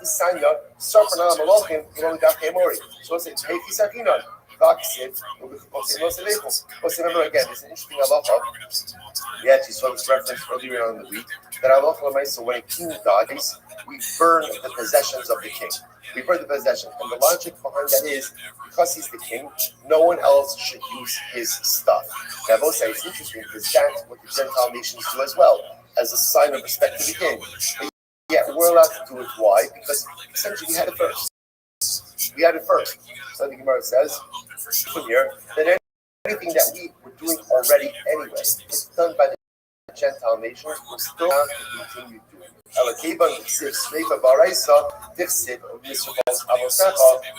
Gemara says, so therefore again you see over here like by the burning of the king's possessions. Since we already had it first, we were doing it already. Gentile nations start to do it. It's not considered to be Gentile replication or emulation. So let me not going to read it. So over here, since it says sword, and we'll talk about this more and we'll talk about this more later on, but since it says sword in the Torah, therefore again, death by sword is something we were already doing, and even though the Gentile nations are not using it as well, it is not considered to be Gentile replication. So everyone say, well, stop over here. I'm going to try to record the rest up until the Mishnah Yetzer before Shabbos. So Shabbos can start at Mishnah. Osai, what a week. Shabbat, everyone. All right. Everyone on Zoom. Shabbos, everyone. Shabbos. mean, do you think he's changing? No, of course that was just because of that one clip. But what I'm saying is that, yeah, I don't know, we're locked in with him now. I don't know what it is, but yeah, we're joining the hip. This one's called, This is a Man Who Is Doing Great. And it's from Shedding Panda. Okay, I thought it was a different, Shedding Panda. Shout out to Shedding Panda. They've been on the show 3 times today. Great. I like how Jen answered. I was talking to fans. I didn't hear you guys. Jen's on my show, right? You know what? That's been great. Hey, off the plane, I'm sitting up. On Tiger Thick Crest. On Tiger Thick Crest. I wonder, because I watched that, like some of that clip on the last show. I wonder if Crest is, did he say it again? Or is that playing from the old? I think it's editing now. Yeah. And yeah, they did not look good there. Like, he looked like me at the wedding I went to this. A big crazy. Hey, you go with Jen. Almost said boat instead of plane. What? You're confusing different kinds of automobiles. What was the day after Tiger Thick like? Edit out the part where I said automobiles. I'm not editing it out now.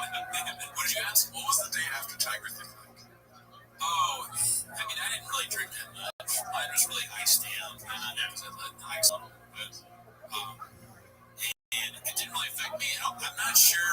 You know, I was like commenting on how red Bill's faces got. I don't know if that's something that's wrong. I think it's just a lighting. No, honestly, dude, the saturation on the cameras, I usually add a little bit of saturation. So for that week's episode, I took the saturation away, and they were still red as fuck. This is the way it really is the way mine was mine red at the beginning. They weren't as red as they were at the end. No. I mean, we really didn't drink that much. They didn't drink that much either. In fact, the Tiger thing, I guess. Purple Seas. Yeah, this is face. Was I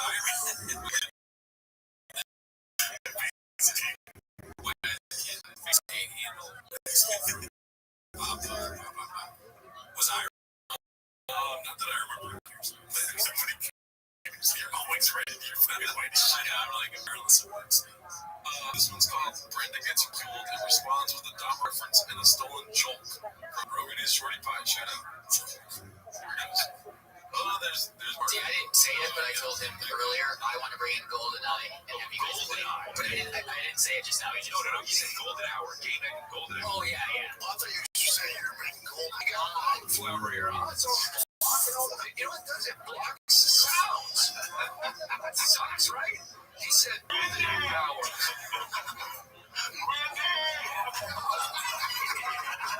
He's calling for it. You know that, right? You feel the Dahmer energy out of your way? Sure, but aren't you mentioning how it's easier to take?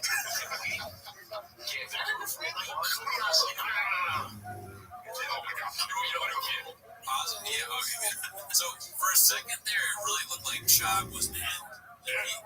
And sometimes I think maybe he uses humor to like diffuse. Like for a second there, he was thinking about just killing Delaney and Griffin. But then he was like, no, just make a horrible joke that makes no sense. You're wearing glasses, dumber. Yeah, perfect. Well, I'll just threaten to eat their dick. Given the context, the joke's good. But I'll always laugh whenever somebody says, "Oh, eat your dick." At the top of the lungs. Yeah, I mean, in that scenario, it didn't work for me. But maybe, I mean, Dahmer probably, ate dick, right? I don't know if he did or not, though, either. Yeah, that shot just who knows? It's true. Never really knew. All right, so next, this is the last clip for today. It's also an old school one. It looks like it's called Papa, Do You Want More Drinks? Oh, yeah, it looks like they're younger, this one. Yeah, with Whitney Cummings here. When you do want more drinks, can we have another drink? Good bit, Brendan. He thinks he's like a comedian now. That's exactly right. Great. Really? According to it's weird. Good bit. No, I don't. I know. Listen, you think it's weird that you have 6 fucking meals in a bag? They're both probiotic. They're both probiotic. 10 years. 10 years. That's exactly that. I know. Yeah, you always can make them someday.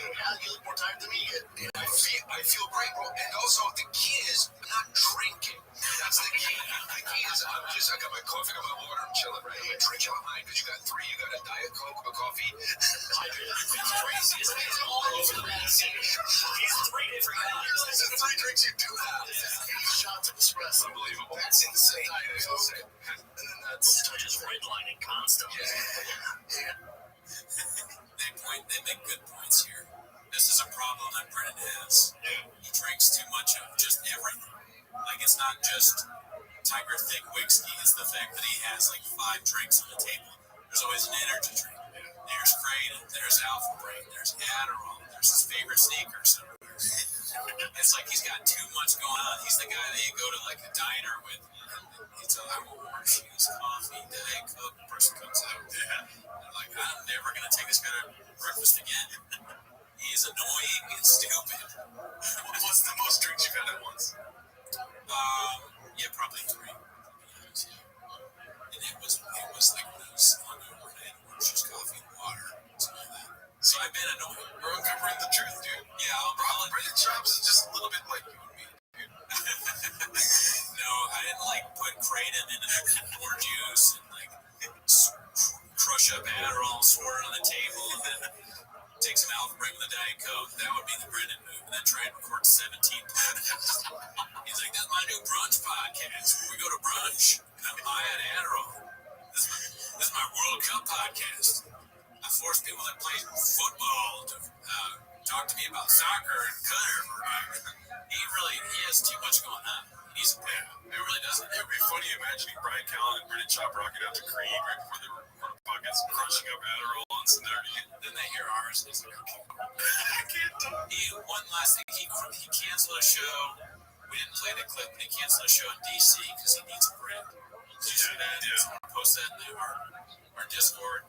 And that kind of sucked. That's my hometown, and I know V-Ron, he had some tickets, he wanted to see it, and just can't even go see Papa in hometown. Almost seems like it's a diss directly at me. Yeah. I don't like it. But anyways, that's our episode. Join the Discord. See you next week.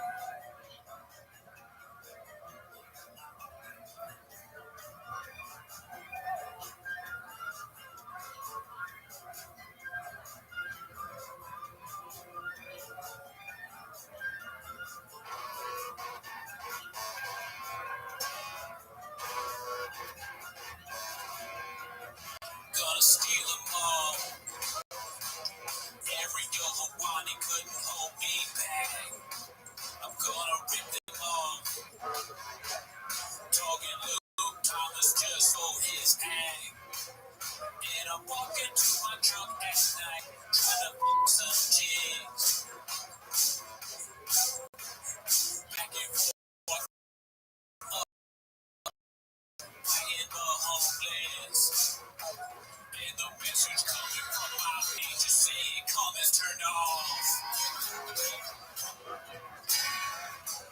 my favorite time of the week when you get near Papa to try to speak. Be surprised to be better at 10 minutes of shop. Back to 10 minutes of shop. Special episode this week. I got 2 friends, Brendan Walsh, World Record Podcast, and Alan Strickland. Thank you both for being here. It's an honor. Chins, Bobbs, if you will. But that's not the reason you all joined the Discord. That's not the reason you came here today. You came here for 10 minutes of shop, so let's start the clips now. Dicey. Well, who's going to intro since Runner doesn't have his mic? Oh, shit, you're right. I can't see. Okay, I'll try to read the title of the thing. Okay, so this is Rings telling a story about his mother-in-law's rings missing. Ryan suddenly saying no blacks allowed at the wedding. Brenda happily agreeing. This is posted by Schemo 2320. My mother-in-law had her necklace, and she had her engagement ring and her wedding ring, 30 years. Stolen. The rings disappeared. From your party? Yeah. And this is my wedding, and we everywhere, and we were like, who could have stolen these fucking rings? I put a damper on these people. It was a kleptomaniac. Because they don't. It's all your friends. He's my actor. Fucking else. She did those things. left him in a room. They found him. No, found somebody. Found him in her purse. What is that? His grandmother is his He married a girl who's, I guess, 20 years younger than him or something. Okay. His mother-in-law is like, the classic comedy twist. that was stupid of me to ask, actually. Look how disingenuous, like, the way he tells the story. It's like, so, I don't know. It's like all of his mannerisms are Setting up some shit.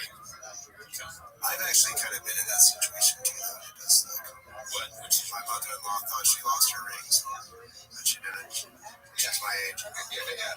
I've been there, it sucks. Oh, hey, how's it going? There weren't any.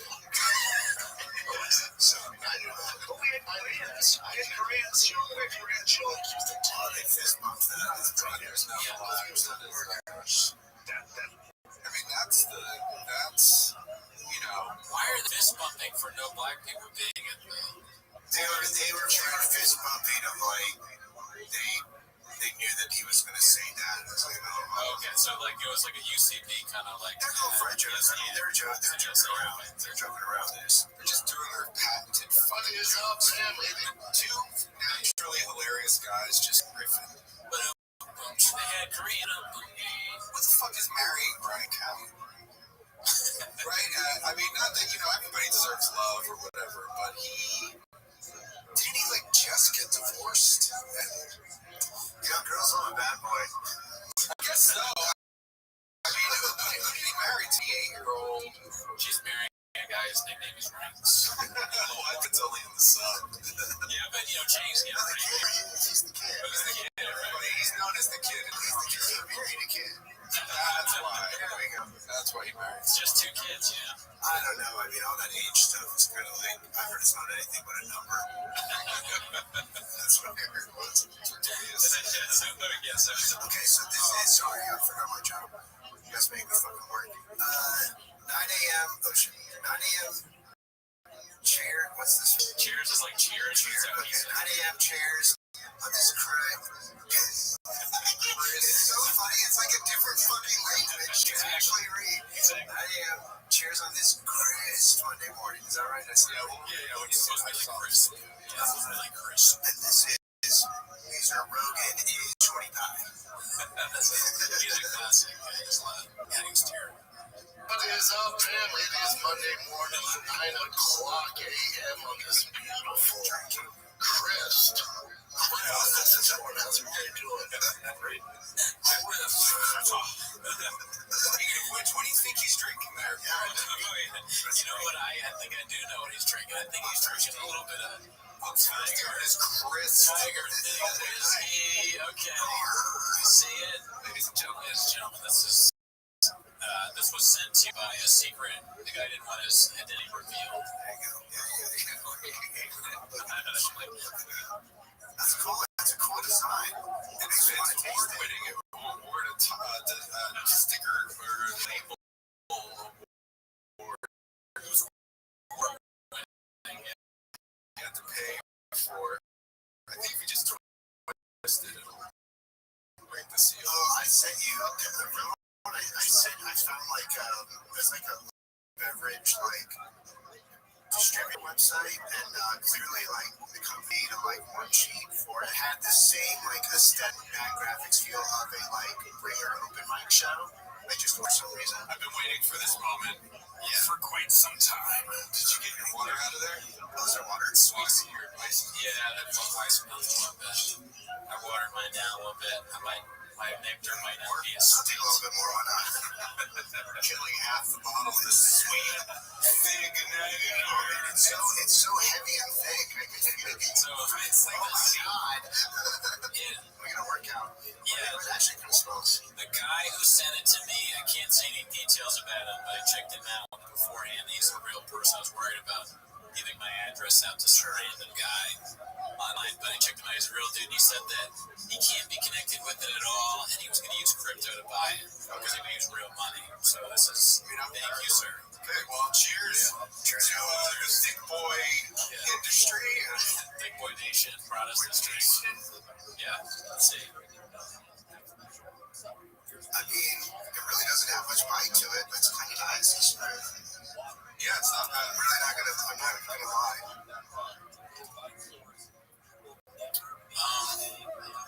I don't know if I want to slam it. Yeah, I guess you're right. There's not much bite. I'm not really much of a whiskey connoisseur myself. This is like a blended whiskey, right? I think he has like half Japanese. I mean, it's got. God, I bet Sean could make a great joke about that. Yeah, probably. It's half Japanese, half gay. Yeah, it tastes a little bit gay, honestly. It's not terrible. I'm not gonna shit on it just because of the brand, but it's not great either. No. Yeah. And for a $90 retail. Whoa, so that's the price. $89, I think, is what I saw. 80 to 90, or maybe more. And also, Make it famous. it is something like that. It's like $90 or something. Yeah. But if you go in like three guys, it's only like 30. Back in the 90s. Three bottles. That's like 3 bottles of Jameson. Yeah. I think it's better than Jameson.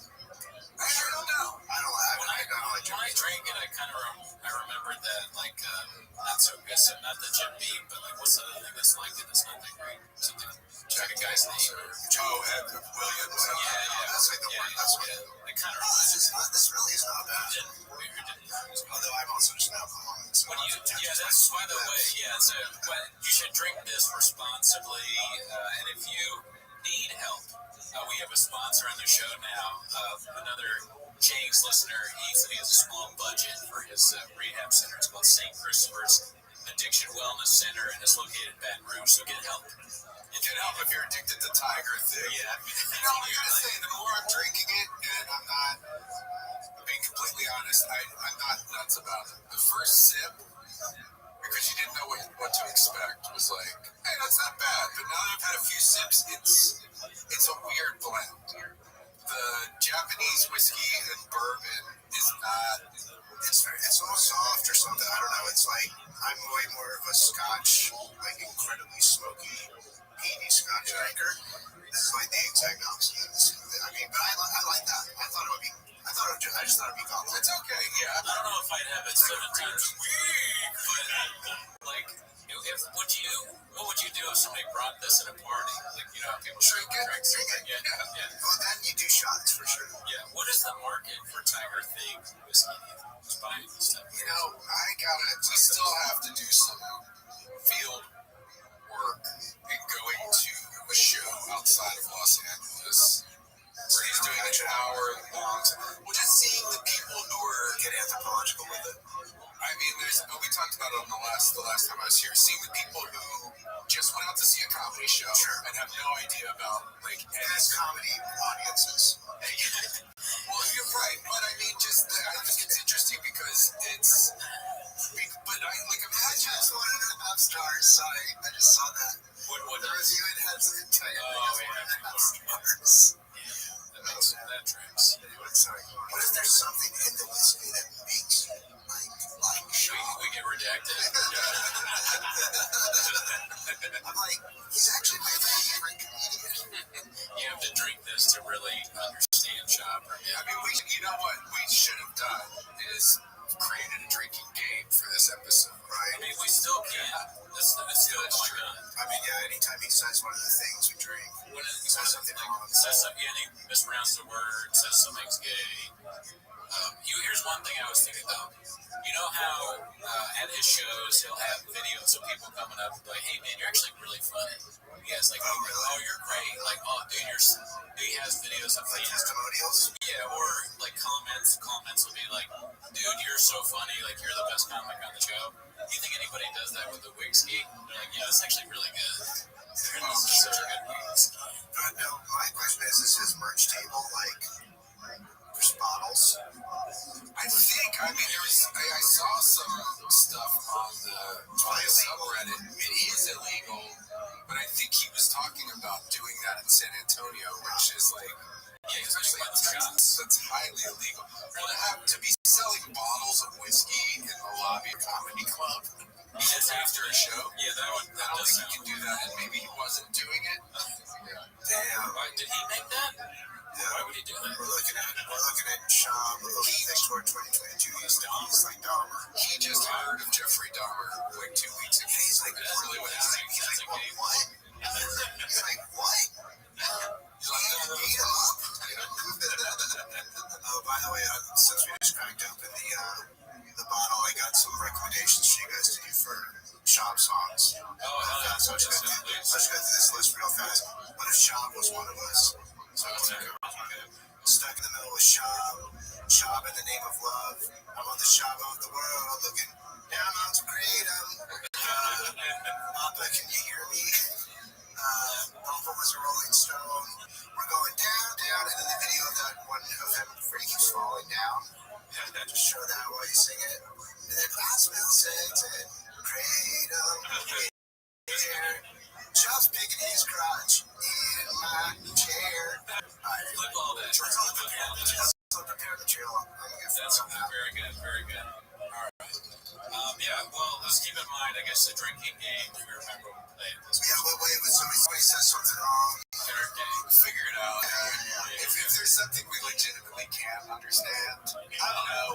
Well, like, just you'll drink if something. Yeah, drink. Alright, we gonna do this one. Okay, this one, the title is White Boy That Works Too Much Has So Many Fans He Doesn't Need to Watch UFC Live Papa. Posted by AbleBeat4977. This is from 4 hours ago. Of Texas. What do you think? I'll put it on. Every time you say cheers. Rewind that cheers. Cheers. Also, chin chin is like a way to say cheers. It's like a British thing, I think. Oh, really? Like chin chin is like, yeah. So that kind of ties in. It's kind of interesting. Enough Texas. So what do you think? Bags, distributors.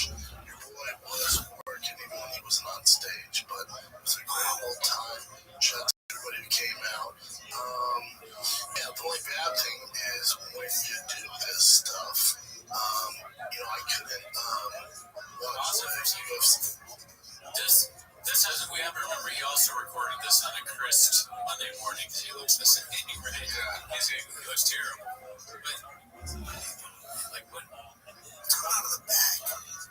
It's little bars or something like shit. Well, he puts his favorite whiskey. Well, not his favorite whiskeys, but then he's got a shoe. His favorite. Yeah, his favorite shoe. It's a shoe. Okay. The shoe that he drinks out of the shoe. And he fills that with Tiger Thick. Once a week. Something I really was hoping would catch on with the subreddit is the drinking out of the shoes. Yeah, I was hoping that. So is that real? He drank? I missed that one. No, I think that was something Walsh made up, right? Yeah, he was actually drinking out of a shoe. I was hoping San Jose Jack Johnson would catch on. San Jose. I feel like there's a lot of good stuff in that episode. T281 live. Obviously, I know what's going on. Obviously. All right. Here's the other thing, though, real fast. I don't know. That is where we were talking about earlier. It's like, I don't know. It does. Like, he just says shit wrong. Like, he just does. It's like literally like probably a speech impediment or it's brain damage, right? Yeah. That's the. I bet there's plenty of footage. I'm not trying to set it before he definitely wasn't setting the world on fire with his intellect. He got knocked out 4 times by football or whatever. He never addresses it at all. It's like he doesn't know that he's not. I've seen clips where he's like, I got CT out the ass, or like he calls it CT. I think he gets that wrong. I don't mean like he doesn't. He says he can't talk, but that's like a different clip. But he'll say like he talks bad, but right, like just that. He's an opposite. Yeah. But he doesn't say, oh, my bad, like, you know what I mean? I don't know how it is. I think he's a fighter, he just powers through it. There's too many times where he does it wrong. He has to stop. This Tiger thing is making me forget what I'm saying.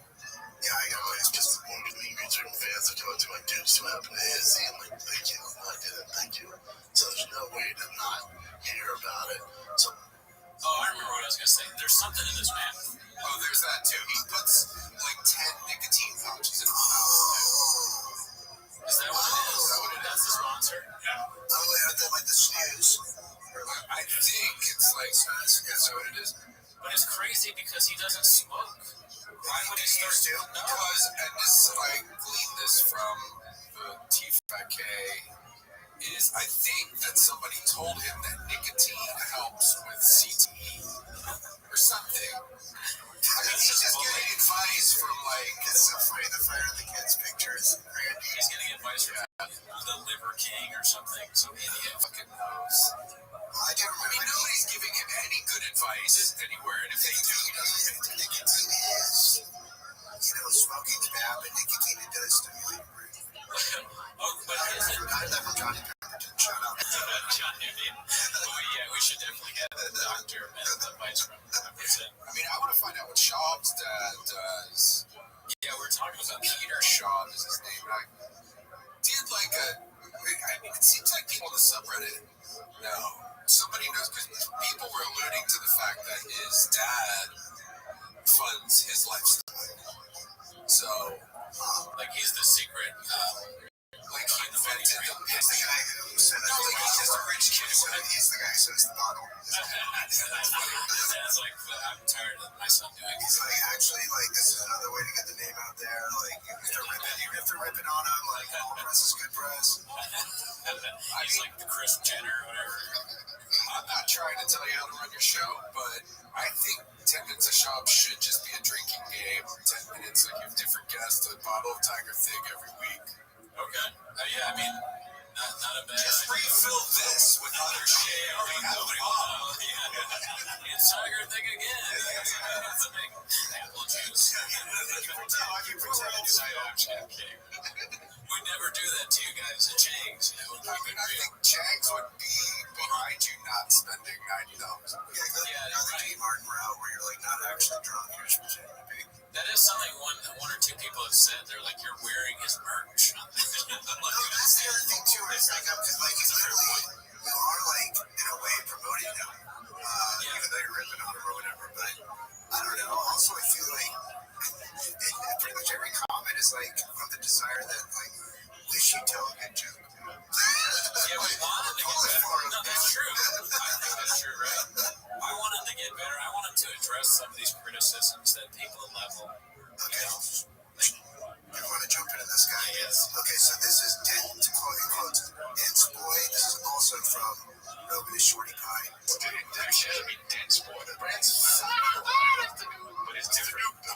Give me the right Big Boys or North. Or give me Big Boy. I know. Dense Boy. Yeah. These two things like made it also. This is good. Sorry, I didn't like you. I don't even care anymore. You can kill me. Oh, another shot. So first off, how many fucking podcasts are there that these guys do with the different names? What the fuck was this? I've never seen this one. This is a good question. I asked Nick, and I feel bad because I'm not homeless enough. We all need to get more homeless. But To be like to know, yeah. I'm pretty up to speed. You know what this is. Golden Hour. They rebranded the King of the State. I was about to say, is it just There's no more King's thing in the wing. But the thing is, there's a podcast called The Golden Hour that already has a very similar logo. And I've checked it and we're like, those guys don't matter. That's stupid. Yeah, that's what they do. Well, they say great artists steal. Yeah. Well, yeah, nobody matters at Chang's too. Forget that. But yeah, that's what the knock on Chop. If you watch that Beige Frequency thing. Oh yeah, I mean, he steals it years ago. Yeah. He steals the background for his thing from some artist, and then there's all these other things. Parallax sort of big in comedy. To only have one thought. That's the thing. I mean, that would almost make sense if he had thoughts. That's the thing. It's like there's just no question. There's no reason debating. Well, maybe he creatively, there's not a creative bonus. No, and that also makes me think that he might be too stupid to steal things. It might be somebody else stealing. No, I think it's, why don't we do something like that? And we're like, okay, well, how do you want to decide? I mean, just do that. But, with a thick, instead of, you know, fantasy or whatever. There is some guy wrote on the YouTube that Corey Holcomb has a Magic Johnson game show. Okay.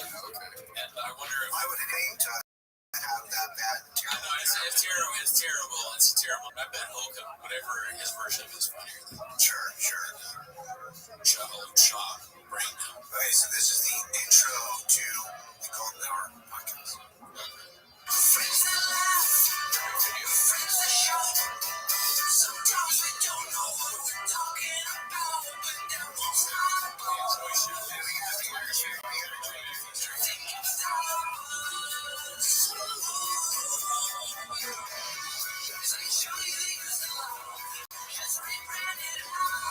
It's stronger, better, baby, power goes in.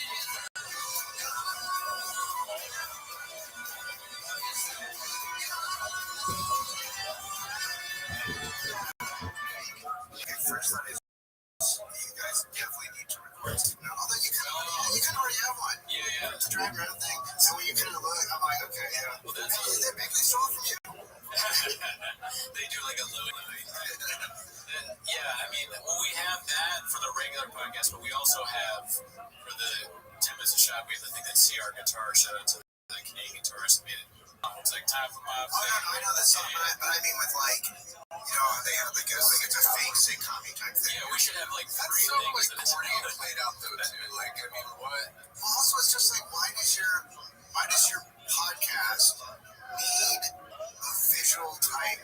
Because people are watching. I mean, I'm curious. Like, these guys I've been podcasting for, you know, over a decade. I've been podcasting. I mean, listen, I've had no success in anything. These guys have, like, I mean, this is a successful, like, shit on all you want. Thick boy industries are generating some money. Like, he's got also almost like Eric Griffin and Chris D'Elia are doing this shit. 200 views 10 days ago. And that's fine, but also everyone that watches the shit besides us is a fucking idiot. I immediately am just drunk and angry. I mean, what I was gonna say is like, I've been to a live show of one of your podcasts, and it's like an actual show. You know what I mean? Like, this provides nothing.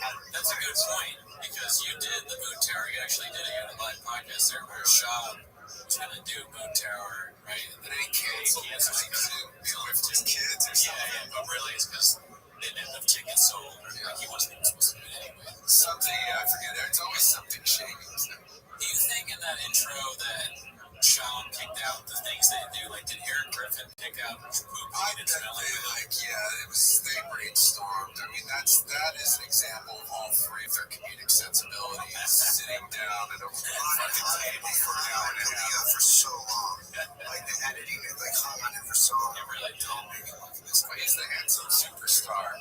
I mean, how far? Like, that's, you know, I'm almost happy. It's level. I'm almost happy. Dicey. Like, never having success, then being, you know, he was on his way. Like, he was at an NBC show, was on 2 NBC shows, started being in movies, was on Netflix shows, and now this is what he's reduced to. This is it. This is it for him. Yeah. He's not coming back. Like, you know, it's not going to be like water under the bridge 5 years from now. Like, oh, let's give D'Elia a show. Yeah. It's been enough time.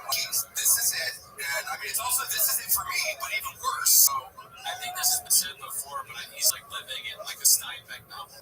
It's a mice and men for the rest of his life, right? And then he's basically like George, and he has to deal with Lenny. Tell me about the times before you were out in a cereal. But then in this scenario, though, George is the one that's hurting. Lenny really hasn't done anything wrong. Well, Lenny's done a lot wrong. Lenny's done a lot wrong, but not like, you know, what George is accused of.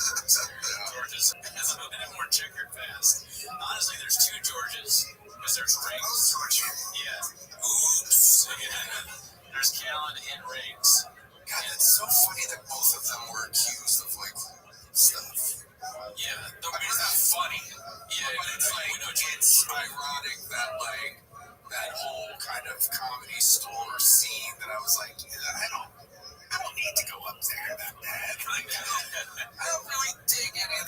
personalities, and it's like, oh, they're all, none of them are funny. Yeah, well, that was the 90s. That was the 90s. It was 10 years ago. 90s. I'm just like, yeah, I'm being stupid. I can't. How long will I be able to get away with doing that? That's what Crystalia said. So here's what we got. We got Griff breaks down Papa's style of humor. Here's yours, Haphazard. That's from Hap. Shout out to Hap. You're gonna like the way Aaron plays. I guarantee it. Yeah, that's good. Did he just jump out of a fucking airplane to be in this show? Is he driving a race car? I was about to say the sunglasses from Drive. Yeah. It's a bit of a drive by, but it also should have sponsors on the jacket, like Motor Oil, whatever. And so it's all. Is it a rock? I'm trying to look at what it actually is. It's just Farm Gym. I don't like this studio because his favorite shoes aren't there. Yeah, I saw there's no shelf. Yeah, I was supposed to drink here. Nothing safe here. Still heavyweights, that's all I can check that basketball camp. Earthworm Jim's this game that was on Sega Genesis. It's like kind of like a funny adventure game about this worm who like controls this spacesuit. He throws a gun. It's like this is real. It's kind of like watches the now I'm like shot players for Jim. He doesn't know what it is. He just thought, oh, this is crazy. There's a worm on it. Well, he spends a lot of money on clothes, and like that's probably a $2,500 jacket. Yeah, maybe. Like he's, like the fucking coffees from marijuana. It's probably $30 in that small class. But he wears like designer clothes and like don't necessarily look good, but like it's like Gucci. Like you ever see somebody? It's just like a regular sweater, but they spent $1,100 on it. It's from Gucci. Yeah, and Sean walked into Gucci and got the worst possible. He walked into Gucci and got an Earthworm Jim jacket. He got that at GameStop 17 years ago. Can you do you guys have a changing room? Can I try this on? I'm learning how to post and all that kind of stuff. I don't want to. I can't do it. And so tall. Yeah, tall. Big. That's like in the post. We can teach you something. Do the joke. Because it doesn't hit. Well, that's why I went quiet. You can 8 more times. That's my thing. That's actually You get 2 premises at a show and you just try what you can do. People don't have to just go, okay. just give us the goddamn words. That's what I'm doing. Cell phone mode. He's still like, he just doesn't get it on it. Like, even when people are making fun of him, he's like, oh yeah, I'm laughing along with you, but you can still see in his eyes. He's like, what's funny? Yeah, I don't get it, but I'm gonna play along. It's like if Terminator's eye thing didn't work, and you're just looking around like, oh no, he was the enemy. I was thinking that Brian is good at stand-up. This is from our friend Haphazard. This is the open mockery continues. No, shut up. People, I think they charge extra to stand up. The one that she died in? They charge extra, but like that. Imagine you're at the front desk and you're like, can I get the... Can you imagine someone do that? Like, if you went to the Chateau Paramount, whatever it's Cheers. That's classic. That's so funny. Chateau Marymount. Yeah. Marymount is a college that's like next to my house. That's so good. I'll refill. Please do. I have more ice. Should we pause? Get more ice? Yeah, pause. I think these guys can go with the tell. Why can't we get tell through that? Oh, to see There are funny guys that like are in that world. in this world? I guess it's not really the same world. Yeah, they might be a little different. I guess People are going to distance themselves from fucking Calvin.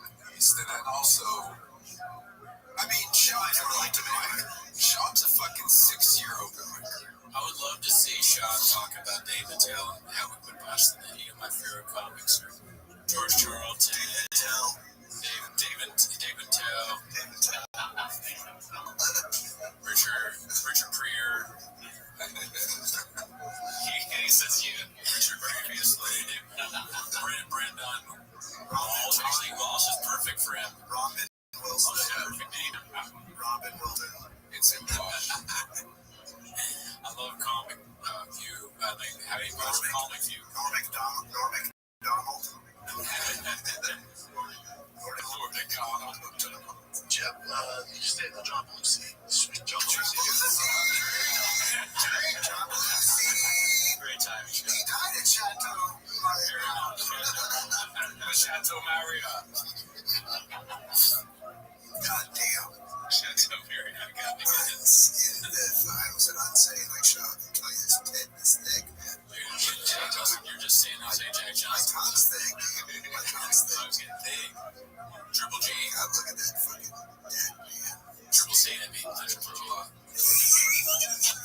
It's tricky.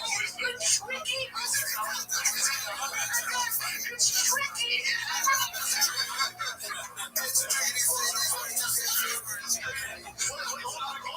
Shit, what's it called? Chateau Marmont? And John Belushi. It's easy. They're like figuring out that anybody would do this. He's opening up to. He's like, oh yeah, I fucked up. We didn't realize Belushi didn't even notice. Even after he said it 2 or 3 times, he was like, well, it's easy to do. Like some people think and talk in paragraphs. I feel like a guy who's like, he's talking, he's thinking of what he says every time. So he's realizing what he says probably like 2 sentences after it. Or 2 weeks. Depending on how much creative, see, you know, you watch some of it, like the creative Adderall, Alpha Brain, all this stuff. It's got to affect you. It's working. I'm tired, man. It's working. It's working, man. It's working. It's definitely working. It's creating great content. All it. All right. Just posted my straight my shirt out. Living well is the best Kadushi. Let's get it. Only $89. This is such a gift. Every UFC dude so thirsty on there. And he's so mad when I call him out. So, Dana, you're so good to us. I would pay $9,000 for this color.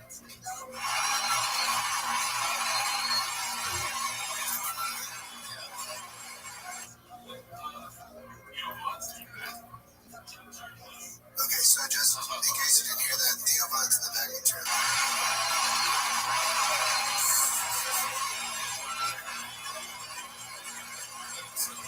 Old times, we think about eat a hot jet.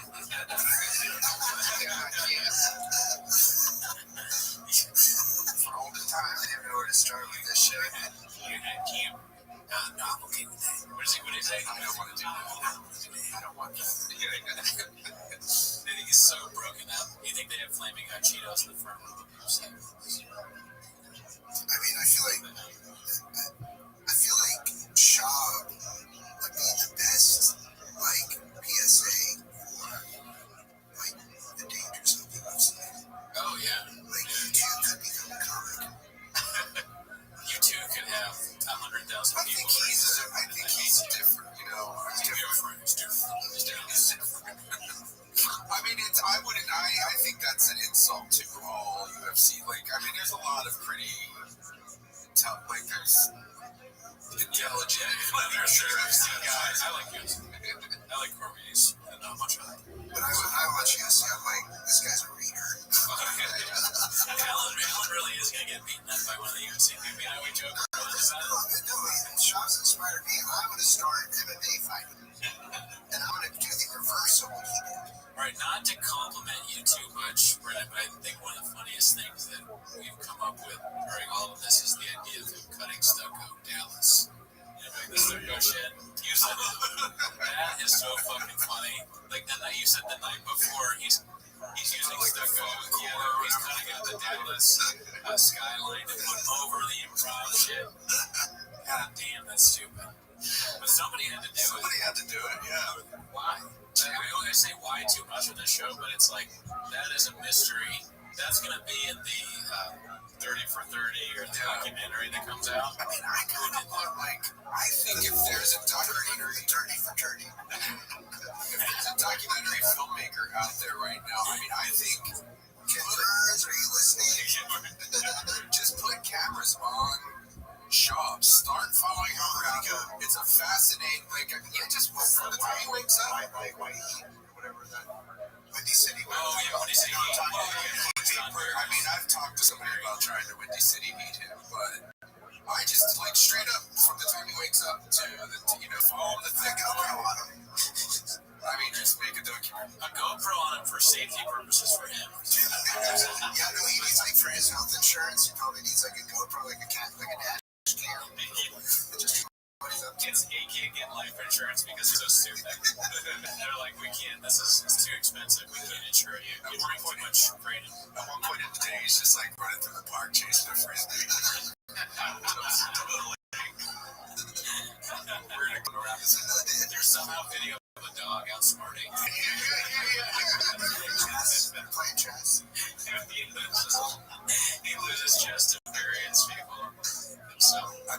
would be a good podcast. Like he has the 5 or 6 podcasts, just one with him and a golden retriever, watching clips of him talking to a dog.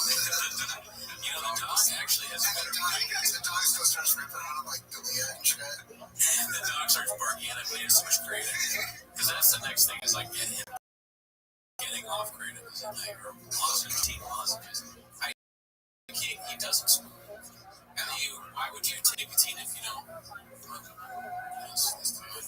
Well, for his brain, everything he does is to make him smarter and sharper. That's how you get alpha lung.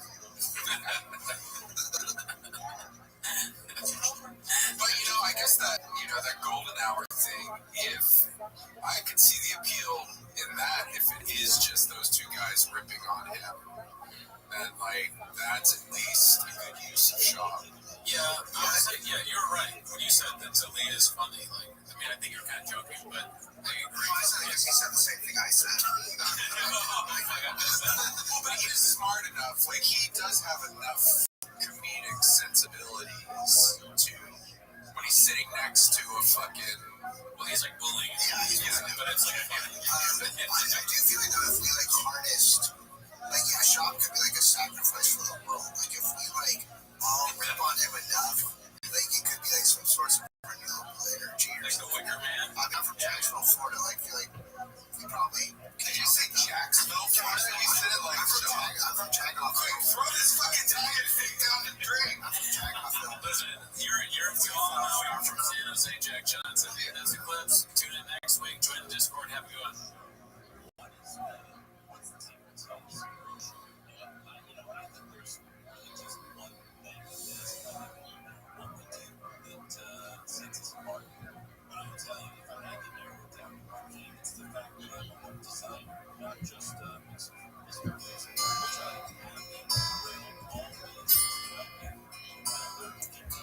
Took some kratom and I took it down.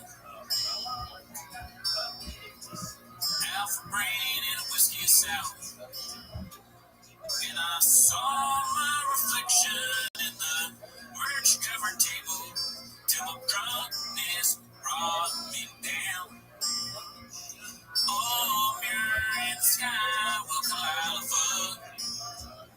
Well, and it walked me to my fucking truck.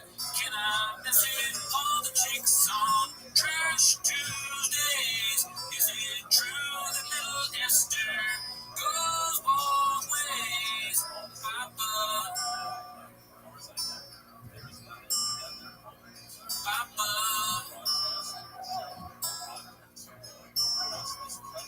Well, I've been afraid of broken, 'cause I built my life around joy.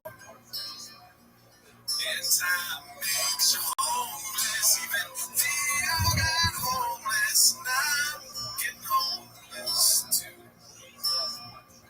Yeah, I'm getting homeless too now. Crazy. Stop my favorite time of the week when you can hear Mama try to speak. Really surprised to me.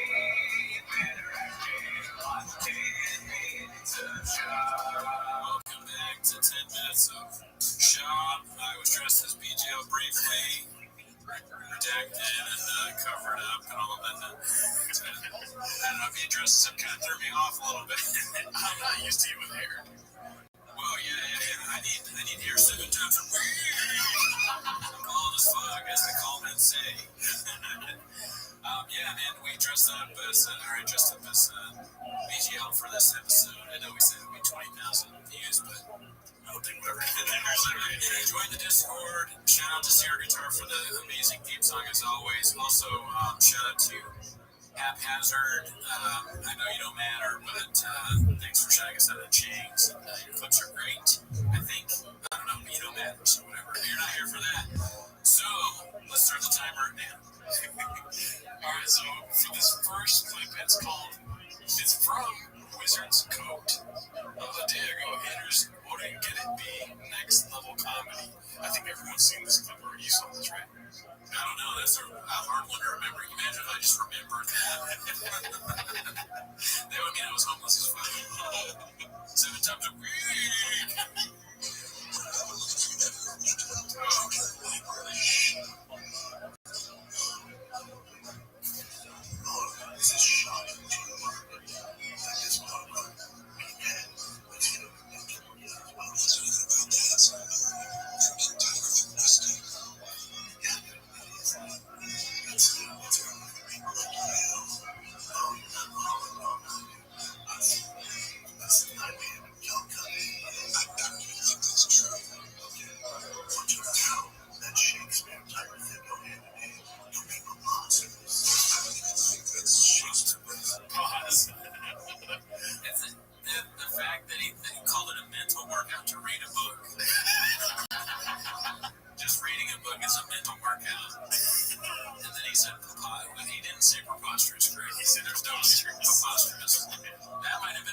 was, I don't know. Yeah.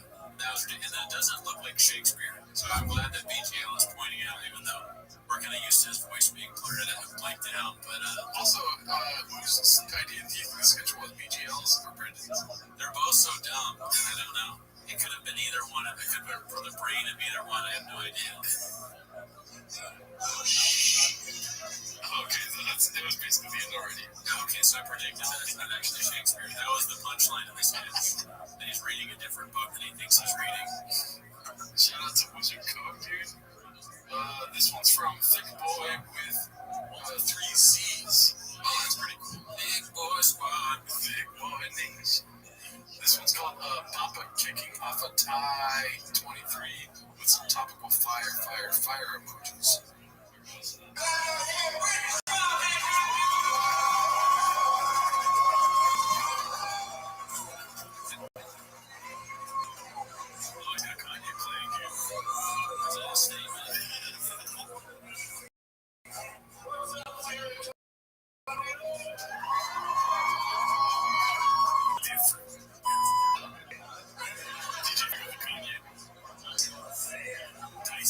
Dicey!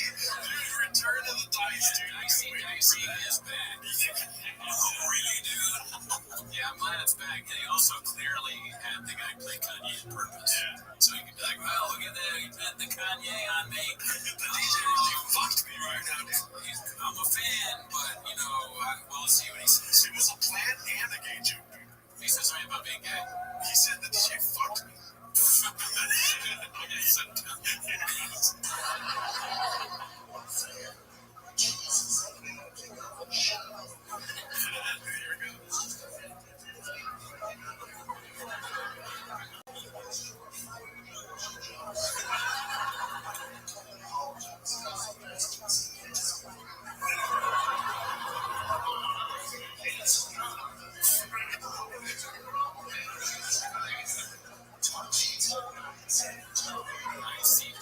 San Antonio. Oh, San Antonio's a little different. San Antonio is North Korea without a beach. With a beach, I mean. I did Brendan to say dicey 7 times a week. Alright, so this one is from The Perfect Machine. 4 days ago, it's called How Quickly Papa Forgets and What Happened to the 300 Pages of Evidence Against Bobby Lee. Also, Papa wasn't happy when surveillance footage caught him slipping a number. You sure you want camera footage leaked? Well, before you play it, though, like, that is a good question I see brought up on James quite a bit. Is like, he brought up this thing with Bobby Lee and all this evidence, servers, and all this, but it hasn't been talked about at all. The last month we've been doing, like, no episodes have brought Lee back up. Yeah. It's kind of like in the news when they're like Ukraine, and then you don't hear anything about it for a week. COVID, yes.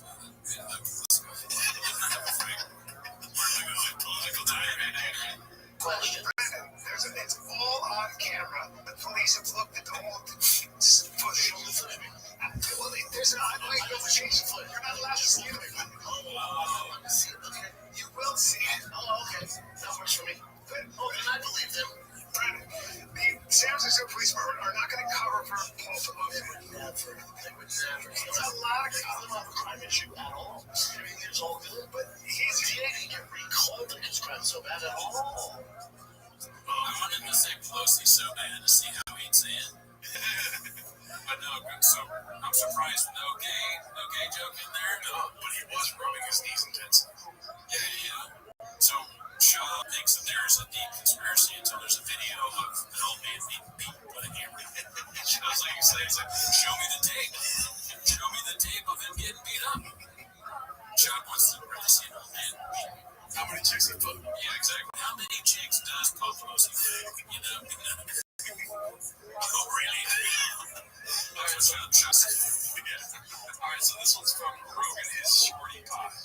6 days ago, it's called Now Door ranks himself with Machine Gun Kelly and Drake. So Machine Gun Kelly gets so much hate, right? So if you're just living, you're addicted to your cell phone, thank God people hate Machine Gun Kelly. But if you open up your eyes and you look at how many downloads he has on Spotify, if you look at his arena, you ever seen how many tickets he sells? That's on his arena sold out tour. or Drake for that matter. Whoever it is. Okay. Yeah, okay. Even me, it's kind of tough. So, 2 shows in Calgary. You had standing room. Yeah, so it's like, I heard they first shows. Yeah. Where did they hear this from? Why are they hearing things about Machine Gun Kelly? The fucking shot's gigantic hands. You see, because like that. It's like almost half, like a third of the screen is. But why would they know this much about Machine Gun? Do you remember how many tickets Machine sells? It's just like me. Yeah, tons of weed. Randy Fellface and Machine Gun Kelly sell the most tickets clearly. Strange. Alright, so this is from Papa Gets Called Out. That's what it's called. Let's see what this is about. Dads, though, that's weird. That you did would make an extra son. Fat dads had to play Rick. Really skinny.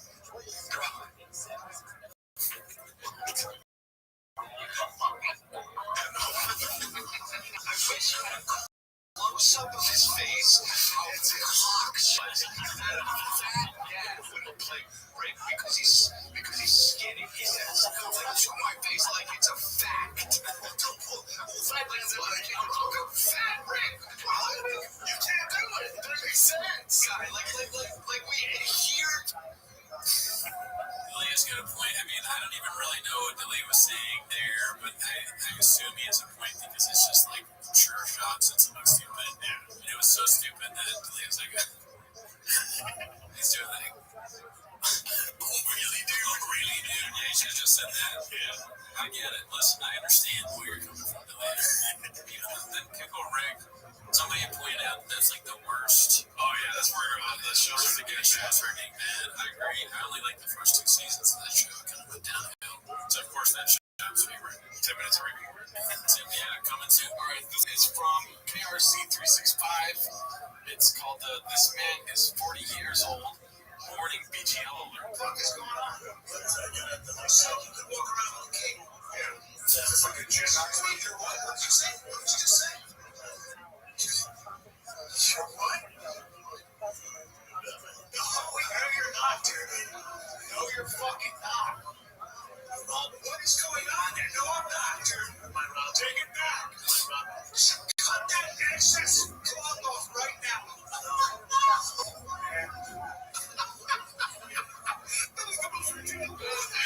God damn it, it's so bad. You gotta block this out. Good day. Punch to do the And I gotta say, that made me feel a little self-conscious about being dressed up like BJ. But no, I mean, like, he really acts like a kid. I'm Batman. He's doing the Crystalia bit. Is that a crystal man? The acting like looking in behind the camera and shit. Crystalia does that shit all the time. I don't even know that. But I mean, he's just taking it. He's a chameleon. He becomes other people. he does bad impersonations of anyone around him. And then also like the humming before saying something. Like that's Crystalia shit. Brian Callen. Shoot, I didn't even know that. Because shit, I'm homeless as fuck. You are pretty hopeless. And I think this is probably the most hopeless I've been to. Yeah. I think we're progressively past some of the comments I've been saying. All right, so this one's another one from Rogan is Shorty Pie. You don't matter. You don't matter. This one's called Slob on Domestic Violence. All right, this good promise. You know what's even worse? Gay domestic violence. Just 2 dudes. Have fun when you said that. Like you did the dude. Yeah, it's to define what gay domestic violence is. Domestic violence of 2 gay dudes. Because they don't fight like women. They're dudes, man. And they love each other. They love sex. You know what they try to do?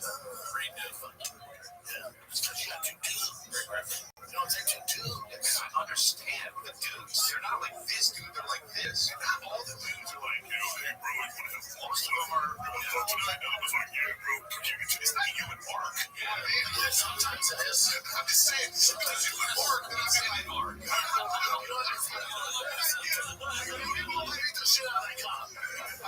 These cops be like, oh, yeah, you guys want to settle this yourselves? Yeah, but see, that's just not always a big dude and a twink. That's easy work. When it's 2 hairy bears, and they're covered in cum,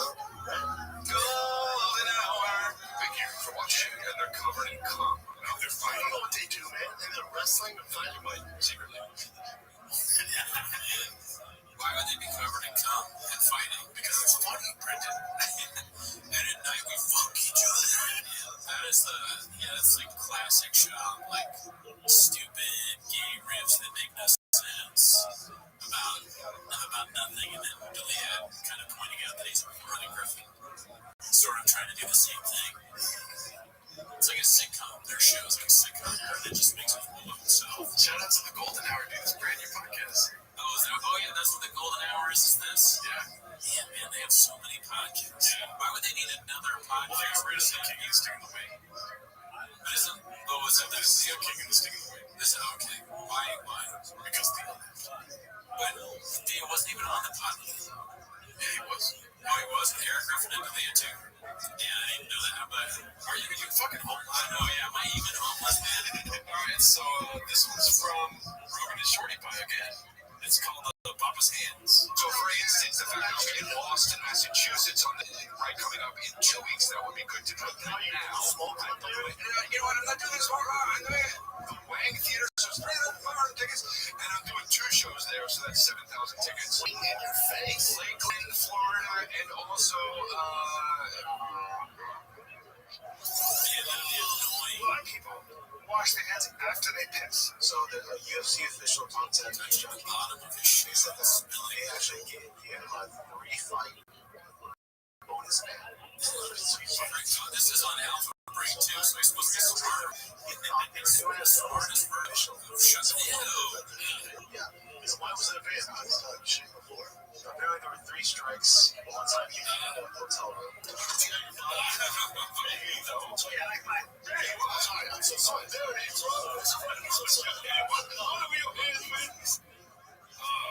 Insanely stupid football player humor to put your finger in someone else's mouth. Yeah. Have you ever put your finger in somebody else's mouth? I don't know, maybe. I don't know. I'm letting that be clear memory of it. It's just like these are the guys that gave everybody COVID during the tour, and then they're talking about like being proud that they don't wash their hands. They're a danger to society. All right, so this one's another one from Rogan is Shorty Pie. Long title. You gotta do it. All right. It's titled, "This is how you lay groundwork for walking away from a project like Thick Boy YouTube. Plant seeds that they're trying to stifle you, but say you do what they say not to anyway, because you're a wild and crazy comedian. Then one day, they gone too far, I'm done." There you go. I love that they do these ridiculous titles. Are so long and hilarious and become part of the thing for me.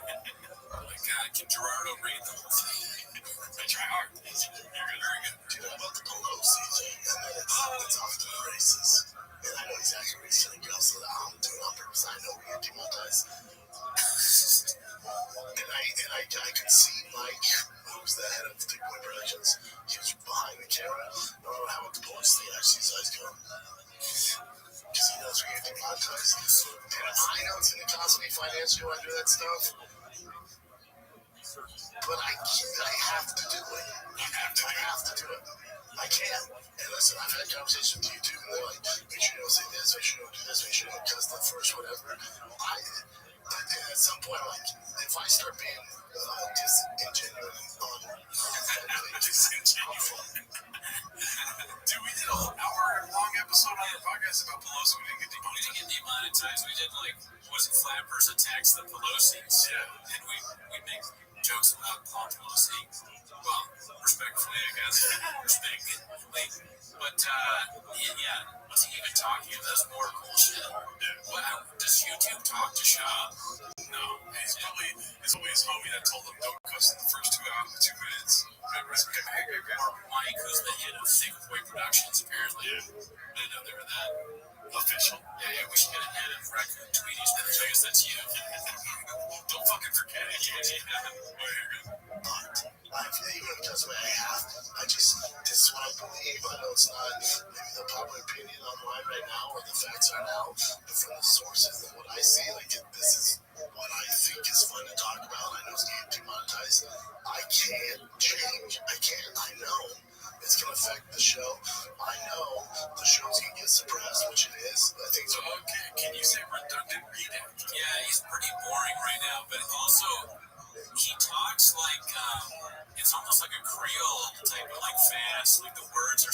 connected. It sounds like he has an accent. Well, he doesn't have an accent. Yeah. It's just like CTE or something. I don't know what it is, man. He's got some weird, but it's become this like monetized and I'm like very fat.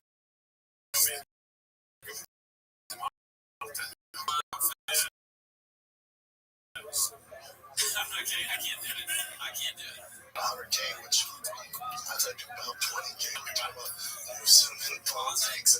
Why doesn't anybody do impersonations of him? I haven't seen anybody do like even that. There's a video that some guy did where he plays him and it's pretty funny and that was a good job. I don't remember who it was, but he doesn't really do an impersonation of Shop. I've never heard somebody nail like a Shop impersonation. Yeah. James Austin Johnson should stop doing Trump.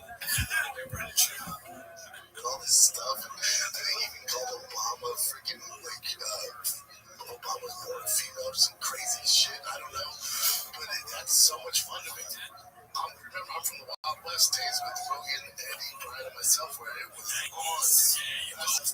6 years ago, dude, the Wild West. 6 years ago,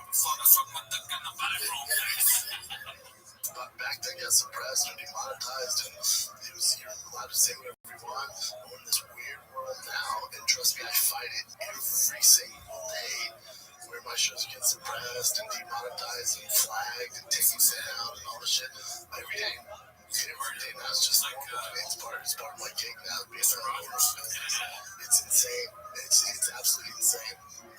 You know, I agree with all the stuff Elon does and stuff like that, but he bought Twitter. I was like, God, if he could only buy Instagram and YouTube, that'd be fantastic. Elon, keep the train going, dude. Get some investors. You know, so he talks about YouTube and Instagram. Because Facebook owns Instagram, but get some investors, man. Buy that stuff and quit having them suppress our stuff. This is like if you gave a monkey at home, a monkey that can speak, or like a joke, or like it was like if you gave Shop at home, and then just stream of conscious nonsense. It makes no sense. You brought up Elon, and best thing is getting me monetized. He's like trying to make him sound like a hero. So buy YouTube so that I can demonetize. What is Elon looking at? I thought Elon was supposed to be the smartest guy ever. Whatever. So that's a question. Do Elon homeless? Yeah, maybe, hopefully. We'll find out someday, probably. But like, it would let Tesla buy or Thomas Edison buy YouTube for whatever the comedian is most of the day. Then probably not. No. For Mark Twain, I do it for me. I can't change. I know it costs some money. I just can't. Sorry. And I apologize to everyone on the show.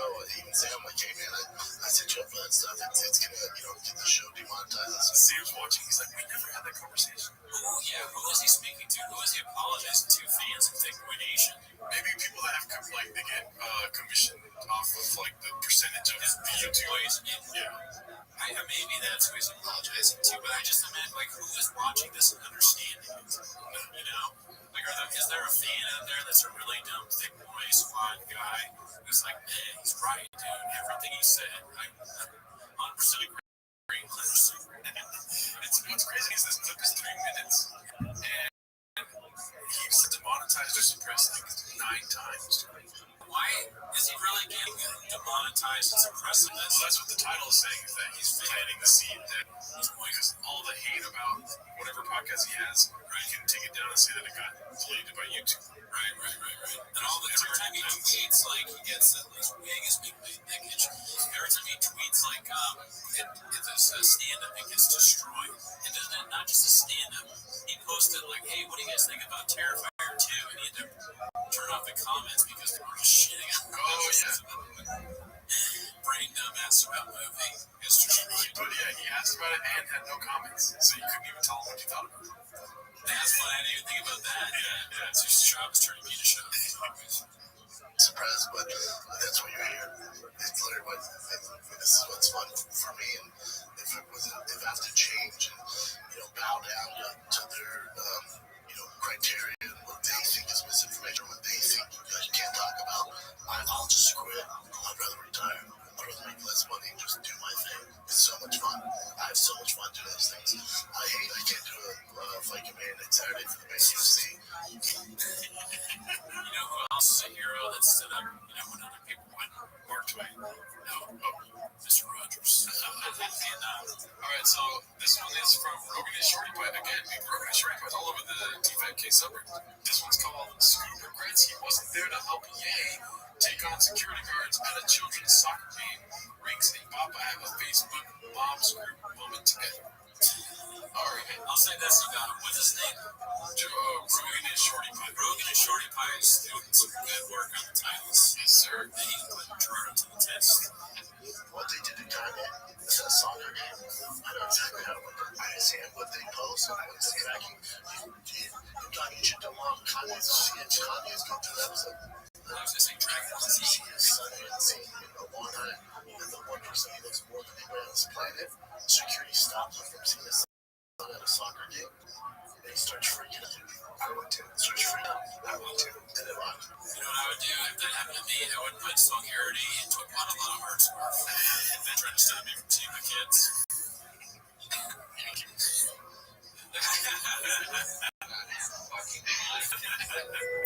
These guys are like insane.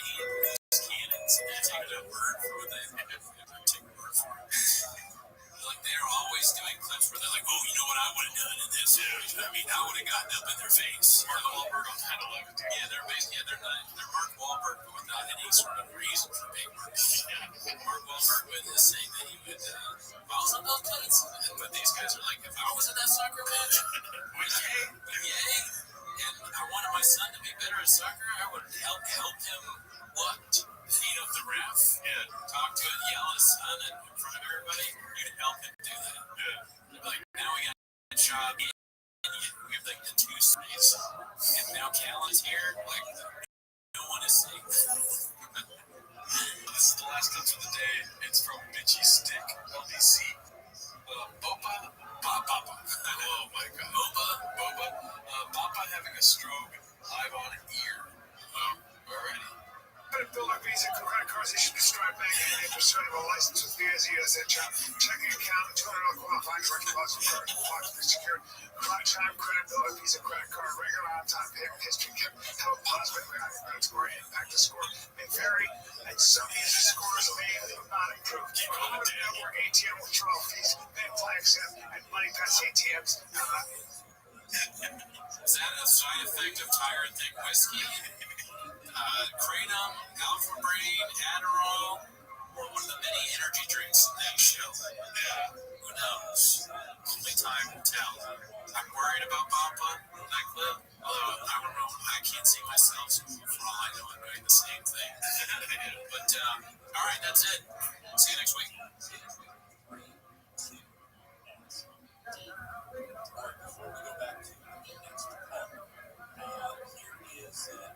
Final shot. Give it away. Tickets we got TVK to major shows. TVK to major shows. Take your alpha brain and put your dumb hat on. TVK to major shows. Check the fires on. Check the chicken and May Chang's laugh be with you. This is TVK to Major Show. Your stand-up is so shit. And the papers want to know what are we doing here. Now it's time to read the comments.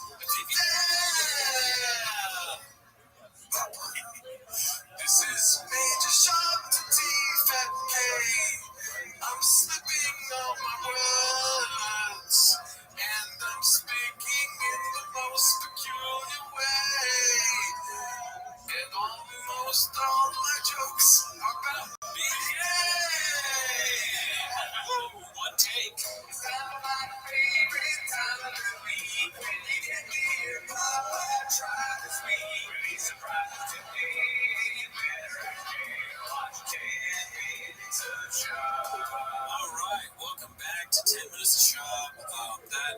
just one take. Yes, obviously it was one take. It took us a very long time to do it. If you didn't like it, that would be pretty sad. We'll stop doing the songs. We learned how to play Jordan learned how to play the piano for that. Yeah, but I'm dressed up like a leprechaun because I had a work office party. For Halloween, at some point, we will do BGL, but you got it for the 10 minutes a shot. It's got to get to 20,000 views. Yeah, dress up like BGL. But anyways, that's not why you're here. You're here for 10 minutes of shot. So this first one's called. Everyone knows, yeah. I think they caught on to the. They act like you don't start the timer. Yeah, somebody said the fake timer thing is like their favorite part, and it's hilarious as I just botched it. Alright, so this one's called Papa Claims People Accuse Him of Others Write Jokes for him, like Chris Rock possibly then compares himself to LeBron and Tom Brady. Sounds great. Yeah. So here we go. Crazy, like that's not real. That can't be real. That was so impressive. That can't be real. You're actually helping Jake Paul in this. That's all you're doing. You're just feeding into his narrative. When you say that, that's a compliment. That's such a compliment. It's the same thing I've had people go, shotgun race jokes. There's no way they're doing the show. And then Martoria's dad, thinks she has so many jokes. Like, damn, that's a compliment, dude. They think Chris Rock doing? I'm like, oh man, that's dope. And they're like, what? That's ridiculous. No, dude, help. Confident nobody thinks Chris Rock. Brendan Schaub's material. Oh, really, dude? That's an early really, dude. That's no really, dude with an exclamation point. Chris Rock. Why would you pick him? You should do the really do like a leprechaun. It's offensive. That's the worst thing that's happened to Chris Rock since the slap. It's the worst thing that's happened. To be accused, I'd rather Will Smith punch me. Oh yeah, man. Fuck, you think somebody's doing that? That's dope, dude. It's not a compliment. That's great. I mean, it's a good show. It was so good. You think somebody else is writing? Hell yeah, dude. This is great. This is fantastic. So with Jake, same thing. He says it so many times. Same thing. Exact same thing. Same thing with Tom Brady, right? Dude, he's whatever he is, 44. Dude, there's no way he's that good. He's on steroids. Right? We want to cut the legs from under. Wait a minute, he's saying there's no way I'm that good. He has compared himself so far to Jake Paul, Tom Brady, Chris Rock. Like it got progressively like more athletic, because nobody really wants to be Jake Paul, probably. Yeah. Sure, so Jake Paul and Chris Rock, who's one of the greatest stand-ups of all time, and Tom Brady, who's legitimately the best quarterback that ever lived.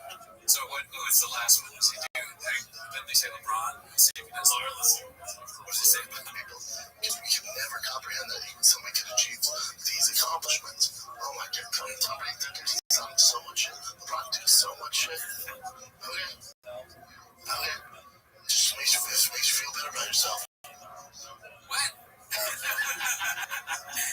The reason if Shaw was watching this, the reason that people say that is because, and I want to try to say this in a way that's sensitive or mean, but it's because you're so bad at stand-up that if you have a joke that even has is written in a way that has like a punchline, people assume that someone else has written it.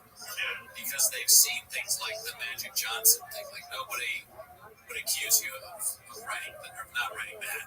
That has Shaw written all over it. I need Magic Johnson jokes 7 times a week.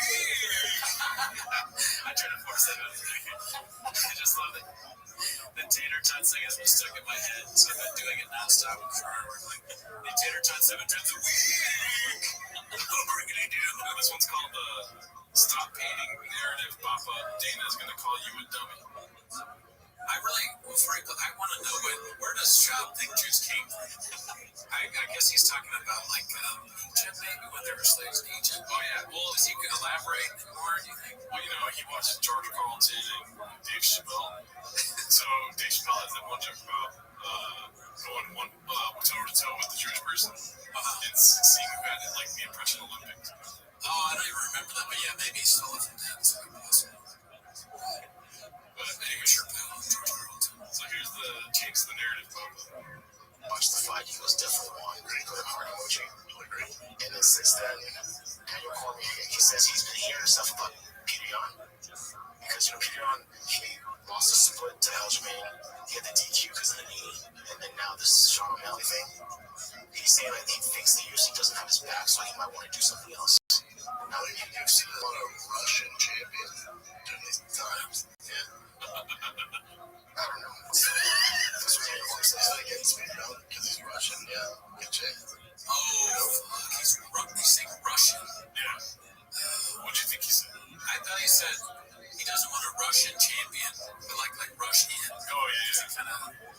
it's also like this is another time where it seems like the kratom is either wearing off or kicking in. Yeah, because like people explain kratom, but no offense, just the explanation of kratom is so boring that I just can't bring myself to read it.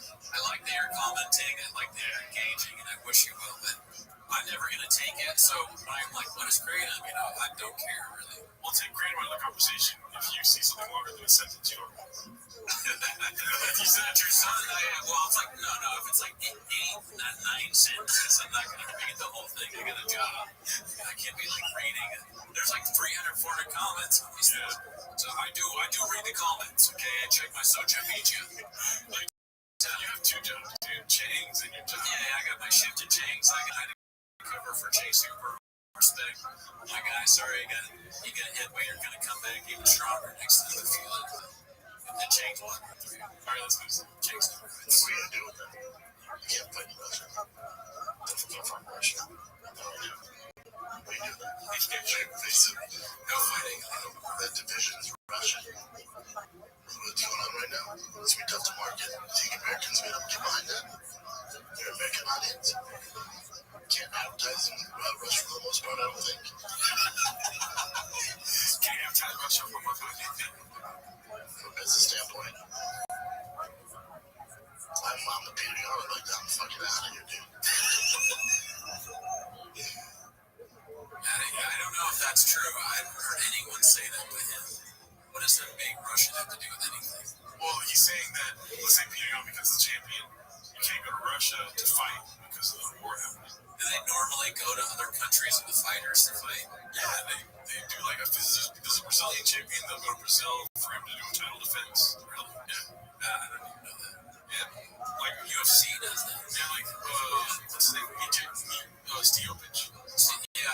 Fuck, I'm like shocked. What is that guy's name? Steve Miocic. Oh, but he's from Cleveland. Yeah, so they'll fight in Cleveland. Yeah. For like a title defense. Cleveland's a little different than Brazil. Russia. The continent, bro. What does he say? The state, the country, not the continent, or whatever he says. So this one's called Sebastian Maniscalco in the Hizzy again. It's collab on people who believe the rumor the Paul fight was rigged. Dude, these titles that Chang's makes, they're like tongue twisters. Yeah. They're trying to make you seem dumb. They're great.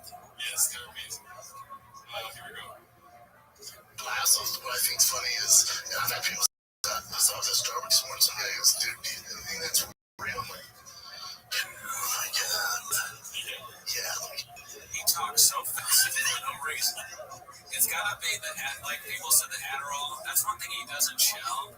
Probably not allowed to promote that or whatever. Yeah. But he's definitely on Adderall, right? Yeah. And he's on Kratom and Alpha Brain and Tiger Thick whiskey. So at different points, it's like he's very up his downers. There was a guy that messaged us about potentially sponsoring us for his rehab center, like shouting about whatever shop does Kratom. Talks about it looks like he's on Kratom or Tiger Thick, thick ski. Yeah. And I would definitely bring it up now if I knew the name. But I don't know, so hit me up, guys. Yeah. That could be a fun bit. We'll just bring it up and help people out anytime. Yep. It seems like it's probably a lot.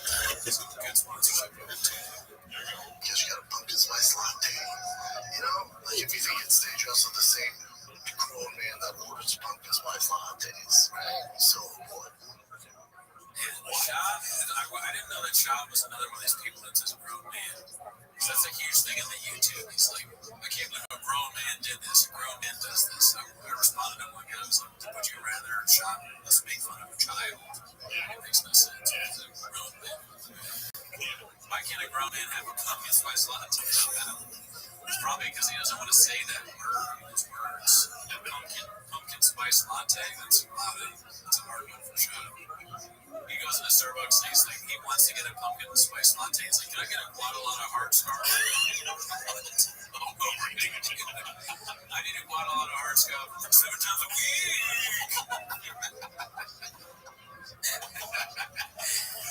The San Papi. Dude, before we got, let's play one more clip. Alright, this one's called Brain Dumb Having a Seizure. So brain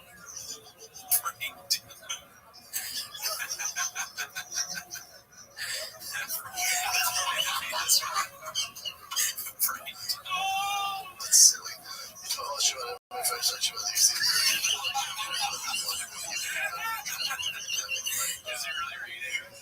Sure. This is like what a dog would try to read. The dog was like, you know that SNL sketch where they put a helmet on a dog? Alright, let's try to see if we can guess what he's saying. Right? Don't laugh. You told us you had a first touch about these things, and you pretend that you want to bring fires up and you want everyone to get paid better, but you trash everyone every time they fight. Okay, I kind of understood that. I think, yeah, he said you talk all this shit about MMA fighters, but you bring up trash talk them. Yeah, I got the beginning. That's one of the things where you'd have to, like, listen to it a lot. Like an FBI investigator, they're like, okay, what did Johnny say? That guy is wire off of the wire, not plugged in right now. Shit. Yeah. Stop moving around, Jenny. Oh, I remember what else I could bring up. When I was driving back, I was telling Jordan that I'm coming from a Halloween work party. And Jordan sent me a text saying, did you hear about Sean's wife? And I know what happened. And he wrote, she dressed up like a hot Chino for Halloween. It's a pretty good bit. I was like, there's a chance that could be real. You're making a good bit joke, but and you were. But I was like, that couldn't be real. I would totally, if I were shot, I'd be like, can you be a hot Chino so people think like my stupid bits are like that. Alright, so this one's called Naders. We'll say it's fake. Short one here. No, the Naders will be like it's fake, it's real, blah, blah, blah, but it's great. Naders. Yeah. So he really says that. Jeez. Maybe his neighbors hate him. Wait, I thought he was trying to say haters. Yeah. Oh, maybe he was starting to say neighbors. Oh, because his brain hack. Well, he has all those break-ins in his house. Yeah. So he's drinking out of shoes. Yeah. So I can see it. Alright, so for this clip, I saw this before, like I think yesterday, and it's called compulsive lie on his age, and then so I looked it up, and Brandon is 39 years old. Okay, but this is podcast, and keep in mind too, his birthday's not recent whatsoever. Okay. Love that. How old are you? 38. So is he lying, or is he just forgot? But there's a chance he forgot. He's so stupid. It's Fred. I'm done, yeah. I'm surprised he didn't have to do the math. Brain dumb, forgets age. Alright, so this one's called Francis Ngannou may need to investigate Tripoli's whereabouts when he did food truck diarrhea. It's Francis Ngannou on this week's Food Truck Diaries. We booked him really short notice, so we couldn't get him a food truck. So I went and picked up chicken sandwiches, and we got him out of the truck in my car. So I gotta suck my dick in this chicken sandwich and then watch him eat it. Yeah, you know, I'd love to see him fight John Africa. I got John Africa. Even Mike Tyson, somebody who's been hit in the head quite a bit, is homeless as fuck. Not only is he homeless as fuck, but he's catching Brennan's like mistakes. He's like, what? John Africa? Alright, I don't know if you keep up with the aerial beef with Brennan Chop, but it's fucking epic. Oh yeah? So I can cut this part out if it's not good, but okay, this is just an aerial clip. Okay, yeah. Mix it up. So this mix it up, Chen. So this one's called PF Chang's supported aerial. When the broadcast ended, and you take off your headset, that was fun. I'm done. As I'm leaving, there's all these people around the ring. I saw the great Mike Goldberg there, former UFC play-by-play man. Said hello to him. That was lovely. Kind of weird that I'm the one getting off from the broadcast and he's just standing there. Usually that's him. Anyway, as I walk out, there's still a bunch of fans there, and it was a very young crowd. As I'm leaving the gated area around the ring and making a right to go into the back, there was probably a good 30 or so-ish guys there, and all of them were just chanting, PF Jenks, PF Jenks. No, I was just like, are you kidding me? 100%. I would do that at any age, but right now, 100%. That would be the most fun part of going to a UFC, is cheating PF Jenks. To meet Ariel Helwani and champ PF Jenks. That's so great. He's there, and just the change people. So many of them. I can't talk. That's what happens when you eat that orange chicken, big. Yeah. All right, I saw this one a couple days ago. It's called Papa Knows We Meet at Chang's. Did you see this one? All right, so check this shit out. What else you got? Come on. You gotta come up with something. You guys should all get together. I don't know where you guys meet. Whether it's P.F. Chang's, Starbucks, I don't know where the hell all these haters meet. All these sugars. Sugar Shane O'Malley's haters. So Sugar Shane is a fighter. I know Shane O'Malley. That's the guy with crazy hair. Yeah. That's the main Peter. Yeah. Peter, but John. Well, why does he think that all haters just go to P.F. Chang's? So he thinks that people hate Sean O'Malley and meet up at P.F. Chang's too. Yeah. No, dude. No, it's just you. Sean O'Malley's not getting hated on in the Chang's server as far as I know. I've been trolling that recently, so I don't want to say that. He's like, I don't know why doesn't Starbucks, where does he get these, ideas? Where do they come to his head? Go to Starbucks sometimes, need to get you a P.F. Chang's, Poppy. I've been pretty excited to show you this one too. As you can see, I rated it Netflix.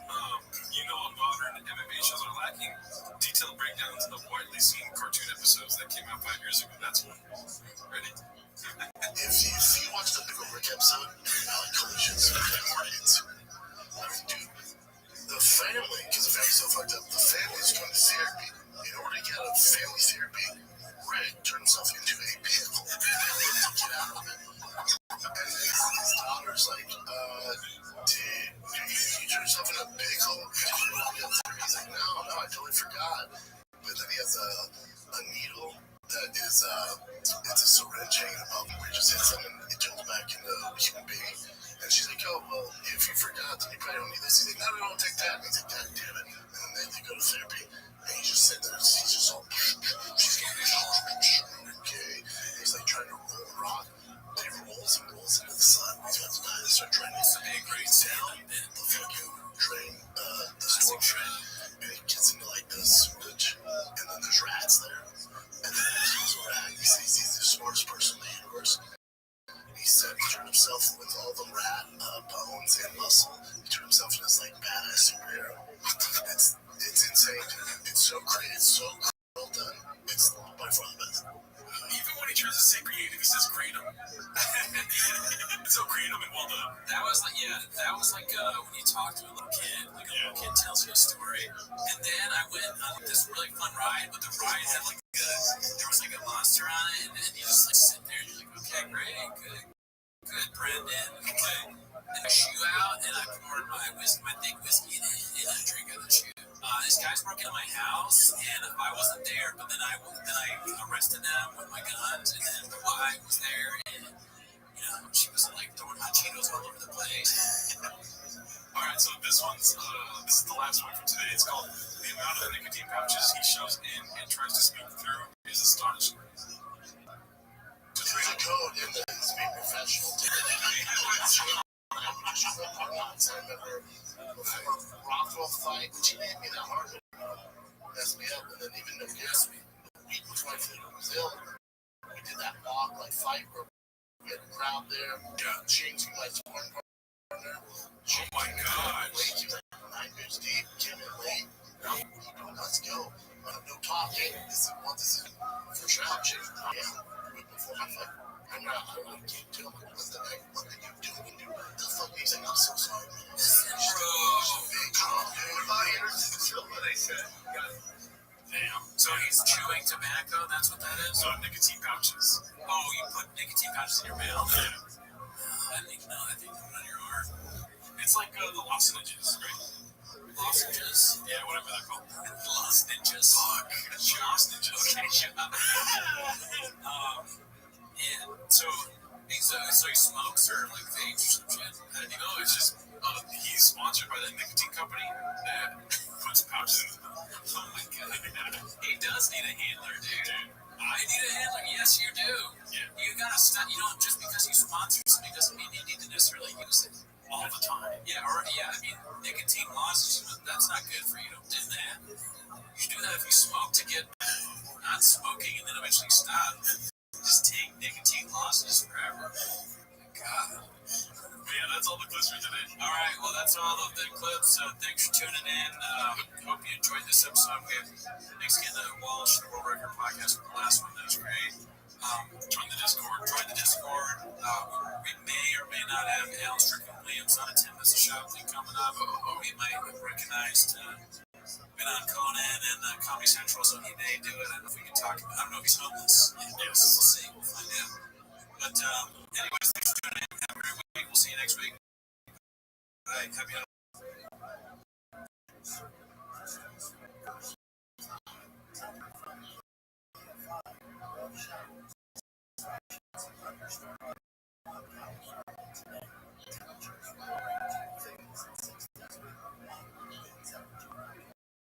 Why don't you ask the kids at DFK? And just say that magic has eggs. He's redacted. What about Clip? What else do you have for us, Chin? I'm just sitting at the store and walking to my truck. My favorite time of the week when you can hear my sweet, be surprised today. Alright, welcome back to 10 Minutes of Shop. Joining me today is the Brendan Walsh from World Record Pod. Hey, everybody. We got two Brendans talking about Brendan. And tomorrow, should I announce that? Well, it's not tomorrow. It's if you're watching this. Right. If you're watching this, you can watch the World Record Podcast where I had Brendan on, and we talked about Brendan there too for a full hour and a half. If you're on Patreon, or actually, go over to World Record Podcast on YouTube, and you can watch a whole other, probably like 45-50 minutes of shop talk. But this one is just going to be 10 minutes, or maybe a little bit longer. So this is the appetizer. And then you get in, because I know what it's like to watch 10 minutes of shop, and you always want more. After you're like, come on, and that's what leads me to spending time on TFATK when I should be with my children. Who you've taught to say dicey. Dicey, yeah, I haven't given her the dice yet. I have to make that video. I saw a clip got posted somehow from the Patreon on TFATK, and you had said that it's a line where you say, watch it 80 times. I wrote 80 times. That's rookie minutes. Yeah, I know. Yeah, going to it 80 times a day. But anyways, that's not why you're here. You're here for 10 minutes of shout, so let's start with that. All right, so the first one's from his Instagram, his latest stand-up post. Let's see if you're waiting for it.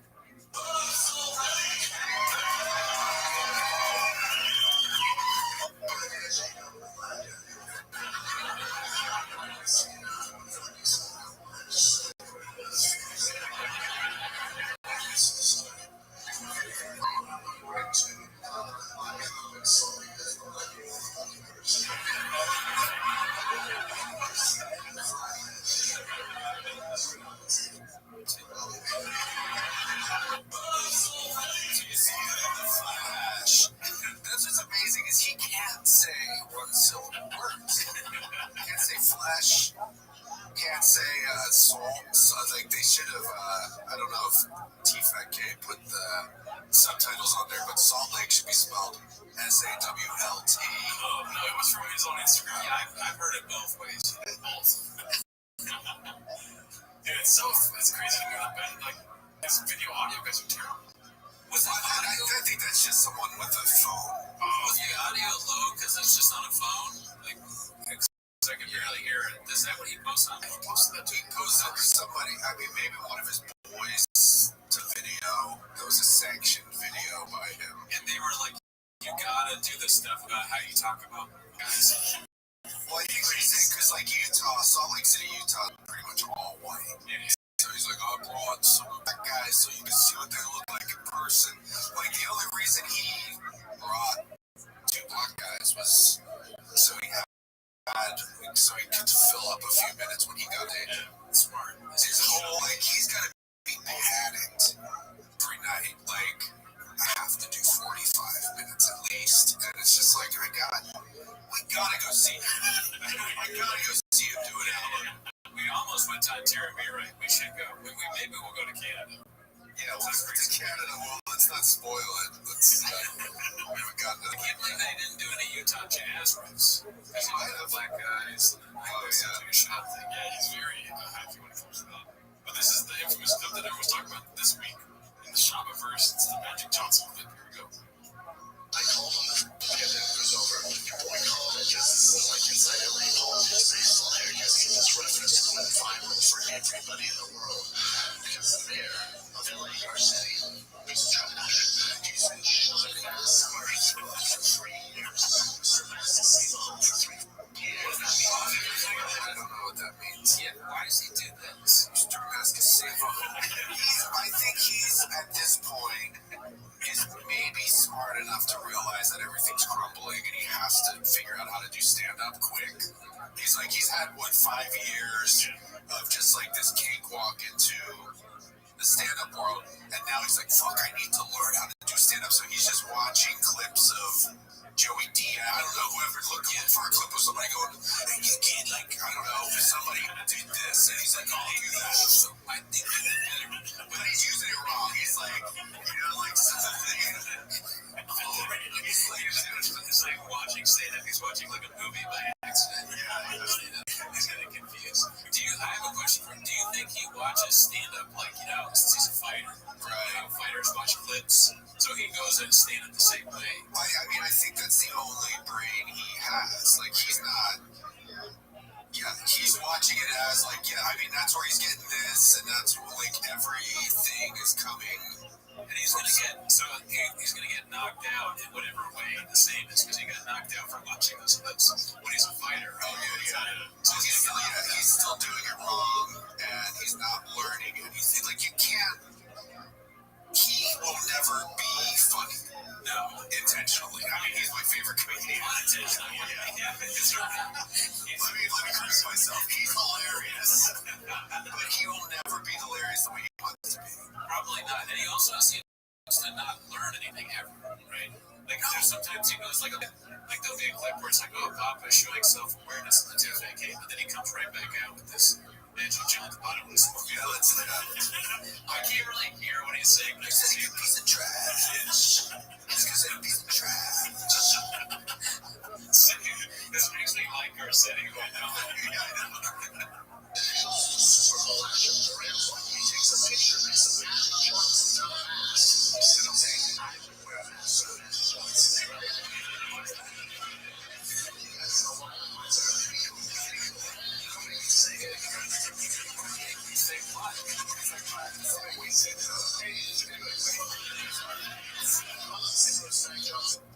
One thing that made me laugh on that, because the don't make me say anything is reading through the replies, and people are just like, what does that even mean? And Thomas was like, the N-word.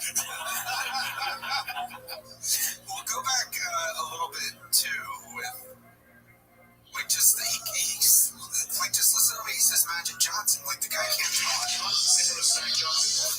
Like that sentence is if I was in the same room as Magic Johnson. He goes, if I was in the same room with Jack Johnson.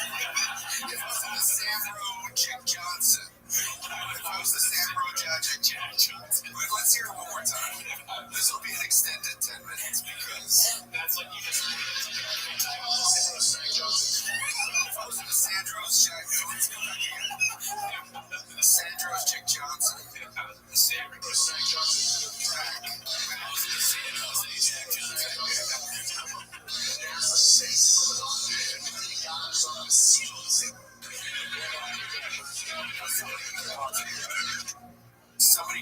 mosquito wine. 100%. 100%.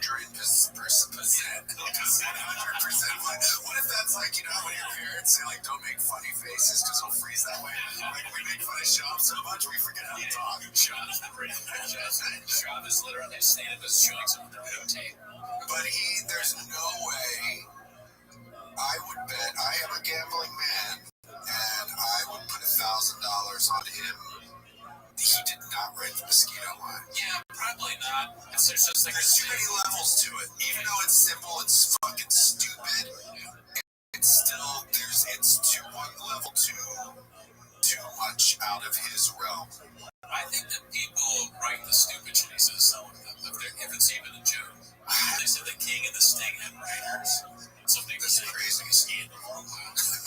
Comedy's so sad. It was like, let's get somebody, if you're watching this, if you've been involved in writing for Brendan Schaub in any capacity, reach out to my lawyer, Frank69@gmail.com. Please do. It's a real that'll go to Frank. Yeah, let's get talking. You can be in a with a disguised voice, whatever. I just want to hear how it. We do want to find. I think that's a good idea. I want to find some of these people. Like, I want to find any writers if they're willing to go on. Any Rothschild employee from this university is blaming you for the COVID shit. Yes. He's probably a dick to be around. I know that guy.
It's like the first time Shop has gotten to think someone else is stupid. No, because he even says that in Gringo Poppy when, like, his first bit is about the COVID vaccines, and which I don't understand why he does that little walk thing, but I think he got that from Rogan, maybe. Does Rogan do that, like, kind of like walking back and forth? And he does this, like, you know how, like, when the Gringo Poppy, like, pulls his eye down where he's like, I got the vaccine, oh, I feel crazy. Like, he's like, remember that one guy, that idiot, that total moron? You remember the guy they talking about? It doesn't exist. It doesn't exist. I don't think there was one guy who got the vaccine. He was really sick. And he was like, he said he was like a meth. So, like, there wasn't the first person they put on the news. It wasn't a meth addict with a droopy eye or whatever the fuck. Yeah, whatever, Fauci. I mean, yeah, Shop lies a lot. He just kind of makes up stuff. I think Shop says whatever he thinks maybe happened. Like he maybe heard some of that from someone else, and then he interpreted it. I think I wonder how much time, and we talk about this on the World Record podcast, where you would like to see, like, a documentary about the making of Gringo Poppy and the Showtime. I think you'd be surprised. I think you'd be surprised, or maybe it's you. I think it's just you'd be surprised. Yeah, I would like to see the preparation that went into Gringo Poppy. So I feel like that's perfect. Oh, not to get you. No. I mean, I was just, drifting off. I can imagine, like, how much time went into prepare for that. Like, I think it was like, oh, we gotta have a vaccine thing. And so, like, the first person, he's got, like, a writer's room with, like, that's who we need to find out. Like, I mean, it's perfect, and it's the perfect, like, follow-up documentary. There's going to be 2 parts. Yeah. The first part is Showtime. I won't go into that. Just talk about it on yours. Oh, yeah. Showtime documentary, but then this part 2 is like Gringo Poppy, the redemption, resurrection of Jeffrey Dahmer.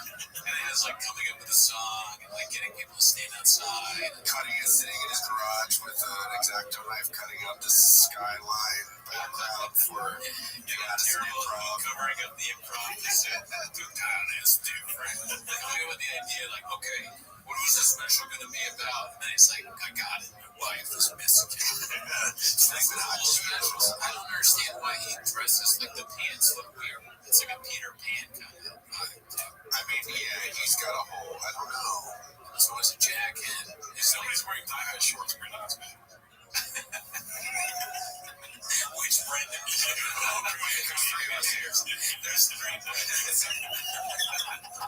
mean, it is so easy to make fun of this, like us, what we're doing. Like, and I said that on World Record for this. Like, if like some teenage blocker walked in, which is just, it's just like, all three Brendan. It's so easy to, let me get this straight. You know Brendan, he's Brendan, and he's Brendan.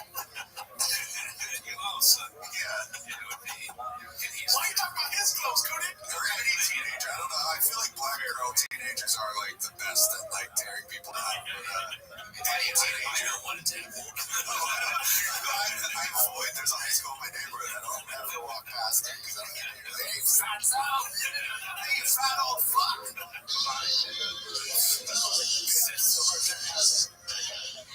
Where is that? I wonder where that is.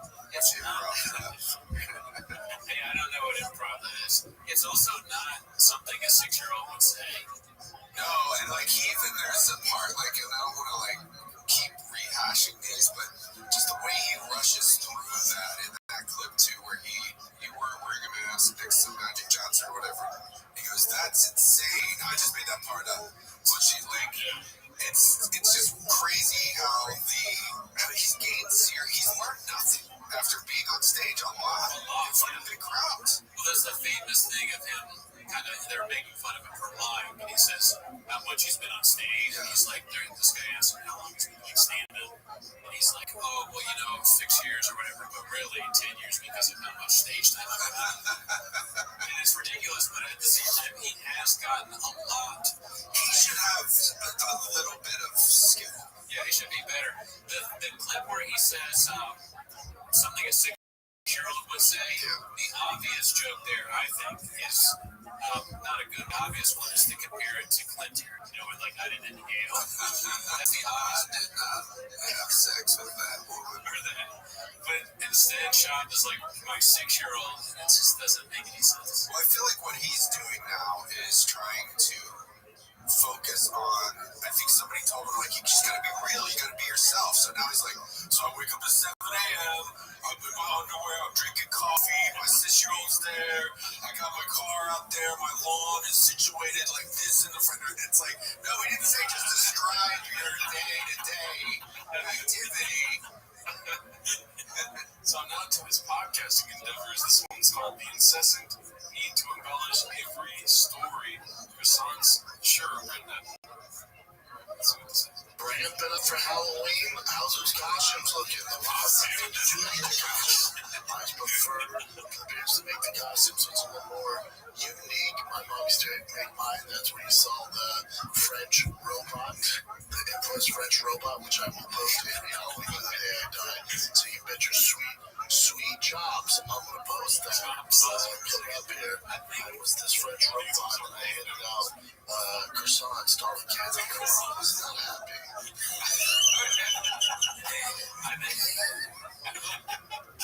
I think for Halloween, I'm gonna go as a San Jose Jackson. There's so much heck, but he mispronounced so many things in a row. Costume. I mean, that's a guess. He's not good at talking, and his career is heavily relies on talking. He broke Welsh's brain.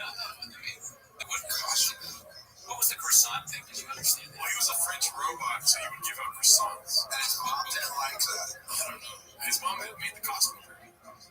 But she was mad because why? He was giving away As a kid, well, let's be honest, it's probably not real. Yeah, but I don't want to go. This has already been 20 minutes of show. But, it's going to be a longer we literally, that's like the Charlie Day beat, where you're like, yeah, I would like Yeah, whatever. We don't have to watch it again. But I don't get the point. Like, oh, really, dude?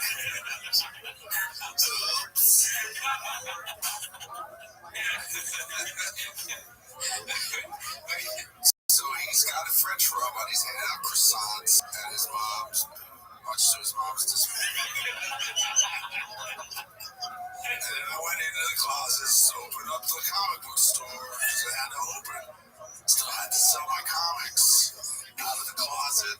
He's like, it just doesn't make sense because he's so stupid now. But as a kid, he's a genius. He's a comic book salesman, and he made this costume. He made croissants. French robot. How to make croissants. I couldn't make costumes as a kid. I'm not that dumb. I don't know where the croissants came out. Like, did they buy the croissants? I guess Like, you have to stock up on croissants to be giving them out. But also, you're a kid. Why are you trick or treating? Why are you giving out croissants? Yeah, it doesn't make sense. You'd be going to get candy. Yeah. Like, what kid one of his friends want a bunch of croissants? He's back to stupid now. Because maybe he is so stupid that he was like, I'm gonna give out my friends croissants. Because they'll love it. Be Netflix. Prior to Netflix, I guess. Not Netflix yet. Blockbuster was probably one movie. But Blockbuster's bad. That's what it used to be good. When was the turn? When did Shop start using it? Alright, so this one's called Papa Just Goes B. A comparison of the vaunted shelf display from the first episode until today. I don't know if that's going to help us at all. A little whiskey for the first episode of the Shop Show, man. Whiskey. See behind me. What's your favorite whiskeys? And up there, I'm going to highlight my favorite sneaker of the month, so I'm going to switch that.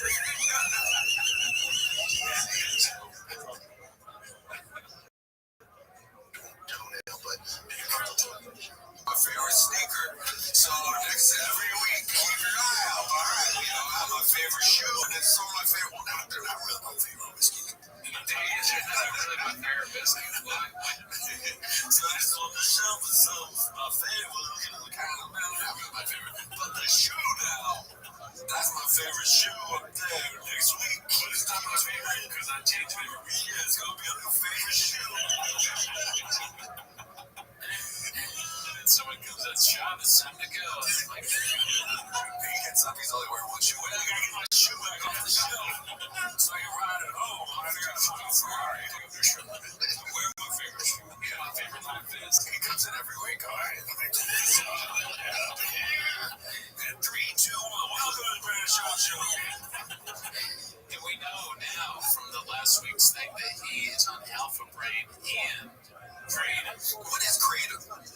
I don't really know. Well, thank you to the YouTube commenters that explained what it was, but I'm kind of busy, so I read it and kind of went in one ear and out the other. But so one of them said it's like supposed to make you focus, but it's also like from heroin or something. So some people are saying it's very bad for you. Well, I did see a comment that, because he was like, I take this 4 times a day, some little shot bottle hippo creative or something. And I saw the commenters on the Reddit had been, they were like, if you just read the bottle, it says don't take more than 1 shot a day. It's obvious too that that's like, because what medicine or anything is 4 or 5 times a day? Like almost non-existent, right? I don't know. 4 or 5 times a day, that's like water. You should, not like. Well, I mean, it's probably like people take 5-hour energy like that. That's how I was kind of like, it looks like it's a little 5-hour energy thing. That's right. 1 or 2 max. I don't know. I mean, people drink that shit. There's probably people who do it fucking every hour. People drink Red Bull like crazy. Effects. Well, that's what's crazy is that, alpha brain, anything word brain. Like, this is our spokesman, the dumbest guy in all these products that are supposed to help you think and speak effectively, Shop doesn't make sense. Leave those to Callan to enforce on people. Alright, so this one's called This one's called Papa's 250-pound plane gets eroded, followed by a Sunday grab bag of nonsense. Oh yeah, it is. Is it good? We'll see. Yeah, every bit of 250 here, man. But when you're to cut down business, I'm probably 60 for sure.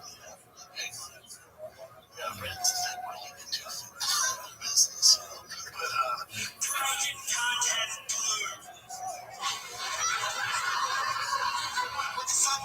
Project Contact Blue Foods. It's called Underwood Lopez. Underwood Family Farm. Dude. It's funny to me that Randy is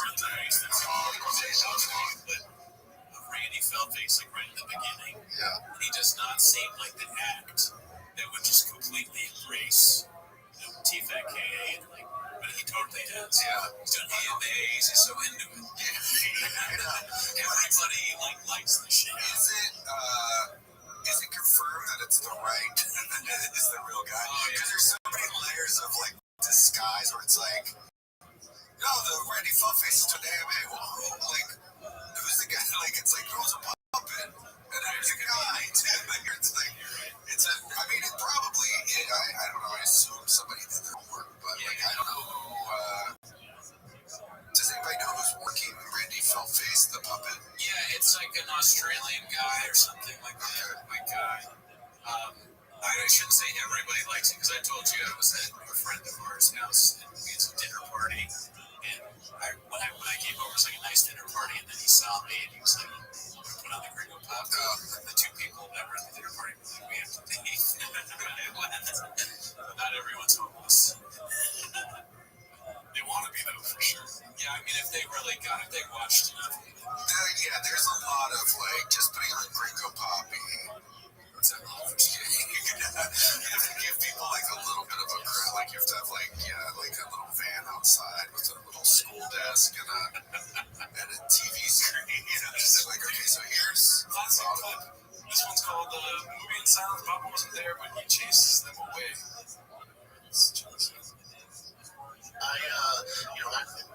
My house got broken into. But I wasn't there. They did it when I left for stand-up. But my wife and Tiger were in the house. There's guns involved. I chased them. Tossed the light around the house. It was just a fucking mess. It's one of the reasons I moved. Wait, did he say? Maybe he wasn't there. He said Jason. My house got broken into. But I wasn't there. They did it when I left for stand-up. But my wife and Tiger were in the house. There's guns involved. I chased them. Tossed the light around the house. Just a fucking.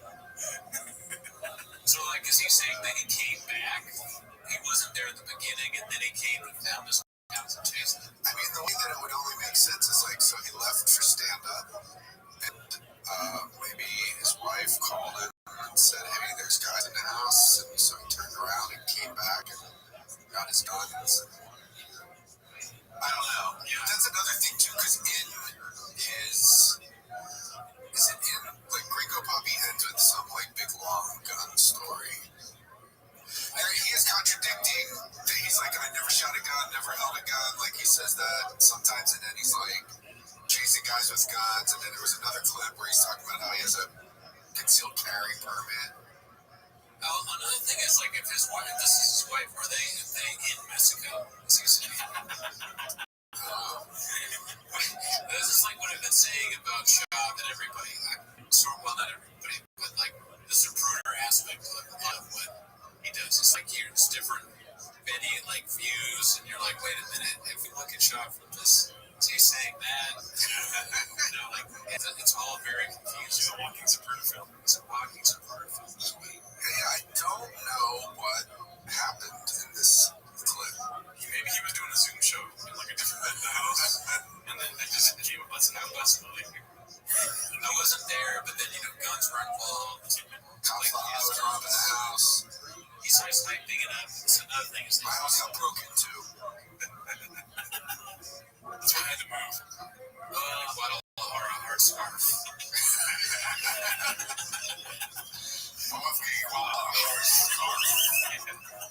My wife, she came out, she had a bag of hot Cheetos, she started He's Mexican, okay? They tried to get the they tried to get the tools, but all they got was some pico de gallo, and I'm on keto. Alright, this one's called Papa Has Recovered Drug Addict. He has any bugs on him. Mine was the best I could. Dude, one of my favorite moments ever from anyone's career was in yours when you killed us.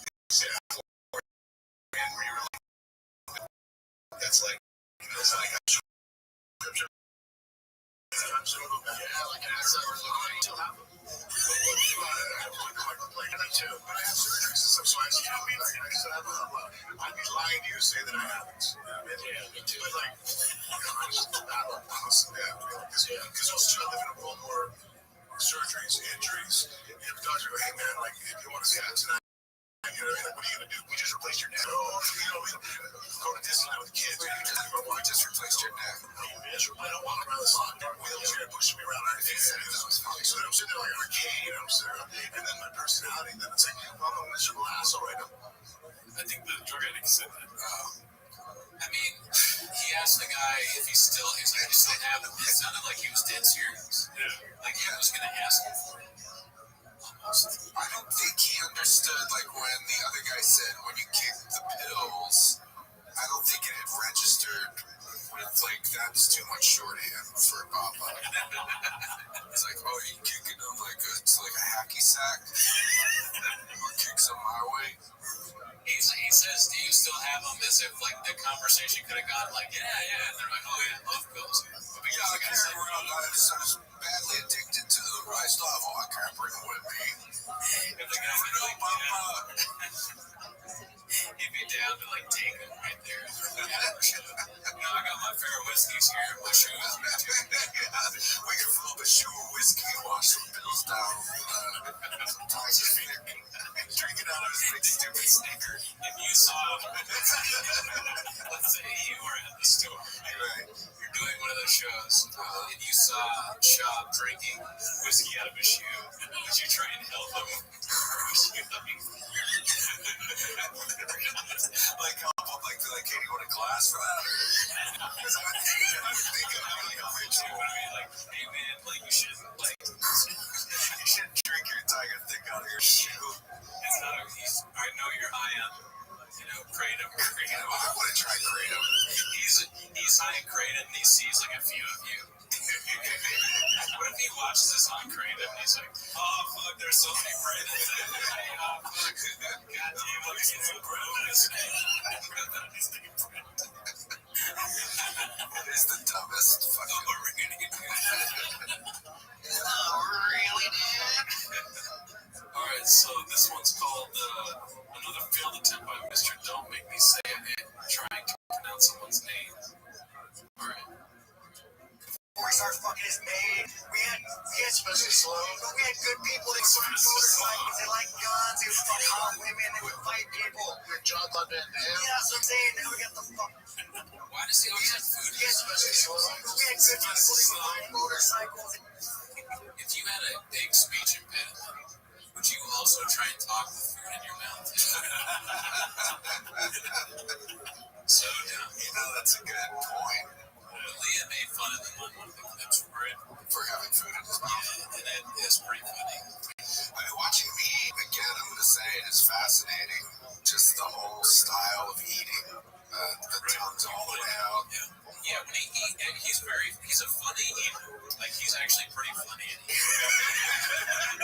That's right. Like, let's look at the positive. Like, instead of tearing him down, let's find positive things. He eats funny. Here's one thing I've noticed about the eating. Like, he's done it once or twice. He'll say something absurd and then take a bite. Oh, yeah. And that's comedic. If he was doing that on purpose, then I would be friend Heather.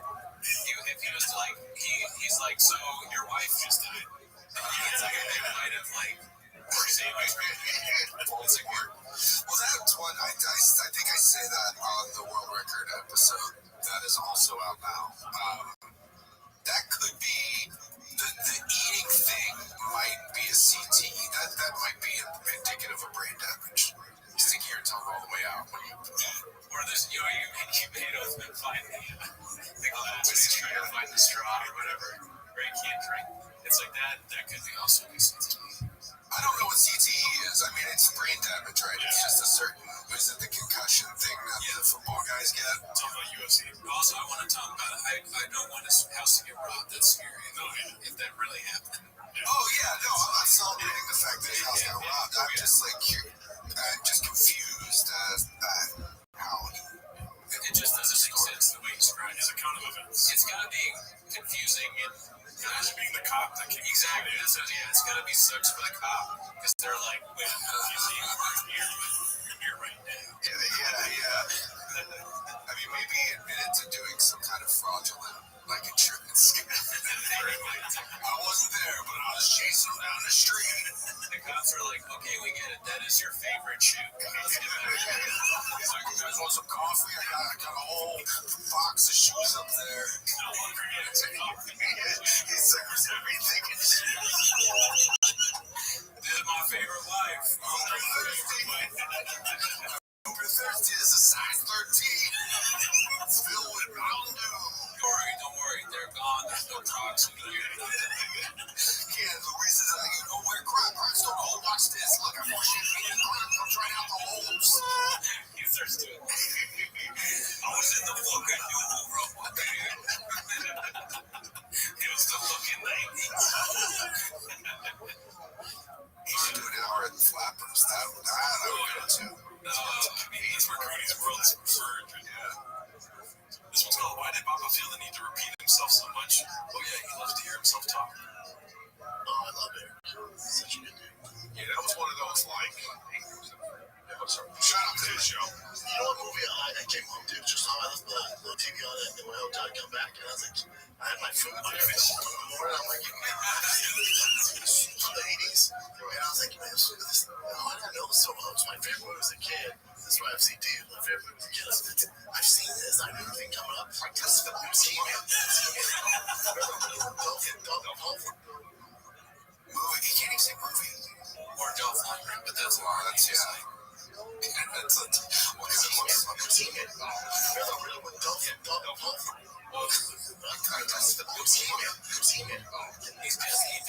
was not able to say the name of the movie, his favorite movie, which seems to be a constant thing with show. This is not the first one like that. Where he's like, oh, I remember. Yeah.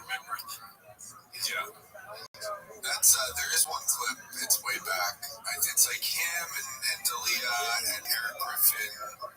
And Eric Griffin says, he's like, like when you're kids or whatever, you're playing hide and go seek, and he's just sitting there and goes, great game.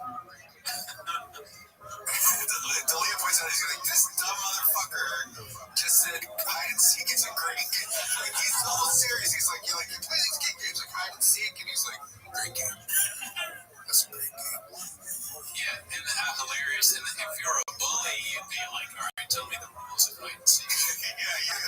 Just to see if he can do it. Because even if he knows that, which he probably does, even with CTE, he would say a bunch of things wrong. Great game there. Played it. He has like a dinner party. Waiters walking around just trays with sneakers full of champagne, Tiger thing, whiskey, the sweet, sweet nectar. I can see the gym guy drinking out of a shoe. Shout out to him too. That we got a gym. Gin would probably say yeah too. Yeah. What did you think of the Mr. Rogers thing? Your opinion on that? I mean, I think it's hilarious. He basically, somebody told him some urban legend, maybe the person who told him that believed it too. Maybe. And he just was like, oh, I can't wait to show, bring up this newly found knowledge on my podcast. Did he bring it up because he was like that stupid? They just believe sort of this meme story, or is it just that he's always really drunk and he just like drunk and just believe that he was going to tell us? I don't know, man. I don't know. I mean, I can see. It's like that Seinfeld episode where, like, Jerry tells Elaine that War and Peace originally was titled War, What Is It Good For? And she, like, brings it up at some, like, her boss at a book thing or whatever, and they're like, she's like, yeah, did you know War and Peace? And so, like, I feel like it's kind of that. Yeah, give me a telephone. Just somebody told him that story, and possibly they believed it, or he read it somewhere and didn't realize it was on like, a joke website. Well, here's the clip. You didn't think about the logistics of it. Here's the clip, and there's a little bit of context at the end of the clip. So we're really positive about it. Did Mr. Rogers drink on the show? He sure did. It was just off air. He was hammered 90% of the time. He's enjoying his life. Snotty nose kids, and it's like He's got his shoe and his whiskey on the same shelf as this one. Brandon! You got the shoe on the whiskey shelf! Come on! Who is the guy? Who's the director? He already is talking about Mr. Rogers, like, not liking the kids. Yeah. Mr. Rogers' whole thing was how much he liked kids. beat down basement. You know, he was a sniper in the military, like one of the most decorated snipers. Dude was a savage. Savage. You didn't know that either. Murder. Yeah, beast. Did you guys know? I can't believe this. I just read this. Did you guys know that Mr. Rogers used to be in the Navy? Tatted up. Yeah, just like super killed. I never knew that. That's crazy. Just like a whole other life that we never knew about. He used to drink before the show. He was completely like wasted. It's crazy. It's all in the movie. That guy's homeless. No, he didn't read him as well. I see him pop up. I don't know his whole story, but obviously he does some kind of MMA show. He's like the best MMA commentator. He's kind of really big. Is he like with Rogan and on the ringside, or he just has like a show? Well, UFC actually hated him for the longest time, but he's got the biggest MMA show, MMA news. I mean, I don't know, too. This is more of an Oathman type question. He'd know right away when I watched this. But yeah, I think he's just a commentator, kind of like that. Thomas. Shop steals from both of them, I think. But definitely, like, he hears their opinion on stuff and just sort of regurgitates it. Chop is Chinese. There's a different clip where he finds out that he's wrong at the end of it. Oh yeah, the Mr. Rogers. Yeah, we watched that all where he's like, and then Chop's like, nope. It's just so ridiculous. We talked about it in the last one, but the idea to think of Mr. Rogers and like, he's got like, the way you think about Martin Sheen. Yeah. Marlon Brando. Apocalypse Now. Platoon. Or Deer Hunter. Yeah, Mr. Rogers, the guinea pig.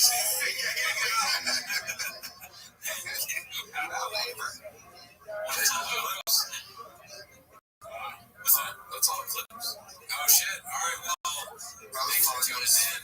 We had a big show. Walsh, thank you so much for coming on. Thanks for having me, and this is you're feeding this dark monster that The big fat cat. watch that. If you haven't had enough, go to World Record Podcast and see some more.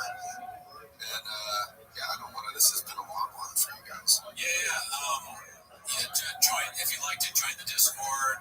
Frank comes on there. Wadsworth, Protein Farts. Protein Farts. That's that new guy's name. And this is so ridiculous. This is the kind of self-promotion where people tear down. There's one guy that always comments.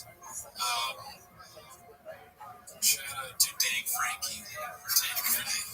The Nagua is always up in there. He's always up in there. Just what's that girl's name? Jessie. Oh, Jessica's a G. Jessica's a G. Thank you. All right, that's enough. Thank you so much. Tune in next week. Bye.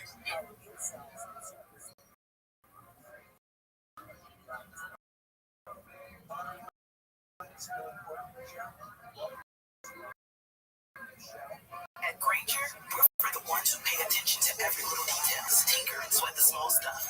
Because the tiniest thing can make. We get it. We're the same way, offering access to product experts to help you quickly and easily find what you need. So whatever your industry, you're always getting professional grade products. Call, click Granger.com, or just stop by. Granger, for the ones who get it done.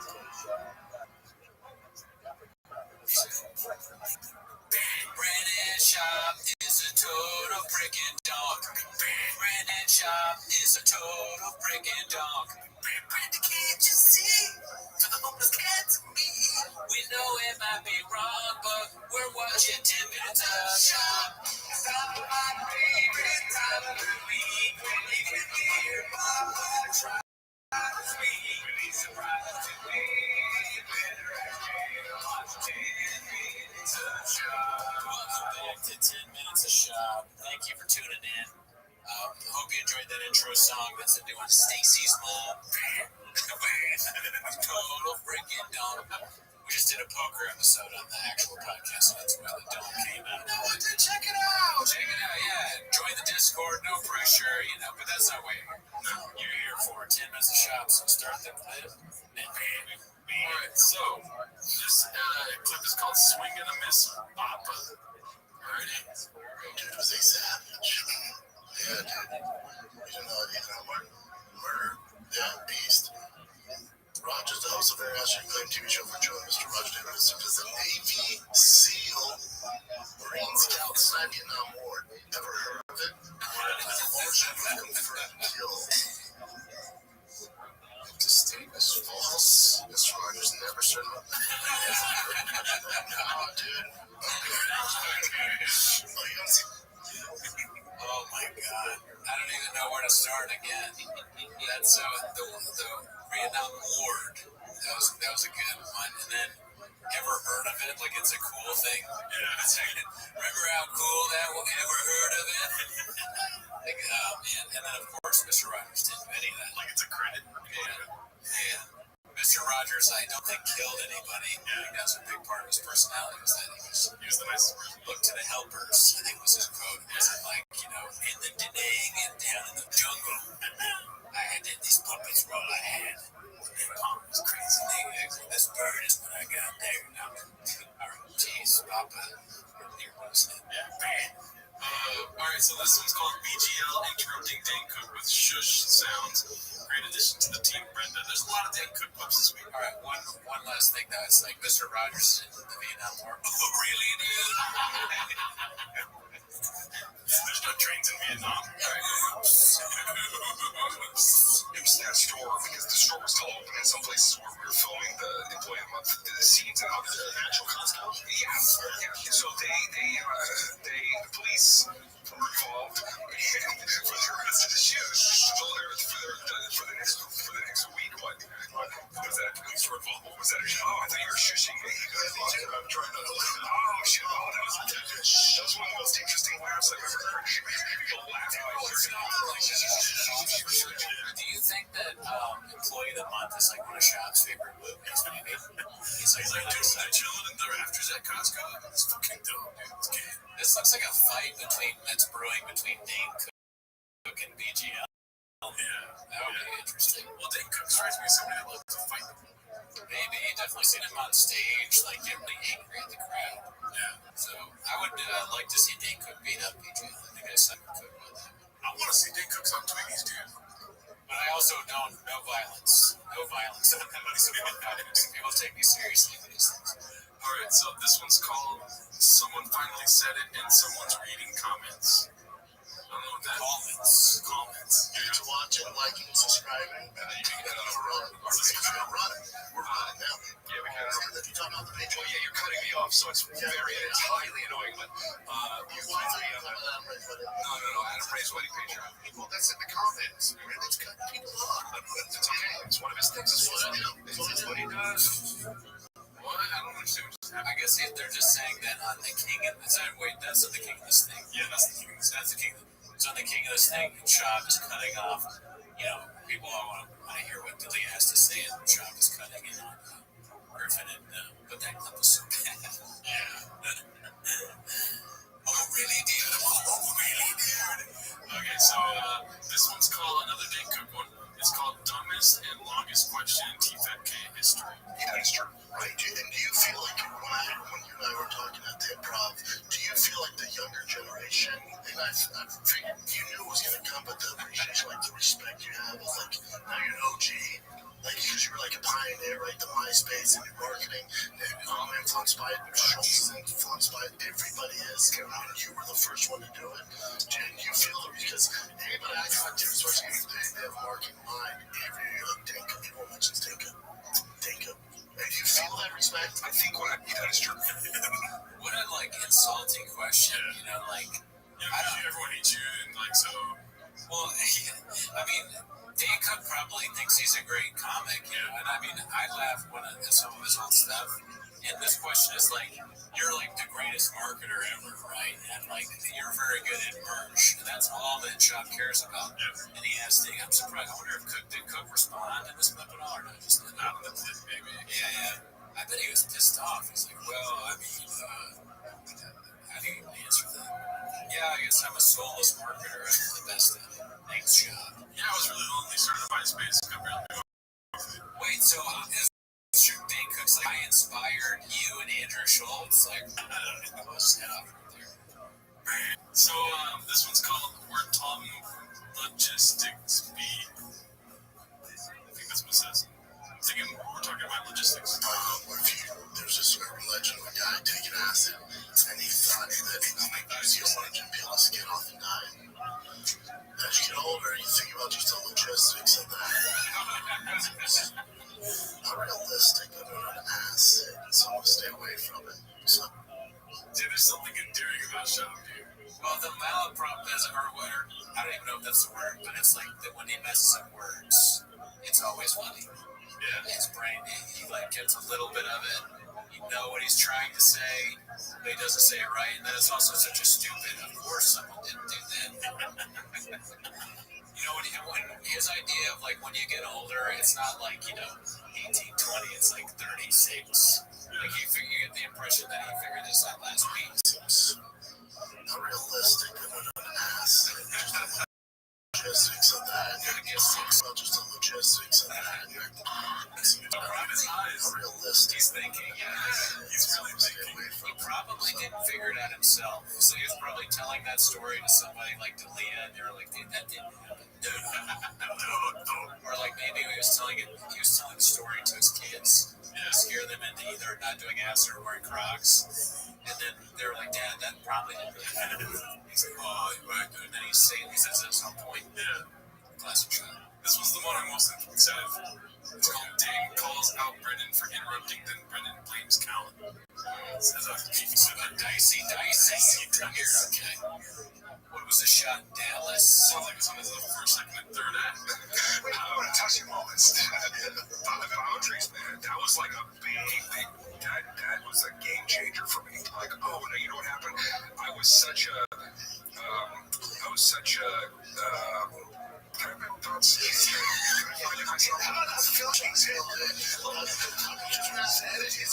Tom Cruise story now? 7 hours? Dane Cook was kind of funny there. Can I have my own thoughts and make me laugh? That's good. You don't like Dane Cook? No, I don't dislike Dane Cook. I mean, I don't know, everyone hates him now or whatever, but I'll tell you what, the comments are going to like you. The comments. I didn't get the part, so he said Callan did a long story about Tom Cruise. Yeah. Okay. I guess because he didn't cut off Callan's Tom Cruise story, we had to cut off Dane Cook's thing. Okay. No, I had to cut off the Tom Cruise story because it wasn't interesting. Brandon's trying to make Dane's thing interesting, so I don't have to cut it out. Indicating that the Tom Cruise thing wasn't. We're gonna have to edit all of that. Okay, this one's called Brendan has to be center of attention or talking at all times. Doesn't let Callan finish. Tom Cruise story, dude. Here we go. Okay, nice. We get to see closure. And I can see that you want everything cut up when we're talking. So, everything. Wow, Jesus Christ. This is a long time. It's all sorts of things going. You ever met Tom Cruise? That Tom Cruise experience. Did you say Tom Cruise? Jay, get ready for a 45-minute monologue on Tom Cruise. But I thought I was like,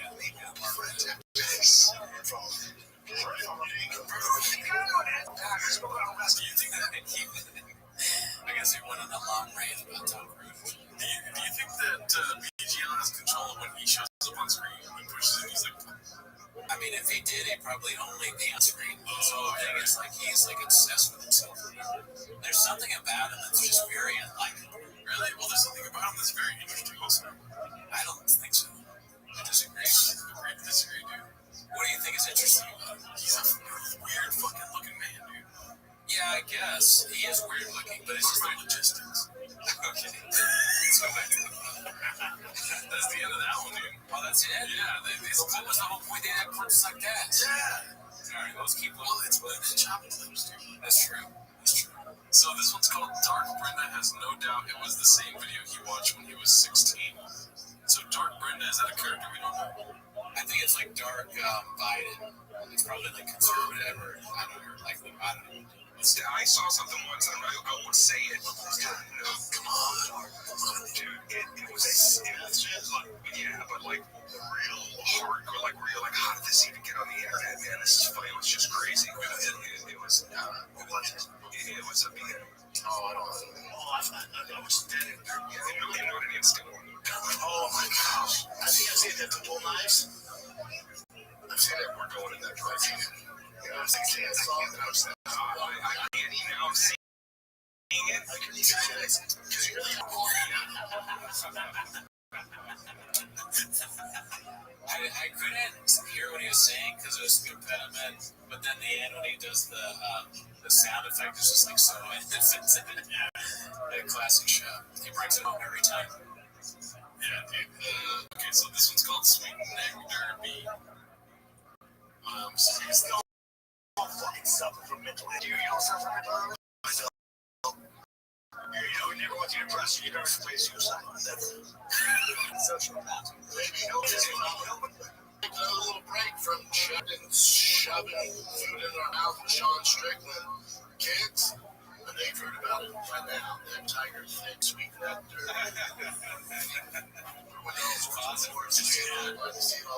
That's so when they're talking about suicide, and it goes to him in a Pharrell hat trying to sell a shitty whiskey for $1. That's nectar. Why is he thinking he wants to buy it if he keeps saying that? Who calls whiskey sweet nectar? It's like that thing that you hear when it's like, that's my nectar, you know, and he's like, whoa, I never thought of liquids that way. I wish he had done the mask thing, like where he's like, we're welcome back. We're back, blah, blah, blah. Yeah. Alright, let's see what else. Is this placement edited by Change? Well, you probably don't know. Is it edited by Change, or is this just part of his like food thing? Where he like this has edited by Change. Okay, well, let's keep playing. How can I get it? What are we doing? Oh my God, what are we gonna do? Well, guess what? We just restocked that. That's right. If you go to sleepboy.com right there, Adam, click on Tiger Thick. You will see the Sweet Nectar is in stock and available. Shipped to you. Go to sleepboy.com, click on Tiger Thick, and it will be shipped to you. That sweet nectar. This episode of Food Truck Does the Show is also brought by the best creative. It seems like that clip he seemed like pretty sad. Tired. I think that's why they cut it together because he's saying like, no, never depressed, and then it's him being like, he couldn't even sell it. He's like, this is my last one of the day. I'm surprised. He's usually so amped for that shit. He must have done a lot of podcasts that day. Right over, maybe read some of the comments. Where he watched a 10 minutes of shot clip right before it. He's like, that fucking asshole. Maybe he watched two jerks. He walked too many people in that truck. Too many truck walks. He got denied a bunch of times.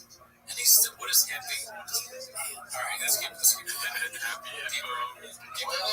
That's right, baby. Kratom. Now, a lot of you guys are like, man, I'm thinking about trying it. I don't know. It's kind of the Wild West out there. It's like CBD about 6 years ago. And now CBD is everywhere. You can trust some companies. Well, guess what? Trust your thick friend here. I take this Kratom. This is the only Kratom I trust. Those other brands, I'm not sure. Can't vouch for them.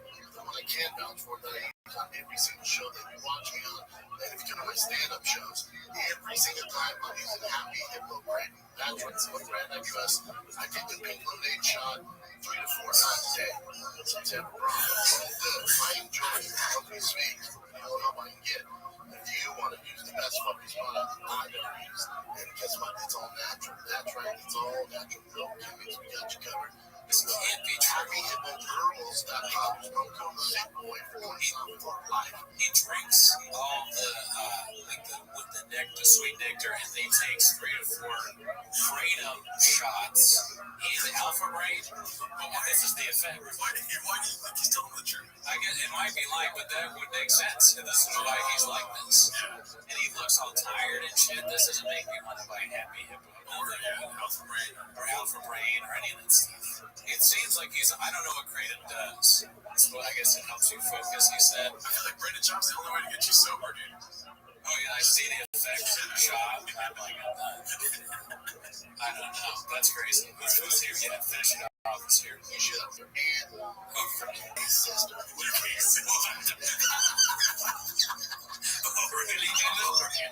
Why is your sister gay all of a sudden? Can you share it with your straight sister? In your hand. Until the women in your life need kratom. That's what Shot says.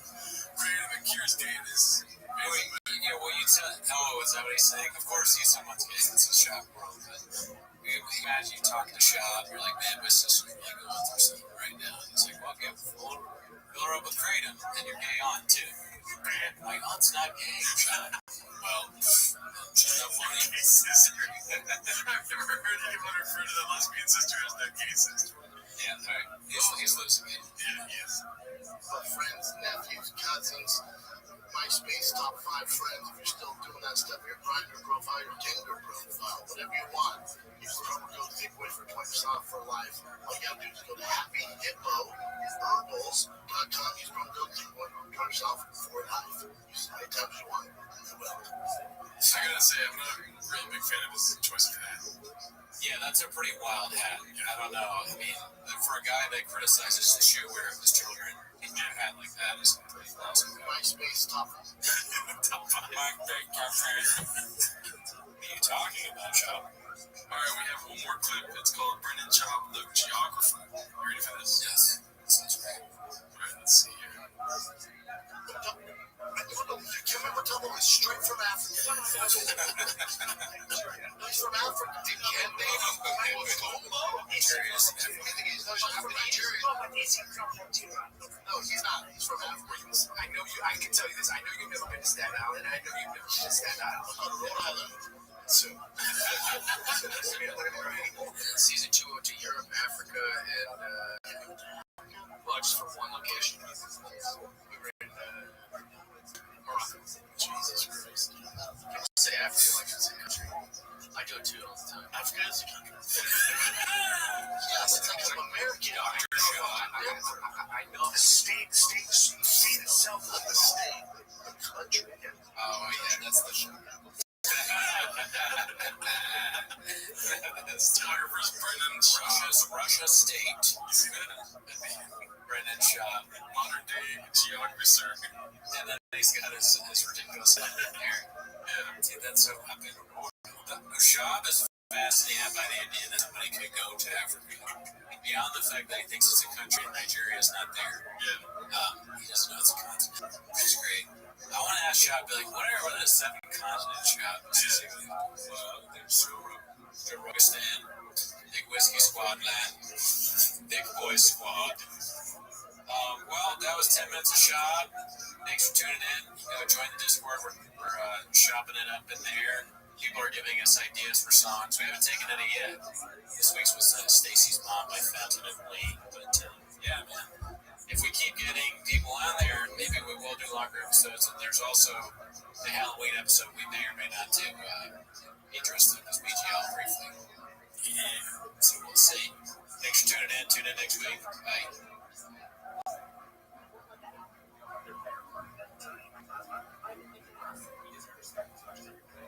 Put an apron on me, 'cause I'm homeless as fuck. Put an apron on me, and put a shop Put an apron on me. You know I'm thick boy bluff. I'm sharp, acting as fuck, trying to get in and walking to my truck.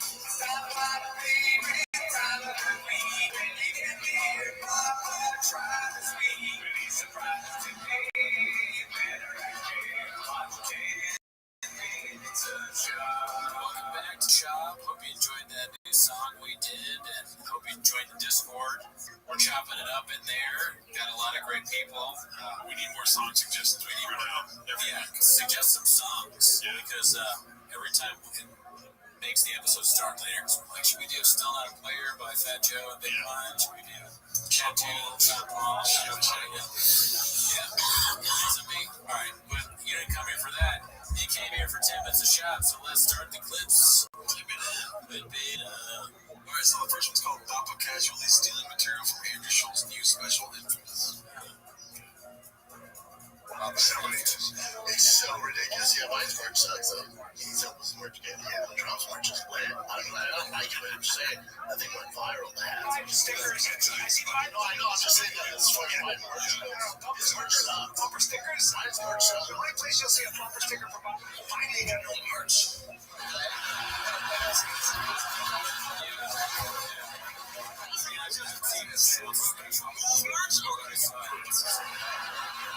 Trump had merch, bro. That was iconic. That was white people's teardrop tattoo. That's what that was.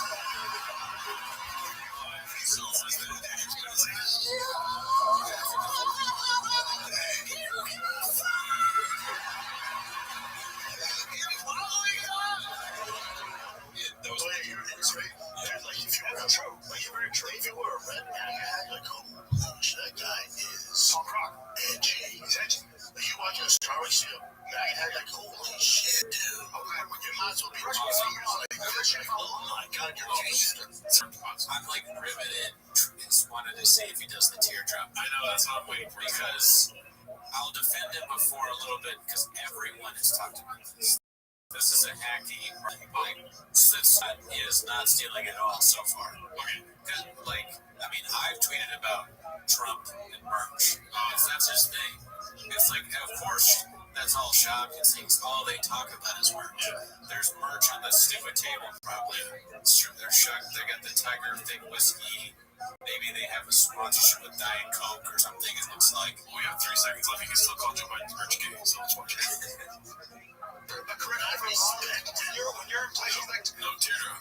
No, so yeah, not at all. I mean, Shop may have stolen it because Shop, he has no material, he has no original thoughts, really. He just got a pair that other people said.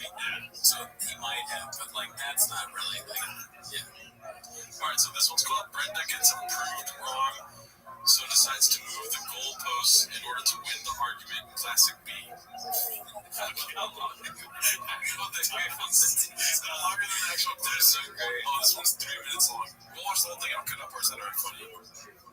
Bring her dance Shakira. Yeah, Shakira does. Oh, that's Shakira. That's J-Lo. I think Shakira. You think J-Lo has a better voice? Please take her catalog, her song, listen to her. Please take her. You know what the fuck? You think that J-Lo has a better voice? J-Lo cannot sing for shit. Here's one thing that bothers me about this already.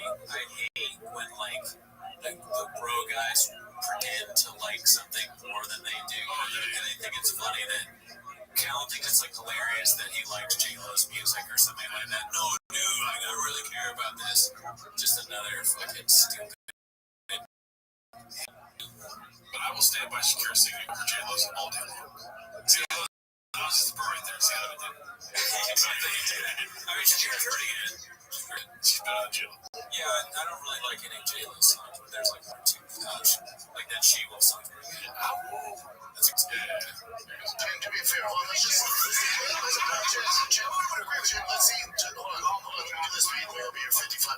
We'll be on go to hilarious album sales. Jennifer Lopez. Album sales have nothing to do with it. Two likes. No, that's okay. McDonald's sells more hamburgers.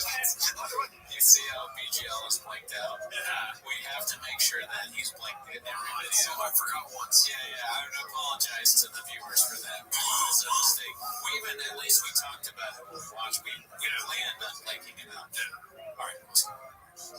But you can't limit to one beat. Tell us what's a good hamburger to one. They don't make a good hamburger compared to what don't compare numbers, commerciality to something great films. Compare success. No. Okay. No. So it's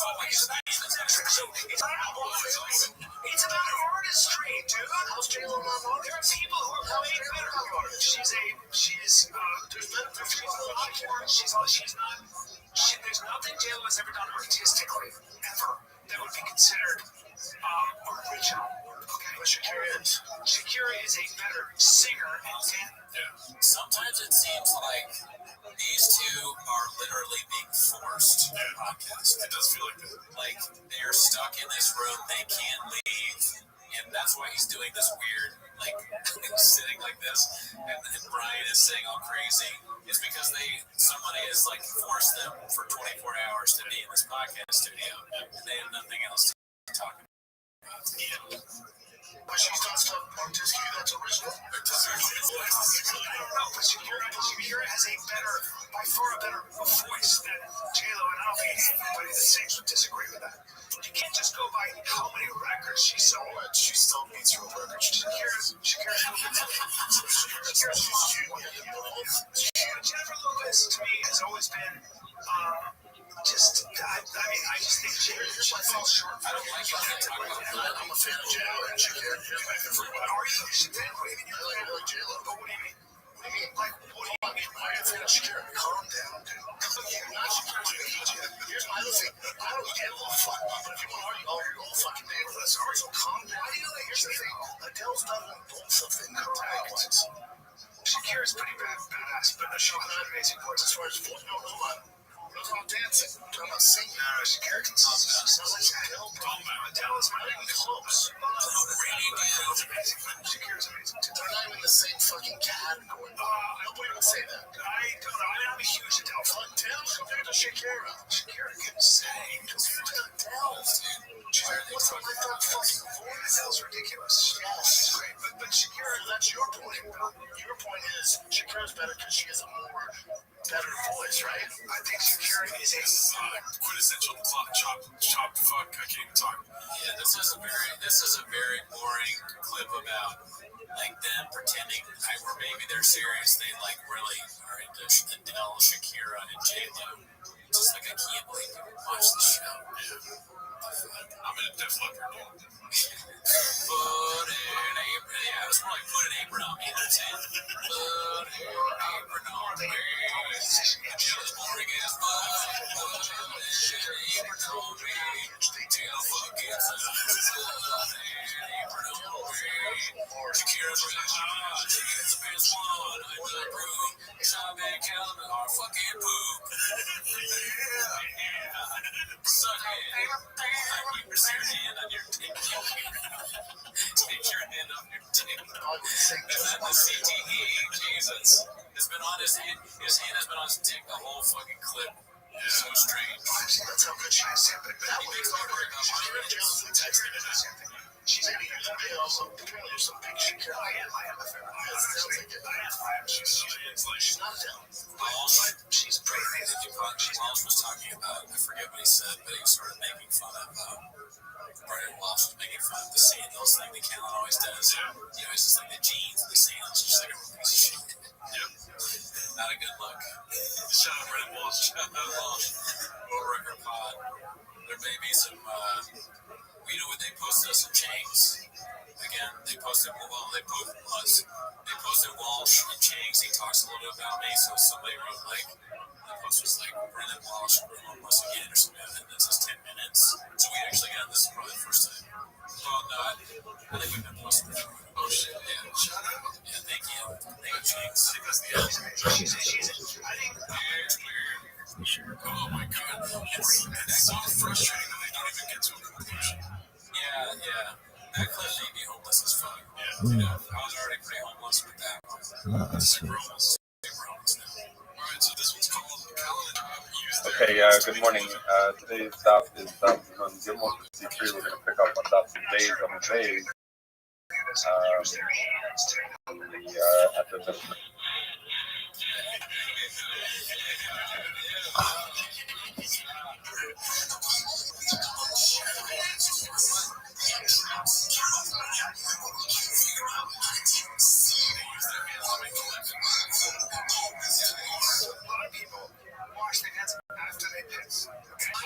It's my dick.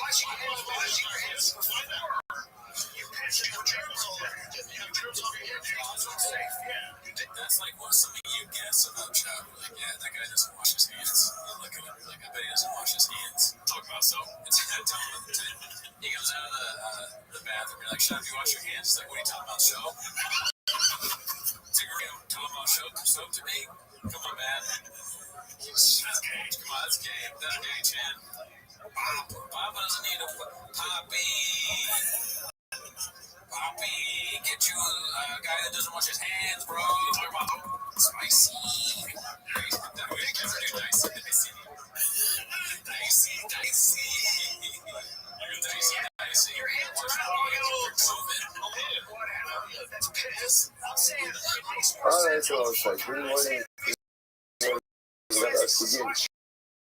You might take all of our for this worship to think out how many first sponsors for. Option day, hey. The Hilton is not the right self today to all the show instructions this year as his first of the month of August.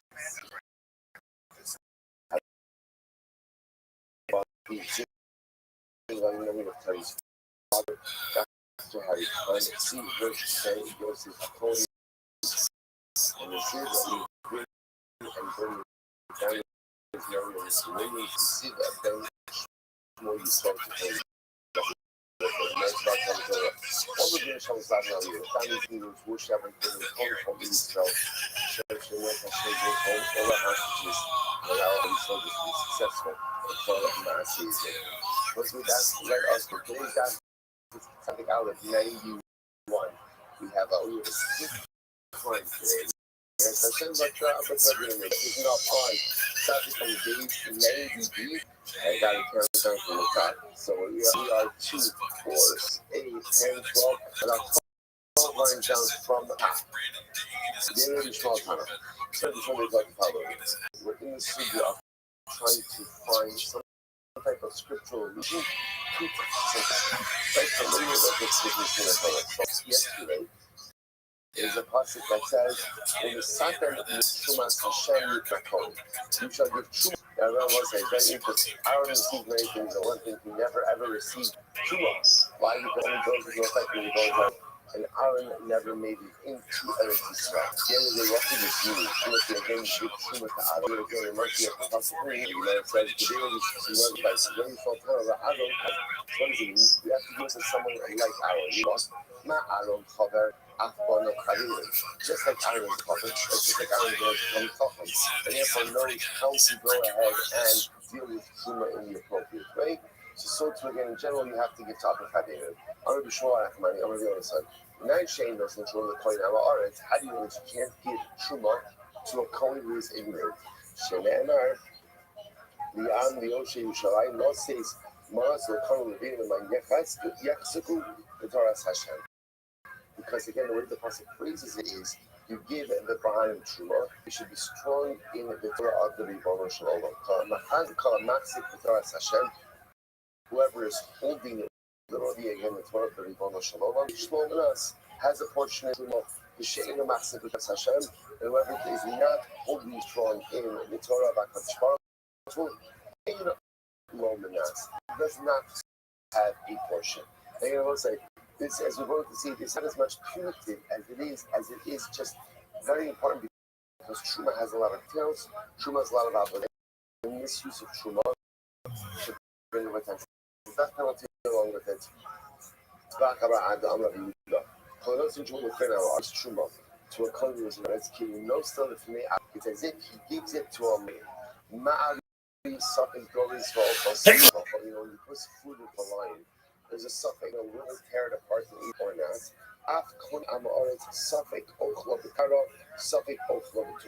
So to again, when you give something, you give Truma to a coin Amaretz, a suffix.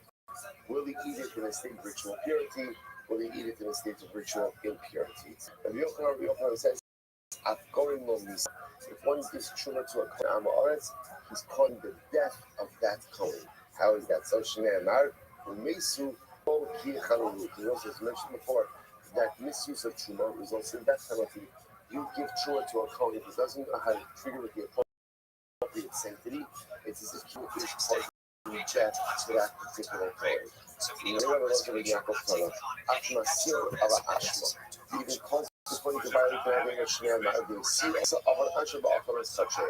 So it's really fascinating about all of this is just a very interesting motif how again cases you would think that giving truma to the coin of course is an objective facet.